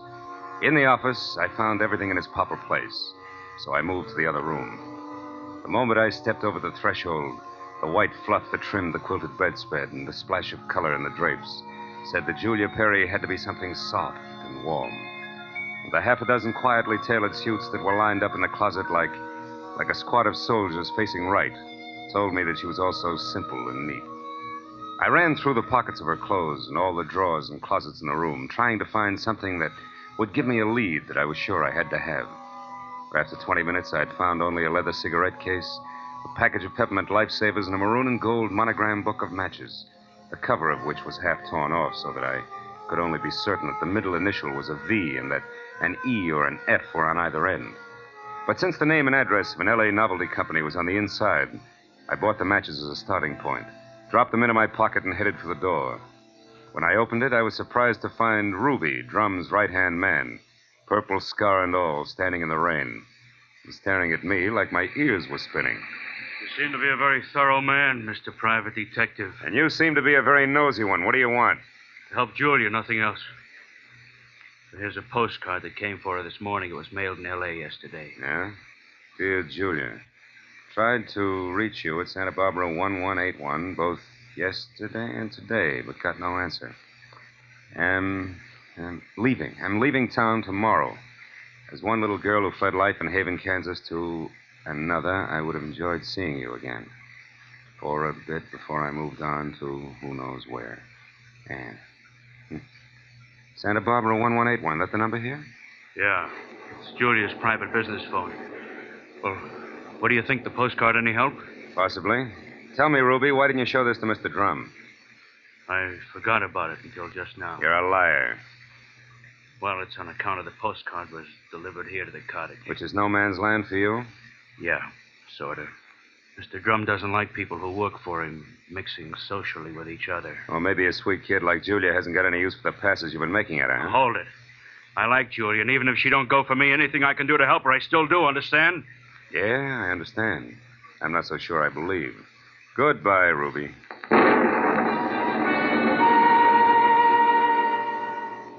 It was pushing 5 o'clock and still raining by the time I got back to L.A. and over to the novelty company.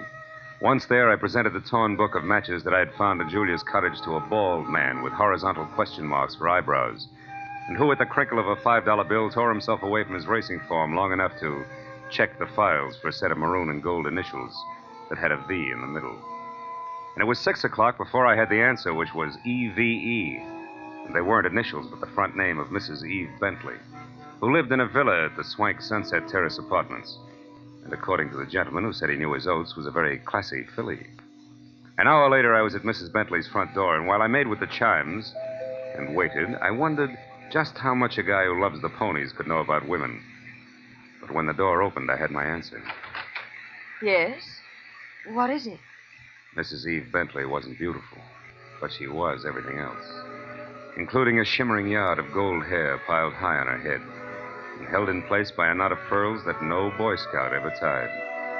Her face was wide blue eyes and open red lips on a backdrop of soft, fair skin. She wore a black silk jersey dress that must have been sprayed on. She smiled when I said my name was Philip Marlowe and that I wanted to talk. Talk about what, Mr. Marlowe? Julia Perry, ever hear of her? No, I haven't. So I'll try again. What do you know about Ann somebody from Haven, Kansas? Absolutely nothing. This torn book of matches says otherwise. I found them in Julia Perry's cottage. Julia Perry's missing. I'm a private detective who was hired to find her, and the matches turned out to be yours. Now, may I come in? Why, yes. Thanks. Now, Mrs. Bentley, maybe we ought to start all over. No, wait just a minute, Mr. Marlowe. I may be able to help you. Did this Julia Perry deal in perfumes? That's right. Now, how did you know that? Because I just remembered something. And now I'm sure I can explain why my matches showed up where they did.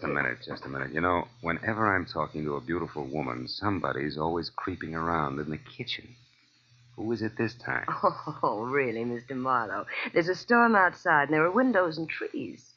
If you put those three things together, that noise could have been a branch scratching on a glass pane. Or somebody with squeaky shoes and a lot of curiosity. Somebody like Mr. Bentley, for instance. Huh? Oh, I doubt that, Mr. Marlowe. You see, Mr. Bentley's been dead now for 3 long years. Oh. Yes. Well, you were saying something about the matches. Oh, yes. This Julia Perry must somehow or other gotten hold of him through my fiancé, Marvin Whitaker. How does that figure? Like 2 and 2. Marvin is in the perfume business. Ditto Julia. Also, I think he mentioned her name once. Said she was very clever for a girl who looked like somebody's kid sister. That fits all right. Where will I find said fiancé? At his favorite bar and grill. But won't you have a drink first, Mr. Marlowe? No, thanks, Eve. There isn't time. Now the bar and grill. The Blue Boar. Blue which? Boar, Mr. Marlowe. Yeah. It's a very English spot over on Wilshire, opposite Arthur Murray's studio. But before you dash, do you at least have a match? Yeah. Whole book of them, honey. Torn cover and all. And I want you to keep them. After all, they brought us together, didn't they?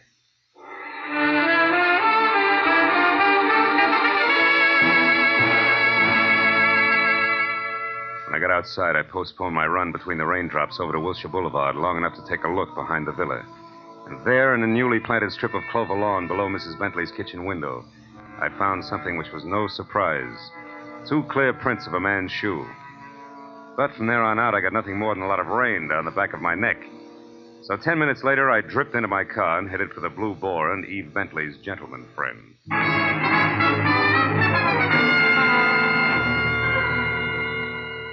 I located Marvin Whitaker, a handsome, hale fellow well met, in a white turtleneck sweater and riding breeches, behind a hot rum toddy in a corner booth that was pictures of steeplechase mounts against newly antique mahogany. And when I told him that I was looking for Julia Perry, he flashed a lot of glistening teeth at me, insisted that I join him in a warming glass of spirits, and started to talk, gesturing all the time with a riding crop. Why, yes, old man, I know Julia Perry. In fact, almost did some business with her today. You mean you were supposed to meet Julia someplace? That's right. At 1881 Selma Avenue, to be precise. But she called me this morning and postponed the whole transaction indefinitely. Could you stop projecting long enough to tell me why? She didn't say. Of course, it's of no bother to me on a day like this. No sane man should be any farther away from a toddy than we are right now. So drink up, old boy. It'll do you a world of good. Yeah, I bet it will. Look, Mr. Whitaker, one more question. Did Julia ever speak of a girlfriend named Ann? Someone she knew years ago in Kansas? No, I don't believe she did, Marlowe. Matter of fact, Julia never talked of anything but perfumes. Now drink your drink, fellow, before it's chilled through. Thanks, but no thanks, old bean. I do have to run, really. It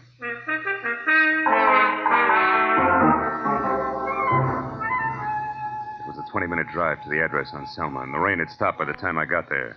The place was one of those once-upon-a-time rooming houses that had been partitioned off into a couple of dozen 2x4 cubby holes, just big enough for the very small businessman to fill his fountain pen in.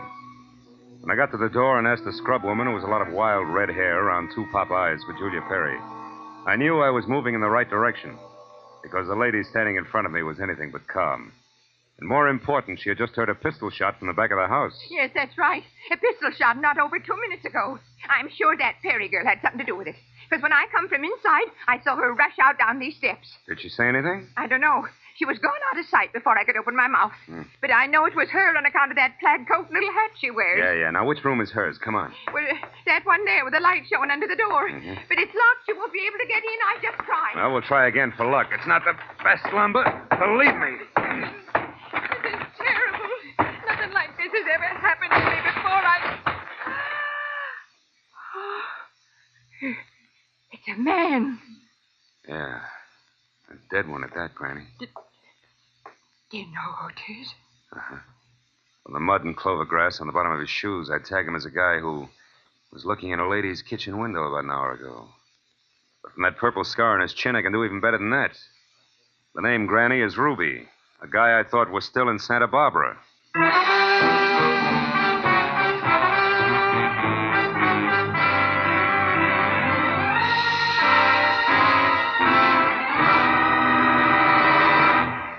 In just a moment, we will return to the second act of the adventures of Philip Marlowe. But first, given clues, even the newest of Philip Marlowe fans can deduce the characters in CBS's great new early Sunday evening comedy lineup.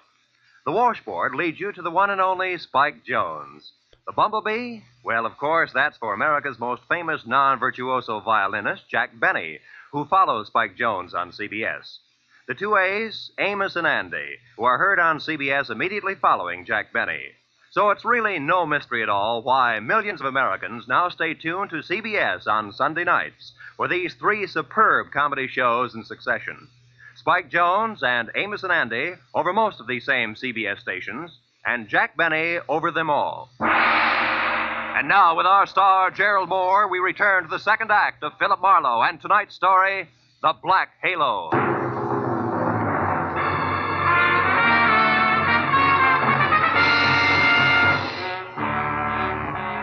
Ruby's body sprawled on the floor, and the girl in the plaid raincoat running away from it meant one thing.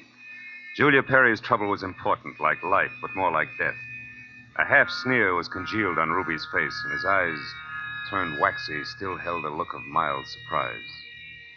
I wasted some breath telling the scrub woman not to touch anything, and then I put in a call to my overweight client in Santa Barbara. He was glad to hear from me, at first. Marlowe. Well, now, I didn't expect a call from you this soon. You sure work fast, don't you, lad? Have you found her? Have you located Julia? Not quite. She's about 5 minutes ahead of me. Incidentally, Mr. Drum, she works fast, too. What do you mean by that? Let me ask the questions, huh? Number one, what was your leg man Ruby doing in L.A. tonight? Ruby? Yeah. Why, I sent him in to pick up some medicine for me. Why? Come on, Drum, you can talk straighter than that, and you better. I just found Ruby dead. Dead? Ruby's dead? What happened to him, Marlowe? He was shot. So forget the gags and tell me why he was snooping around. All right. I didn't trust you. No. It's my policy to trust nobody until he proves himself. I sent Ruby in to follow you and check on your progress. That was brilliant. You only made 3 mistakes. First, I don't need to be checked on. Second, you got your man killed. And third, you forced Julia's hand. Because it was Miss Perry herself who pulled the trigger on Ruby. Julia? Marlowe, I don't believe that. Which proves nothing, Mr. Drum, but skip it. Tell me, do you know a man named Marvin Whitaker? Whitaker? Yeah. No, should I? Well, he says he's in the perfume business. Well, I know everybody on the coast who bought more than 2 bottles of perfume at one time in the last 40 years, and I don't recall that name. I think the man must be a liar. So do I. Thanks for the help. And, Drum, if you've got any more expendable flunkies around, keep them out of my hair. I'll call you when I've got something.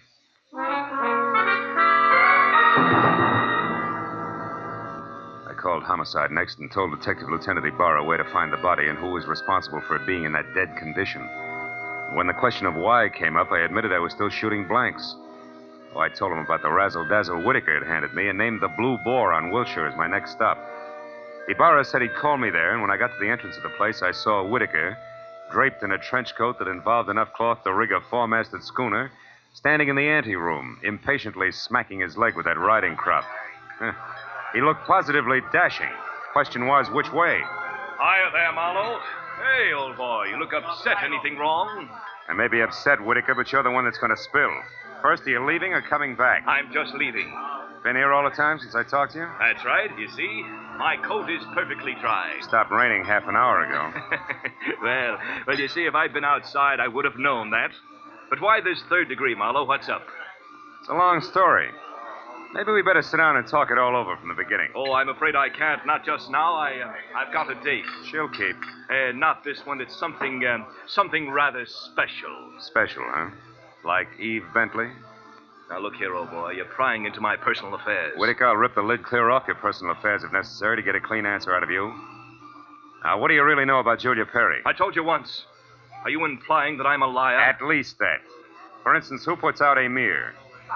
Come on, Whittaker. It's a well-known fragrance. Why, I don't recall offhand. That's strange, because any woman knows Amir's a Dana perfume. Just what are you trying to prove by all this? That as a perfume dealer, you stink. And try this for size. When I got to that address you gave me, I found a fresh corpse there with a bullet hole in it. A murder? Yeah, and your routine was pat, brother, so before homicide starts combing out the snags in your story, you better untangle it yourself right now. You lied to me. And why'd you do it, Whittaker? Why the double talk? All right, Marlowe, I'll tell you.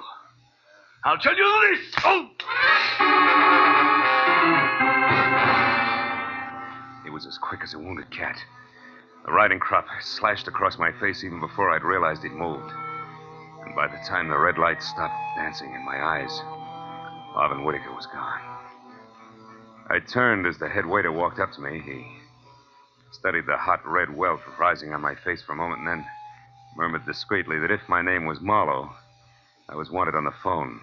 It was Lieutenant Ibarra.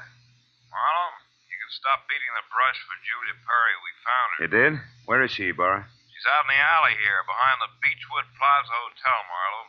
Exactly 8 floors down from the window of her room. She fell through the glass roof above the rear entrance. Oh. It's not pretty. Oh. She explained the whole thing, including that Ruby guy's murder, in a note we found in her room. I'll be right over, Ibarra. Okay, don't hurry.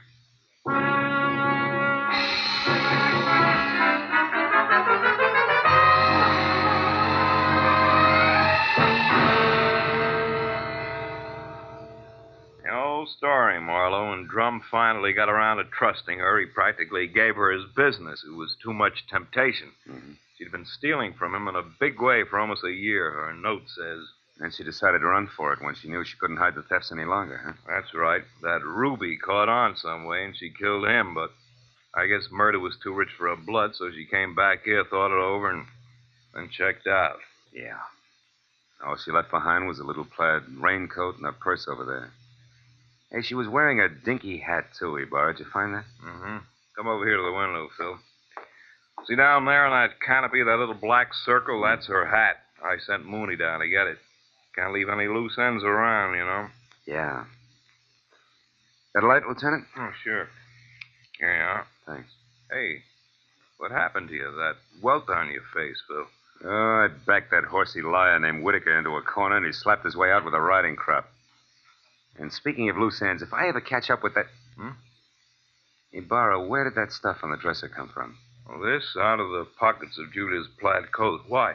But that's impossible unless... Holy smoke. That's why Whittaker lied to me. Hey, where are you going with that, Phil? Come back here. I gotta check on something, Ibarra, and keep your notebook handy. If I'm right, this deal is still wide open.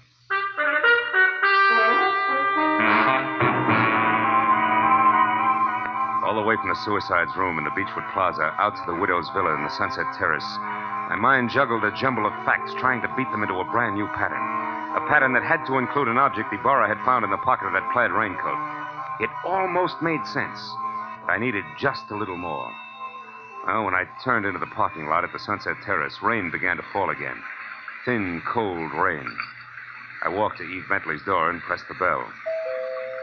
Just as I expected, it was Marvin Whittaker, unsmiling and nervous, who answered the door. I didn't give him a chance to think. I just swung hard. Okay, horseman, that squares us up. Come on, Heavy, roll over. Let's see if you're carrying a gun. Okay, no gun. Now, be a good boy, Whittaker, and you'll make out all right, but one funny wiggle out of you and I'll crack your skull. It's a promise. Do you hear me? Yeah, I heard you. All right. Now, where's Eve? Is she here? Find out for yourself, Marlowe. I'm through. Fair enough.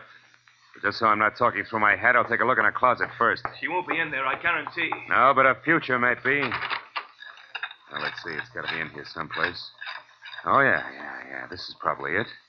Brown cloth coat, as chic as a pair of hobnailed boots, and still damp. And the label says the B.H. Company, Haven, Kansas. That does it.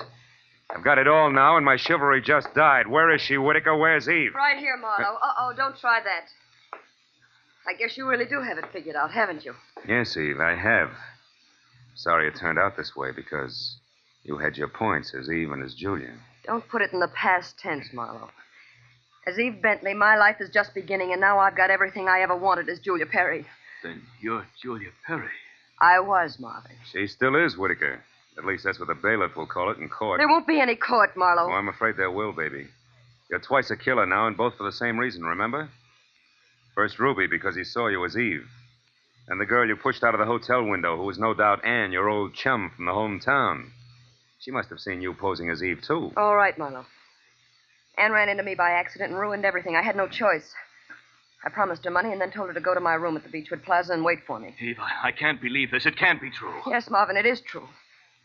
Darling, I didn't want this mess. I'd have left town this morning as I intended if sweet, sly little Anne hadn't seen me.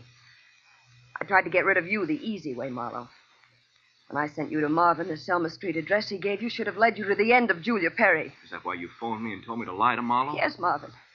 I was going there to write my suicide note and use the stockroom for my disappearing act. But Ruby caught me, and after that I had to work fast. But it's all right now. It all worked out perfectly. They were the only two who knew besides you, Marlowe. Aren't you forgetting little Marvin here? Forgetting him? Oh, no, Mr. Marlowe. Marvin's the one person I can count on. That's what you think. You don't get me mixed up in this. Marvin. I bargained for an heiress, not a murderess. Why, you dirty load. All right, then. I'll use this gun on you, too, because I'm getting out of here and no one's going to stop me. But you're right between us, Eve. You can't get us both. He's right, baby. You're not good enough to get us both, and killing just one of us isn't going to solve anything. What do you say? It's been a long night, baby. You just couldn't tell when you were late.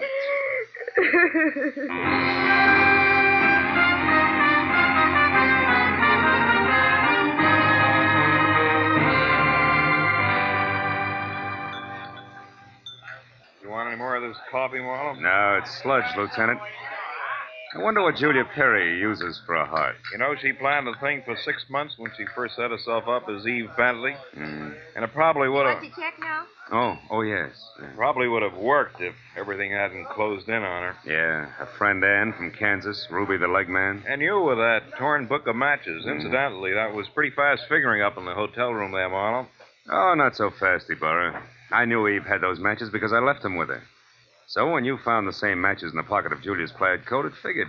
Julia almost had to be Eve. And that left Anne to furnish the body for the suicide. Yeah. You know, I wasn't so sure about that until I found the brown coat with the Haven, Kansas label in Eve's apartment. Yeah. Well, I'd better wait on back to the office, Phil. Look at that rain come down. Think it'll ever stop? I don't know. I doubt it. Oh, by the way, here, it's her hat. Mooney finally got it down off that hotel canopy. Maybe you'd like it for a souvenir. Yeah. The millinery people call it a halo hat. Good night, Marlowe.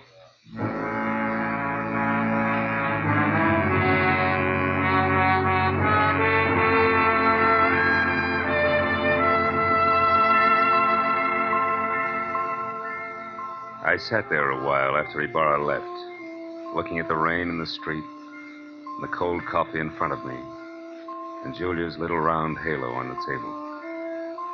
And finally I got up and went outside.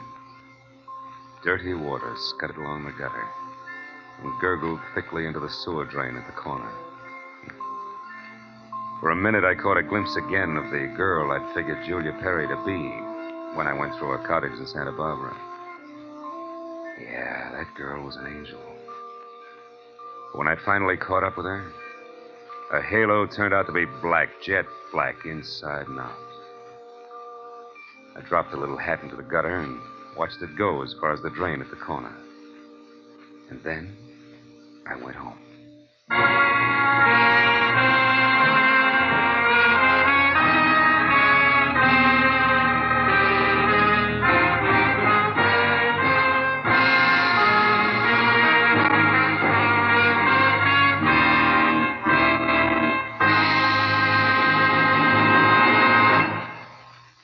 Adventures of Philip Marlowe, created by Raymond Chandler, stars Gerald Moore, and is produced and directed by Norman MacDonald. Script is by Mel Donnelly, Robert Mitchell, and Gene Levitt. Featured in the cast were Joan Banks, Paul Frees, Peter Leeds, Jack Crucian, and Lois Corbett. Lieutenant Detective Abar is played by Jeff Corey. The special music was by Richard O'Ront. Be sure and be with us again next week when Philip Marlowe says... A startled corpse, a blue-eyed woman, and a cryptic message, scrawled by a dingy man with the pieces of a Chinese puzzle that wouldn't fit together. Until I found out what was deadly about the orange dog.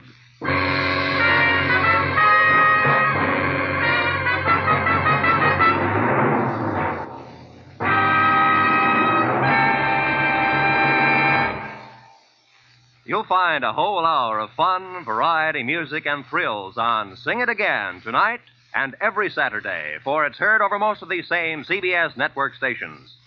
Now, stay tuned for Gangbusters, which follows immediately over most of these same stations.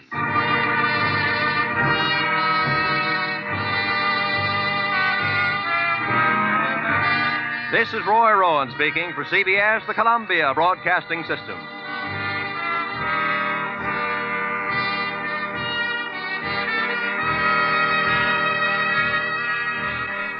You're listening to HOJO Radio.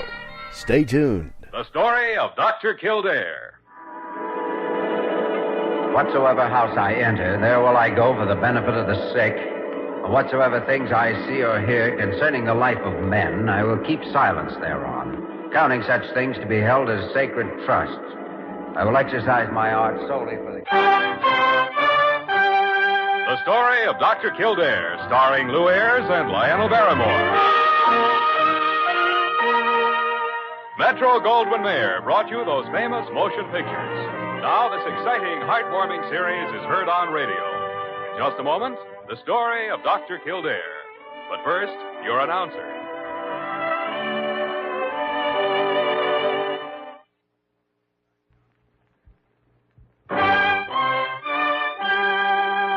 Now, the story of Dr. Kildare, starring Lou Ayres as Dr. Kildare and Lionel Barrymore as Dr. Gillespie.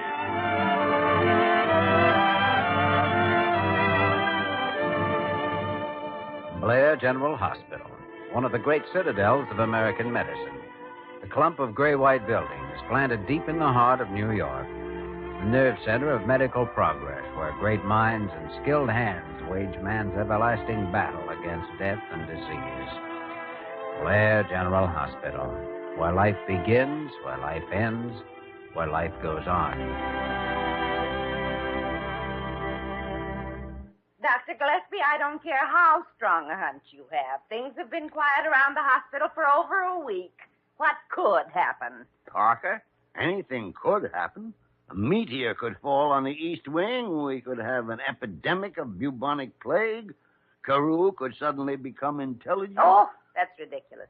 You mean about Carew? Well, I guess that's a little far-fetched. I mean, the whole idea is ridiculous. Just because you've got a feeling of some sort is no reason to believe... Morning, Dr. Gillespie. Good morning, morning. Parker, you've got that gleam of battle in your eye. What's up? Oh, it's Dr. Gillespie.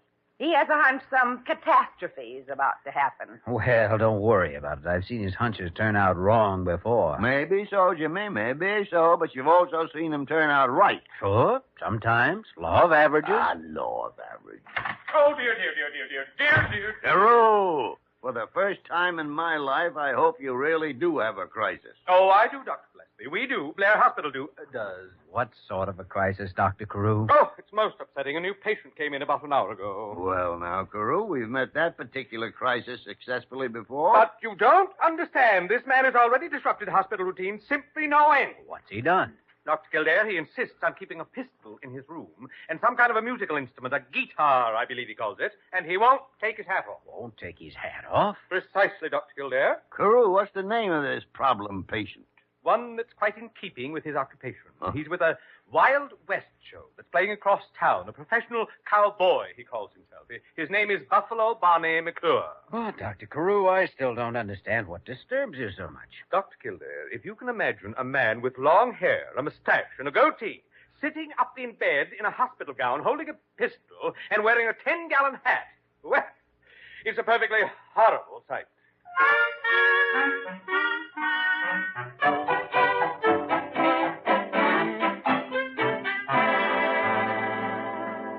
Boys, I want to tell you that I ain't never been sick a day in my whole life till this happened. I see. And the pain seems to center in the upper abdomen around here. Oh, careful, Doc. My innards is mighty tender.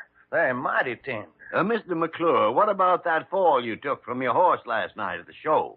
Oh, shuckings, that weren't nothing. I've been throwed by cayuses ever since I was hip-high to a tumblebuck. But it did shake you up a little, didn't it? Well, it knocked my darn bridge work out, but that fall didn't have nothing to do with this here bellyache. I felt fine till this morning. Sometimes internal injuries don't show up for hours or even days after an accident, Mr. McClure. Call me Buffalo, Doc. I ain't used to this here Mr. McClure stuff. All right, Buffalo. Well, Dr. Gillespie, apparently the next step is a fluoroscopic examination. Yes, sure, I know. Parker's getting an X-ray room assigned now. Boys, I sure do hope there ain't nothing real bad wrong with me. Oh, let's assume not for the present anyway. Sure would hate to think that I was cashing in my chips. Well, even if it is an injury, it probably won't be serious. Only time I ever needed a sawbones before was to dig a bullet out of my shoulder. And say, boys, I've been figuring on asking you something. Oh? What's that? That feller that's the boss of this year's spread, that there Dr. Carew. Is he got any kinfolks out west anywhere? Carew? Oh, I don't think so. Well, I used to know a feller years ago named Three-Fingered Tom Carew. Sure would like to meet up with some of his next of kin.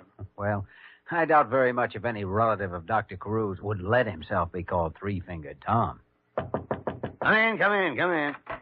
Oh, it's you, Parker. Come in. Dr. Gillespie, I've got all the arrangements taken care of. You can have X-ray room number 8 in 30 minutes. Oh, fine, Parker, fine. Well, boys, ain't none of you going to give me a howdy-doody to this charming little lady? Well... Parker, this is Mr. Buffalo Barney McClure. Miss Parker will be your nurse. How do you do, Mr. Buffalo? Well, now, I reckon you're just about the prettiest little urine that's come down the chute in about 4 months of Sunday. Really?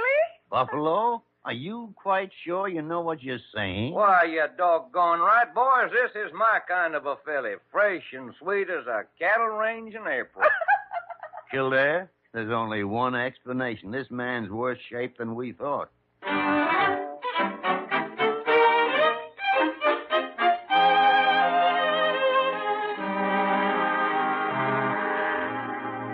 All right now, Buffalo. All you have to do is just stand there behind the fluorescent screen and relax. Like this, huh? That's right now. We may have to try a barium milkshake later, but we'll have a look first without it. Are you ready, Dr. Gillespie? Anytime, Jimmy. Anytime. Parker, turn off that examination light. All right, Doctor. Boys, you sure this ain't gonna hurt me none? Don't you worry, Buffalo. I'm right here with you. Yeah, I'd say that any danger which may be threatening you is not from the X-ray machine. Well, but it makes a fella feel kind of immodest to have a contraption looking right through your innards this way. Don't worry. You won't feel a thing. Ready, Jimmy? Right. Mm-hmm. Let's see now. Esophagus here. And... Oh, this would be a mighty fine thing for a poker game. You could see right through the card. Lungs are clear. You could see the aces. How about it, boys? Are you finding anything? Not yet. You know, there seems to be some distortion of the stomach, though. Yeah, I noticed that, Jimmy. But what I don't see... Look. Over here. Huh? Well, now, what in the tarnation can... Don't you recognize what it is? Recognized by the great horn spoon. It's fantastic. Well, boys, let's have a showdown. What am I suffering from? Your teeth, Buffalo. My teeth? Mm-hmm. From that dental bridge work you lost last night. You swallowed it. It's lodged in your stomach. Well, holy cow. That's why I couldn't find it nowhere. Well, you weren't looking in the right place, that's all. Anyway, we found it now, and as soon as we get it out of your stomach, you'll be in first-class shape again. Now, wait just a minute. There ain't nobody gonna cut me open. Oh, I don't think an operation will be necessary. I think we can get the thing out with an esophagoscope. What? Esophagoscope. Huh. It's an instrument designed to reach down a patient's throat and into his stomach. Just like a darn sword swallower. No, you don't, boys. That is out. Now, let's be reasonable about this. If that thing isn't removed right away, it may cause serious trouble for you. I don't give a hoot and a holler what it may cause. And there's a six-shooter down there in my room that says there ain't nobody gonna cut me open nor shove nothing down my throat. And that's for sure. That's for dang sure.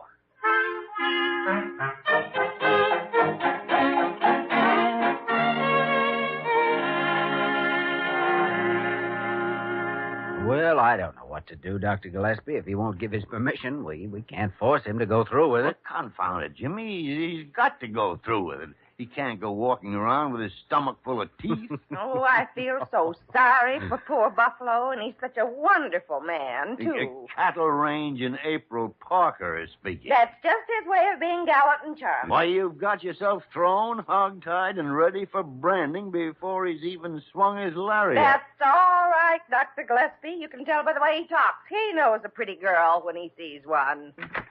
No, come in, Dr. Carew. Gentlemen, I just saw your diagnosis in the Buffalo Barney case. Yes, another oddity for the hospital files. That man himself is an oddity, Dr. Kildare. Careful, Carew. You're speaking of the man Parker loves. Oh, why, Miss Parker, I certainly hope you're not guilty of any irregularity. Of course not. Dr. Gillespie, sometimes you make me so mad, An eccentric sort of woman. Well, fortunately, gentlemen, it shouldn't take long to remove those dentures and get rid of this Buffalo person once and for all. I'm afraid it's not that simple, Dr. Carew. He's refused to let us do anything at all for him. But he can't do that. Why, he's already incensed the entire fourth floor by playing that guitar and singing at the top of his voice. The man is utterly mad. Oh, now, that's unkind, Dr. Carew. Besides, Buffalo seems to have quite a high regard for you. In fact, he was asking whether you might be related to an old acquaintance of his named Three-Fingered Tom Carew. Dr. Kildare, I can assure you that no member of my family has ever been referred to as Three-Fingered Tom. Oh, that's exactly what we told Buffalo Barney. Yeah, and in a way, it's too bad, Carew. You and our elderly cowboy patient might have become close friends. I can hardly imagine myself becoming close friends, as you call it. Yes, I know, Dr. Carew. However, we have an idea. Idea? Yes. Yes, if you were to tell Buffalo Barney that you are related to Three-Fingered Tom, nephew, I think. Nephew? That's right, sure. He believes you to be a relative of a friend of his. Then he'll accept your advice and give his permission for immediate treatment, don't you see? Not too clearly. Carew, it'll solve the problem and nothing flat. You think so? Oh, yes, indeed I do. And now we'll excuse you so you can go up and tell him right this minute. Dr. Kildare, why are you pushing me? Well, we don't want to detain you, Dr. Carew. Here's the door. Dear. Confound it, Jimmy. He'll bungle it just as sure as you're born. You had a premonition that something was going to happen. I don't know. Maybe we better follow him.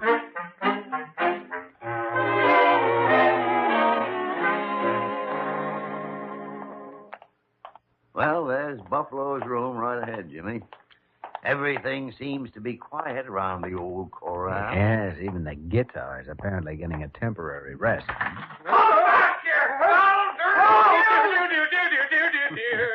What's the matter, Carew? Good heavens, gentlemen, run for your life. You whopper, John, stiffy cow, fill you full of lead. I'll ventilate. He'll do it, too. Where's my britches at? Hey, come on in here. This room is empty. Now, be calm, Dr. Carew. Now, what's this all about? Well, when I told him I was the nephew of Three-Fingered Tom, he reached for his gun. He says he's had a feud with that family, and he'll kill any of them on sight. Well, Carew, now we all have to go sometime. Sure. And at least you'll be dying with your boots on. Please, Dr. Gillespie, this is not an occasion for levity. There you are, Carew. Oh, dear. I seen you sneak in here, you wall-eyed sidewinder. Now, Mr. Buffalo, let's be reasonable. You're going to meet your maker. You're drawing your final breath right now. Hey, take it easy. If you got any last words, spit them out. Oh, dear, I think I'm going to... Well, lucky yonder. Son of a gun, keel right on over. Boys, get a doctor. Get a doctor. Buffalo, put that confounded pistol away before it goes off and hurts somebody. Why, heck, Fart ain't loaded with nothing but blanks. Hey, Buffalo Barney McClure wouldn't never shoot an unarmed man. I was just a funning him. It's too bad he didn't know it. He's out like a light. Buffalo! Oh, Buffalo, are you all right? Oh, shucks, honey, I'm all right, but this here Carew feller's done swooned plumb away. Well, good heavens. We've got to do something. Out of the mouths of babes. Parker, would it be too much of an imposition on a young filly to ask her to trot down to the dispensary and bring some smelling salts for dangerous Dan Carew?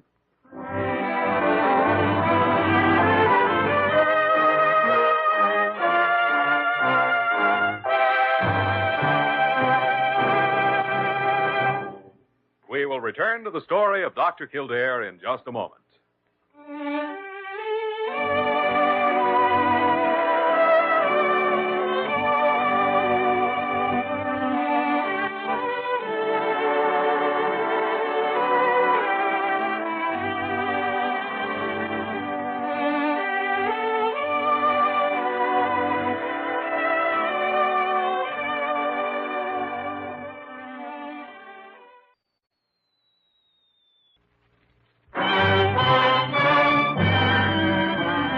Continue with the story of Dr. Kildare, starring Lou Ayres as Dr. Kildare and Lionel Barrymore as Dr. Gillespie.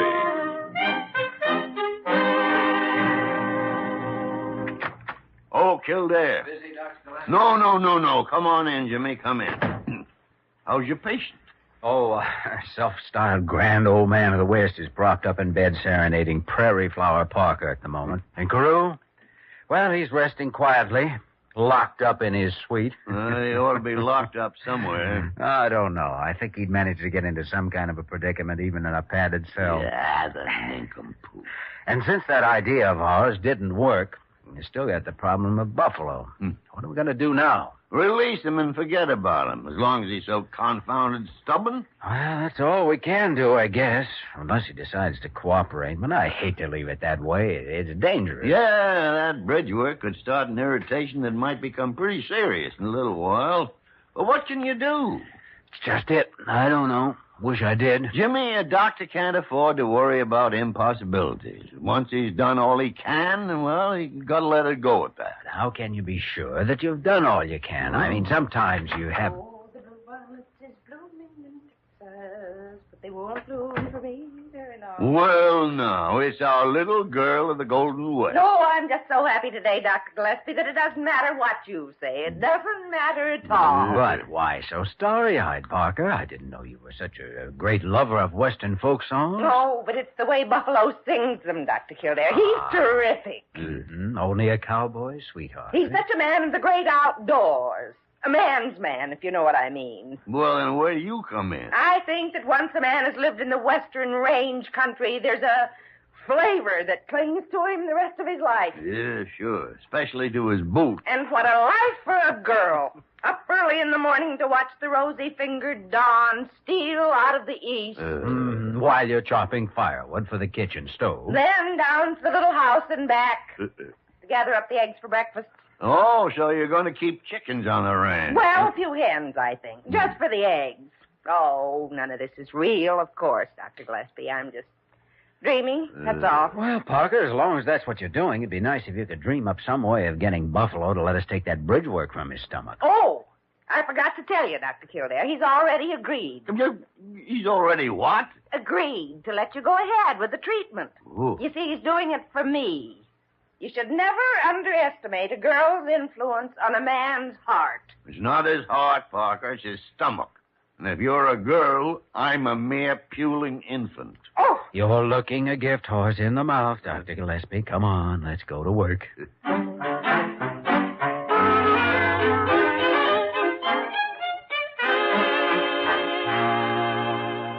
Why, shucks, boys, when that fine little woman asked me to do it for her sake, I just melted away like a snowball in humor. Well, Parker's usually better known for putting on the chill rather than taking it off. Well, I'll tell you, boys, when a pretty gal starts to sugaring me up, I get as skittish as a bobtail pony in fly time.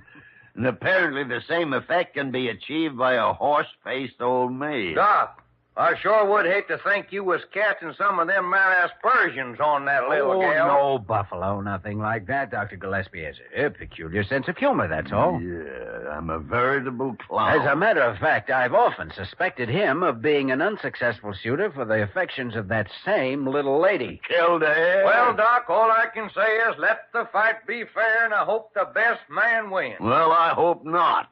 What the tarnation would I do with her? Come in.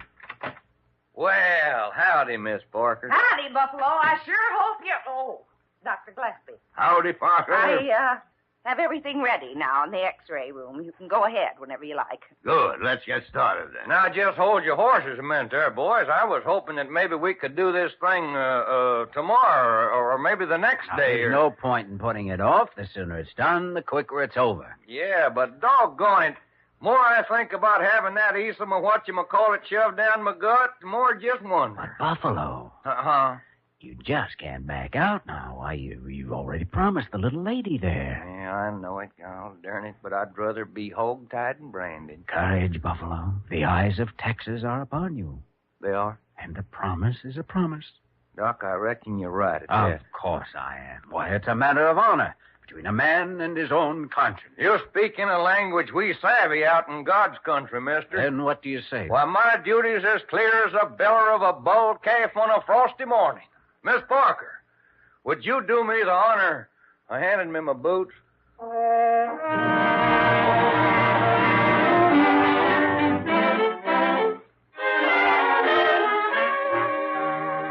I'm sorry, gentlemen, but I will not do it. I positively and utterly refuse even to consider doing it, and that is final. But, Dr. Carew, there's no reason to be scared of him now. No, he can't bite you. His teeth are right there on the table. I am not scared. I simply will not have anything more to do with that man. Well, in that case, Dr. Carew, I'm afraid you'd better expect trouble. Trouble? Oh, yes. Yes, there's no doubt but what he'll take your refusal as a personal insult. Oh, dear.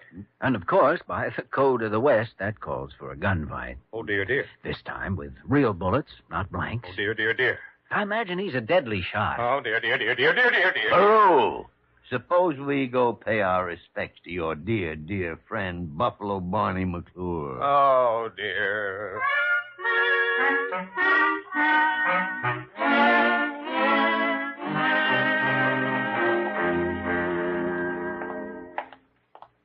Just stay calm now, Carew. Remember, you've got nothing to lose but your life. It could be a trap, gentlemen. A sinister, diabolical plot of some sort. We'll soon find out. Here's his room. Oh, dear. Dr. Kildare, you open the door. Yeah, that's a good idea. Go ahead, Jimmy. Now, you too, eh, Brutus? All right. Well, Like this, Buffy. Oh, a shucking sugarfoot, you're doing fine. Only you ought to put your other arm around like this. Why, Buffy, I'm surprised at you. I don't blame you, Parker. So am I. Dr. Kildare. Well, now, come on in, boys. Step right in. I was just giving the little lady here a lesson on the guitar. She sure does catch on fast. So I noticed. Oh! Buffalo, we brought Dr. Carew up to see you. Well, now, that is darn nice of you, boys. But where's he at? Right here behind me. He's shy, you know. Gun shy. Oh, there ain't no call to feel that way about it. Howdy, Doc. How do you do, Mr. Buffalo? Well, I better run along now. Wait just a minute now. Don't you go hightailing it off somewheres. Partner, I want to shake your hand. Well, all right, if you insist. There. No hard feelings, Doc, about that little joke of mine? Oh, no, not at all, Mr. Buffalo. It's quite all right. And really, I must hop along now. Now, hold your horses. I was figuring we might have a friendly little game of poker to cement our friendship. Poker? Oh, I'm terribly sorry. I only play a little bridge occasionally. Bridge? Doc, that very word makes me sick at my stomach. Miss Parker, would you do me the favor to reach down inside that guitar and latch on to a deck of cards? Now, really, Mr. Buffalo, I tell you, Shucks, now, don't you worry, Doc. We'll figure out some simple little easy game. Yes, I know, but... And another thing, Miss Parker, hand me my six-shooter there. Of course, Buffy. No, just a moment. This won't hurt you, Doc. Only take a couple of minutes. You won't feel a thing. Now, please, careful now. No. You see, Doc, you wasn't in no danger. I just using blanks. Well, never mind, Buffalo. I don't think he hears you. Parker, will you go get those smelling salts again? The intrepid Dr. Carew is just swooned plumb away.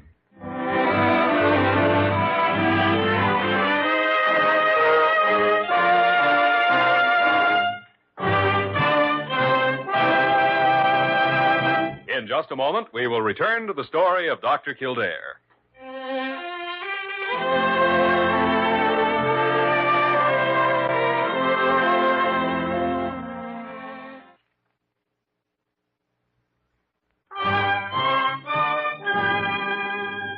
And now, once again, the story of Dr. Kildare, starring Lou Ayres as Dr. Kildare and Lionel Barrymore as Dr. Gillespie.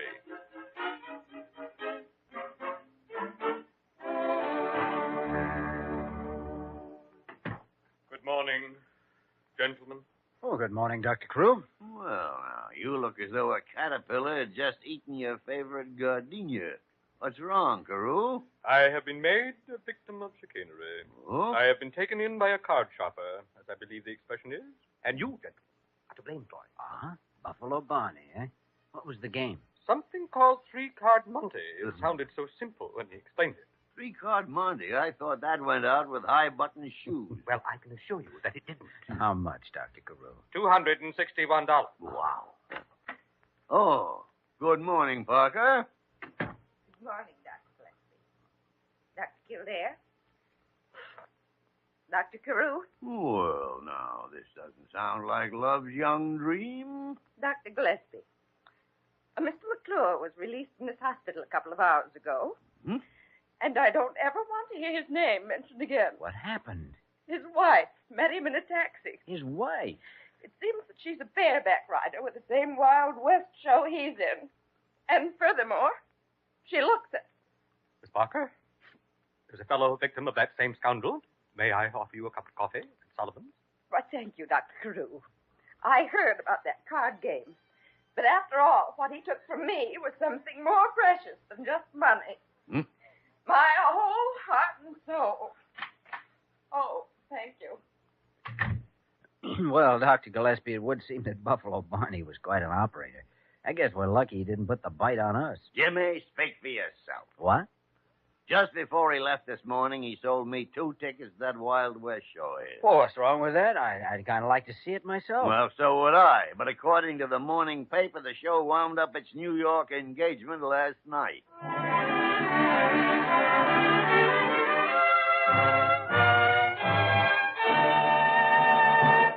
You have just heard the story of Dr. Kildare, starring Lou Ayres and Lionel Barrymore. This program was written by Les Crutchfield and directed by William P. Russo. Original music was composed and conducted by Walter Schumann. Supporting cast included Virginia Gregg, Ted Osborne, and Barton Yarborough. Dick Joy speaking. The story of Dr. Kildare.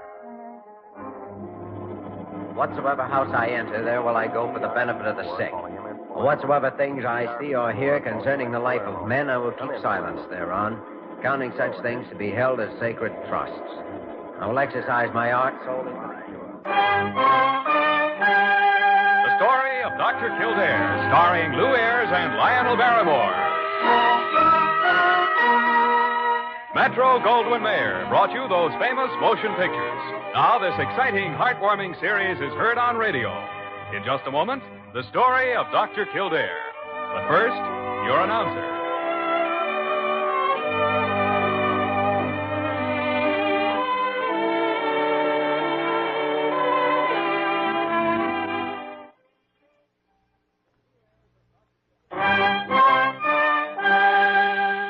Now, the story of Dr. Kildare, starring Lou Ayres as Dr. Kildare and Lionel Barrymore as Dr. Gillespie.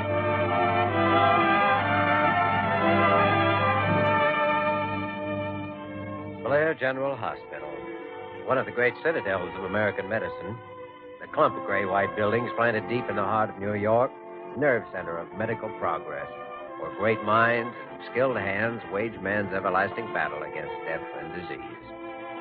Blair General Hospital, where life begins, where life ends, where life goes on. Dr. Gillespie, I looked for symptoms of childhood predisposition right in the beginning of the case, and there weren't any, so forget it. No sign of it. But, Jimmy, are you sure you got a complete history of the patient? Of course I did. Look, it's a simple case of nutritional anemia. There's no question about the diagnosis, so why all the third degree? Oh, just checking, Jimmy, that's all. Been doing quite a lot of that lately. Am I, starting to slip, Doctor? No, Jimmy, of course not. But I'm not doing so well at diagnosing my own cases, maybe. Oh, nonsense. Of course you're doing well. Perhaps I'm careless, not conscientious enough. Oh, don't be ridiculous. Well, then let's get to the real reason, shall we? It's that overdeveloped curiosity of yours. Me? Curiosity? You just can't bear to have anything happen around here that you're not in on. Kildare, I have never been so falsely accused in my entire professional career. I've always confined myself strictly to my own specific duties. Which apparently include the whole hospital and half of New York City. Just name one time. Go on. One lone, single, solitary time that I've ever butted into somebody else's business. Why, I could think... Oh, hello, Parker. Well, I'm back, Dr. Gillespie, Dr. Kildare. And I'll say one thing, I've never seen such a storm in my life. Why, I was nearly blown off my feet just getting out of the taxi. Parker, never mind the weather report. What's new over at the East Side Clinic? Look, at least let me get my hat off before you start the third degree. I've never seen anyone with as much curiosity as you've got. Why, Dr. Kildare, did I say something funny? No, but Dr. Gillespie just Parker, did. don't pay any attention to him. He has an abnormal sense of humor. Oh, really? Well, I've never noticed any particular... I'll get it. Kildare speaking. Jimmy, this is Bill Frazier at the Coast Guard radio base. Oh, Bill. Well, I haven't heard from you in months. How's everything? Fine. We'll probably get a chance to talk about it later. Look, Jimmy, we've got an emergency here that sounds like it's up your alley. What sort of an emergency? It's a young seaman, apparently in pretty bad shape. Needs medical attention. I see. And he's over there at the base. No, he's on a freighter, 280 miles out at sea. The ship's fighting heavy seas and may not make port for 48 to 60 hours. They left the ship's doctor in Le Havre. Thought maybe that you might be able to talk to the captain and tell him what to do. All right, Bill. I'll be over there in about 20 minutes. Where are we going, Jimmy? We? Well, I don't see any need for you going out in this weather just to... No, don't be an idiot. Parker, get my hat and coat.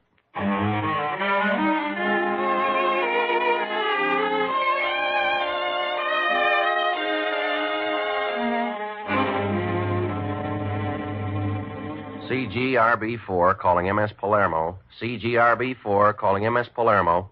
Come in, Palermo.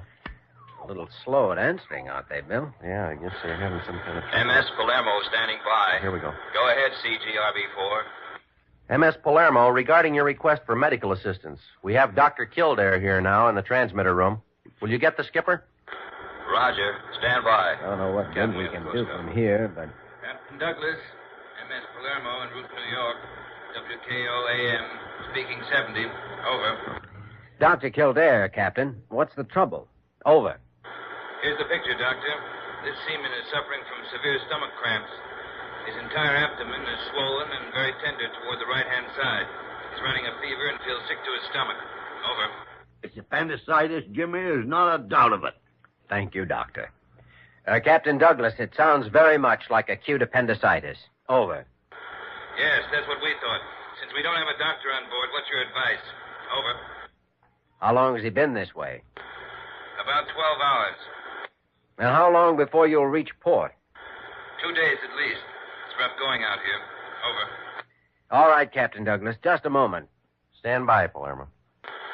Roger. Dr. Gillespie, I doubt if there's even a slight chance he can hold out 48 hours without that appendix rupturing, even in an ice pack. No. He should be operated on right now, which, of course, is impossible. Bill, isn't there any other ship near the Palermo? I mean, the one that does have a doctor aboard? No, Jim. It wouldn't do any good anyway. The wind's dropping out there now, but it's kicked up one of the worst ground swells in years. No, it's out of the question to transfer a man from one ship to another. Makes you feel so completely helpless. You need a pair of hands that could save that man's life, if they could only reach him.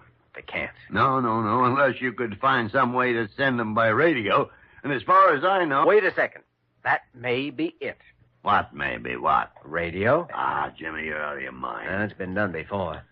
I wonder if there's anyone on board with some medical background, any experience at all. Yeah, I think your best bet's the radio operator. He was telling me earlier about being in the Navy medics during the war, but he's no doctor. Kildare, you can't perform an operation by radio. Without an operation, that man's going to die.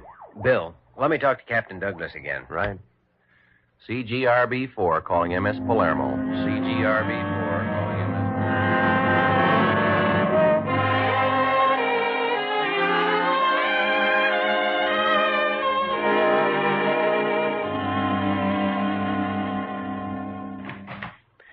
Oh, come on in, Parker. Did you bring the book? Yes. Yes, here it is, Dr. Kildare. I hope I got here in time. Yes, plenty of time. Now, let's see. Grable's Elements of Surgery, Illustrated Edition, 1939. That's the book, isn't it? It's the same one they have on board, and this will give us something to work from. Bill, will you contact the Palermo, and we'll see how they're coming along with their preparations. Right, Jimmy. The book here now, I can start briefing that operator. What's his name, by the way? Steve Nelson. Oh, yeah. CGRB-4 calling MS Palermo. CGRB-4 calling MS Palermo. What's going on, Dr. Gillespie? Parker, you are looking at a one-time brilliant young doctor who, under the pressure of circumstance, has gone slightly mad. You don't mean that you finally... No, I don't mean that I anything. Parker, I think he's referring to me. CGRB-4 calling MS Palermo. Come in, Palermo. What's wrong, Bill? Well, we've lost contact for the moment. Reception's been pretty bad most of the day.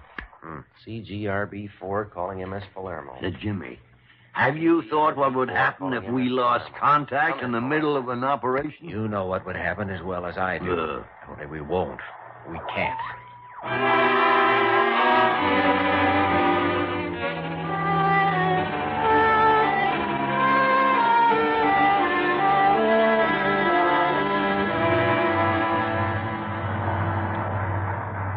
All right, Dr. Kildare. Page 291, illustration number 3.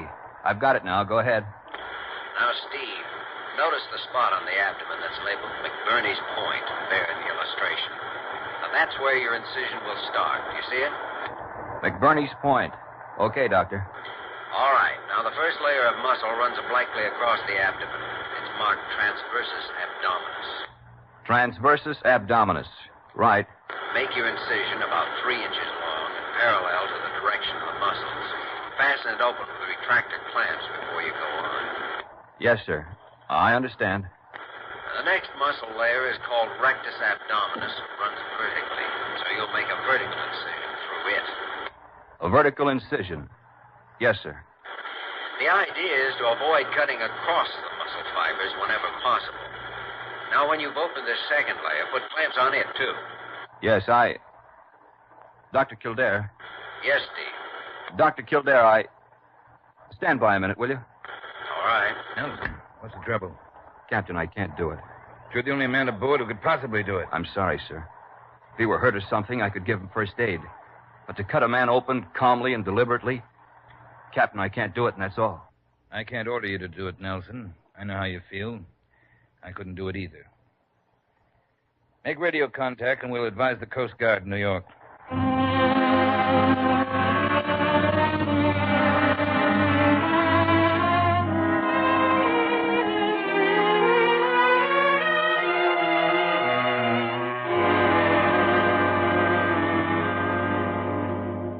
Well, that's that, Jimmy. Now what? You know, the only answer is to be there and board that freighter. There's no other way. Well, Jim, the Coast Guard's equipped with some pretty modern stuff, but we still don't have any guided missiles for rapid passenger service. No, but you do have a helicopter. Yeah, there's one out at the Long Island base. Kildare. And a few months ago, you used it to drop a couple of firefighters on board a burning tanker off the Virginia coast. I remember reading about it. Now wait, Jimmy. That was in broad daylight on a calm sea, and those boys had been trained for it. Well, it doesn't sound very complicated to me to step off a rope ladder onto the deck of a ship. In the middle of the night, and with that ship pitching and rolling 30 degrees, it's a lot more complicated than you think. No, Jimmy. It's too risky even to think of. Now, look, Dr. Gillespie, don't make a production out of it. It's got to be done. So let's do it. Okay? Oh, okay. All right, Jim, I'll let the Palermo know and then call the base. I think Lieutenant Dane will be the best pilot for it. CGRB-4 calling MS Palermo. Come in, Palermo. IMS Palermo standing by. Go ahead, New York. Captain Douglas, please. Captain's right here. Douglas speaking. Go ahead. We're going to try landing a doctor on board by helicopter. What's your present position? Over. Latitude 39, 31, 14 north. Longitude 68, 42, 25 west. Our course is 206.3 degrees, proceeding at 5 knots. Over. Roger. Weather conditions. Storm's clearing. The wind is down to force 5 and dropping. The swell's still bad. Visibility? Around 2,000 yards. After dark, though, you could probably see our searchlights for 5 or 6 miles. Over. All right, Captain Douglas. We'll line up this end first. Stand by, Palermo. Roger. Let's see now. If everything goes smoothly, I ought to be on board by 10 o'clock tonight, huh? Yeah. Then it'll take us about a half hour. Kildare. What is it, Doctor? At my age, I can't go hopping out of helicopters onto moving ships. Yes, I know. Dr. Gillespie, I guess I'll just have to manage this one alone. By the great horns. But don't worry, though. I'll tell you all about it. Tell you everything I've done. After I've done it.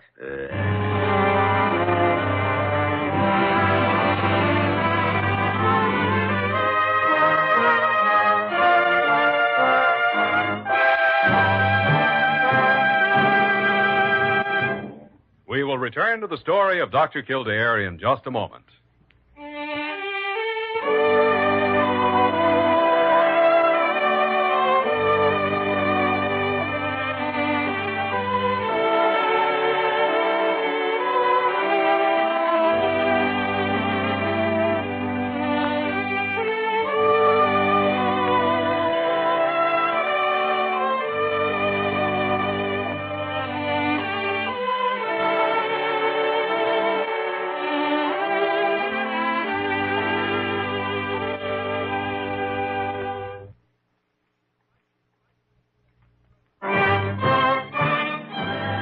Now we continue with the story of Dr. Kildare, starring Lou Ayres as Dr. Kildare and Lionel Barrymore as Dr. Gillespie.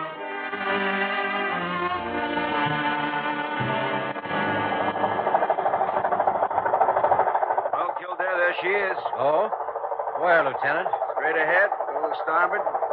Oh, yeah. It's a good thing they've got that searchlight. Otherwise, it'd be tough finding the Queen Mary out here tonight. The wind has died off some more. I'll drop down to 100 feet. They're swinging the light this way, Lieutenant. They must have seen us. Yeah. Boy, look at the size of those swells. This ain't gonna be easy, Doc. Well, you can't always find a turkey in your soup. Yeah. I'll be sitting up here in the cockpit, nice and cozy. You're the one that's gonna be dangling the end of that 50-foot rope ladder. You're so right. I guess I better crack the mic, let Frazier know we're over the ship. CG Airborne 21 to CGRB4. CG Airborne 21 to CGRB4. CGRB4 standing by. Go ahead, A21. Bill, I'm hovering over the Palermo now, 100 feet up. Got the searchlight on us. The midship deck's all lit up. And some of the crew are out on it. I guess we're ready to have a go at it. Thought you'd like to know. Good. How's Kildare feel? Ask him. Bill, suppose I tell you how I feel in about 10 minutes. Right now, I'm numb. Yeah, I'd be too. Good luck. Thanks. Jimmy, can you hear me? Well, Dr. Gillespie, now why don't you go back to the hospital and get some sleep? Sleep? Now, look, Jimmy. Be sure you've got plenty of ether before you start the operation. And somebody there who knows how to use it. Elementary, my dear doctor. And another thing, Jimmy. Be sure to check for any symptom of secondary... Sorry if that's against regulations, but this is just no time for backseat driving. Yeah, I know, Doc. I feel the same way every time the CO tries to tell me how to fly. Well, I'm holding steady at around 60 or 70 feet over the deck. I guess the time's come. You get out through that trapdoor right behind the seat there. All right. I'll put you as close to the deck as I can. Maybe right on it. Can't lay to on account of the swell. Hang on to the ladder until the boys on deck say to let go. They can tell more about the roll of the ship than you can. Got it? Right. Okay, Kildare. Good luck. Thanks, Larry. So long.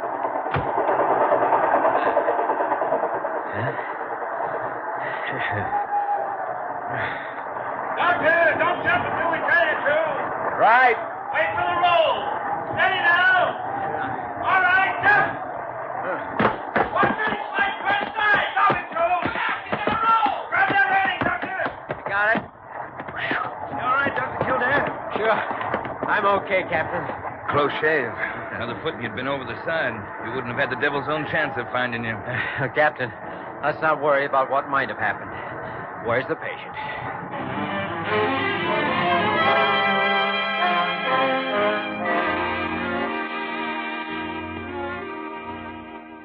CGRB4 calling MS Palermo. CGRB4 calling MS Palermo. Come in, Palermo. It looks like we're out of luck, Dr. Gillespie. I guess you're not going to answer. Confound the gut to answer. How do I know what Kildare's doing out there if they won't answer? That could be Dr. Kildare's Oh, idea, Parker, you know. shut up. Well, I don't see why you don't take Jimmy's advice and get some sleep. Lieutenant Dane said he landed okay, so from now on it's up to him. Mr. Frazier, you don't know Dr. Gillespie. He simply has to have his nose and everything. Parker, for the last time. MS Palermo standing by for CGRB4. Go ahead, CG. There they are. Palermo, we'd like to speak with Dr. Kildare if we could. Sorry, Dr. Kildare is still not available. Not available? Well, why isn't he available? I don't know, sir. Confound it. You tell him that Dr. Gillespie wants to talk to him immediately. I've given him all 8 of your messages, sir. He said he'd answer them tomorrow. Tomorrow? By the great horn spoon. Would you care to send another message? Yes. Tell him to go to blazes. To Blazes? Is that B as in Boston? L as in... Yes, L as in lunkhead. And you go to blazes, too. Yes, sir. Palermo, that's all. Stand by. Roger. Dr. Gillespie, I still think you ought to go to bed and forget about it until morning. I'll do no such thing. I'll report this to the FCC, the RFC, the Maritime Commission. I'll report it to Congress. Young nincompoop. Well, I take it that you don't have a very high opinion of Kildare's abilities, is that it? Ridiculous. He's the best doctor in the country. Next to me, of course. Then why don't you relax? I told you, Mr. Frazier, Dr. Gillespie's just a born snoop, and there's nothing anybody can do about it. Parker, so help me. When the helicopter gets back, I'm going to have him go out again and drop you. Oh, I'd love to help, Doctor. 100 miles from the nearest ship.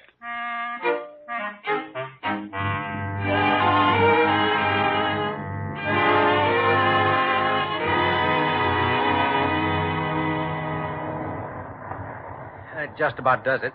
How's his pulse, Captain Douglas? Still steady, Dr. Kildare. Good. Well, you can relax and clean up now, Steve. We're through. All right, sir. There we are. Nice job of hem-stitching, Doctor. You'd have made a good sailmaker in the old days. Not on a ship that rolls as much as this one. That's the worst ground swell I've ever been in, at least in this part of the Atlantic. How about the boy here? Will he pull through? Yes, Captain. We got it in time. Barely in time, as a matter of fact. I'll stay with him until he comes out from under the anesthetic. What about all these messages from this Dr. Gillespie? Do you want me to contact the shore station now? Oh, I don't think there's any need to. And I don't know, though. I don't get an opportunity like this once in months. Sure. Let's go in the radio room and give him a call. All right, sir. Oh, Captain, if you don't mind watching him a few minutes, I'll be right back. Take your time, Doctor. I left the transmitter on, so it's already warmed up. Good. MS Palermo calling CGRB4, New York. MS Palermo calling CGRB4. Come in, RB4. Dr. Kildare, I'm sorry I had to back out of doing that operation. I just couldn't. Forget it, Steve. And then when you trusted me to take care... CGRB4, New York, standing by. Go ahead, Palermo. Dr. Kildare is calling Dr. Gillespie. Is he there? Am I here? Kildare, you listen to me. Why, Dr. Gillespie, I thought you'd be in bed hours ago. Never mind. Just tell me what happened. Happened? Oh, well, for one thing, I bruised my elbow when I landed on the deck. I'll let you take a look at it when I get back. I don't want to look at your confounded elbow. What about the operation? Oh, that. Well, it was quite a complicated case. Very interesting, in fact. Yeah, well, go on. Oh, much too complicated to go into tonight. Kildare? I'll tell you all about it when we reach port. Day after tomorrow. Darnation. Good night, Doctor. Okay, that's all, Steve. MS Palermo signing off. Good night. Kildare? I'll bet he's pulling his hair out.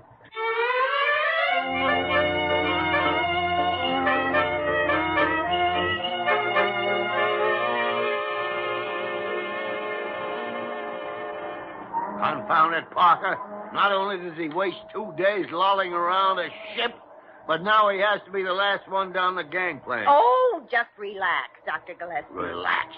They brought the patient down here to the ambulance 5 minutes ago. So what's keeping Kildare? He knows what he's doing, and he'll be here in his own sweet time. I don't care if he never gets here. Parker, I'm through with him. Finally, absolutely, and for the last time, I'm through with him. Through with whom, Dr. Gillespie? Kildare, where did you come from? The other gangplank. Ah, you're looking very well, Doctor. Oh, thank you very much. And so are you. Thank you. A pleasant voyage, I trust. Oh, yes, very pleasant. Well, back to work. Yeah, what a pity. Oh, I guess there isn't room for all of us to ride over in the ambulance, so why don't you go ahead, Dr. Gillespie? Parker and I'll get a taxi. No, you don't. Well, what's wrong with that, Dr. Gillespie? Parker, you get in that ambulance and shut up. Don't say another word. Do you hear me? Well. Come on, Jimmy. Come on. We'll take the taxi. Anything you say, Doctor. All right, Jimmy. I had it coming, and I've learned my lesson. Oh, now stop kidding me. You'll be butting in on my cases again within 24 hours, and you know it. Well, well, anyway, this one turned out all right. Jimmy, we did it again. We did it again? Why, yes, you? Well, all right, confound it, you did it again. You know something, Dr. Gillespie. I went out there alone, that's true enough. But I took something along with me. Huh? Yes. I took thousands of hours of experience from working with you, watching you, and learning from you. So you were right the first time. We did do it. Taxi.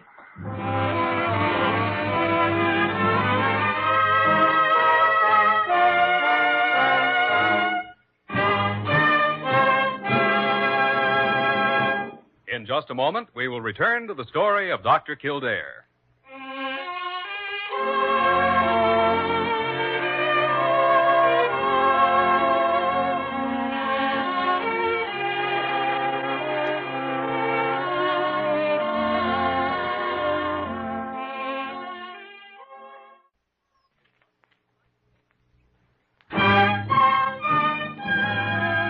Now, once again, the story of Dr. Kildare, starring Lou Ayres as Dr. Kildare and Lionel Barrymore as Dr. Gillespie.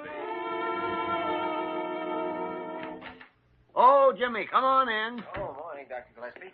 Say, I was wondering if I could borrow Parker for about an hour. Oh, sure, why not? Is that all right with you, Parker? Oh, of course, Dr. Kildare. Special assignment of some kind, Jimmy? Oh, no, just routine. Couple of new patients in for diagnosis. Huh. Parker, we may as well go now if you're free. New patients, huh? What seems to be wrong with them? Oh, I think it's just a checkup, nothing unusual. You know, Jimmy, it might be a good idea if I went along with you. Oh, well, thanks, Dr. Gillespie, but... I might possibly notice something you wouldn't. I see. Parker, isn't that a roll of 2-inch adhesive tape there on the table? Why, yes, it is. Tear off about 18 inches, will you? All right, Dr. Kildare. Dr. Gillespie, I think the time has come for a drastic lesson. Drastic lesson? What do you mean, Jimmy? You are, Dr. Kildare. Thanks, Parker. Now, just lean back in your chair, Doctor. I want to show you something. Show me something? That's right. Now, close your mouth a second. There. Why, Dr. Kildare, you've covered his mouth all over and taped his head to the back of the chair. Don't worry, it'll do him good. Now, you sit there, Dr. Gillespie, and repeat 100 times mentally, quote, I will not poke my nose into other people's cases, unquote. We'll be back in about an hour. Come on, Parker.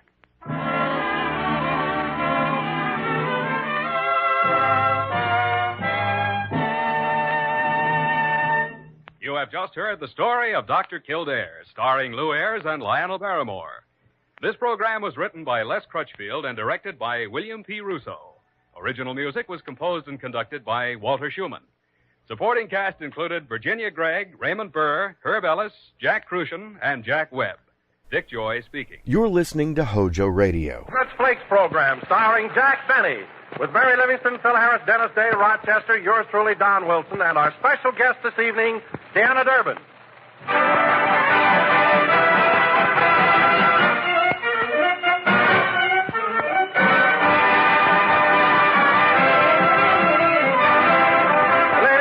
By any chance, icebox raiders in your home? Or don't I have to ask, because aren't we all? Well, fellow icebox raiders, just remember this. Hands off any in-between meal snacks of meat or cheese these ration days. Instead, help yourself to a tempting bowl full of Grape Nuts Flakes and milk. Grape Nuts Flakes are not rationed, and they're always one swell treat to eat. It's the distinctive malty-rich Grape Nuts flavor turned out in crisp, toasty brown flake form. And you'll find Grape Nuts Flakes just as grand tasting at mid-afternoon or midnight as they are for breakfast. So now, a wise word to you homemakers. If you'd saved on ration foods all around the clock, always plan to have on hand several of those big 12-ounce economy-size packages of thrifty, appetizing Grape Nuts Flakes.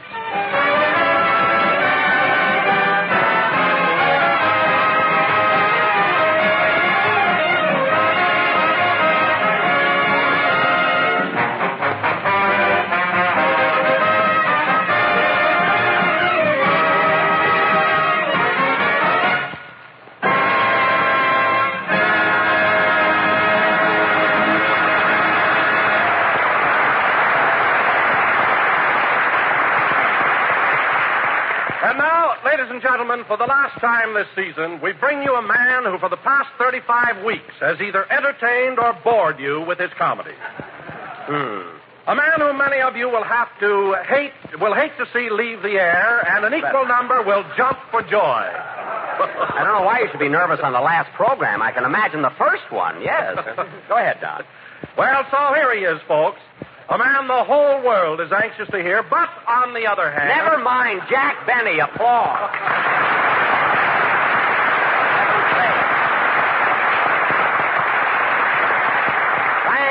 Thank you. Hello again, this is Jack Benny, who thrills or nauseates you, as the case may be, talking.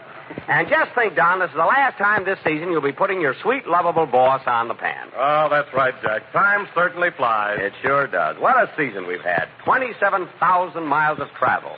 Playing camps from San Diego to Bangor, Maine. Gosh, Don, I'm so exhausted I can hardly stand up. You look fine, Jack. You seem to be standing there very firm and upright. That's the microphone, Don. I'm the wreck that's hanging on to it.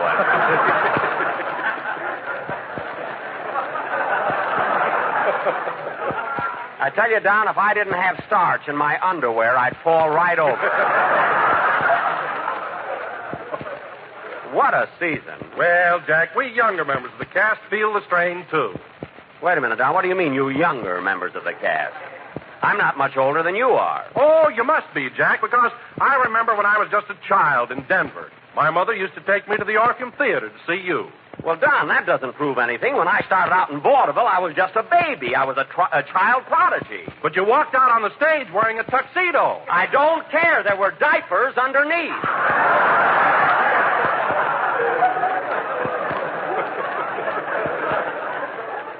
And that flask on my hip had a nipple on it.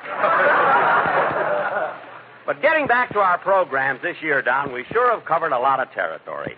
Chicago, Baltimore, New York, Montreal. Oh, speaking of Montreal, Jack, didn't you borrow $5 from me during our visit there? Then Ottawa, Toronto, and back to Chicago. I said, didn't you borrow $5 from me during our visit to Montreal? Then Camp Custer, Michigan, and finally home again. What a trip. I said, didn't you borrow $5 from me in Canada? Yes, and as soon as I get some Canadian money, I'll pay you back. Oh, hello, Mary. Am I glad to see you? Hello. Say, Jack, what are you yelling at Don for? Well, in the first place, I didn't like the introduction he gave me. Let me ask you something, Mary. Do I bore people? Certainly. Who said you didn't? Nobody said I didn't. He said I did. Oh. Say, Jack, I bet you're glad we're going off the air tonight. You really look worn out. I am tired, Mary. Radio is a pretty tough grind. Well, it's tough for all of us. That is tougher on me.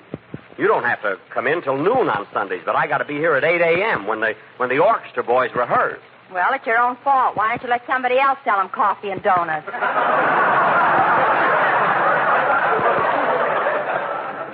Because it's my concession and I can't get a guy to run it.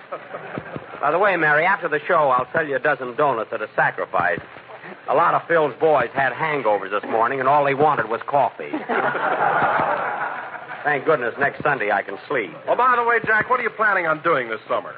Well, Don, my doctor advised me to go away for a while where it's quiet and peaceful. Say, Jack, why don't you go to my uncle's sanitarium? Oh, has your uncle got a sanitarium? Yes, it's called Dr. Livingston's Rest Home for jitterbugs who can't quit dancing after the music stops. I must tell my cousin Boo Boo about that. But I have other plans for the summer, Mary. I'm going to the Low Sierras. Pardon me, Jack, you mean High Sierras. I'm going to the Low Sierras. For heaven's sake, Jack, high means altitude, not price. Oh. Then I'll go to the High Sierras. The price, the altitude will be good for me, you know. Say, Mr. Benny, this being our last program... Oh, hello, Dennis. Hello. Say, Mr. Benny, this being our last program... How do you feel, kid? Oh, I'm doing as well as can be expected. What do you mean? Well, who expects anything of me?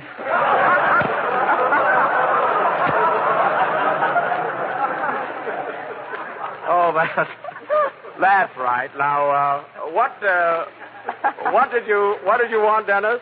Well, this being our last program, I thought I'd ask you for the $10 you owe me. What $10? The $10 you borrowed from me in Boston. Do you want to pay it? Well... You'll have to wait till he gets some Massachusetts money. You'll have to wait till I remember I borrowed it. Now, Dennis, when did I ask you for that $10? Don't you remember you wanted to buy a wallet to keep your money in? Yes. So I gave you $2 for a wallet and $8 to put in it? Oh, that's right. I'll give you the 10 later, kid. And now, Dennis, this being the last program of the season... Gee, the last program. Next week, I'll just be walking past the bank. Oh, well.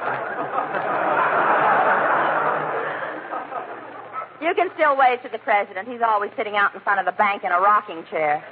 Yeah, he used to own a store in Brooklyn. But no kidding, it doesn't seem possible that this is our last show. It is, though. Yes, sir, it's aloha and goodbye. All right, Don. Aloha and goodbye. Oh, Jack, not on our last broadcast. Don, aloha and goodbye. But this one is so obvious, the child could figure it out. Don, read what I wrote. Now go ahead. First, aloha. Oh, all right. Ladies and gentlemen, the next time you're at your grocer's, why not buy a package of toasty brown sweet as a nut grape nuts flakes? You'll find the price is not a ha-ha or even a medium aha. In fact, it is very aloha.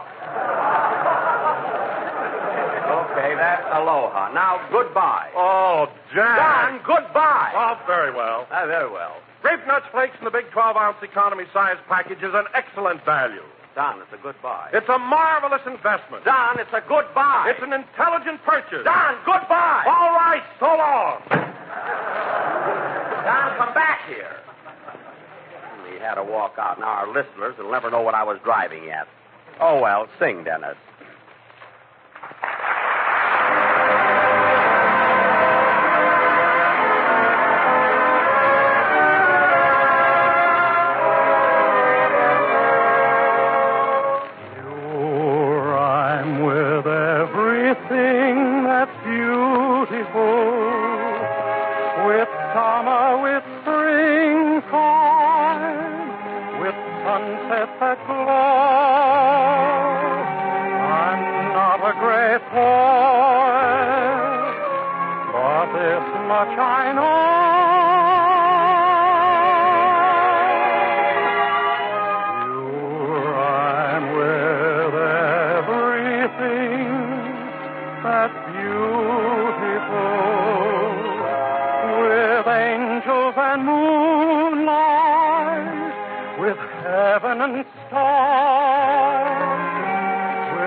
not a great poet,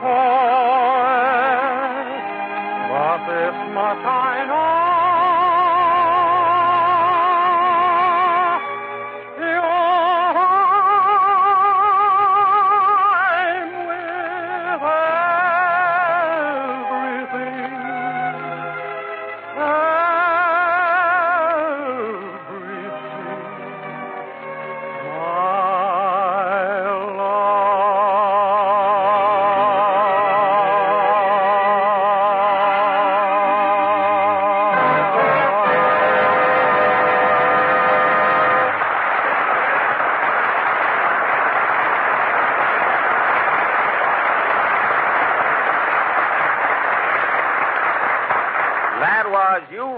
With Everything That's Beautiful, sung by Dennis Day, who rhymes with work, shirt, and clerk. And now, ladies and gentlemen... Hey, Mr. Benny, I just thought of something. What is it? How come we're going off the air tonight and Fred Allen is staying on the radio for 4 more weeks? Well, I think I can explain that to you, kid. You see, Fred Allen's sponsor figures that Allen ought to stay on the air until he gets a laugh.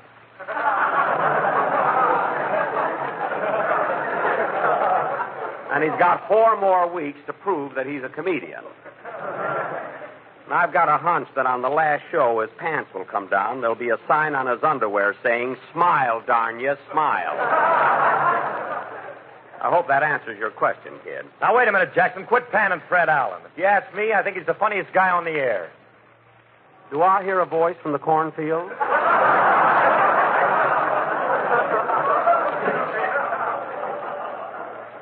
What was that you just said, Phil? I said that Fred Allen's the funniest guy on the air. Oh, yeah? And he's a great ad-libber. Many a time I've seen him stand up on the stage and reel off gags without no script. Without no script, huh? Phil, let me ask you something. When you noticed Allen standing there without any script, did you also notice that he kept his right hand in his coat pocket? So what? He's got a joke book there that's printed in Braille.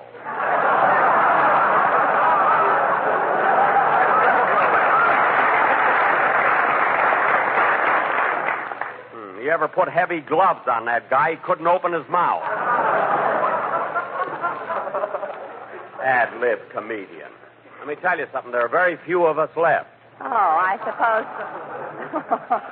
suppose you're an ad-lib comedian. Yes, I am. Go on. You stubbed your toe yesterday, and your writers had to cue you to say ouch. Ouch has been overdone. I said, gosh ding it. Well, so much for Allen with his baggy eyes. Allen's face looks like a baby kangaroo peeking out of a side pocket.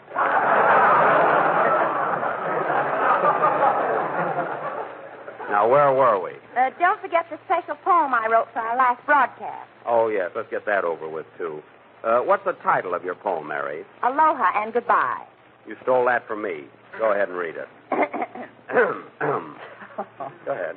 Don't be nervous. Just read the poem. Go ahead. Go ahead, kid. Read it, kid. I say...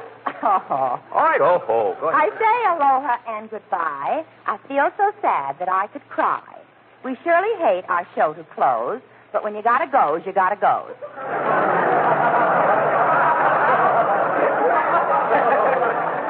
Nice rhyming there.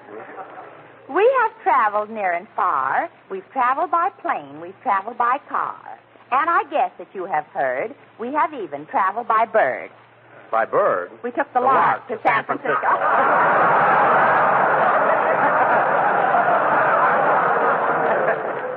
That's a train. Go ahead. It's a train. Go ahead. We've been in the desert where the heat was so great that it melted the teeth out of Jack's upper plate.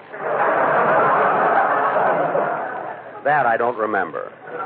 We've been in Toronto where it was 20 below, and Jack lost his lowers in a street full of snow. Well, so much for my mouth. Is that all? No, there's one more verse. Oh, one more? Yes. Go ahead. We'll be back again next fall when the frost is on the pumpkin. We hope that we will please you all, and our program won't be stunk in the air.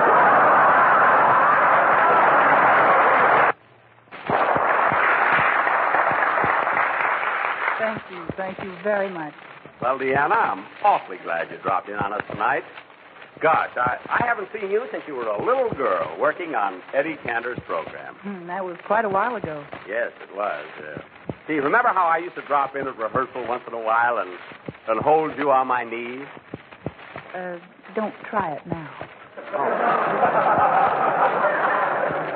Oh, I won't.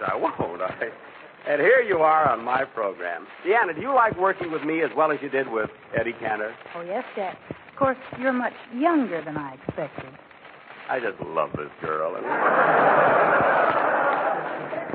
What was that? What was that you said, Deanna? I said you're much younger than I expected. Well.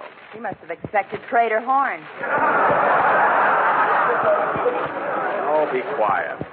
Oh, by the way, Deanna, you know the members of our cast, don't you? Mary, Phil. Sure. Hello, Mary. Hello. Hiya, Diana.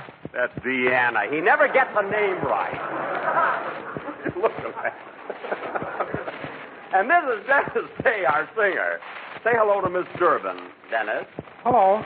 Hello, Dennis. Hello. Hello, Dennis. Hello. Dennis, say something. Get going. Will you marry me, Miss Durbin?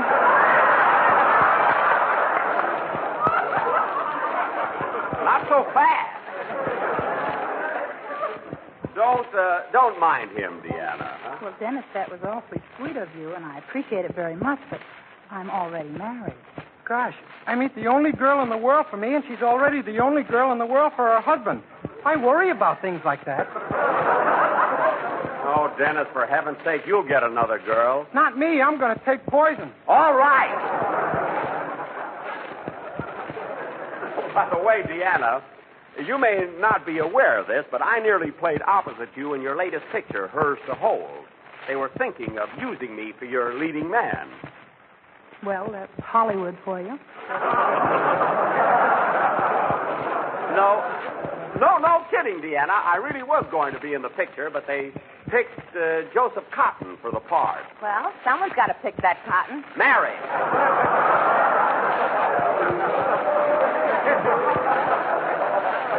Cut that out.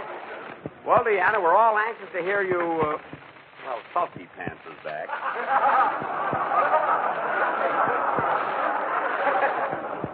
Hello, Don. Hello, Jack. Say, how about introducing me to Miss Durbin? Not until you say what I told you to. All right. Drink nut flakes are goodbye. Glad to know you, Miss Durbin. There. That's that. Now, Don, stop pouting. Pull in those liver lips that are hanging way out over the audience.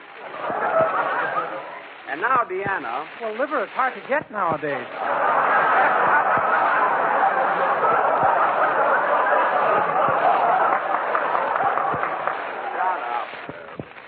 Now, Deanna, we're all ready and anxious to hear your song, so... Oh, darn, that's probably Rochester calling about the party. What party? You know what party. I'm giving a farewell dinner for my whole gang and several big movie stars. Gary Cooper, Robert Taylor, Barbara Stanwyck, Claudette Colbert, Rodney Dangerfield, and Stella Buggenhaven. Who are those last two? You never heard of Rodney Dangerfield and Stella Buggenhaven? Didn't you see Pangs of Passion for Adults Only?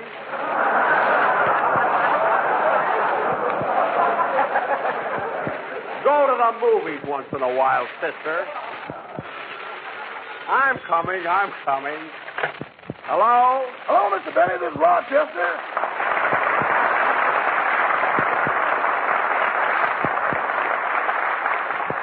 Rochester, how are the arrangements for the party coming along? Fine, boss. The butcher just delivered the meat, and we got lucky hamburger. What do you mean, lucky hamburger? I found a horseshoe in it.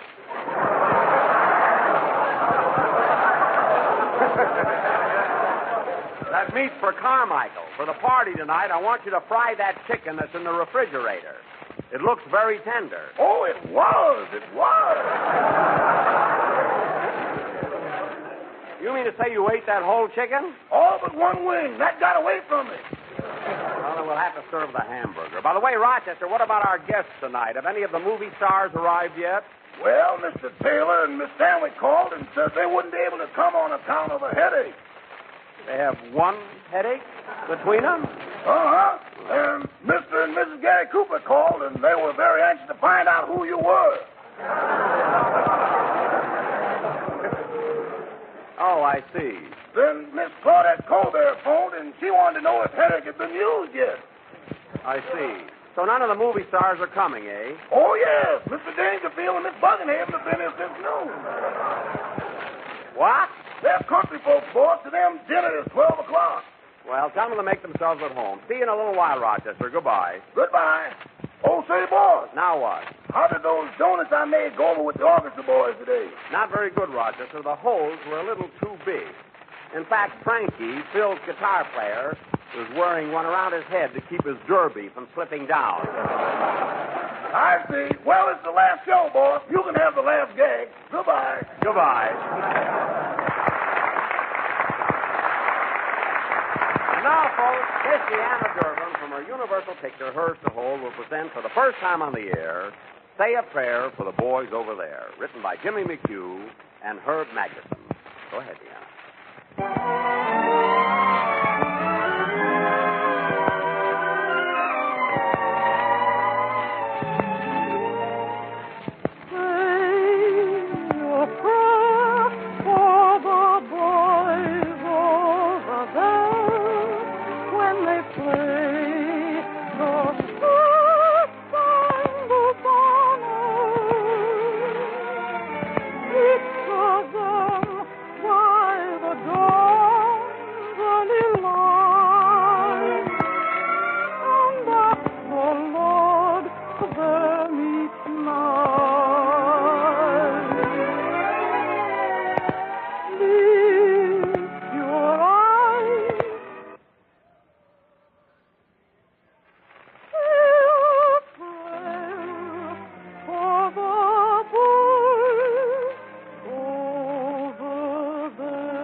A beautiful song, and especially on this occasion. Not long ago, folks, we looked upon Memorial Day as a day of painful memories from which time had removed the pain and left only beauty. But this Memorial Day is different. Today, Valley Forge and Bull Run and Gettysburg and Chateau Thierry come marching out of the past, and we see them clearly again. Because marching at their side are the men of Bataan and Pearl Harbor and Corregidor and Wake. Someday, time will erase the pain of the memory of Bataan and Pearl Harbor, as it once erased the pain of Verdun.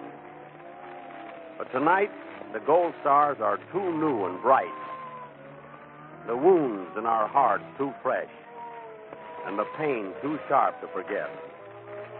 And thus, Memorial Day becomes more than a roll call of our honored dead, and a roll call more of the living. And the living must step forth to answer, and they must say, all these men from 1776 to 1943, they died for me. So let me work and let me buy the bond.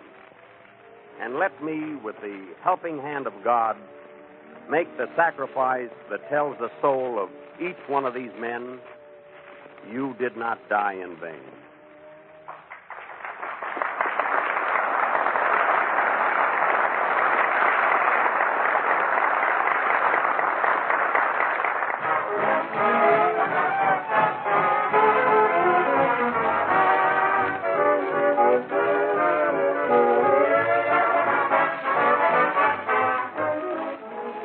You might say our government's nutrition program, the Basic 7, is our springboard to good health.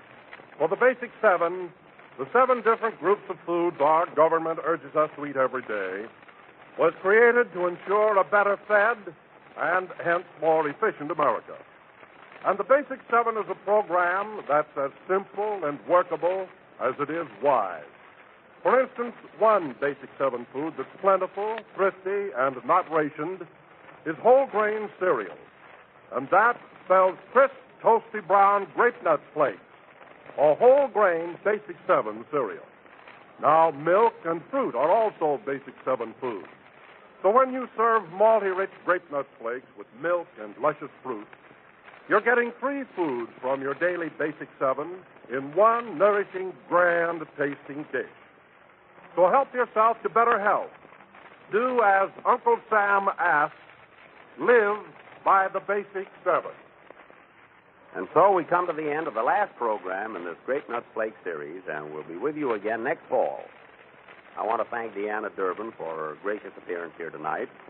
Also, my appreciation to our listeners for their many years of sharing our program with us. Thanks to my cast and my writers, Bill Morrow and Ed Baloyne. Happy summer to everybody. Good night, folks.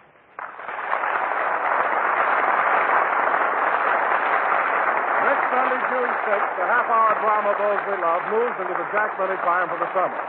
You'll enjoy Those We Love, for it's an exciting and romantic story about the sort of folks who might be your next-door neighbors. Make a note on your calendar and don't miss Those We Love next Sunday night at this same time.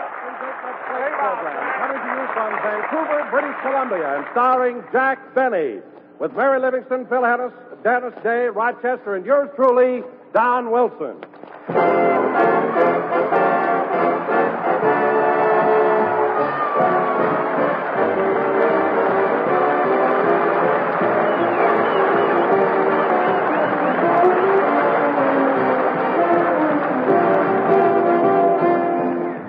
Well, folks, I just thought up a wonderful slogan for Grape Nuts Flakes. If Grape Nuts Flakes are a cereal, give me a second installment. Oh, well, maybe it is sort of corny, but there's no doubt about it. Anybody will enjoy a second installment of Grape Nuts Flakes. That crisp, toasty brown texture, that malty, rich, sweet as a nut flavor, make Grape Nuts Flakes really distinctive. And they're a whole grain cereal, chock full of all-around whole grain nourishment. And the nutrition experts agree that breakfast should include a cereal with whole grain food values. So make that cereal Grape Nuts Flakes and do your family a favor all around. Remember, eat a good breakfast, do a better job. Feature tempting, toasty brown Grape Nuts Flakes and buy them in the big new 12-ounce economy size package.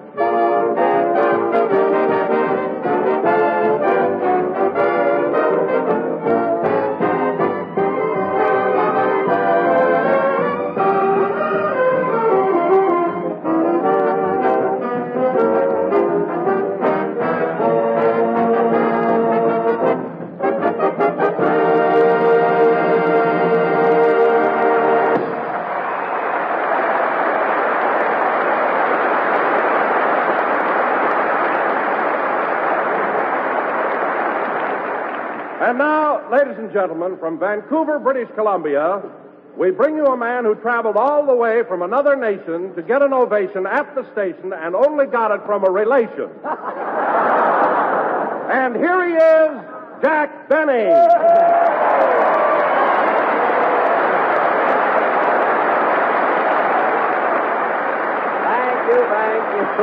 Thank you.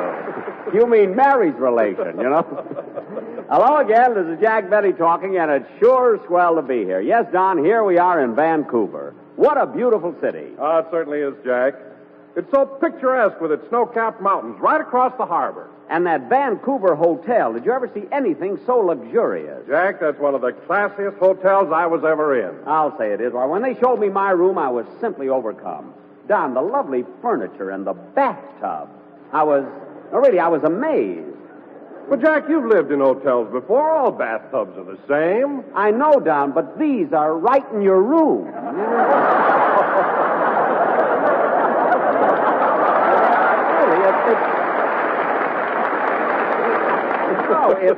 It's very convenient, but you don't meet so many people that way, you know? 3 times I walked out of my room with a towel over my shoulder. No kidding. Another thing, Jack, have you noticed how polite the people are here in Canada? Polite? Yes, Don, I have. Why, I even saw a war poster up here that said, "Please guard your speech, lest unknowingly you divulge vital information regarding military operations." Well, that's nothing, Don. We have the same thing in Los Angeles, only it's a little more condensed. It just says, "Shut up."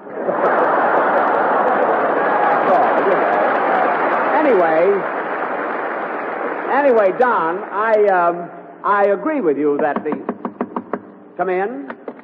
Mr. Benny? Yes? I've been appointed by the mayor to welcome you to the city of Vancouver. The mayor? Well, that's very nice. I've lived here all my life, and if there are any places of interest you've missed, I'll be glad to point them out to you.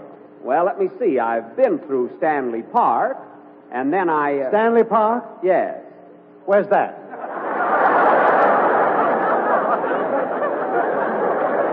Why, it's right at the foot of Lions Gate Bridge. Lions Gate Bridge?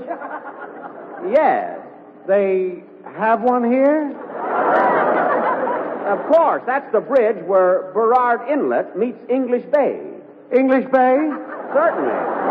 That's the body of water that practically surrounds the city. Oh, so that's what that is.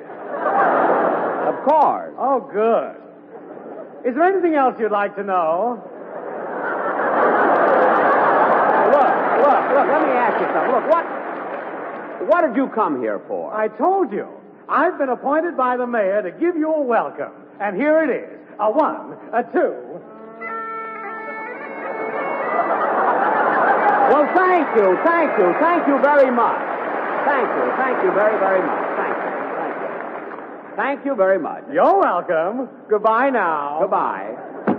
Well, that was nice of him coming up here and playing that bagpipe, wasn't it, Don? Yes, but it's such a peculiar instrument, the way it squeaks. Don, you'd squeak, too, if somebody squeezed you around the middle.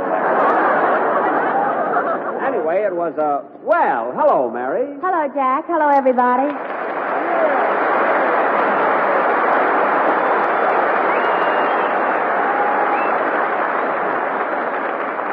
Well, Mary, how does it feel coming back to Vancouver, your old hometown? Oh, it certainly is thrilling, Jack. As soon as we got here, I went down to Nelson Street. That's where I used to live, you know. Yeah, you told me. Then I visited King George High School. That's where I graduated from. Brought back memories, huh? It sure did. Just think, Jack, right here in Vancouver, I spent my girlhood days. Gee, Vancouver, 1928. Yeah. You know, I spent my boyhood days in Waukegan. Gee, Waukegan, 1883.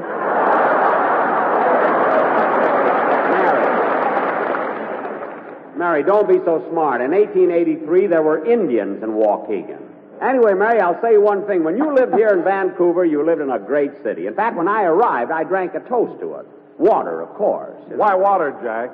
Well, Don, you see, in British Columbia, they have a ruling that visitors must wait 5 days before they're eligible to purchase any spiritus fermenti. Spiritus fermenti. Yes, that's the stuff that comes in pints, quarts, and W.C. Fields.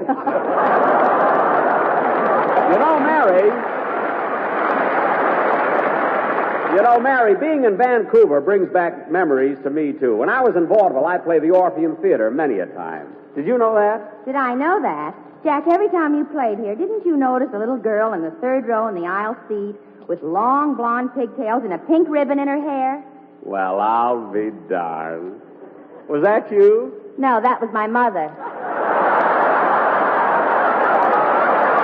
Now, cut that out. You know, Mary, just because this is your hometown, you don't have to... Hiya, Jackson. Okay, Vancouver, you've waited long enough. Here I am. Yes,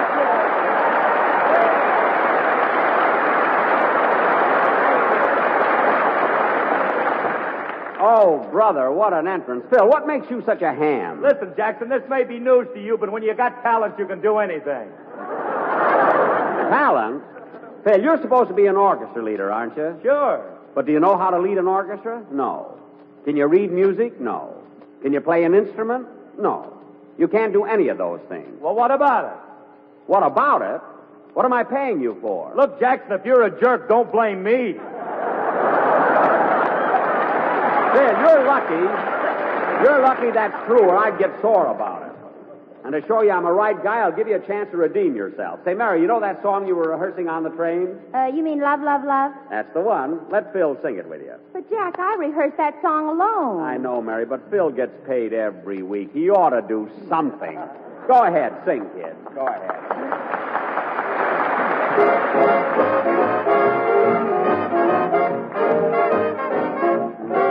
Imagine you imagining that you love me. And starting on a family tree. Well, just imagine starting on a family tree. The mama is me. And the papa is me. If your heart goes bumpity-bump. Ooh, it's love, love, love. If your throat comes up with a lump. Then it's love, love, love. If your knees go knockety-knock. It's love, love, love. If we're cuckoo like the cuckoo in the clock. It's love, love, love. Imagine you imagining we're man and wife. We'll go and buy a fork and a knife. Well, just imagine eating with a fork and a knife. Ooh, how ritzy we'll be for the rest of our life. If your heart goes bumpity-bump. Well, who is love, love, love? If your throat comes up with a lump. Then it's love, love, love. If your knees go knockety-knock. Ooh, then it's love, love, love. If we're cuckoo like the cuckoo in the clock. It's love. Yes, it's love.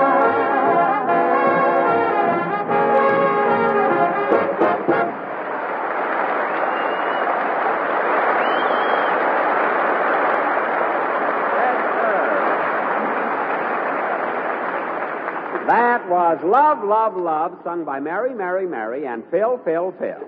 Thanks.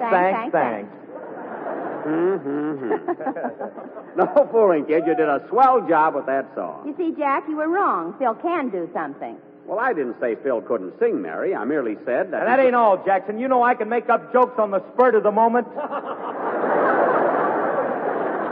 Oh, fine. Spurt of the moment. Yeah, now look, get a load of this. You ask me, ask me why the girls in Vancouver never take sun baths. Oh, Phil, please. Oh, Jack, ask him. What can you lose? All right, Phil. Why do the girls in Vancouver never take sun baths? Because even the mountains pee.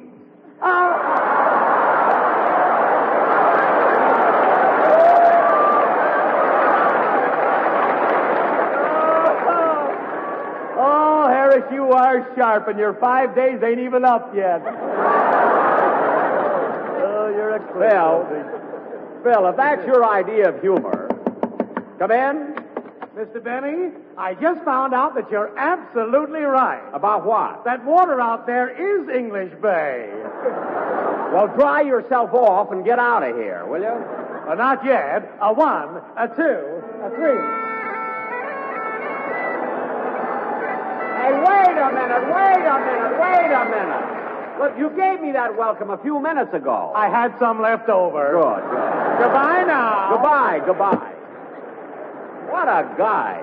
I wonder what he's so happy about. Why, Jack, the reason is so obvious. He's happy because he had a great big bowl of malty rich sweet as a nut grape nuts for breakfast. Wait a minute, Don. How do you know he had grape nuts for breakfast? Well, doesn't everybody? Why, no, Don. There are a lot of people who don't eat grape nuts. Well, that's wonderful. What do you mean that's wonderful? Well, if they prefer to eat grape nuts flakes, that's all right with me. Oh, I see what you mean. Huh? It doesn't make any difference whether it's grape nuts or grape nuts flakes. They're both a whole grain cereal. That's right. Say, Don, this is probably none of my business, but did it ever occur to you that someone might want an egg for breakfast? One little egg? Why, certainly, Phil. It's perfectly all right to have an egg as long as you have your grape nuts or grape nuts flakes first. Because if you eat a good breakfast, you'll do a better job. That's right, Don. You see, Phil, what Don means is that if you have your grape nuts first, you'll have enough strength to break the egg, you know? And that closes the subject for today with milk and sugar. And now, folks, come in.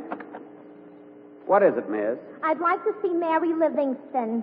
Will you please tell her that I... Well, Ruby! Well, as I live and breathe, Mary! Imagine seeing you after all these years. I'm certainly glad you looked me up because you're the one girlfriend I wanted to see and talk over old times. You know, the days when we used to go to school together and go on picnics and see the movies and go out with Sally G. We used to have fun. Wonderful. Don't you remember the Wait a minute.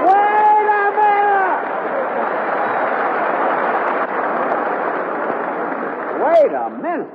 Good old Ruby. Good old Mary.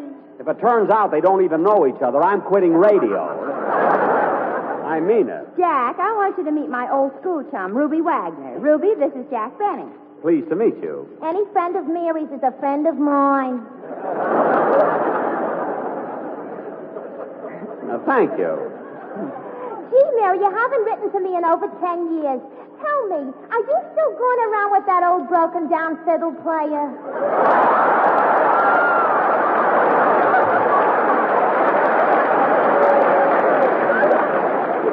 What?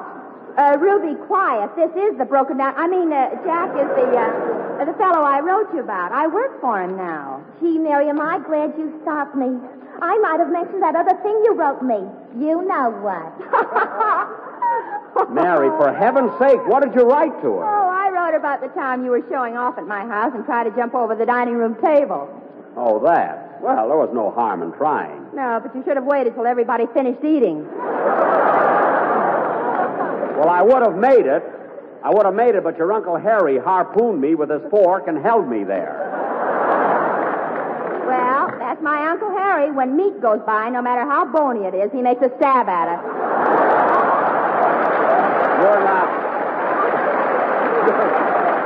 You're not kidding. Say, Ruby. Yeah, Mary? Why don't you sit down and wait till the show's over, and you and I'll talk about our school days. Okay. Weren't we dumb? Well, we'll talk about that later. Yes, Ruby.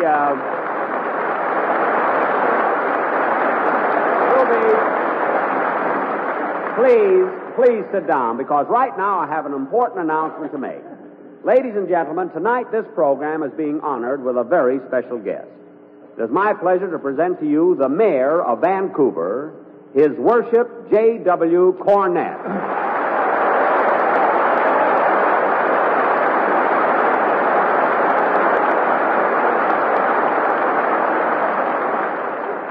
Thank you, Jack. Thank you, ladies and gentlemen. Your Worship, it's a great privilege and a pleasure having you on our program. Well, Jack, I have looked forward to it. I'm glad, and I'm especially happy at this opportunity to talk to you because, you see, being the mayor of this grand city, you naturally have a great deal of influence. Well, yes, I imagine I have. And you could probably expedite matters with great speed and efficiency. Well, yes, I possibly could. I mean, Your Worship, if I should request something, a word from you would go a long way, huh? It probably would. Now tell me, what's bothering you? Your Worship, those toll bridges.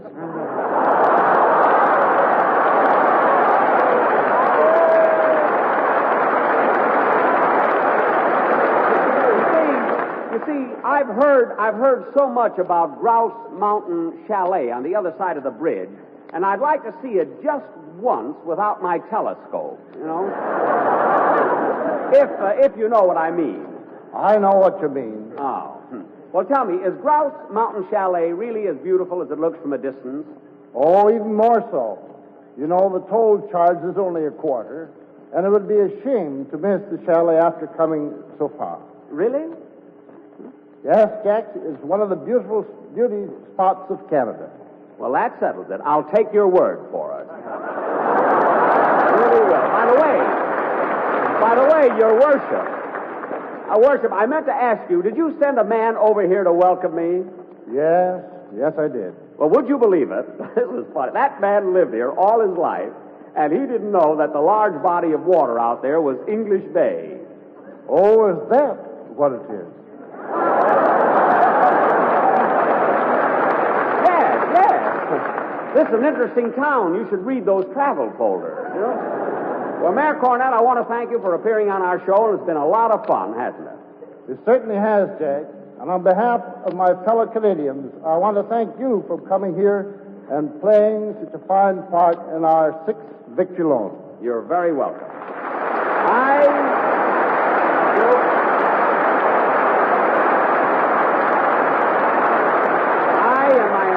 Cast are very happy to be here, and before we continue our program, I'd like to say just a few words to our Canadian friends.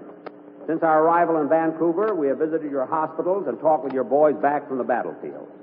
They can tell you why Canada's 6th victory loan must be an overwhelming success. You can put your dollars into the fight with them by buying Canada's 6th victory loan. You can support them worthily, but only if you put victory first. Thank you, Mayor Cornett. And now,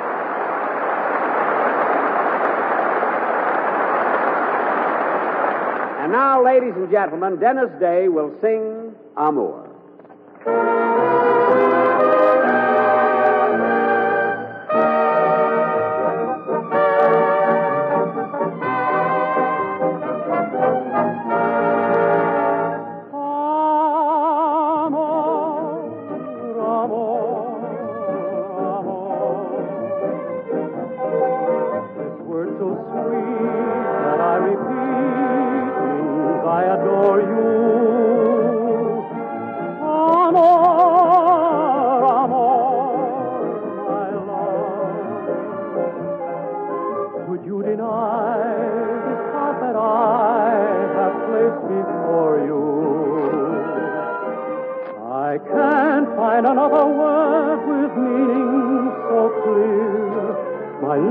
Try to whisper sweeter things in your ear, but somehow nothing sounds quite so dear as this soft caressing word I know.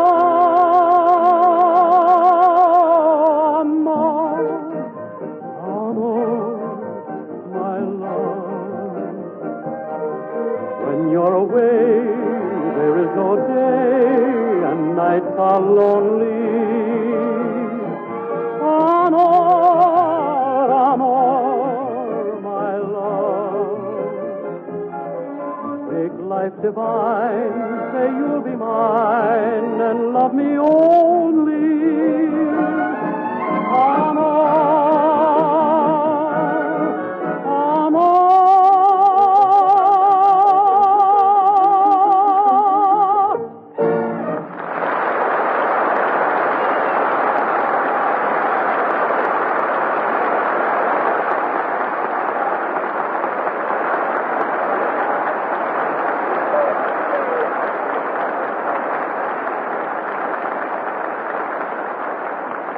That was Amour, sung by Dennis Day.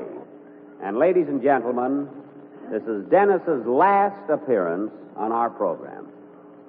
And Dennis, all I can say is, if you were leaving for any other reason except to join the armed forces, I'd hate to lose you.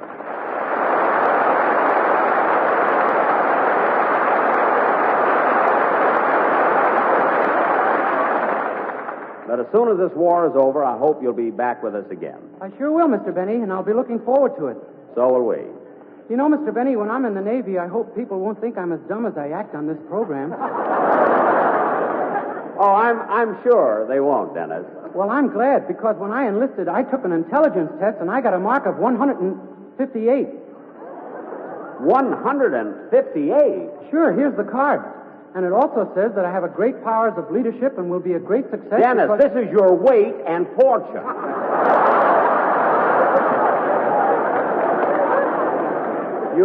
You weigh 158 pounds. Oh. Well, anyway, kid, I want to wish you all the luck in the world. So do I, Dennis. That goes for me, too, kid. Come here, Dennis. I want to give you a great big kiss.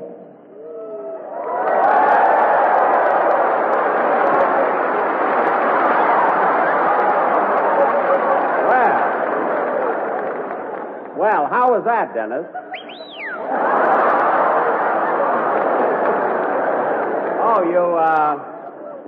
You liked it, eh? Yeah, peppermint lipstick. I know. Well, Dennis, one of the reasons I'm happy that you're joining the Navy is because I was a sailor in the last World War, you know. Yes, I know. And incidentally, kid, through all these years, I've kept my old sailor suit. Yes, sir. And as long as I won't be needing a sailor suit anymore, and you will, well... Jack Benny, if you're trying to sell him that suit, you ought to be horsewhipped. Mary, I'm not trying to sell him anything. Haven't you got any sentiment? I love that suit, and I kept it for 25 years. I'm only going to charge him for storage. That's all. Mothballs don't grow on trees, you know. So, Dennis, if you want it, you can have that suit for only $10. Only $10? Yeah. United States money. Oh, yes. There's a slight difference in the rate of exchange. Well, what do you say, kid? But, Mr. Benny, won't your suit be too big for me? What do you mean? Well, it would be too big around. Around where? Well, around where it goes around. Dennis, we're about the same size. Not around.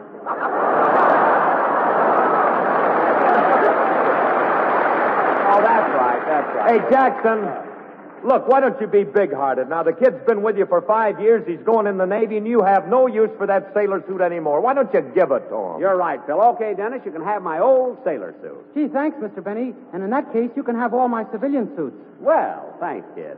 All you have to do is keep up the payments. Dennis, how can you be so mercenary? Where in the world do you pick up ideas like that? You know, you should. I'll take it. Hello? Oh, hello, boss. It's Rochester.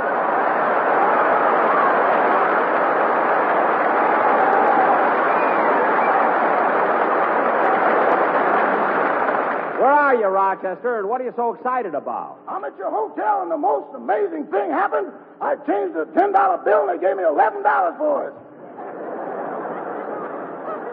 Why, of course. That's the rate of exchange up here in Canada. My. How long's this been going on? For years. Why? Sounds like something you might have started. Oh, Stop being so silly, and don't be too excited about getting $11 for 10. You lose that when you go back. What did you say, boss? I said don't be too excited about getting $11 for 10. You lose that when you go back. Who's going back? You are. We are, and we're leaving Tuesday morning. You mean we're departing from this monetary paradise? Certainly. We got to get back. We have a lot of things to do besides Rochester. Money isn't that important. Boss, you talk like a man whose 5 days are already up. Never mind. Just be sure you have everything packed. We're catching the boat on Tuesday morning. Oh, no, boss, not a boat. Last time we were on a boat, I got so sick I turned green.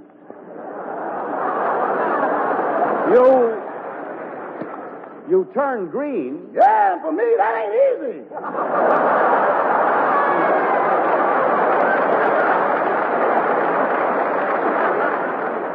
Look, Rochester, there's nothing to worry about. This will be a nice, Smooth trip. I'll see you after the show. Goodbye. Goodbye. Oh, say, boss, What now? can I speak to Mr. Dennis?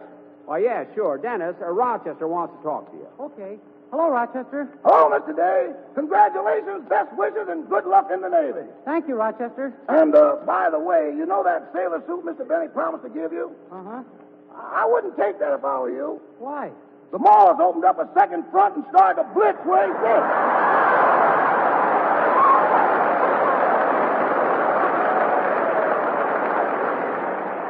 Well, thanks for telling me, Rochester. Goodbye. Goodbye and good luck. Mr. Benny, Rochester just wished me good luck.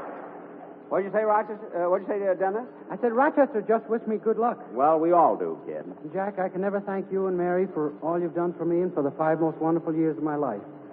I want to thank the gang, Phil, Don, Rochester, and everyone connected with the program, and all the listeners who've been so nice to me during these 5 years. Well, just hurry back, kid. That's all we want.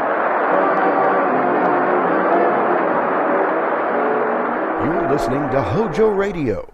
Stay tuned. A startled corpse, a blue-eyed woman, and a cryptic message scrawled by a dying man, with the pieces of a Chinese puzzle that wouldn't fit together, until I found out what was deadly about the orange dog. From the pen of Raymond Chandler, outstanding author of crime fiction, comes his most famous character as CBS presents The Adventures of Philip Marlowe.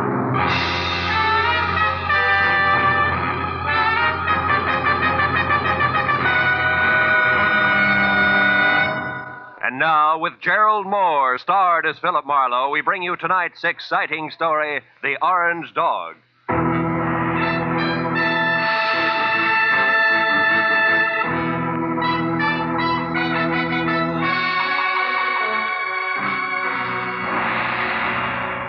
By 6 in the evening of a very slow day, I'd resigned myself to the business of no business.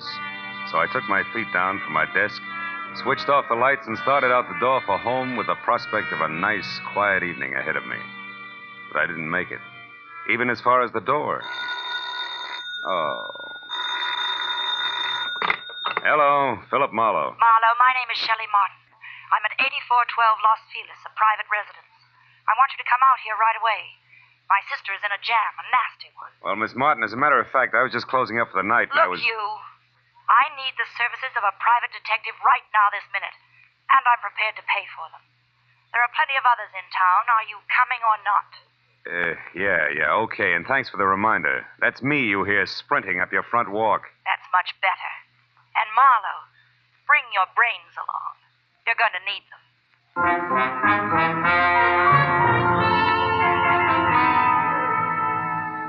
And that was the end of my quiet evening. But I just couldn't resist those government engravings of Mr. Lincoln. So I drove down to Weston, turned off on Los Feliz, and found the number 8412. The yard was an overgrown tangle of perennial plants losing their battle with the weeds. It was like a girl in a strapless evening gown with her hair up in curlers. However, I could see a light through the Venetian blinds, and the doorbell worked with a resonant two-tone chime that caused the door to open just far enough to allow a pair of eyes so blue they were almost purple to peek out at me. Yes, what is it? I'm delivering that private detective you ordered. Oh, Marlowe, come in. Thanks. Sit down, won't you? Thanks again.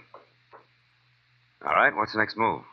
It's about my kid sister. Mm-hmm. She's involved with a man named Lou Horner, a San Francisco broker. She's quite deeply involved, I'm afraid. Oh? You see, some very strange things are going on, Marlowe, and my sister is a naive kid caught right in the middle of them. Yeah, I see. What sort of strange things, Miss Martin? Shelley. Sweet. Well, to begin with, when I arrived from San Francisco today, my sister called me and asked me to meet her here in this house. When I got here, the lights were on, the radio was playing, and the front door was open. But the place was deserted. Whose house is it, Horner's? No, I think she said it belongs to a friend of his who's in Europe now. This Horner person uses it when he's in Los Angeles. Well, couldn't they have stepped out for a while? Mm-mm. You know, you don't look the type, Shelley, but maybe you're just panicky, huh? No, I'm not being panicky. All right. Where's the nasty jam? Right behind the couch. Take a look. Okay. But you know, I see what you mean. Who is he, Shelley? How'd he get here? Maybe it's Horner, I don't know. I tried to search him, but I couldn't. Mm-hmm. Well, it wouldn't have helped anyway. Whoever shot him cleaned him out. No wallet, no papers, nothing. I found this magazine lying under his hand. Look here. Mm-hmm. He must have written this just before he died. Where's that? Here. Oh. It says, call Marion tonight about the orange dog, a foe. Orange dog, a foe. For what? That's why I called you, Phil. Marion is my sister. And whatever the orange dog of foe is, it must be awfully important. We've got to find out what it means, Phil, for Marion's sake. So far it means murder, honey, and that's for the cops. No, Well, all right, call them. But keep Marion's name out of it. A thing like this could destroy her. But look, maybe she pulled the trigger on our friend here. Maybe, but I don't think so. She's a sweet kid, Phil.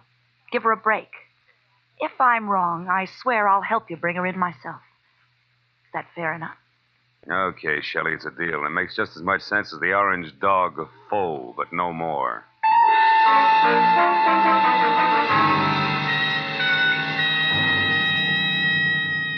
After I'd checked as far as I could on my client and sent her home, which was to the Villa 12 at the Wilshire Gardens Hotel, I ripped the General Squeegee tire ad with a message scribbled across it out of the magazine, folded it up, and stuck it in my pocket.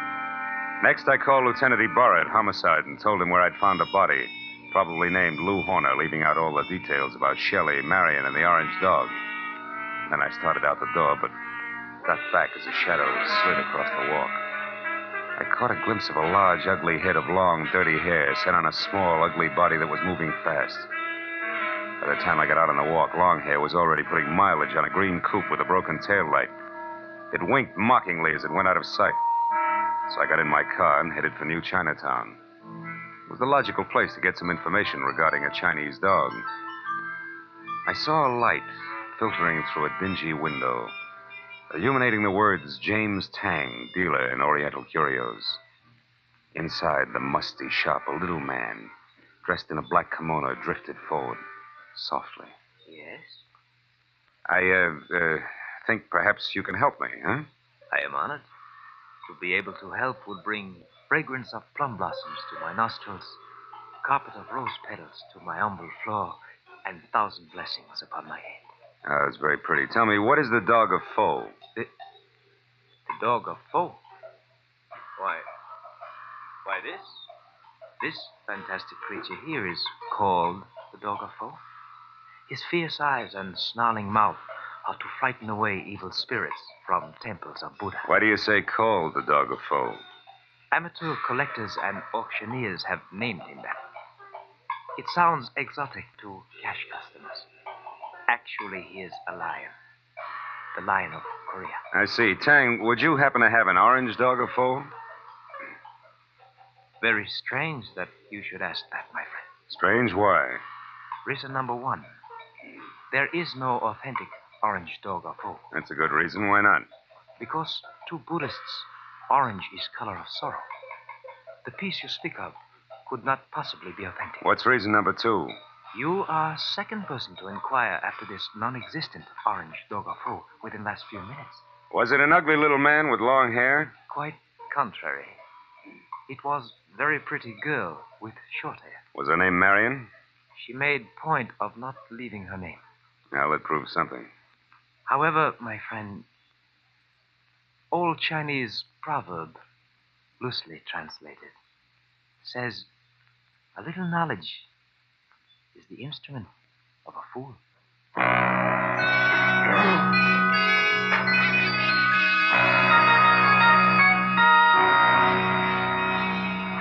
There were 9 other curio shops in the neighborhood, so I started making the rounds for the non-existent orange dog of foe and a girl who was interested in one. From the first 3 shops, I got a fast horse laugh in the fact that the girl was still ahead of me. The next 2 netted an insult apiece and a total blank on the dame. And from the 6th, called Saxon's, a glossy, well-ordered place on West 7th Street, the only effect was a coldly curious raised eyebrow. The man in front of me, whom I took to be Mr. Saxon himself, was a gaunt white Russian with a high, naked head the color of warm paraffin. His slender fingers played nervously with each other as we talked. The orange dog of foe. Yes, I have heard of such a piece, I think. It would be porcelain. Probably. This is your business. Who has it, Mr. Saxon? Can you tell me? No, I'm sorry. I believe I heard this orange dog mentioned just once, somewhere down in the village. But I'm sure I could never remember who spoke of it or when. Oh, no idea of its value then, huh? Now that you mention it, I seem to remember the figure 20,000. You mean yen? How much in American money? I am speaking of American money. It would be an importation from China, you know. How could it be worth that much? It's not even authentic, Mr. Saxon. Authentic? You seem to know a good deal more than I about this orange dog. Possibly one would have to see it to appreciate its value. Yeah. Tell me, has a girl been in here tonight looking for this orange dog? A girl? I know. Know anybody named Marion? Marion. No, there is no one in my acquaintance by that name. But why do you ask? Because Marion has quite an interest in the orange dog. I have a feeling they'd make a great team if we could get them together. I see. And what is your name, sir? It's not Fu Manchu, Mr. Saxon. Good night.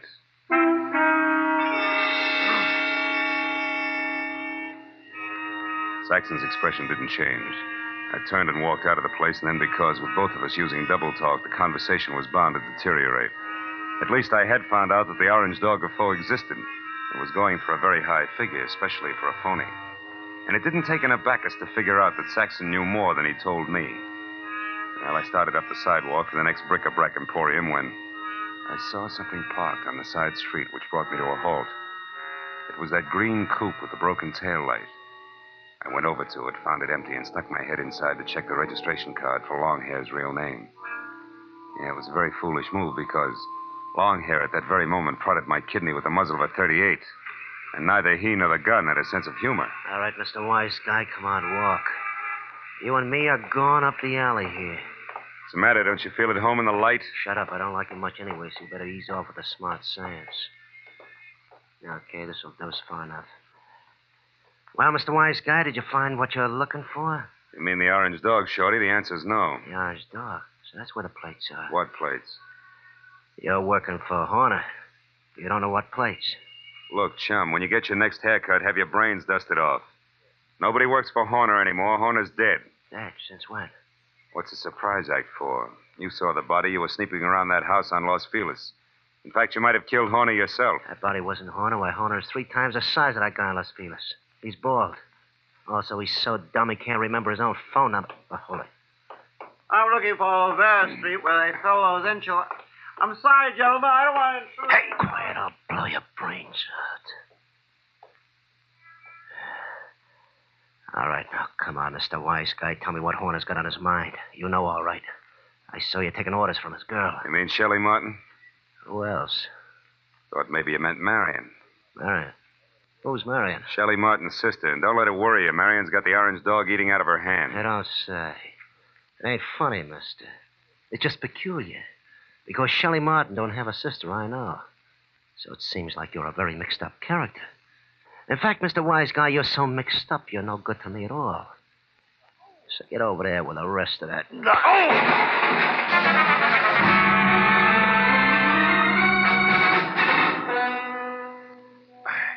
I took my time getting up. The dirty, long-haired little man was gone, and my head ached from the rap he'd given me with the pistol barrel. And I was disgusted with myself.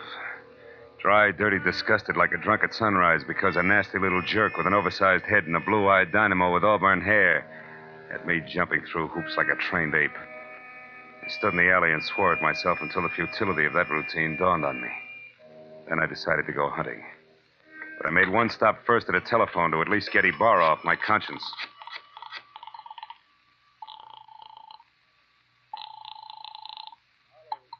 Lieutenant Ibarra. Mahalo, Lieutenant. I just found out that body on Los Feliz isn't Horner. I knew that an hour ago. Huh? The body isn't Horner's, and Horner is no broke. He's a counterfeiter, a big one. Oh. The dead man was a Treasury agent named Slade who was closing in on Horner.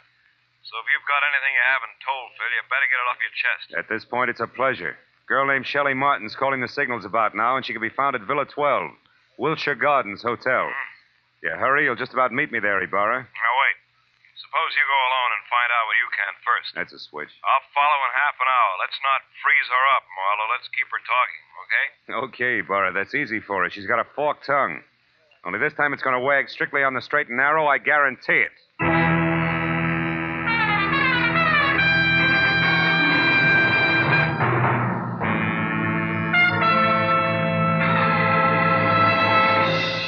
In In just a moment, we will return to the second act of the adventures of Philip Marlowe. But first, it's no mystery that hunger and cold confront many families abroad this winter. CARE will help feed and clothe these needy people. CARE, the safe, sure, non-profit way to send supplies to Europe and Asia. A check to CARE for $10 will send a 21.5-pound, 41,000-calorie food package, or a baby food package, or a layette, or a baby blanket package, or material for clothing. CARE guarantees delivery. You get a signed receipt that your package has reached its destination. Write your check tonight. Mail it first thing in the morning to CARE, C-A-R-E, 50 Broad Street, New York City. And now, with our star, Gerald Moore, we return to the second act of Philip Marlowe and tonight's story, The Orange Dog.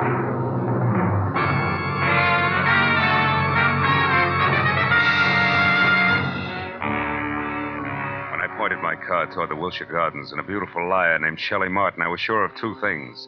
The plates that Longhair had wisecracked about just before he piled me into a row of garbage cans were the engraved kind that counterfeiters use to make money the easy way. And second, both Longhair and Lou Horner were racing for the plates as well as the Orange Dog, which could be one and the same thing. But 20 minutes later, as I pulled up near Villa 12, which was strips of yellow light and raised voices drifting out of half-open Venetian blinds, I forgot about the gentleman involved and concentrated on a lady who didn't have a sister called Marion. I went around to the back of the villa where I found the service door unlocked and the kitchen beyond dark. And when I entered and quietly moved to a spot near the living room where I could see Shelley snapping at a pompous, excitable man with a red face, All right, I figured that a little eavesdropping might pay where I off. belong. I'm here in Los Angeles. Is there anything wrong with that, Mr. Horner? Yes, everything. Why, I wouldn't even have known you were in town if I hadn't gone back to the place in Los Feliz where I saw you and some man having a delightful little chit-chat over the body of that T-man. Treasury man? Yes. Is that who he was? A meddlesome fool I caught snooping through my papers. Then you killed him, Lou. Of course I killed him. I had to. Now stop asking questions and get out of here. Because this is business, not pleasure, Shelley. And that leaves no room for you. Or Marion? What do you know about Marion? Not enough. But what I do know, I don't like. Look, Lou, who is Marion, and what does she mean to you? Marion means money to me, Shelley. Nothing more.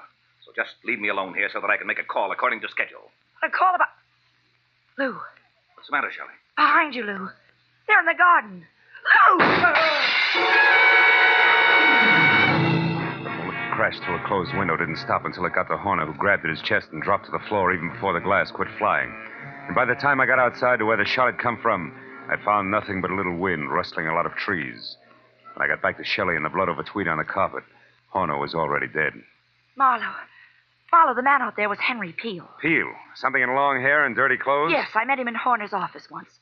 Lou said he was a broker from Chicago. Come on, both Peel and Horner are counterfeiters. What?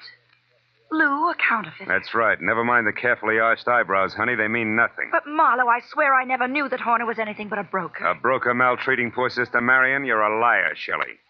About Marion, yes. I haven't even got a sister. But from there on out, I'm telling the truth, Phil. Then tell some more and fast. All right, here it is. Lou Horner's been my boyfriend. And, checkbook? For the past year and a half. But about a month ago, he suddenly stopped being very attentive. And I couldn't figure out why. So you decided to keep your big blue eyes wide open, huh? Exactly. And it paid off. Because I found out that, 1, he had taken better than $20,000 out of his bank account. 2, that he was coming down here to Los Angeles. And 3, that an item named Marion might be beating your time. Yes.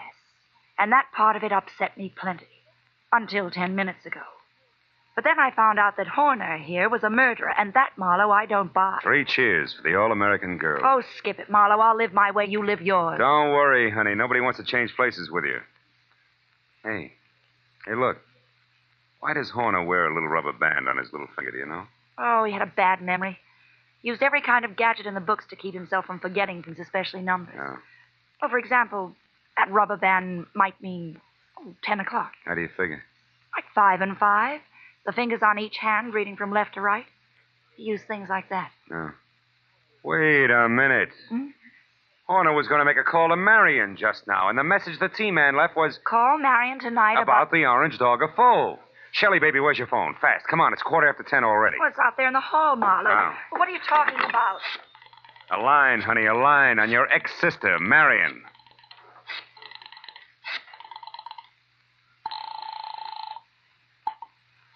This is Mr. Saxon. Oh. Lou Horner, Mr. Saxon. I know I'm some 15 minutes late with this call, but I'd still like to see you about the orange dog of Foe. Certainly, Mr. Horner. The orange dog is here, waiting for you. Good. I'll be right over. Marlowe, who is Mr. Saxon? A man very close to a lot of trouble, Shelley. Now, look, you wait right here for the law, and in particular, one Lieutenant Ibarra. Tell him nothing but the truth about Horner and what he meant to you in dollars and cents, and you may be all right. But where are you going, Marlowe? To a curio shop on West 7th Street to see, among other things, the orange dog of Foe.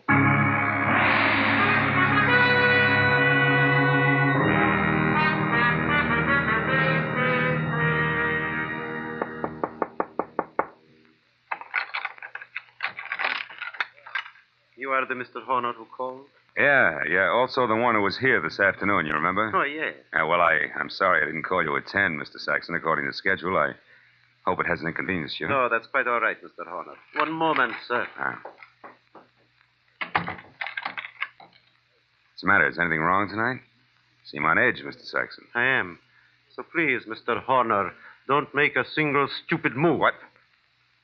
Wait a minute. Why the gun, Mr. Saxon? I promised not to bite the orange dog. You won't even touch the orange dog. Now, who are you? Oh, we've been all through that. I'm Horner, Saxon. Lou Horner of San Francisco. No, you're not.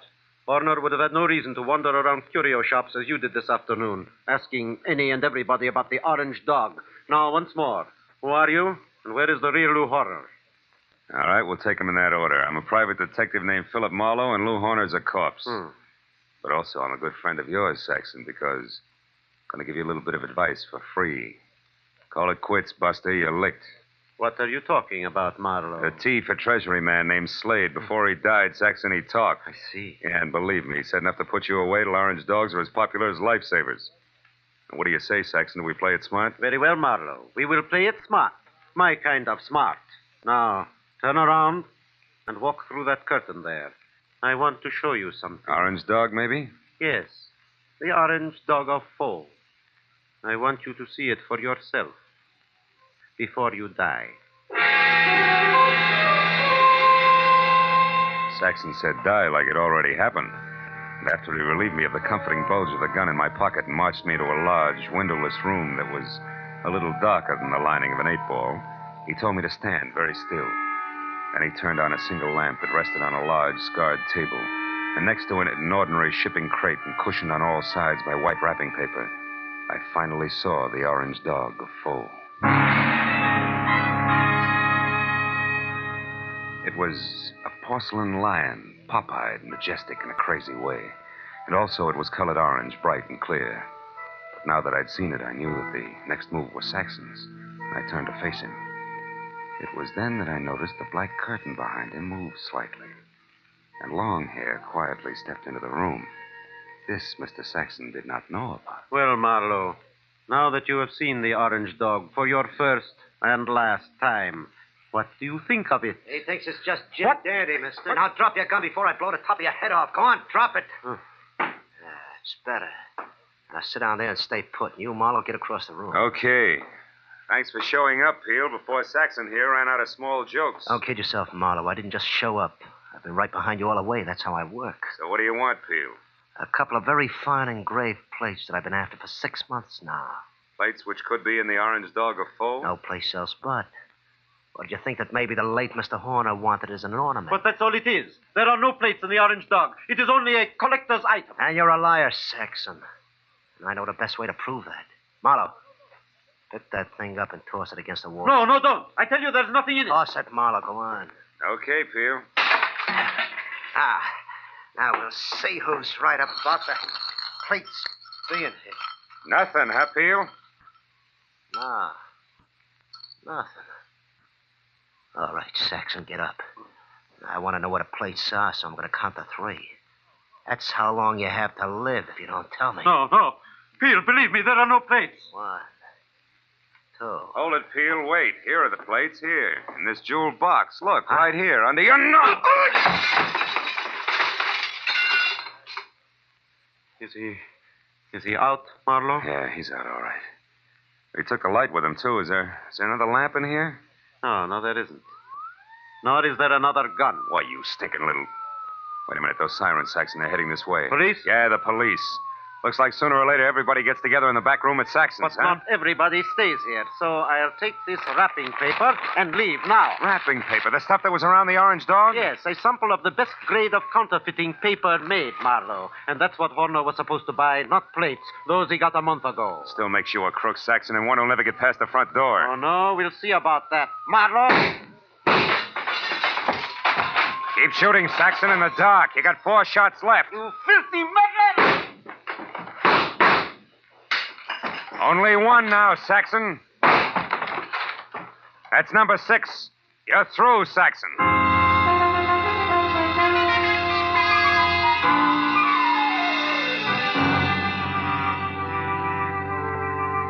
the time Ibarra and his boys, plus a half a dozen very anxious team men, got into the room, Saxon was already coming apart at the seams.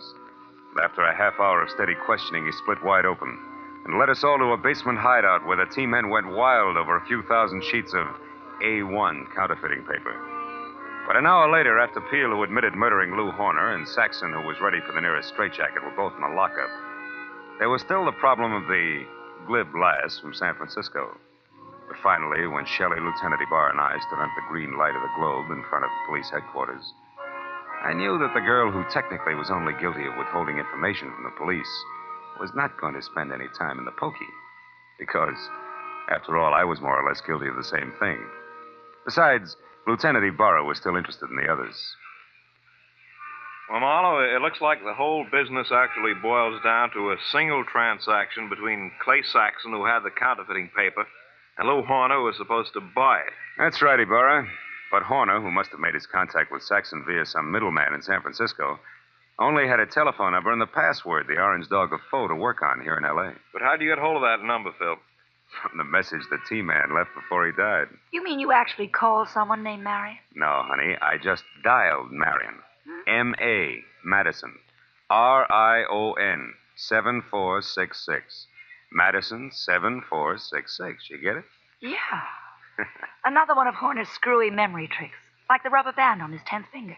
Hey, that's pretty good, Phil. Oh, it's an old gimmick, really. I read it in a dozen detective stories. What do you know? Maybe I ought to read some of those. Well, good night, Philip. Look for you tomorrow. Night, Lieutenant. Well, Shelley, do I show you the way home? No, Marla. Aren't you hungry or thirsty or something? Yeah, guess I am at that. Well, I know just the place for us, darling. Oh? It's a cute little place right smack in the middle of Chinatown.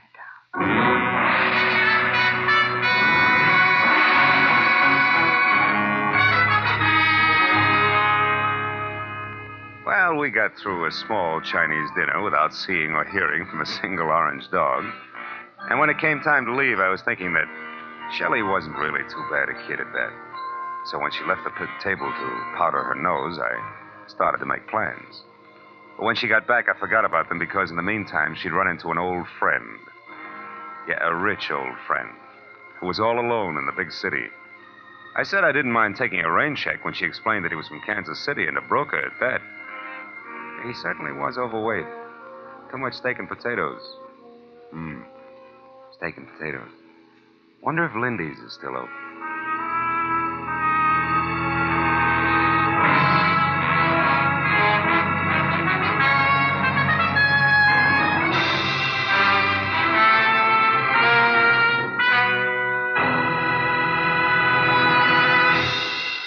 The Adventures of Philip Marlowe, created by Raymond Chandler, stars Gerald Moore, and is produced and directed by Norman MacDonald.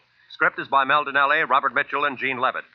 Featured in the cast were Francis Robinson, Edgar Barrier, Tony Barrett, Lou Krugman, and Ed Begley. Lieutenant Detective Ibarra is played by Jeff Corey. The special music was by Richard Orant. Be sure and be with us again next week when Philip Marlowe says... I was hired to find a blackmailer, and I did. But first I found a badly beaten Adonis, a Jezebel with an accent, and a man who had been an easy mark for murder.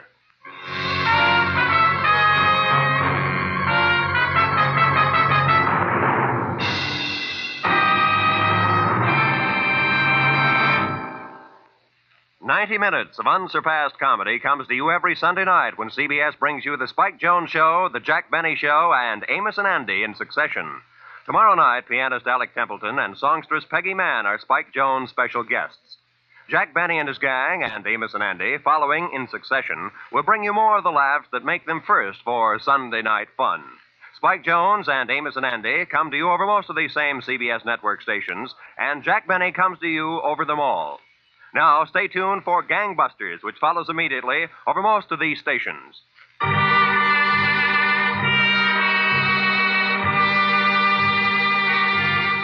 This is Roy Rowan speaking for CBS, the Columbia Broadcasting System. I was hired to find a blackmailer, and I did. But first I found a badly beaten Adonis, a Jezebel with an accent, and a man who had been an easy mark for murder.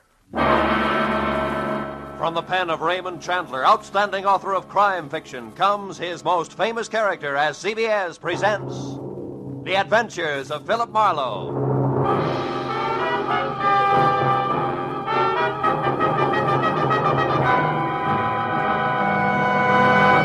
And now, with Gerald Moore starred as Philip Marlowe, we bring you tonight's exciting story, The Easy Mark.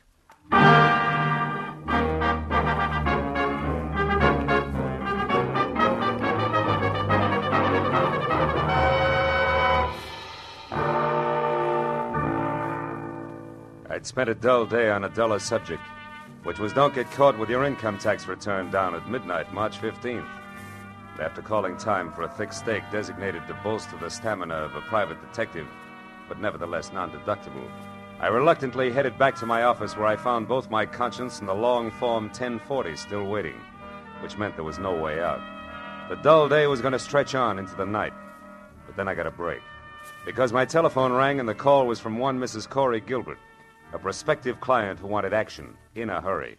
Marlowe, you've got to move fast. I just found out that my husband, Ross, will be at 3806 Melrose Avenue in 20 minutes, and I know that means trouble. Well, just for size, Mrs. Gilbert, how do you spell trouble? With a capital B, as in blackmail. There's no time for details now. Just get to that address and find out who Ross is meeting with.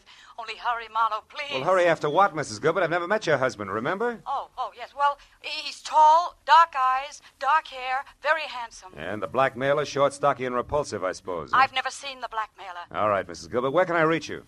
Well, I live at 439.5 Ogden Drive. The phone number is Gladstone 8195. 8195. All right, Mrs. Gilbert, I'll call you. Thanks. Oh, and Marlowe. Yeah? Hurry, will you? You see, I love my husband.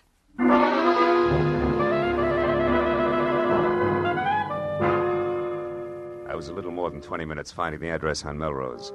But when I finally pulled up and parked away from the place, I figured being late didn't matter because number 3806 turned out to be an unfinished house set deep in an acre of building materials. I was about to head for a telephone and get an explanation from a confused lady named Corey Gilbert when a lot of noise from what would someday be a living room changed my mind. Then I knew that my client had the right address after all, because there in the pale light of a slice of moon, taking the last of an awful beating from a thin man with a thick beard and a lot of muscle, was Ross Gilbert. Dark eyes and dark hair, like she said, but no longer very handsome. Don't hit me again. Stop worrying, Gilbert. I'm almost through with you except for this. A present from Nanette. And just one more from Nanette.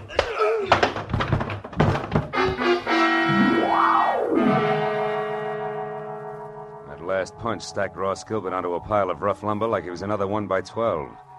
And as he slowly scraped to the floor unconscious, thick beard dusted himself off lightly, jerked at his tie, and stepped out of the opening reserved for a future front door. I started over to help Ross Gilbert, but then I remembered that my client wanted to know who her husband was meeting and why, not how hard or fast he could swing. So I decided for the time being to play it quiet. When Thickbeard got into his car, I got into mine.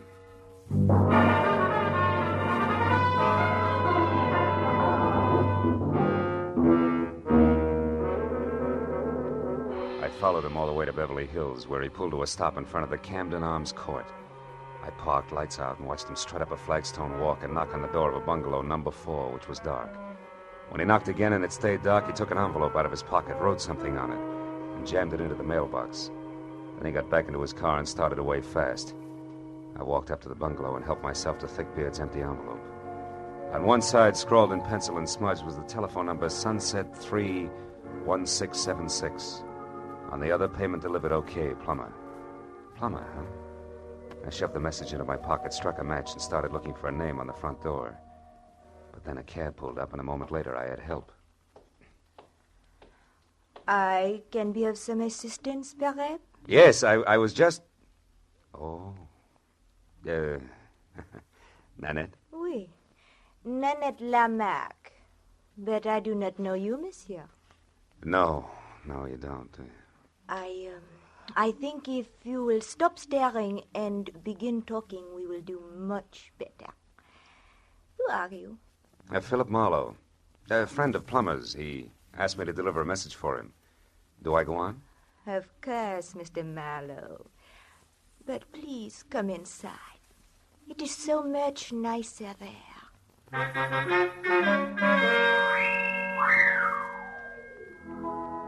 Nanette was so right about it being nicer inside. There were lights. And that made it easier to see that the lady with the thick French accent and the gorgeous waistline was something that could have mustered her own foreign legion. She was narrow green eyes and open red lips, topped by a lot of close-cropped soft brown curls that kept running into each other. And for a dress, she was wearing about a quarter of a mile of draped chiffon that, in the right places, fitted a little closer than her own skin. When I told her what I claimed had been a message from Plummer himself, she purred her thanks and started to mix me a drink. When I brought up the subject of blackmail, she stopped abruptly, spilling a bottle of perfectly good Kentucky Tavern all over the table. Blackmail? What do you mean, Marlowe? Extortion, honey. The malpractice of getting a lot for knowing a little that's not nice. You are swinging wild now, mon cher. Maybe. But if it doesn't bother you, I'll stay right with it. Because I'd like to know why you and Plummer, who have such an easy mark, insist on throwing rocks. What easy mark are you talking about? A tall, dark, and used to be handsome guy named Ross Gilbert. Ross? Soda, Marlowe? Yeah. But don't make it too sweet, honey. I can't take it that way. Nanette will be very careful not to make it too sweet. There. Tell me, mon cher, when did you last see Plummer? Before tonight, I mean. I'm not sure. I think it was at the fights over at the Legion Stadium last week. Now, do I get my drink? Oui, mon cher. You will get your drink in your face, liar. Tell me, Frenchie. Is that Pearl Handle 32 considered the very latest along the Champs-Élysées? You have lied to me, mon ami. You see, Plummer only arrived in Los Angeles the day before yesterday, for the first time in his life. All right, I made a mistake about seeing Plummer at the fights last week. Now, why don't you put away the gun and we'll talk about Ross Gilbert? Ross Gilbert is a man I hate with all my heart. A man I could kill right this minute. And that, Marlowe, goes for anyone connected with him. So now get out. Oh, without even so much as an au revoir? I reserve au revoir for my friends, Marlowe. Good night.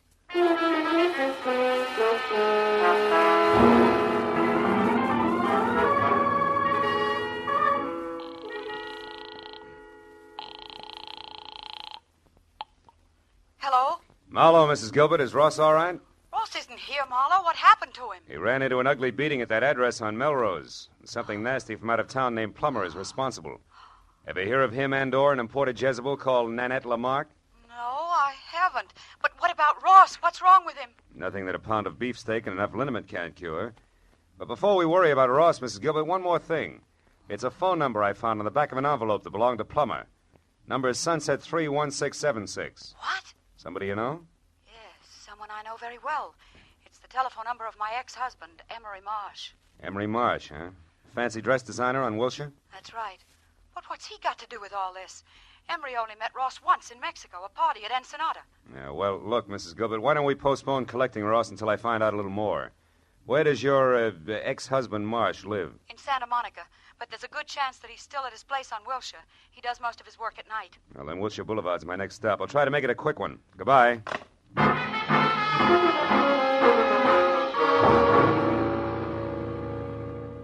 Emery Marsh's place on Wilshire was an expensive shop with a single velvet-lined show window that was home for a beautiful mannequin wearing an evening gown that would drop at the first sneeze. And after I spent 5 minutes thumping on a plush, leather-upholstered portal, a light finally clicked on someplace inside. And a moment later, Emery Marsh opened the door. He was tall, 45, sandy-haired, and looked less like a dress designer than I did. So after following his tweet back into an inner sanctum that was combed plywood behind Chinese modern furniture, I decided to play it almost straight. Now, Mr. Marlowe, what can I do for you? Well, it's a little too early to tell. I'm a private detective, Mr. Marsh, and I'm working for your ex-wife, Corey Gilbert. Corey? Mm-hmm. Is she in trouble, Mr. Marlowe? No, we're close to it. Tell me, Mr. Marsh, when you were last over to Nanette Lamarck's place at Camden Arms, when was that? Nanette Lamarck? Yeah. I've never heard of her. Nor a man named Plummer? Nor a man named Plummer. Who are they? Well, in the order I tossed them out, a mademoiselle with a touchy temper and a thug who needs a shave. I don't understand. How do they concern me? Well, maybe they don't. But your telephone number turned up on Plummer. Both Plummer and Nanette are tied on to a man who at this moment is probably picking himself up off the floor of an unfinished house at 3806 Melrose Avenue. His name, Mr. Marsh, is Ross Gilbert. Gilbert? Yes, that's right. What do you know about him? Well, very little. I only met him once at the Riviera Pacifico. Riviera Pacifico? The hotel at Ensenada in Mexico. Matter of fact, it was the same night that he met Corey. Which didn't make you very happy, huh? No, you've got it wrong. Corey and I were already divorced. The three of us meeting was nothing more than an accident. Oh. And when Ross and Corey parlayed that accident into marriage, were you still smiling? Better than that, Mr. Marlowe. When that happened a month ago, I was grinning. You see, until then, I had been paying Corey $1,200 a month alimony for 2.5 years. And Corey gave all that up for love and Ross Gilbert, huh? Ross Gilbert isn't exactly a pauper, Mr. Marlowe. No, I guess not. Blackmailing a pauper doesn't add up. What did you say, Mr. Marlowe? I said putting the bite on somebody who has nothing is like sucking a lollipop with a cellophane on it. You get action but no results, you see? Oh. Now tell me, why does the word blackmail come home to roost, Mr. Marsh? You wouldn't happen to know who the guilty party is, would you? No, Mr. Marlowe. And what's more, if I did, I certainly wouldn't keep that sort of thing to myself. Oh, no, I don't think you would. Well, thanks anyway, Mr. Marsh. You've been a big help. I'm glad. And if I can be of any further help, don't hesitate to call on me, Mr. Marlowe. Please. Oh, I won't, Mr. Marsh. You can depend on it.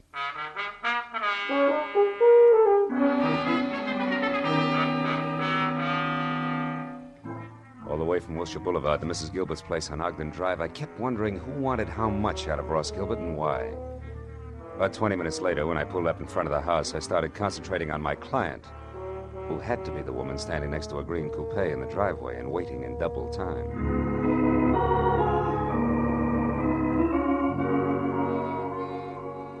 Corey Gilbert was long, flowing blonde hair draped over shoulders that at the moment looked like they were carrying the weight of the world. But she was prettier worried than most women who always keep it gay. Mr. Marlowe? Yeah, Mrs. Gilbert? Yes. Your husband shown up yet? No. Marlowe, what do you suppose has Take it happened? easy. Maybe we'd better have another look at 3806 Melrose Avenue, huh? Whatever you say. Shall I drive? If you've got a license. Yes, Mr. Marlowe. I've got a license. Well, okay, let's go.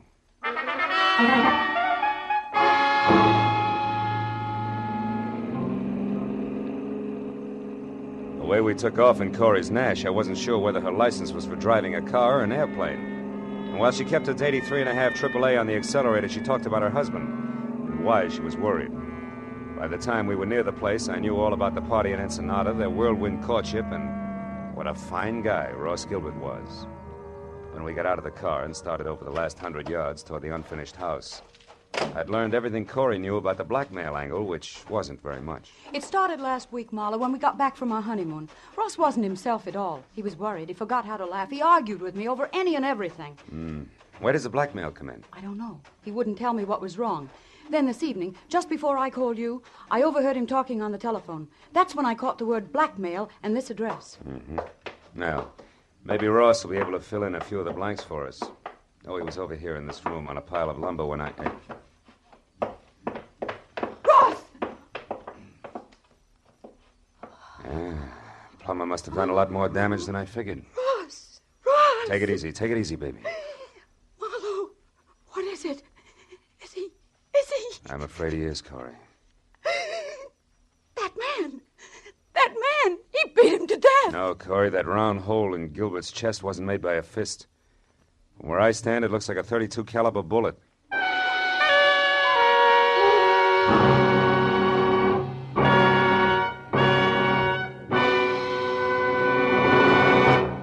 In just a moment, we will return to the second act of The Adventures of Philip Marlowe. But first, for some new wrinkles in the mystery field, look on the face of Mr. Jack Benny, eminent producer of the mystery comedy The Lucky Stiff, which opened in New York today. Although Mr. Benny's stars are Dorothy Lamour, Claire Trevor, and Brian Donlevy, Jack's face is covered with new wrinkles because he couldn't be in New York to sell the tickets himself. He's remaining in Hollywood to appear tomorrow night on CBS on The Jack Benny Show with Mary Livingston, Don Wilson, Dennis Day, Phil Harris, and Rochester. So be sure to listen. And now, with our star, Gerald Moore, we return to the second act of Philip Marlowe and tonight's story, The Easy Mark.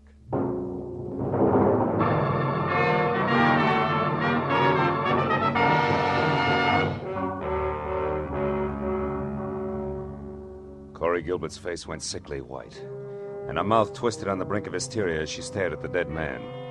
I turned her away from it and led her to a window. She did the fastest job of pulling us off together I'd ever seen. And I went back to the body. On the way, I noticed a folded scrap of paper on the floor. It was a page torn out of a desk diary, but all that was written on it was the address of the unfinished house we were in. I looked down at what had once been Ross Gilbert. Setup didn't make any sense. A victim of blackmail had been beaten up by a total stranger, and then, a little while later, murdered. Somebody had killed the goose that was laying the golden eggs, and it didn't figure in any direction. Well, I just about decided to go through his pockets when a sound from Corey changed my mind. Marlo, come here, quick. What is it, Corey? There's someone out there. I saw a shadow move. Get away from the window. Marlo, there, running. Why, it's a woman. Yeah. And quite a woman. What do you know? She's crossing the street now. Who is it, Marlo? Who is she? Character as French as Milani's 1890. Only she's more like nitric acid than salad dressing, Corey. Her name is Nanette Lamarck. She's getting in that car. Aren't you going to stop her? No. I've got a line on Miss Lamarck. I can find her. But she was hiding here. She could be the one who shot Ross, couldn't she? Easily. In fact, right now, she's the odds-on favorite. But she's also cagey, and we'll have better luck if we get her on home ground where she'll talk. Besides, there's a big chunk of this business that doesn't follow. What do you mean? Well, look, the murder came out in reverse. Ross was paying off. So he should have been the killer instead of the corpse. Which means there's more than blackmail involved. I don't know what you're talking about. All I know is he's dead, and that woman killed him. Maybe. Come on, Corey, let's get out of here. Where are we going? Well, first you take me back to my car, and then I got a job for you to do. What kind of a job? Well, I found this page ripped out of a desk diary, probably Ross's. I want you to go through all his things and find that diary for me. There might be something else in it that'll give us a connection. All right. Where are you going? I'm going to pay a call on Nanette. Only this time I'm bringing my own welcome mat. I think I'll need it.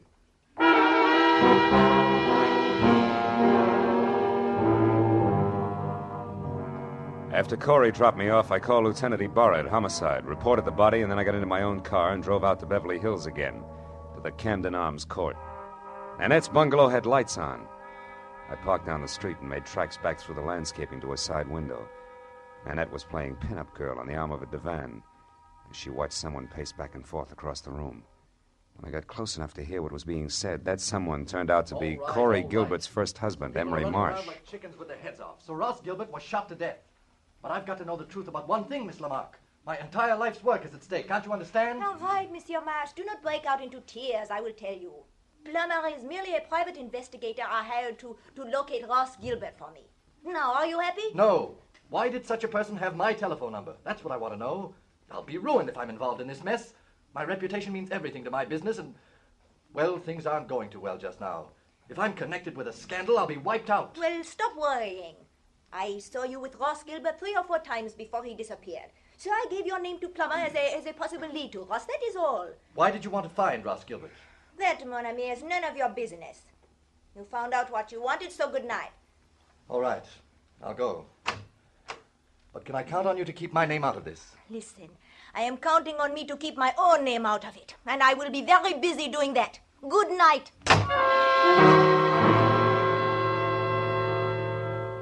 I plastered myself up against the side of the house and watched Emery Marsh leave.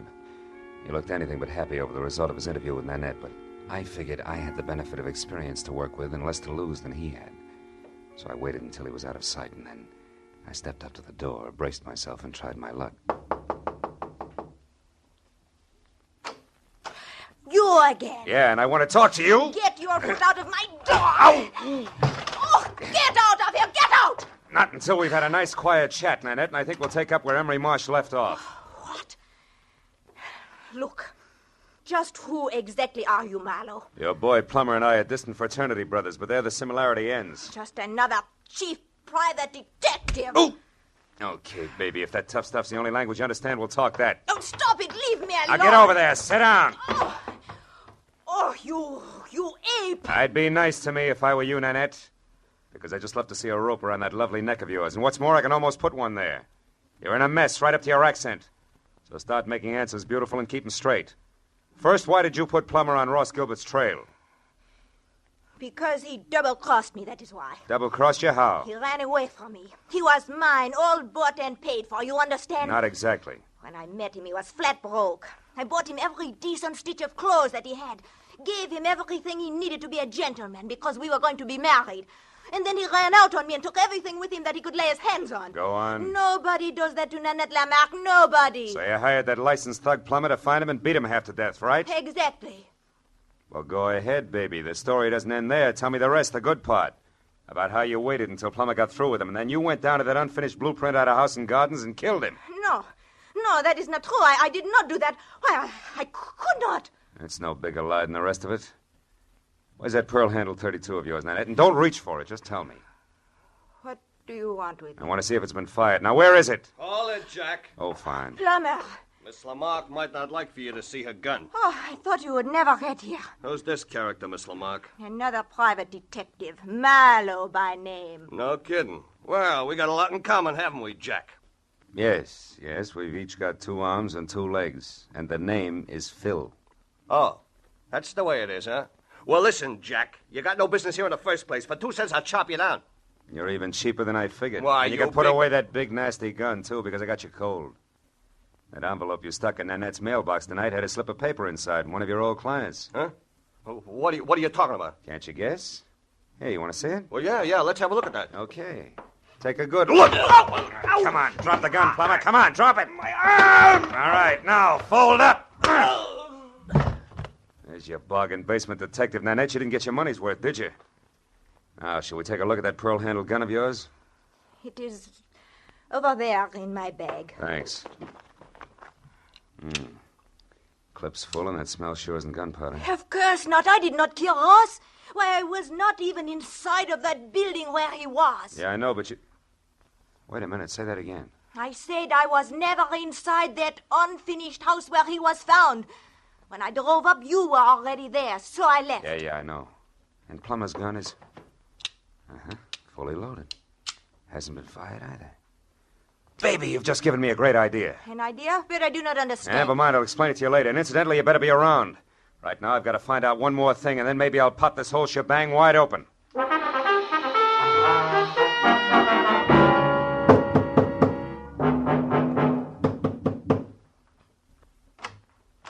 Mr. Marlowe. Good evening, Mr. Marsh. Lucky to find you still working, huh?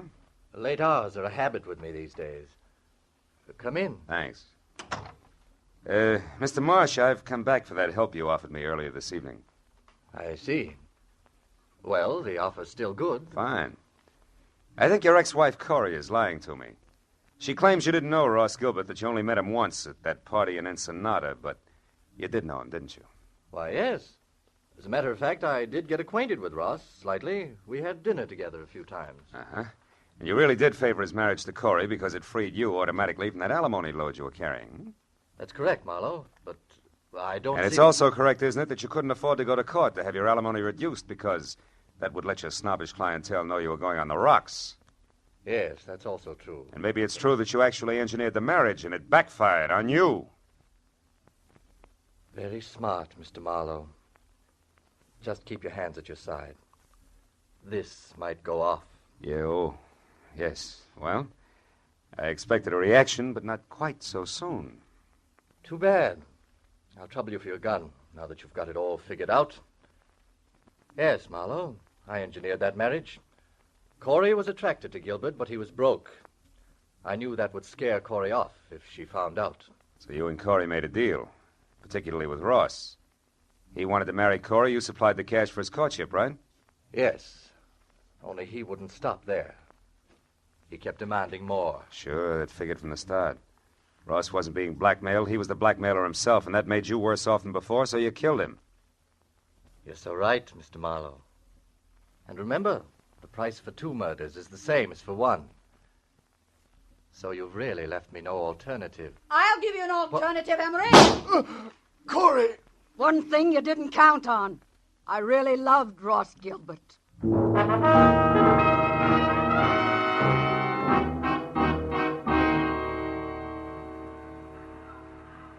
Well, I guess that winds it up, Corey. Emery's in the hospital, and Nanette and Plummer are both in the clink. Too bad I only hit Emery in the hand.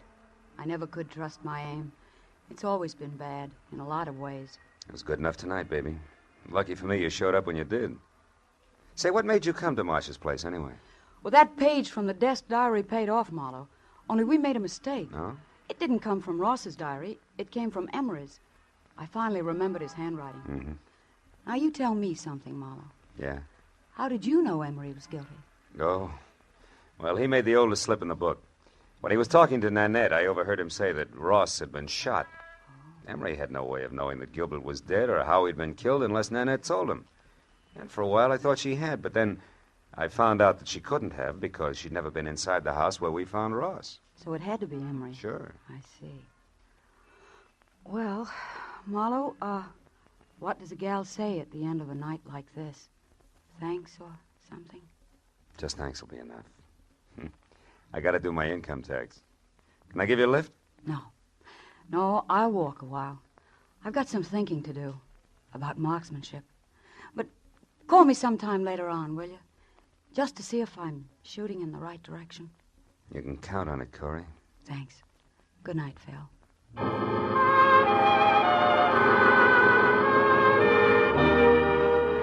I watched her for a moment as she walked down the street all by herself, deep in her own thoughts, and it looked to me like she was playing it strictly square. I almost wanted to follow her. The first time in a long time, I felt like I wanted to get to know a client better. But March 15th can slip up awfully fast, and that long Form 1040 was still unfinished and waiting for me in my office. So I decided to go back and work on my income tax and play it strictly square, too. After all, that's really the easiest way in the long run. Yeah, I keep telling myself.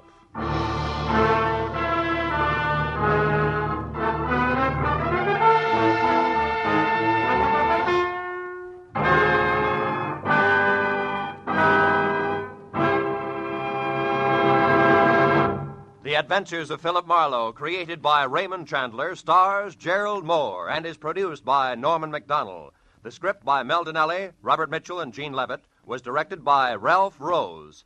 Featured in the cast were Sylvia Sims, Lorette Filbrandt, Ken Harvey, and Paul Duboff. The special music was by Richard O'Runt. Be sure and be with us again next week when Philip Marlowe says... There was a man with a bad heart, a telephone number scribbled on a cash register receipt, and a corpse on the other side of town. But I couldn't see the connection between them until I realized they were all tied together by the same long rope, worth $30,000.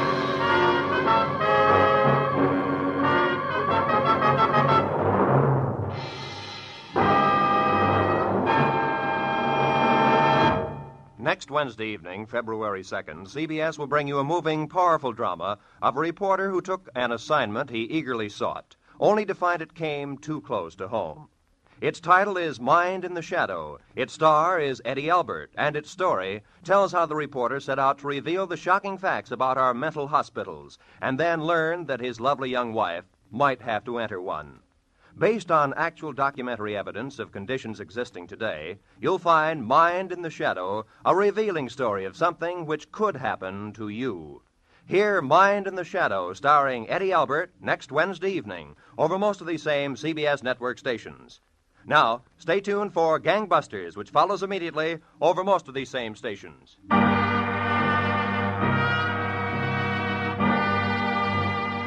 This is Roy Rowan speaking for CBS. Jack Benny's new address, Sunday night on CBS, the Columbia Broadcasting System. Thank you for listening to HOJO Radio.